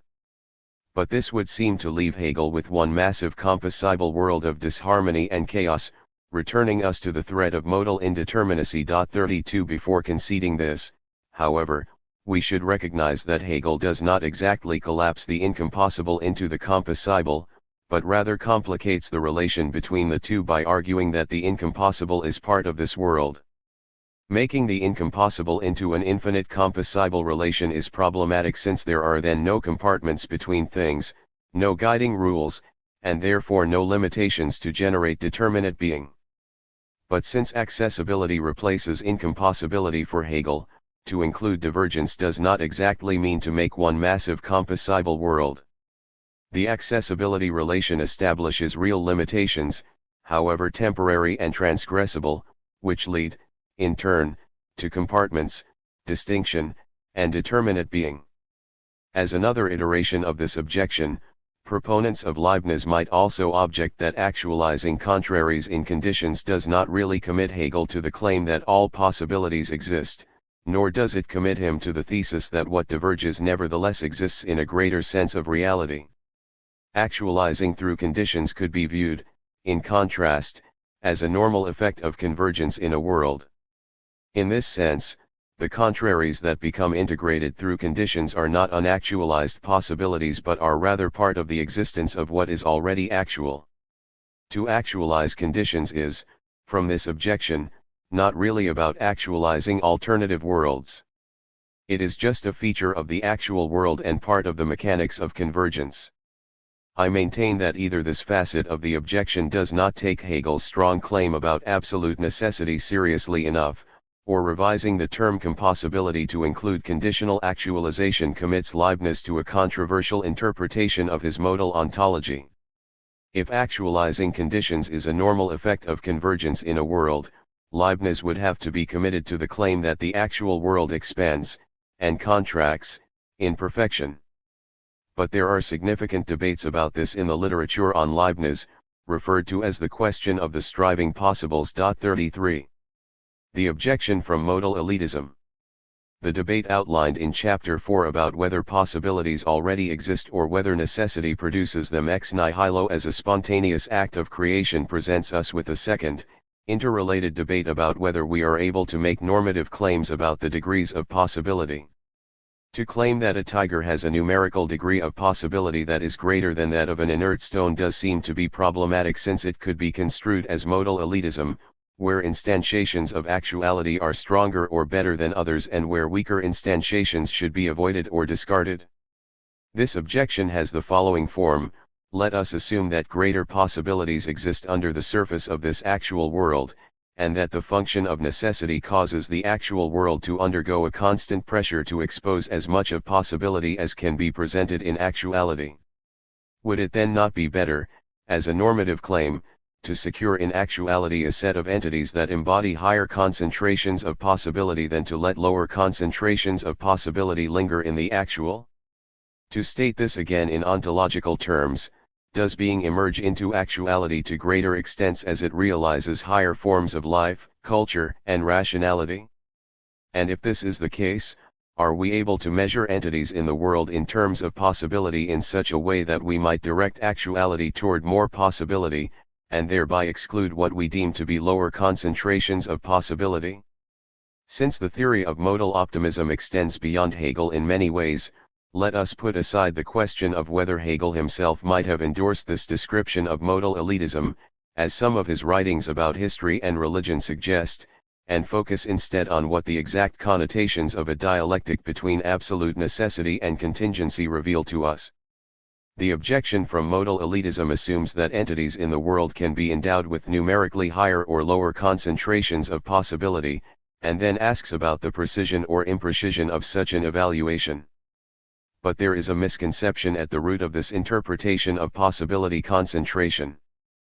Possibility becomes concentrated in actuality, not because numerically better entities exist at the expense of others, but because actualization exposes itself to the negativity of the possible, to the promise that this actual world contains within it what it is not. Possibility can be measured not so much in terms of stronger, better, or more complex positive entities, such as one might claim about a tiger as opposed to a stone. One can draw up a case for how certain entities contain more possibility within them. But to do this is to stop short of the contingency consequences of absolute necessity. To do this is to stop short of the ontological claim, which is really the heart of the matter, that this actual world is all of one piece because it contains everything whatsoever as part of what it is, without excluding the possible at all. The ontological significance of modal optimism comes from a recognition that this actual world contains not only higher or lower degrees of concentration but total concentration. While the local level of relative necessity and real conditions faces a number of difficult objections about how to evaluate degrees of possibility when determinate actualities are placed in contrast with each other, the ontological level does not face these same problems. Insofar as each entity, the tiger, the mouse, the stone, and so on, is being itself, each contains within it the total concentration of possibility. Insofar as each is the radical contingency of pure being, each contains the same amount of possibility, both sides together, that is, the maximum amount, the totality. A more significant version of this objection presents itself when we recognize that the ontological level threatens to trivialize the consequences of modal optimism by reducing all determinate things to the pure possibility of being. If all determinate beings can refer back only to the pure being of absolute possibility, as Hegel's final conclusion to the actuality chapter suggests, this would seem to take away the meaning of the distinction between necessity access and necessity production. Then the same conclusion can be made about dark matter as can be made about the complexities of human civilizations and the vast varieties of ecosystems produced from nature. Then it does not make a difference whether sets of possibilities entail huge networks of otherwise inaccessible possibilities or whether being itself fails to produce even the most insignificant and futile advancements of possibility. Then it does not make a difference whether the immediacy of this actual world resembles a bleak dystopia of gray, one-dimensional, lifeless bodies that have no chance to grasp the immense circuits of life and order that are teeming under surface of the actual world. If being always already contains the most perfect expression of possibility in every instantiation of actuality, this does seem to trivialize the motivation that agency desires the perfection of possibility over any one-sided instantiation in actuality, and that at the broadest ontological level being itself endeavors to express the greatest amount of possibility and to let as much of this emerge at the surface of actuality as can be maintained. This version of the objection from modal elitism is certainly more serious, if we assume that determinate entities in the world, the stone, the tiger, or anything else, can be measured in terms of the concentration of possibility in actuality. But there are better resources to field this objection when we remember that Hegel is not primarily talking about how determinate entities contain more or less possibility than other entities, but rather that certain structures of organization and processes of actualization bring access to more possibility than others. Take an example from Hobbes, who upholds an inference from the state of nature to the social contract. Although living in a state of nature produces possibilities of war and promotes the freedom to do crime, the set of possibilities that are available for actualization are nowhere near as abundant or far-reaching as the multiple sets of possibilities we gain when we lay down arms against each other and establish rules for civil society. Even though some of the possibilities of a state of nature are lost in the transference, the social contract offers a higher platform for a more adequate expression of the possible qua the possible. Or, to take another example from daily life, one might say that lying in bed in depression does yield a variety of possibilities in its own right, which come from the entailment of the conditions that make depression possible and result in subtle variations of mood and disposition, even resulting in the extreme possibilities of suicide.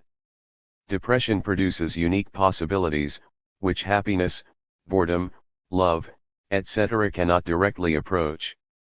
Nevertheless, proponents of modal optimism subscribe to the normative claim that the reason why adverse moods or states, such as depression as opposed to happiness, or decay as opposed to growth, are adverse is because they do not produce possibilities as effectively as their positive counterparts.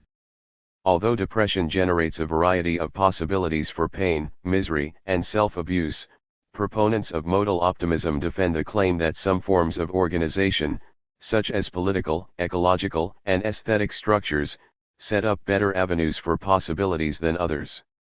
Generally speaking, the modal reason why we place positive and negative evaluations on terms such as happiness or depression is because some states of being increase the ranges and abundances of possibility, while other states decrease them. Since our normative claims arise from our evaluations of how processes of actualization are more or less successful at uncovering latent possibilities, the problematic connotation of modal elitism is then less significant. Fielding this response to the objection from modal elitism presents us with a hybrid reading between necessity access and necessity production, which I believe anticipates some of the most exciting implications of Hegel's dialectic from absolute necessity and contingency. By absolute necessity, every possibility is already embedded in the actual world, and in this one respect, everything that could happen is already predetermined to happen. However, since what absolute necessity includes is the possible qua the possible, what is predetermined on the one hand is really open contingency as well. There is an association of linear development from the standpoint of relative necessity. The necessity embedded in the determinate conditions of things requires determinate activation to draw out possibilities that are already present in the thing in question. There is a normative claim attached to this, that certain structures of organization yield more open prospects for possibilities. But the necessity of absolute necessity works differently because it is circular and not only linear. It generates free movement and therefore avoids the problems of evaluation altogether because every set of every series already exists within its field. Actualizations, then, can appear as if from nowhere. They are produced as if from the inexplicable chaos of creation. They already exist only in the sense that everything is, by absolute necessity, already included in and as being. But they can also be produced without seeming to be predetermined, anticipated in advance, or directed by rational evaluations. This is what Hegel means when he claims that being can appeal only to itself, that being is the reason for itself. Necessity generates possibilities. It brings access to what is already there, latent and buried in the depths of the actual. But it thereby also produces these possibilities ex nihilo from the indeterminacy of being itself. Like clots or folds in the thrown existence of the actual, possibility qua possibility appears through the movement of necessity. Deleuze and the question of the ontological status of incompossibilities. We can interpret Deleuze as initiating an even more radically inclusive relation of incompossibility when, in his discussions of Leibniz, he inquires about what it would mean to bring all incompossible worlds into existence. This line of inquiry is similar to the inclusive actualization of contrary possibilities that motivates Hegel's theory of conditions in the sense that Hegel and Deleuze both anticipate a model of actualization that recognizes the existence of alternative possibilities as part of the constitution of reality. However, Deleuze's version of this inquiry begins from the claim that pre-individual singularities, in a way similar to Leibniz's monads, exist in a more originary position than individuated things do, whereas Hegel's version arrives at the inclusion of possibilities as a result of his conclusion, as a way of undermining the assumption that the identity of something does seem to exclude its opposite. Deleuze claims that the law of identity and the law of non-contradiction are derivative principles, derived from incompossibility 34, that singularities take up the more primary position, and that this origin prior to contradiction affirms difference and lets contraries coexist without exclusionary disjunction. Does Hegel place too much importance on the formal impossibility of actualizing contrary possibilities as what spurs his method toward inclusive substance? Or has Deleuze gone too far in attempting to actualize incompossibles all at once? On the one hand, as Deleuze remarks, Hegel's treatment of contradiction does seem to be significantly distinct from the kind of affirmative difference that Deleuze promotes. Hegel offers a modal application of this productive thesis about contradiction, insofar as it is the formal impossibility of actualizing contrary possibilities that spurs the actual toward greater concentrations of possibility. Deleuze, in contrast, treats contradiction as a mere derivation of pre-individual singularities.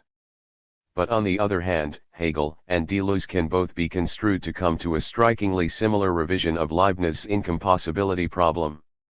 Both recognize that ontology requires a disposition beyond a conception of things and toward a conception of affirmative multiplicity, where contraries coexist without becoming excluded from one another. To recognize this commonality between Hegel and Deleuze, it will help to explicate briefly from Deleuze's 16th series of the Logic of Sense. 35. In the 16th series, Deleuze claims that there are two levels of actualization, one that actualizes across convergence, but another that actualizes across divergences. 36 The first level is the more primary one, in the sense of genesis, because we can see in the actualization of convergence the basic constitution of what a world is and of how it functions. Each world is made up of an infinite series of singularities. Deleuze's theory of singularities comes out of an argument that the transcendental field does not begin from the ego, the individual, or consciousness, as Husserlian phenomenologists often believe, but begins prior to this in a field of pure materiality from which persons and objects of consciousness are merely derivations. This is an important and complicated argument in Deleuze's work, but, for our purposes, we only need to establish that singularities exist at a pre-individual level, that each world is made up of an infinite series of these singularities, and that the definition of world is based on how each series converges. The first level of actualization corresponds to Leibniz's conception of compossibility as a converging series of pre-individual monads, where each monad expresses the whole world but from a limited perspective. One of Leibniz's great insights, on Deleuze's account, is that since the monad expresses the whole world with which it stands connected, there is a more originary relation than that things are separate from things. The reason why the compossibility relation precedes the principles of identity and non-contradiction is because each singularity is itself an aspect of everything with which it stands connected. Deleuze emphasizes that it is the logic of expression that contains the reason for why identity and contradiction are derivative concepts, and why pre-individual singularities are more originary. Expression is thoroughly inclusive in nature, since even what a monad cannot express clearly is nevertheless included along with what it can express clearly. And yet it still upholds a subtle principle of individuation between clarity and obscurity. However, when Leibniz says that the monad expresses everything, he only means that it expresses everything with which it stands connected as a world. The relation of inclusion that Deleuze attributes to Leibniz's compossibility only goes so far, ls. 172. Leibniz's monad does not express other worlds which are possible but not compossible. Deleuze emphasizes that because of divergence, compossibility is not only the relation of an infinite series, but also the relation of a finite series as well. It is infinite in the sense that each monad expresses the infinite series with which it stands connected. But it is also finite in the sense that it is limited by the infinite divergence of other worlds. Deleuze invokes the image of a summit to describe how each singularity is both the expression of an infinite series that converges in a world and equally the expression of the finite limitation that marks the divergence between one world and an infinity of other worlds, ls. 61. We can also make sense of this in terms of basic numbers. If we divide whole numbers into two infinite series of odd and even sets, we can imagine a scenario in which the infinite odds is compossible, and the infinite evens is also compossible, but the relation between the two infinite sets of numbers is nevertheless incompossible, which, in effect, posits a finite limit between the two limitless series. Divergence, therefore, also marks the division between a small infinite and a large infinite. Although each compossible world is infinite, each is only the small infinite in the sense that its limitless series is also limited by the equally limitless series of others. Since there are infinite sets of infinite series, it is the divergence of incompossible worlds that exhibits the large infinite. But what this interplay between the infinite and the finite also exposes is that small infinites can occur within a large infinity. A large infinity is made up of an infinite set of small infinites, which are each limited by, but at the same time combine with, each other. Deleuze takes exception to Leibniz's point about the exclusion of incompossible worlds from existence. This is the crucial point of departure from Leibniz, just as it is for Hegel. Deleuze claims instead that one can also actualize across divergences, initiating an affirmation of disjunction rather than a rejection of it. In one of the most revealing passages from the 24th series of The Logic of Sense, Deleuze writes, Leibniz makes use of this rule of incompossibility in order to exclude events from one another. He made a negative use of divergence of disjunction, one of exclusion.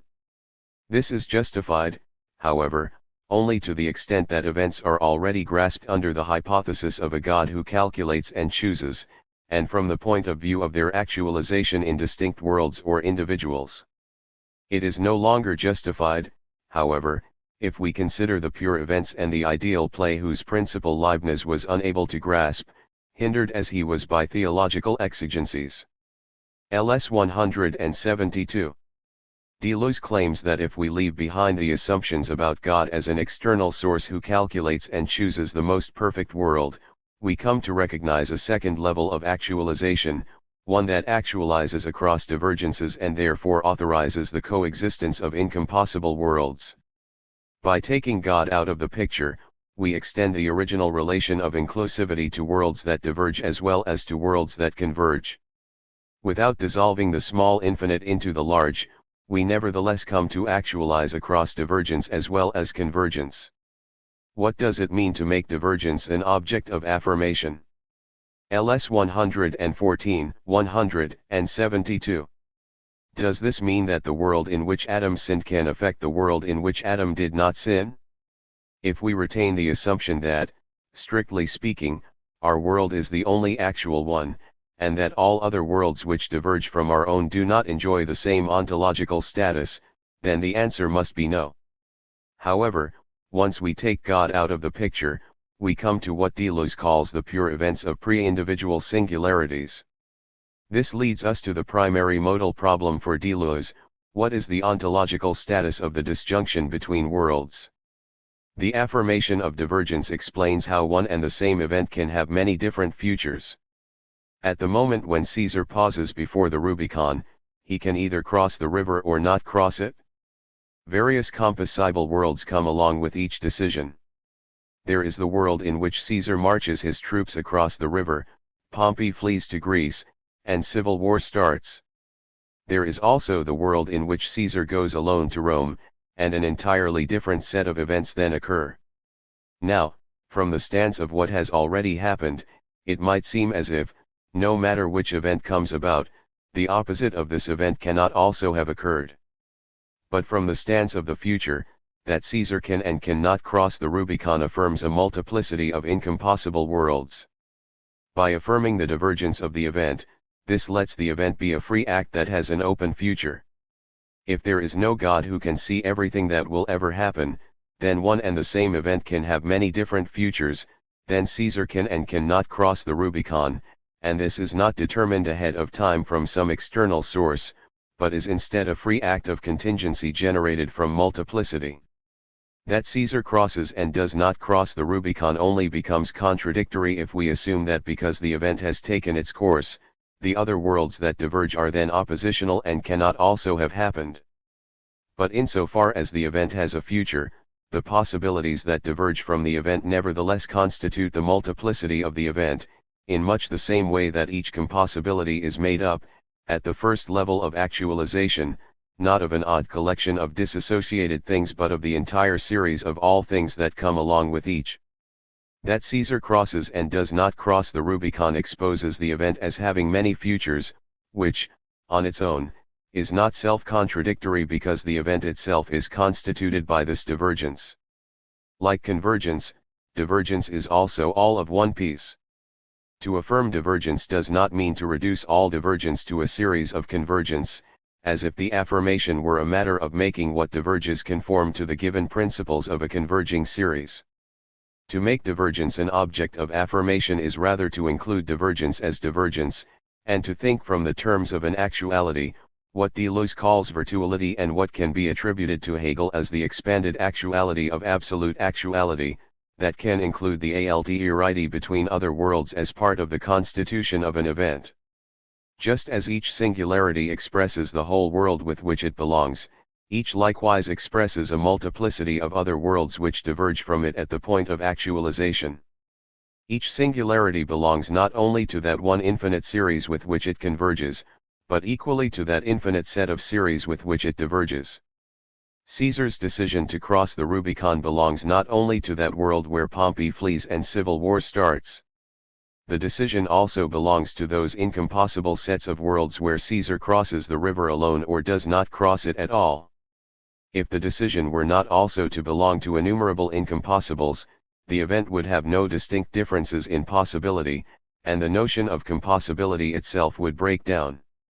Deleuze ultimately claims that the disposition of things, individuals, personhood, and consciousness results in a derivative way from the synthetic unity of actualizing across divergences. 37 While the first level of actualization yields the analytic unity of pre-individual singularities, where each singularity is an expression of the whole series, the second level yields the synthetic unity of indeterminate and what Deleuze calls vague concepts, not only the world in which Adam sinned or the world in which Adam did not sin, but also Adam the indeterminate who appears as the result of actualizing across the differences of Adam the sinner, Adam the non-sinner, and an infinite variety of others, ls. 114.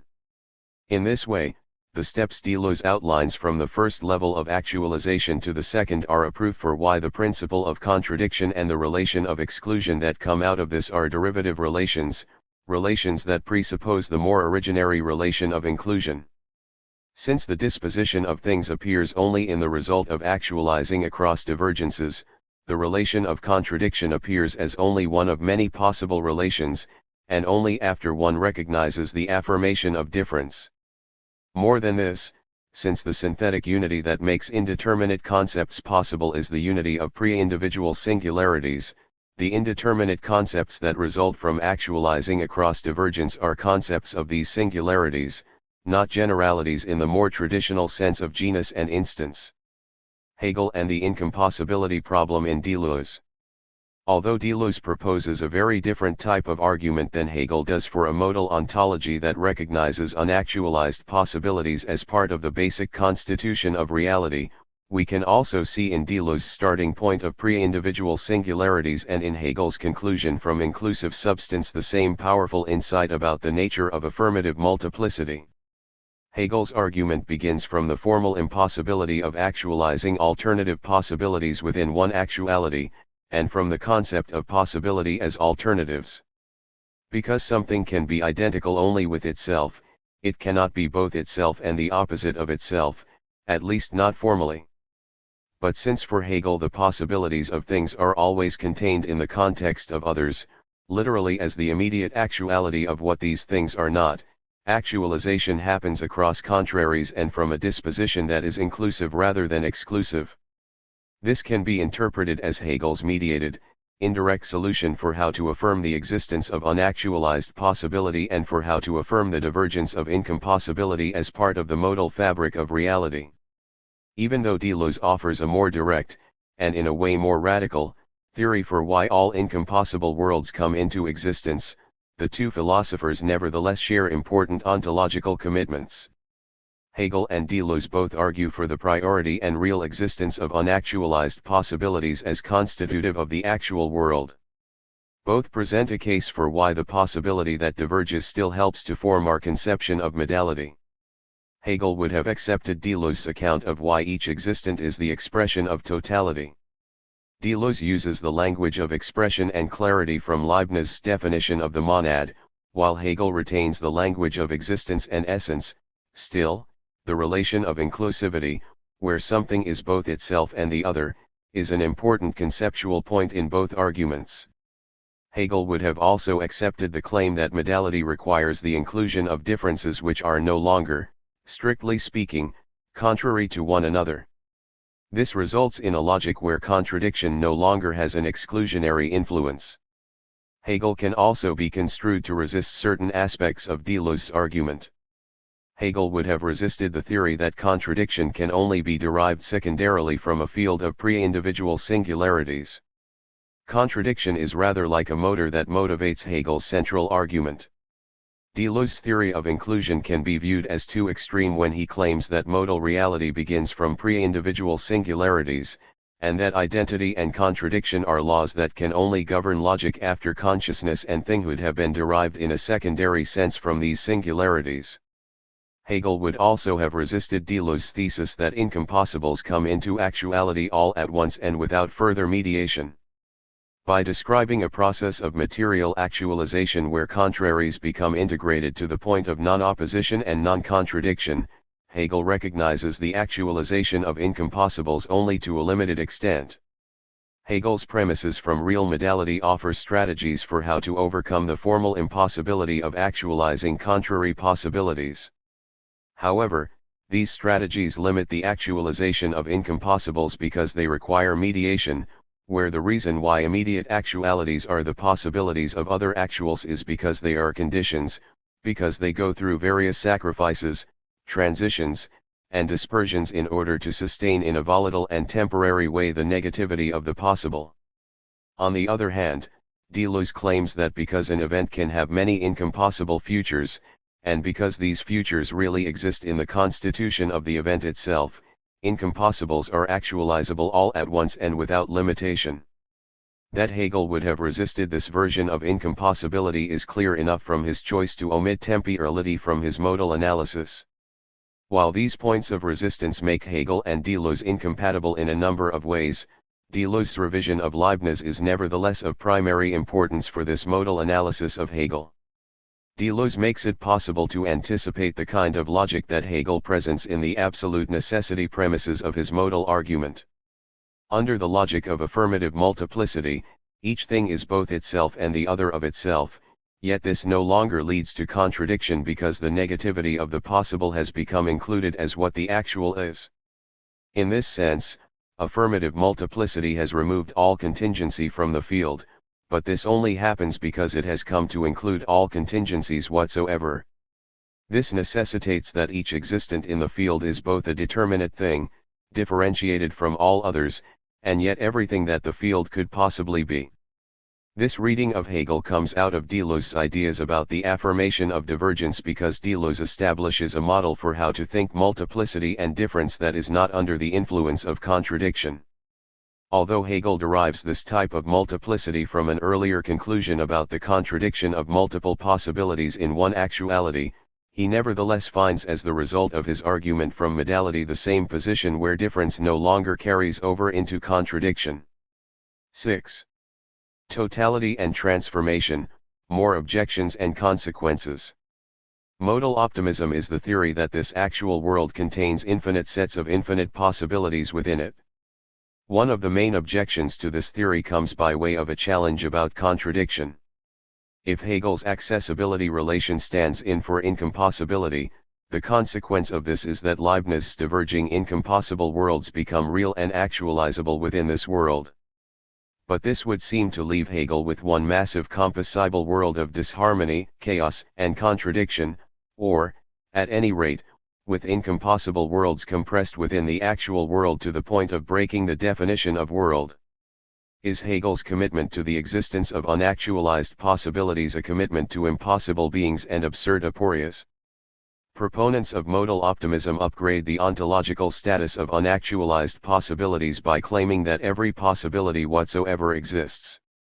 It might seem as if upgrading the status of unactualized possibilities to the level of existence commits us to the seemingly non-existent objects, events, and world-mates of the pure imagination, such as the visionary creativity of science fiction stories, as well as the more subtle counterfactual projections of other literary genres, projects for us.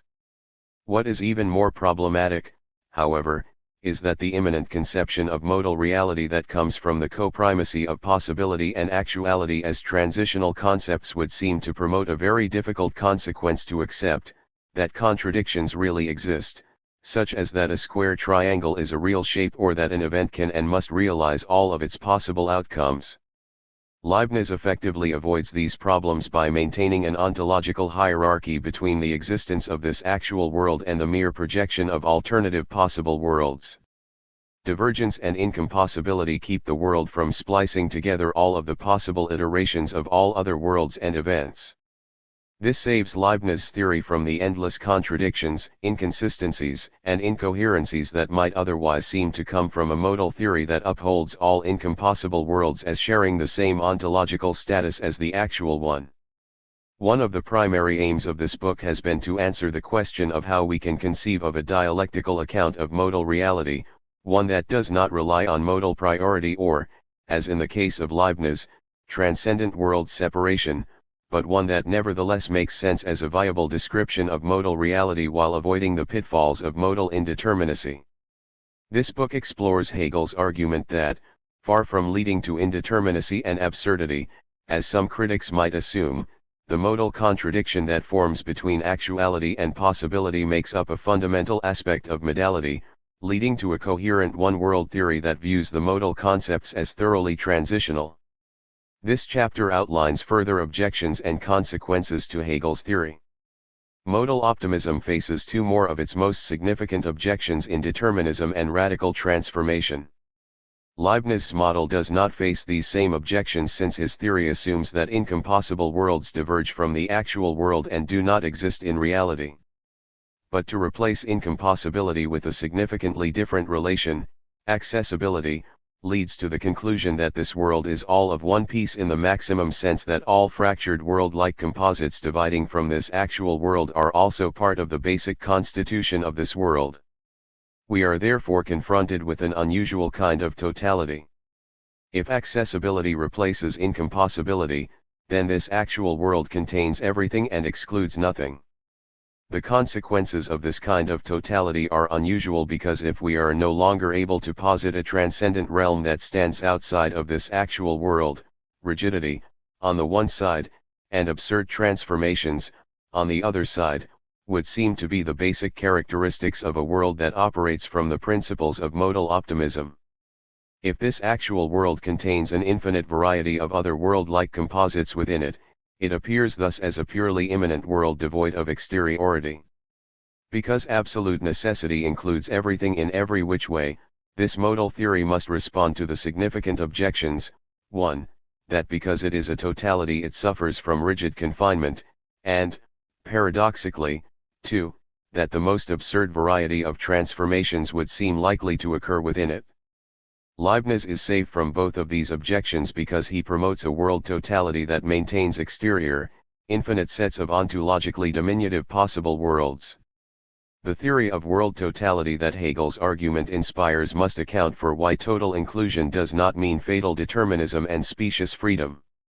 This theory must also account for why such an inclusive principle of connectivity, which lets everything exist together, does not make the transformations occurring within it absurd. The objection from determinism. The reason why modal optimism is an optimism is because every possibility already exists within the world. Complex varieties of possibility stand latent under the surface of this actual world and are imminently traversable through conditions. But this picture also presents us with the problem of an immanent kind of totality. If there are no other worlds to transcend this actual world, if all world-like composites already belong within this actual world, the question arises of whether this vision of modal reality can sustain a genuine account of freedom. Opponents might object that even though modal optimism celebrates possibility under the rubrics of divergence and difference, the primacy of immanence inherent in Hegel's one-world theory nevertheless leads to suspicions about underlying determinism. Taken to the extreme, Hegel's one-world theory provokes connotations of totalitarianism, authoritarianism, and elitism associated with overbearing political and social structures that cause only certain combinations and avenues of determinate being to realize themselves in actuality. We have already discussed one version of this objection, the version that Leibniz attributes to Spinoza. If everything possible is already actual, then the world has no chance to be otherwise than how it already is. This version of the objection assumes that although possibility and actuality are transitional concepts, one can still imagine all sorts of possibilities that exceed the extent of actuality and that cannot become present in the world. Determinism then arises because the set of possibilities in actuality is only one set of many possible sets. Since actuality embodies all of the possibilities of the set, Leibniz maintains that there is no principle of movement within this set, and, moreover, that other regions of determinate being are definitively excluded from the actual world. Since other combinations and avenues of determinate being are completely impossible, Leibniz rejects this version of modal reality, where the world contains every possibility, but since the set of possibilities that it contains exhausts itself, it cannot become otherwise. At first glance, the term absolute necessity suggests to an uninitiated reader of the logic that Hegel's theory of modality is quite close to the kind of determinism that Leibniz would wholeheartedly reject. Absolute necessity, Hegel claims, is the truth into which actuality and possibility return, SL 487, WLII 215. Even if we take Hegel to mean something more subtle than common sense intuition would admit, which tends to equate absolute necessity with fatal determinism and the untenable thesis that everything possible is actual, predetermined, and cannot be otherwise, the claim that actuality and possibility withdraw into each other still sounds a lot like a kind of rigid totalizing from which there are no further options for things to be otherwise. This would be a plausible reading of absolute necessity if the only consequence were that possibility necessarily withdraws into actuality. But contrary to this, Hegel claims that actuality and possibility withdraw into each other. He does not put forward the unilateral conclusion that everything possible is actual, but rather the bilateral conclusion that actuality and possibility are mutually transitional. Insofar as the necessity of all possibilities in actuality equally entails further permutations of possibility, absolute necessity enters into a dialectical relationship with contingency, leading to the further consequence that absolute necessity is an agitator of free movement. Modal optimism therefore avoids the objection from determinism because the inclusivity principle of absolute necessity includes not only the possibilities that seem to be apparent in this actual world, but every possibility whatsoever. Taken in this light, totality is not the exhaustion of all determinate being or the foreclosure of some finite set of possibilities. Totality describes a relation that holds the positive and the negative together as one. Absolute necessity is a totality in the sense that it contains the negativity of the possible as part of the constitution of being. Although the objection from determinism can be disarmed in this way, the more extreme version of this objection, the objection from determinism, mounts a further problem than the one that we have outlined in terms of Leibniz. Determinism poses the problem of whether there is still free choice and free movement in Hegel's theory, or whether conditions block spontaneity and freedom from constraint. When Hegel claims that possibility and necessity only seem to be different, he endorses a kind of freedom that is about the generation of possibilities. To be free means to generate possibilities that are not immediately apparent in actuality. This is what he means at the conclusion of the actuality chapter when he talks about the free actualities of absolute conversion, SL 487-8, WLII 216. But this modal iteration of freedom also raises concerns about whether we are ever free from the conditions that make us possible, or whether we are always only directed by the forces of compulsive necessity toward greater expanses of possibility in actuality. Since this objection exposes a related debate about the nature of freedom, I will entertain Isaiah Berlin's version of the objection from determinism as it concerns Hegel in his seminal essay Two Concepts of Liberty. There are two kinds of freedom in Berlin's analysis. Berlin defines negative freedom as a freedom from the constraints that impede upon an agent's ability to choose between a variety of alternative options. Point 1. Berlin attributes this conception of freedom to the kind of liberty found in the political philosophies of Hobbes, Mill, and Bentham, among others. It is arguably the most common-sense definition of freedom since it invokes associations of spontaneous free acts of will and, on the other side of this, social laws and physical obstacles that would obstruct movement and decision, such as being confined to a prison. Berlin contrasts negative freedom with positive freedom. He defines positive freedom in terms of self-realization, rationality, and the commitment to follow the commands of one's true self. Point 2 Whereas negative freedom is a freedom from obstacles, positive freedom is a freedom for the self-realization of a rational order that comes by way of following social laws and specific directives. Berlin attributes this conception of positive freedom to the kind of liberty found in Kant, Fichte, Marx, Freud, and especially Hegel, who can be seen to epitomize the argument that only by way of necessity and constraint are we free. As compelling and persuasive as this positive conception of freedom might appear to be, Berlin warns us that the application of positive freedom to determinate spheres of social life, especially politics, can lead to regimes that many of us would consider to be the opposite of freedom, namely to totalitarianism. Point 3 Since self-constraint is the vehicle for self-realization, when this constraint is applied to others, even if this is applied with good intentions, it effectively undermines the kind of freedom that many of us hold to be dear to our hearts, the freedom not to be restricted by others. It is certainly up for debate whether Hegel's specifically modal claim that necessity is what generates possibility results in a similar positive conception of freedom that Berlin has in mind, and whether this in turn leads to the problematic application in political life that prepares the way for a rigid and dogmatic adherence to laws and rules. Hegel's modal iteration of freedom as the expression of possibility concentration does seem to share commonalities with Berlin's description of positive freedom.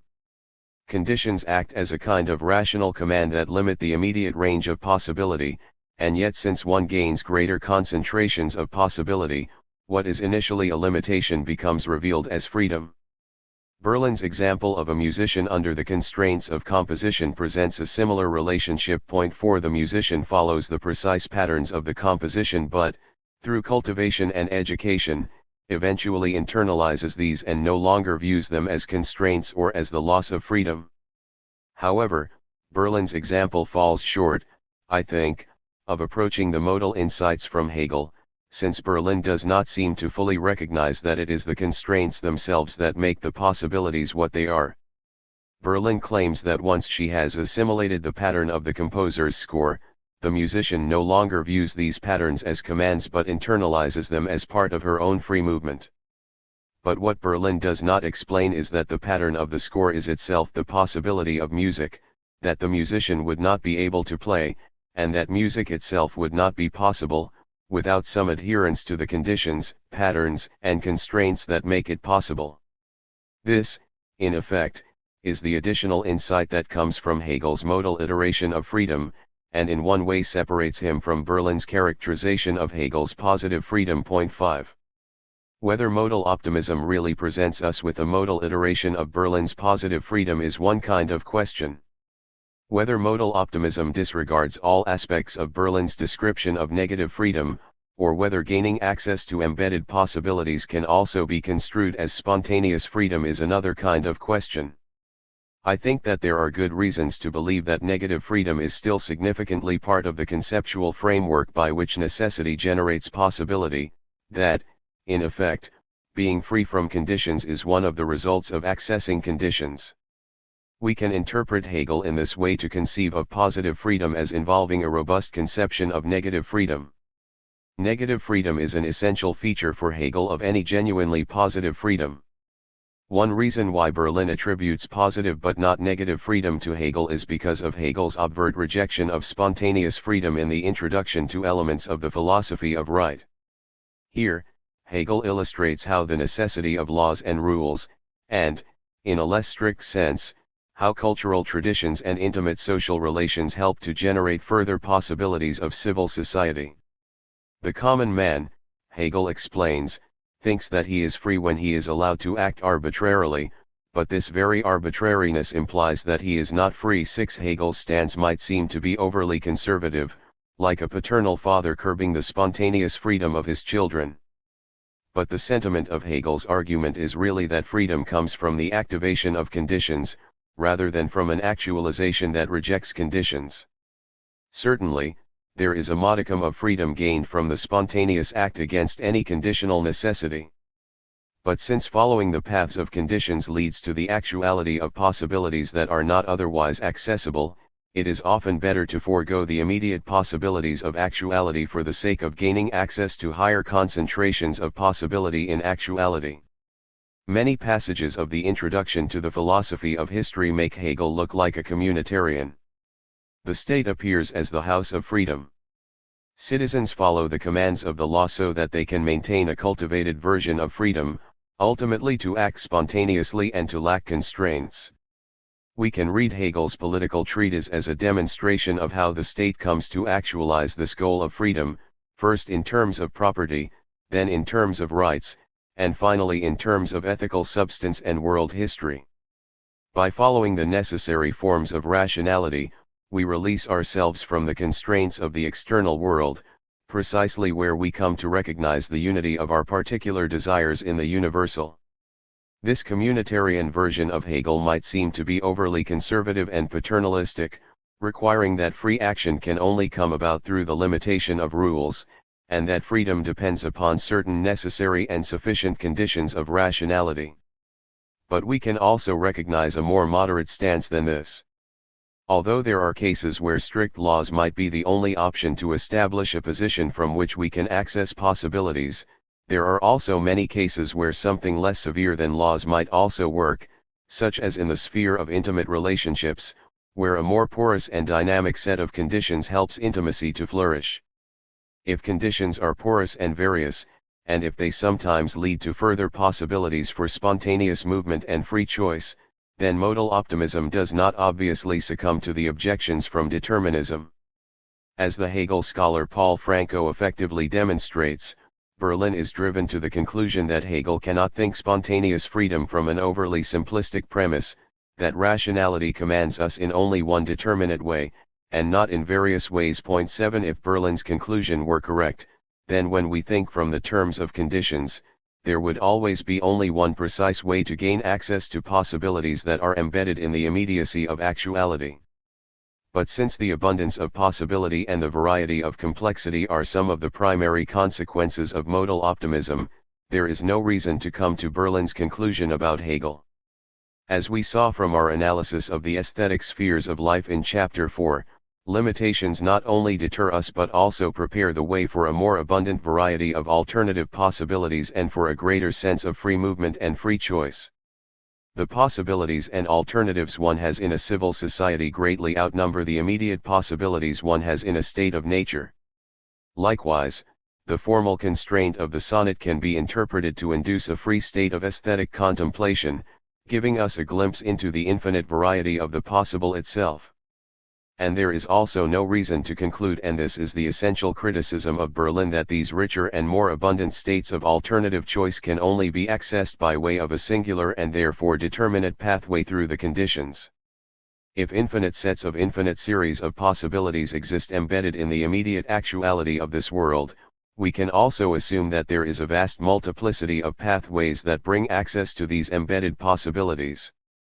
This is not to imply that negative freedom is all that we have once we gain access to greater concentrations of possibility, or that the whole issue of positive freedom is of only secondary interest. The point is that these positive and negative aspects of freedom are significantly intertwined in Hegel's theory of conditions. Conditional actualization initiates a plurality and abundance of possible outcomes and yet also directs us into the depths of otherwise unreachable contents of being.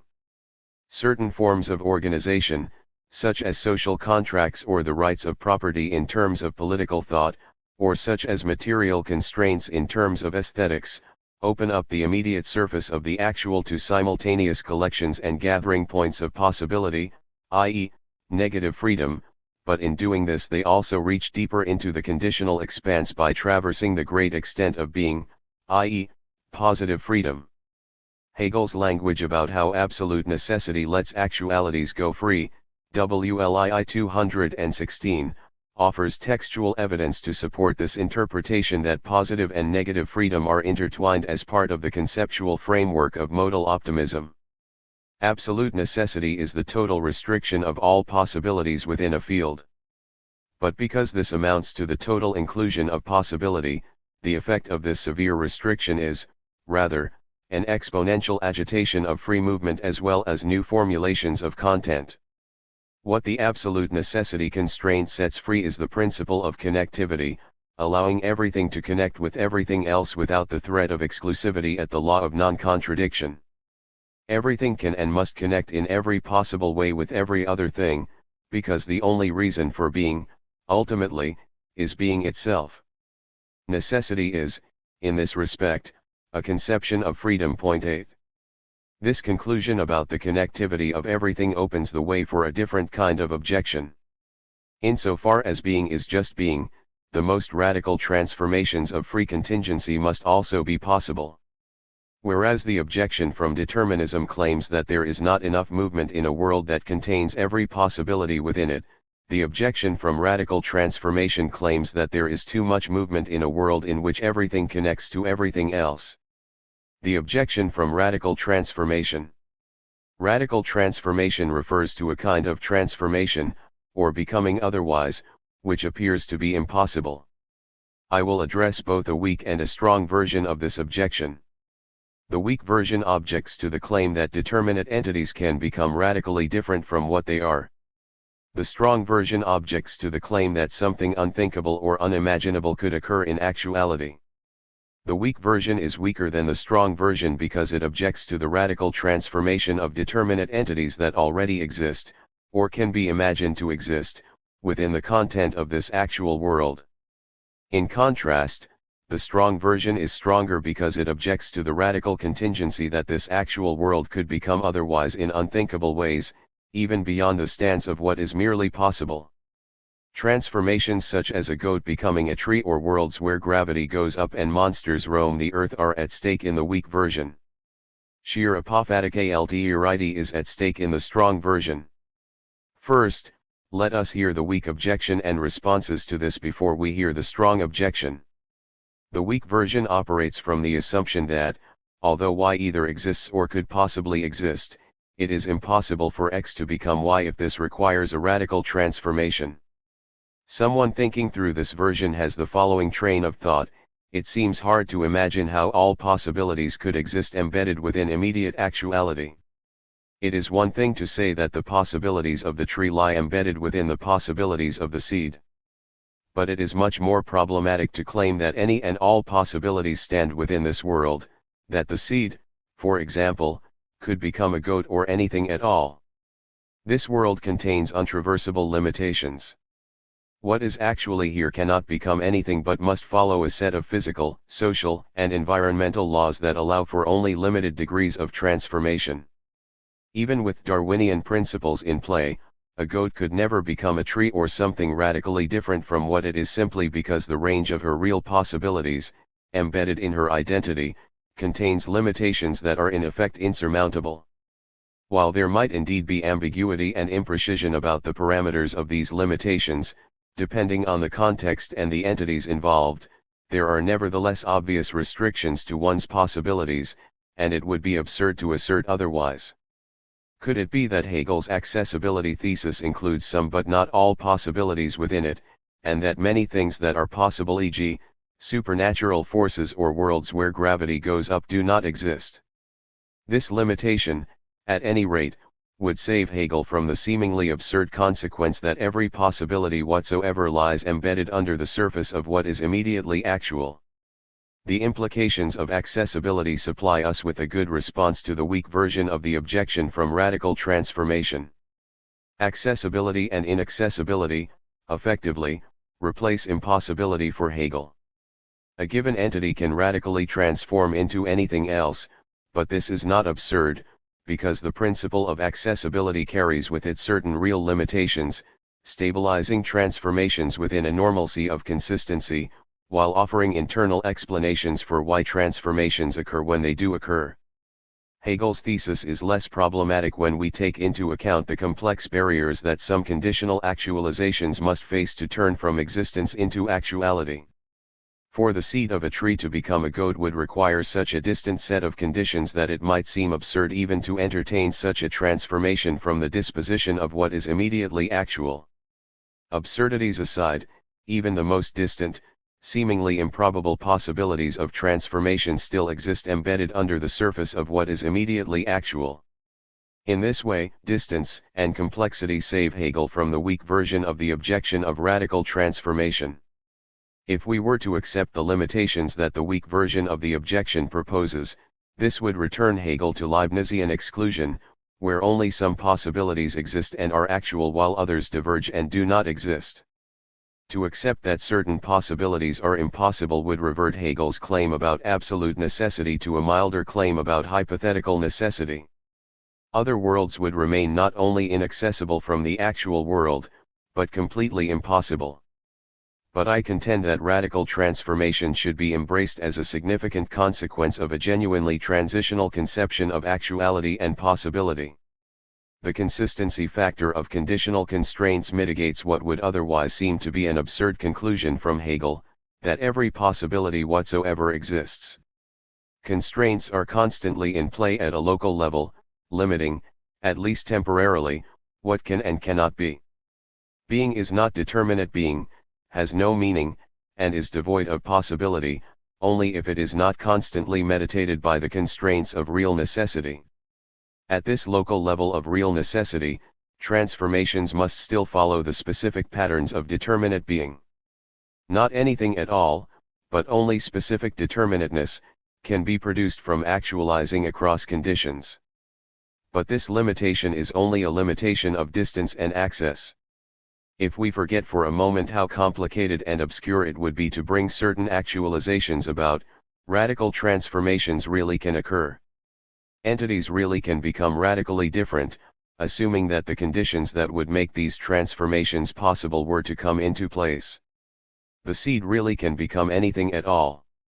Hegel's argument for this comes from his claim that being refers only to itself. Being is the ultimate reason why things are what they are. Being shines through in the seed just as it does in the goat. That the seed might become a goat, or anything at all besides a tree, appears to us to be absurd only because the conditions that would have to come about to gain access to the transformation are more deeply and distantly embedded in the actuality. They nevertheless exist as part of what the seed can be, since the seed is the same as all other determinate things, namely being. This is the powerful consequence of absolute necessity as free contingency. The strong version of the objection from radical transformation is more difficult to disarm, however. This objection takes the following form: if you claim that every possibility exists in this actual world, then you are also committed to the possibility that this actual world could become radically transformed even beyond all conception. Then you are committed to the paradoxical conclusion that even apophatic what cannot be thought or said is also embedded within this actual world. This commitment is absurd, however, since it conflicts in the most basic way with the nature of actualization. Possibility itself represents an unthinkable position. It appears as the absence of all actuality, of any actualization whatsoever, but it appears as such only as the trace of a remainder that could never be set down in the positive terms of actuality because it maintains absolutely no association with actuality. The term absolute possibility, SL 486, WLII 213, suggests, nevertheless, that you are committed to such a radically inclusive form of actualization as to one that attempts, however absurdly, to actualize even what cannot be associated with actuality. This is a more severe objection to modal optimism because it operates from a place beyond thought and reality. Would it not be better to recognize that this actual world necessarily excludes the radical transformations of apophatic possibilities? As background to this stronger objection, we should discuss for a moment the history of the term apophaticism in the Western tradition. Plato and Neoplatonic philosophers, Plotinus, Porphyry, Proclus, and Damascius, outlined a debate about the relationship between being and the one. They discussed questions such as whether the one is beyond being or whether it remains a predicate of being, because nothing can exist beyond being. The Judeo-Christian world bore witness to a theological development of apophaticism in the form of negative theology. Negative theology is the thesis that there can be no proper name for God and that God can only be described through negation. Some of the main interlocutors of negative theology include Dionysius the Areopagite, Moses Maimonides, Meister Eckhart, and Nicholas of Cusa. This tradition has helped to shape contemporary discussions about the nature of radical alterity in the work of Levinas and Derrida, among others. The question of apophatic possibility, then, is a modal question about the relationship between being and radical alterity that harkens back to these Greek and Judeo-Christian debates about the inconceivable, the infinite, and the absolutely other. 9. There are at least two ways to work around the stronger version of this objection, which states that transformations beyond the scope of what can be thought or named are absurd. The first is to claim that since Hegel consistently emphasizes contextualized actuality as the origin of all further possibilities, possibility is always only an account of actuality, which means that there is no such thing as an inconceivable possibility. Transformations, as radical as they might seem to be, can only occur from the standpoint of what is immediately actual. This actual world can become anything at all, but only insofar as it stands in a coherent relation to itself as immediately actual. Actuality can transform in the most radical of ways, assuming that the right conditions come into place to make these transformations happen. However, actuality cannot become other than itself in these transformations. This world could become a world in which gravity goes up and monsters roam the earth, because even the most radically distant possibilities maintain a basic level of consistency that this world is identical with itself, no matter what happens. It might seem that this first way of responding to the strong objection leaves us with a more restricted form of modal optimism. Our actual world contains every possibility within it if and only if these possibilities can become actualized. Every conceivable possibility remains immanent to this actual world. But to claim that every possibility is immanently conceivable is to exclude sets of possibilities that diverge from this actual world because they are inconceivable. Yet if we take his insights about the origin of possibility in actuality seriously, Hegel's best rebuttal to this might simply be to assert that there can be no such thing as a possibility beyond all association with actuality. Possibilities are always formed from the actualities that precede them. Although this first way around the objection can be interpreted not to exclude possibilities, it can be seen to inhibit the totalizing effect of absolute necessity. Possibility itself remains impossible. It can only be set down in the terms of the actual. This limits Hegel's theory to only that which can be identified, no matter how radically different, in the actual. We might conclude from this that Hegel is anti-apophatic in the sense that this first response leaves no space for the possibility of what we cannot think or conceive of, that is, of what no condition could ever bring about. But I maintain that there is also a second, more controversial way to work around the strong version of radical transformation, one that includes even the most discordant apophatic possibilities as part of the constitution of this actual world. This second response comes by way of reinterpreting how totality functions in absolute necessity. Although this response is more controversial, in my estimation, it is also a more exciting response to the strong objection from radical transformation because it interprets the term absolute contingency without further qualification. Absolute necessity includes everything. But the consequence of this is absolute contingency. To understand this consequence, we must reconceive of what totality means. The term totality typically suggests connotations of exhaustion, finitude, and completion. Apophatic possibility eludes all forms of actualization, cannot be made finite or exhaustible, and therefore appears only as a trace of what cannot appear, as a remainder that could never be included in this actual world. These connotations direct us to a kind of totality that contains everything by excluding that which cannot be said, the fragment, the ineffable, the absolute other of the system. But to apply this kind of totality to the Hegelian dialectic between absolute necessity and absolute contingency throws us into a productive paradox. If the actual world does not contain even the most radical transformations of apophatic possibility, then it does not contain every possibility whatsoever. However, if we concede that the actual world can transform into even that which cannot be thought or seemingly be brought about in reality, we succeed only in reducing the alterity of what cannot be thought to what can be thought. In other words, if we claim that this actual world contains even that which cannot be brought about in actuality, we take what is radical out of the transformation and turn it into something realizable, however distantly, in actuality.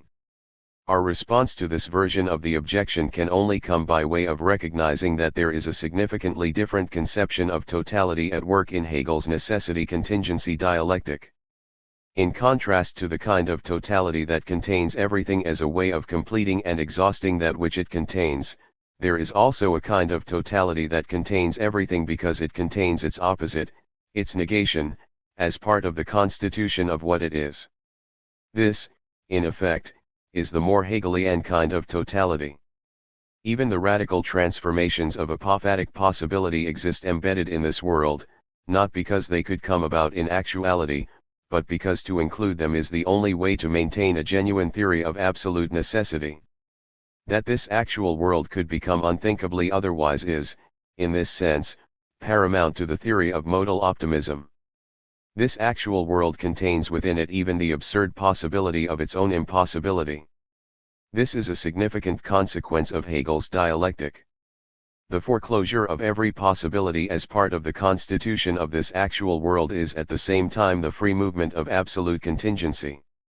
Why?